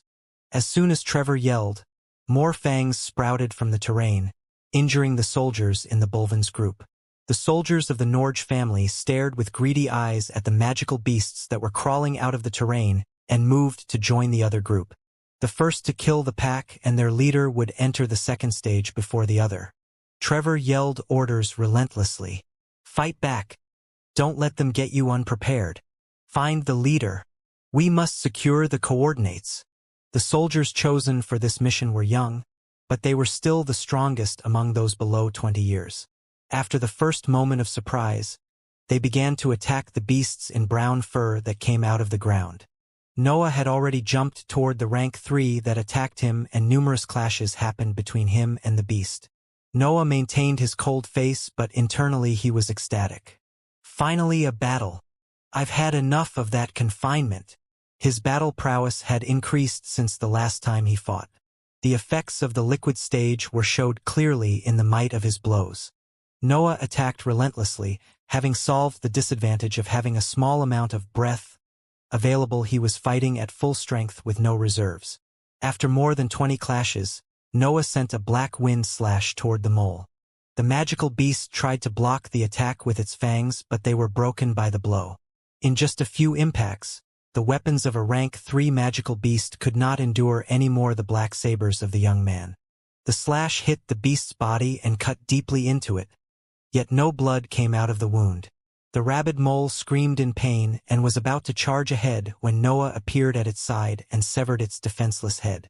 The body of the beast fell on the ground and then turned into smoke that dissipated in the separate dimension. I see, so they are just a creation of this world.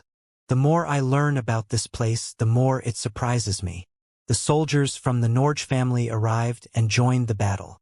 The soldiers from the Bulvin group separated into 2 troops, one attacking the moles and one defending Fabian and Neil. Lena was right beside Trevor, sending water bullets on the beast in front of her. The 2 families didn't fight each other but chose to kill as many magical beasts they could before the leader of the pack was found. It was momentarily useless to start a battle between themselves, and there was some hesitation on both sides in attacking the soldiers of another family. After all, the people here were the most prominent figures in the younger generation of the families. Killing some of them might lead to future frictions between their noble houses. Therefore, unless it was absolutely necessary, like in the case of the appearance of the leader of the beasts, they would rather focus on increasing the kill count to have better chances to obtain the coordinates of the second stage than fight each other. Noah didn't know the specifics of the method to receive the coordinates, but the report said that it depended on the number of beasts killed in the case a pack was divided between 2 different groups, so he decided to storm the area. I believe they already know that I have plenty of battle experience, so going all out should not be a problem. The important thing is to keep Wuxia hidden. He surely could have held back, but the truth was that he didn't care enough to do so. In the last year and a half, he had to endure the constant mocking of the siblings while mourning his mother's death. All he wanted to do was to vent, and these fake beasts were the perfect targets for his anger. Noah ran freely in the pack of moles that kept on coming out from the ground. Their number had already surpassed the 50 specimens. However, most of them were simple rank 2 beasts, with few of them being rank 3. Noah ran from rank 3 to rank 3, killing every other weaker beast on his road with a single attack. The guards protecting the descendants stared with their mouths open at the kid running carelessly among the pack. Every rank 2 beast that he passed would find its body divided into 2 pieces, and when he finally reached a rank 3, he would unleash a torrent of black wind slashes until its defenses were destroyed. Even Fabian and Neil stared astonishedly as he killed the 3rd rank 3 magical beast without even sweating. Lena and Trevor were definitely doing their part, having taken down 6 rank 3 beasts, but they were working together and had the backup of the other soldiers around them. Lena gave a look to Noah and had to admit that his battle experience far surpassed hers. Why does he seem so unsatisfied, though? Noah was relentless.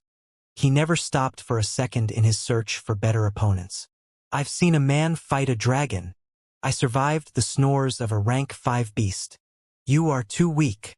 He was venting all his accumulated irritation to the pack, looking for a battle that could satisfy him. It had to be said that his martial art was perfect for dealing with large groups of enemies of low level. His attacks were fast and precise, and the rank 3 beasts had only the strength of the initial stage, so they weren't that much of a threat. The soldiers from the Norge family were losing their morale. They could keep up with Trevor and Lena killing speed, but with Noah's presence, they were falling behind in the number of beasts vanquished. At that point, though, a crater opened in the terrain and 4 big moles came out of it. Their brown fur seemed more shining compared to the others, and they were bigger. The size of the other moles was lower than 1.5 meters, but the height of the newcomers surpassed 2 meters. Everyone on the battlefield understood that the leader was among those 4 beasts.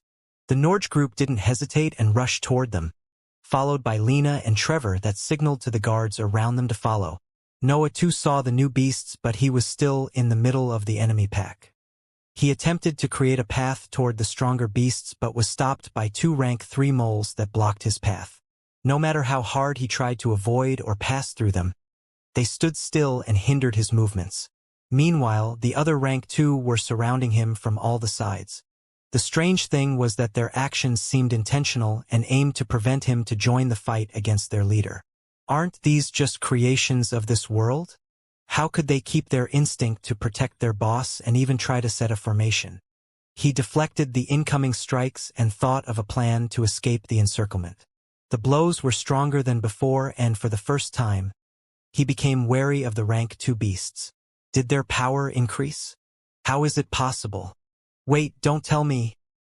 He deflected again and pierced 2 rank 2 moles with his sabers while retreating. This is a test, right? So the appearance of the leader must have triggered something in their patterns. It should be a signal that the first stage reached its climax, at least for us. He pondered for a long time, still immersed in the pack. A test should have points to evaluate its participants, so let's say that each beast killed gives to a group some points since it's the only variable here. I can't reach the leader anytime soon anyway, so I should focus on dealing with the pack. Maybe we can get the coordinates through quantity rather than quality. There were around 40 empowered moles around him of both rank 2 and rank 3. Anyhow, losing the early ingress on the second stage doesn't concern me. My objective is to find a way to escape, not to fight for some random inheritance. Dealing with the pack gave him also more chances to hide Xianxia, as he was sure that he would not need it if he was careful. As he decided in his mind his next course of action, he didn't waste time anymore. He took a deep breath and slashed with his sabers at an unimaginable speed. More than 20 black slashes appeared in the air from his position. The wind slashes slammed in the beasts around him. Some rank 2 beasts were killed on the spot or heavily injured, while the rank 3 ones were pushed back due to the might of the blows. A small circular area was emptied around Noah as he jumped toward a rank 2 beast, stabbing his saber in its head. Let's see the limits of the liquid stage. Meanwhile, in the area where the 4 strong rabid moles appeared, the soldiers of both families were facing each other to leave the battle against the powerful foes to the best in their groups. 5 people were engaged in a fierce battle against the beasts, with Trevor and Lena from the Bulvin family and the appointed captain and 2 descendants from the Norge family. Trevor was swinging his sword with dexterity, deflecting all the attacks that came at him, while Lena was shooting water bullets, injuring the beast she was focused on. Since there were 4 moles, the 5 of them were momentarily focused on 2 each. Trevor deflected another blow but was sent back by the fangs of the second mole that they were fighting. Damn it! He cursed loudly. My lady, their strength equals a peak rank 3 magical beast. I'm afraid that if we remain this passive we will lose ground to the Norge family. Lena retreated with him and nodded. The biggest problem is that they all look identical, so we don't know who the leader is. I think we should get serious. As soon as she said that, she clasped her hands together and then separated them while concentrating. A water whip was created between her hands. Lena's complexion paled a bit, but then a bottle appeared in front of her and she directly drank it. Her sweating stopped and she immediately struck with the whip. The mole that she focused on with her previous spell was surprised by the speed of the new one and was struck in the head without having the chance to block the blow. Trevor didn't let this chance be wasted and thrust his sword in the terrain. Then, he strongly held on it while stretching his right arm toward the mole with his fingers pointing at it. The wind blew around his arm and amassed on the fingers before releasing a piercing attack made of compressed air. The lance of wind struck the already injured mole and pierced through it, leaving a hole as big as 2 fists on its body. The mole fell on the ground and turned into smoke that had successfully killed it. Tremor smiled while supporting himself on his sword. The attack from before had consumed most of his mental energy, but the effects were amazing. A pity that it takes so much to prepare. In a 1-versus-1 battle, it's almost impossible to use. He analyzed the spell in his mind, but then he heard another thud. The 3 from the Norge family had defeated a mole too. The 2 remaining magical beasts were identical in every aspect. It was impossible to understand which one of them was the leader. We can only pray that our luck is good. Lena spoke, sensing the doubts in Trevor's mind. He nodded in acknowledgement and raised his sword toward the mole in front of them. He charged ahead. Now that the numbers were in their favor, the battle became one-sided. Trevor blocked every attack of the fangs while Lena swung her whip with high dexterity, relentlessly hitting its body. The fight continued for a while until the mole could not keep up anymore and lowered its arms devoid of any strength. Trevor stabbed his sword into its body and Lena wrapped her whip on its head as she pulled with great force. The mole died on the spot and turned into smoke while it was still standing. Before they could cheer, though, the remaining beast roared with vigor, forcing the 5 people to plug their ears to resist the shock wave. A golden crown appeared on its head, and the injuries that were inflicted on it began to heal. All the soldiers understood that the leader had appeared. When the shockwave was over, Trevor and Lena hurriedly jumped toward the beast, but they were quite a distance away from it compared to the group from the Norge family. The 3 from the Norge family didn't waste their advantage and assaulted the pack leader with their most powerful attacks. 2 big fireballs shot out from the 2 descendants while the appointed captain had his hands on the ground controlling 4 snakes made of terrain to restrict and wound the beast. The leader could not evade the fireballs as its lower body was bitten by the captain's snakes. The spells collided with its body and a loud explosion occurred. When the dust settled, what remained of the mole was just its lower body still blocked in the snake's embrace. Then, the remains of the body turned into smoke, which signaled that the leader was dead. The 3 from the Norge family cheered loudly and turned toward Trevor and Lena. The 2 descendants were 2 sisters, both of the fire element, and looked at Lena with a bit of pity. "This time we were lucky. Your brother and cousin are simply too young to affect this fight. It was a nice competition, though." They bowed as a form of respect to Lena. Lena sighed and bowed silently to accept their courteous greeting. At that point, the battlefield illuminated and many brilliant runes shot out from the terrain. The runes exploded mid-air and released a bright powder that entered the bodies of the men and women in the area. However, only the people from the Bulvin family underwent this process. The 2 sisters were surprised and complained loudly. "How is this possible? We killed the leader. How many more beasts could they have killed to make up for that?" As if remembering something, they turned their heads to look in the direction where the pack was. They saw a young man in red armor sweating profusely and breathing roughly. There were no beasts around him, and only a few strands of smoke were recognizable among the bright powder that surrounded him. Noah's liquid breath, in his dantian, was below half of its maximum capacity. Even though most of the beasts around him were rank 2, he still had to fight at full strength due to the encirclement. From the start of the battle till that moment, he had released more than 200 attacks fueled with his dantian, and yet he still had some spare energy. His body was recovering at fast speed, and his condition was stabilizing while the powder entered his body. "My limit right now is around 350 full power attacks, and I also have more than 100 weaker ones due to the gaseous breath in my body." Good, really good. He could have spent less liquid breath if he used a Sia, but he was firm in hiding it. "The higher the density of the breath, the stronger my attacks will be, but they will also consume more of it. However, these are just beasts. Against another cultivator, my only real advantage is a Sia, since it's a spell useful in any situation. Like he was in the liquid stage, so were many others. Like he had a rank 3 martial art and a rank 3 body, so had many others. His battle experience was something remarkable, as was his strong mind, but the first could be acquired easily and the other was useless without spells. I need abilities specific to my aptitude and talents, and not anything that is simply one rank higher than the other. For example, Lena had the water bullet that was a versatile spell with a low cost of breath, added to her water whip that paired perfectly with her dexterity with that weapon. Her foundation was stable, and she might even have some other spells that Noah was unaware of. Of course, that knowledge came from his days spent as a training dummy. During the previous battle, he was too focused on the pack and didn't see the fight against the 4 peak rank 3 moles. I guess that if I had a darkness-type beast as a blood companion, things would be different. He knew that the spell he had was very powerful, yet he still couldn't use its full potential. Damn it. Everything always points to the academy. The light faded and the powder was completely absorbed by the Bulvan group. Noah felt a series of new information in his mind that described a precise route toward a certain spot in the grassland. He looked at the others in his group, and from their whispers and gestures, he understood that they had received the same type of knowledge. Even transmitting pieces of information directly in someone's mind is possible. Why do I even bother being surprised anymore? He shook his head while he sat on the ground to meditate to recover from the battle. Trevor nodded to his behavior and gestured to everyone to do the same.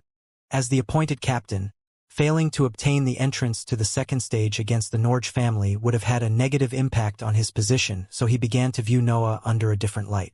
He and Lena had done their parts going even with the Norge family, but it was still Noah who tilted the scales of the battle. Lena looked at him for a bit while she sat and took out some medicines from her space ring. There was some wariness in her eyes, and she decided in her mind to ask for advice to her parents on how to handle the situation when she went back to the mansion. After all, she had already made sure that Noah hated her, but only now she realized that he could actually become someone important in the family. The group from the Norge family looked dejected at the resting soldiers and decided to resume their march at a slow pace, searching for another pack of beasts. Lena was the first to recover thanks to all the potions that the family gave her and went to check the condition of the other guards. Apart from a few injured ones, everyone could still fight at full strength. Fabian and Neil had done almost nothing during the battle. They both had a rank 2 body, and since a big part of the pack was handled by Noah, they had barely made any effort. After half a day of rest, Trevor stood up and commanded everyone to move. Noah lazily stood up. His dantian had refilled by 1/4 of his full capacity, so he was more than ready to march. There was no need for directions or gestures, as everyone knew the route they had to move to. Hours passed, and all they could see was the endless green plain, which made them feel like they hadn't moved at all. It had to pass another half a day before they reached the spot signaled in their mind. It was still in the grassland, but any time they looked at the terrain forming the entrance, the ground would light up and color itself orange. Trevor looked at the ground for a bit before facing the soldiers behind him and speaking. "Here is the entrance for the second stage. We will all jump inside at the same time. Remember that this stage has no fixed pattern, so you have to be ready for anything. Bring honor to the Bulvan family." For the Bulvan family, the soldier echoed Trevor's battle cry and positioned themselves around the perimeter of the ingress area. Trevor had the descendants on both sides while Noah was in his opposite position. He raised his hand to make everyone concentrate, and then he lowered it with a fast gesture. The soldiers jumped, while Trevor made sure that everyone went inside. Noah had no choice but to jump because Lena's gaze was fixed on him. He felt again the pressure of the teleportation, and when he opened his eyes, he found himself alone in a dark, spacious area. After a few seconds, a metallic male voice sounded in the place. "Inheritance Ground second stage. Solo battle prowess test." Solo battle? Noah carefully inspected his surroundings with his mental energy. Every time it hit the walls of the room, his perception would flutter, disturbed by the breath which they were made of. He seemed to be in some sort of underground closed area 50 square meters large, and he sensed no living forms around him. "It seems that I'm really alone here." He coldly watched in front of him as some runes in the terrain began to shine and rose in the air. A rank 2 rabid mole appeared between the halo of light, and the voice sounded again. If you want to give up, please break the rune that formed in your sea of consciousness. Noah's eyes widened and he hastily checked his mental sphere. His cross-legged figure inside it opened his eyes and was astonished to find an orange rune between his hands. Noah came back to reality and could not help but feel some reverence toward the cultivator that set up the separate dimension. This world can directly interfere with the insides of my mental sphere. This is incredible. The beast stood still as if waiting for Noah to make the first move. This inheritance ground was made for cultivators under the age of 20, so this stage should be calibrated on a reasonable difficulty. I might really get something valuable here. His reasoning had no flaws, so Noah decided to make a serious attempt in obtaining a good reward. His eyes focused as he took out his upper armor and put it in the space ring. Then he wore the ring on his finger and made a step in the direction of the beast. His sabers were unsheathed since he jumped in the second stage. The rank 2 mole charged as soon as he moved but was instantly killed by a casual strike from Noah. The beast turned into smoke that accumulated back where the runes were, and 2 rank 2 moles came out of the halo. Oh, so that's how it will work. Well, I always wanted to know my true limit too. A slight smile appeared on his face as he ran toward the 2 beasts, killing them in an instant. The same process repeated and 4 moles appeared. Noah charged at them without hesitation. Time passed and the number of beasts appearing together kept on increasing. Noah had just killed the last specimen of the latest wave of enemies. 40 this time. I wonder how many there will be now. He didn't use the liquid breath in his dantian at all and was only relying on the one in his body to fight. Since it recovered even as he fought, using it was the best method to maintain himself at peak form. After the 40 strands of smoke rejoined the halo, the runes shined with more intensity as if they were charging themselves. Then, a rank 3 mole came out of it and stood still looking at Noah. So it's time for the advancement in rank. Luckily, I'm alone now. He charged toward the beast and pointed his sabers to deliver a blow. The mole prepared to block the blade, raising its fangs, but was met by the black teeth of a reptilian head. Its paws were locked in the snake's mouth, so he had no way of protecting itself from Noah's strike in its blind side. Its head was severed and it turned into smoke. A rank 3 beast was killed with only 2 attacks. It's way easier when I use a Xianxia. Magic spells are awesome. The smoke went back to the halo and 2 rank 3 rabid moles appeared. The real challenge starts now. About an hour later, still in the area of the second stage. Noah was surrounded by 6 rank 3 rabid moles, with their strength being in the middle tier of the rank. He had begun to use his liquid breath long ago and he swung his sabers madly in every direction. A Xianxia would randomly appear every time he needed to block an attack or to deliver a sneaky bite to a beast. Wounds kept on accumulating on the 6 moles and their movement began to slow down. At some point, one of them appeared in Noah's blind spot and was about to raise its fangs to strike, but it was soon enveloped by a Xianxia's mouth. Noah turned and hastily pierced its head. Its body transformed into smoke. Now that their number was lowered, the fight became easier. It took Noah another 15 minutes to vanquish the beasts, and when the fight was over he sat on the ground to meditate. He discovered that the test gave him a 10 minutes break after every battle.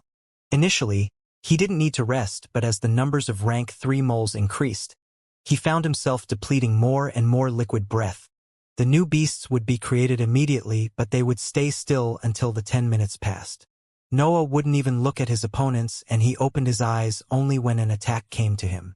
Doing that allowed him to maximize the time spent recovering. 10 minutes passed and Noah felt a threat in front of him. He suddenly opened his eyes and dodged the incoming attack. Peak rank 3. There was only one enemy in front of him, but it was at the peak of the stage. The difficulty increased again by 1 tier.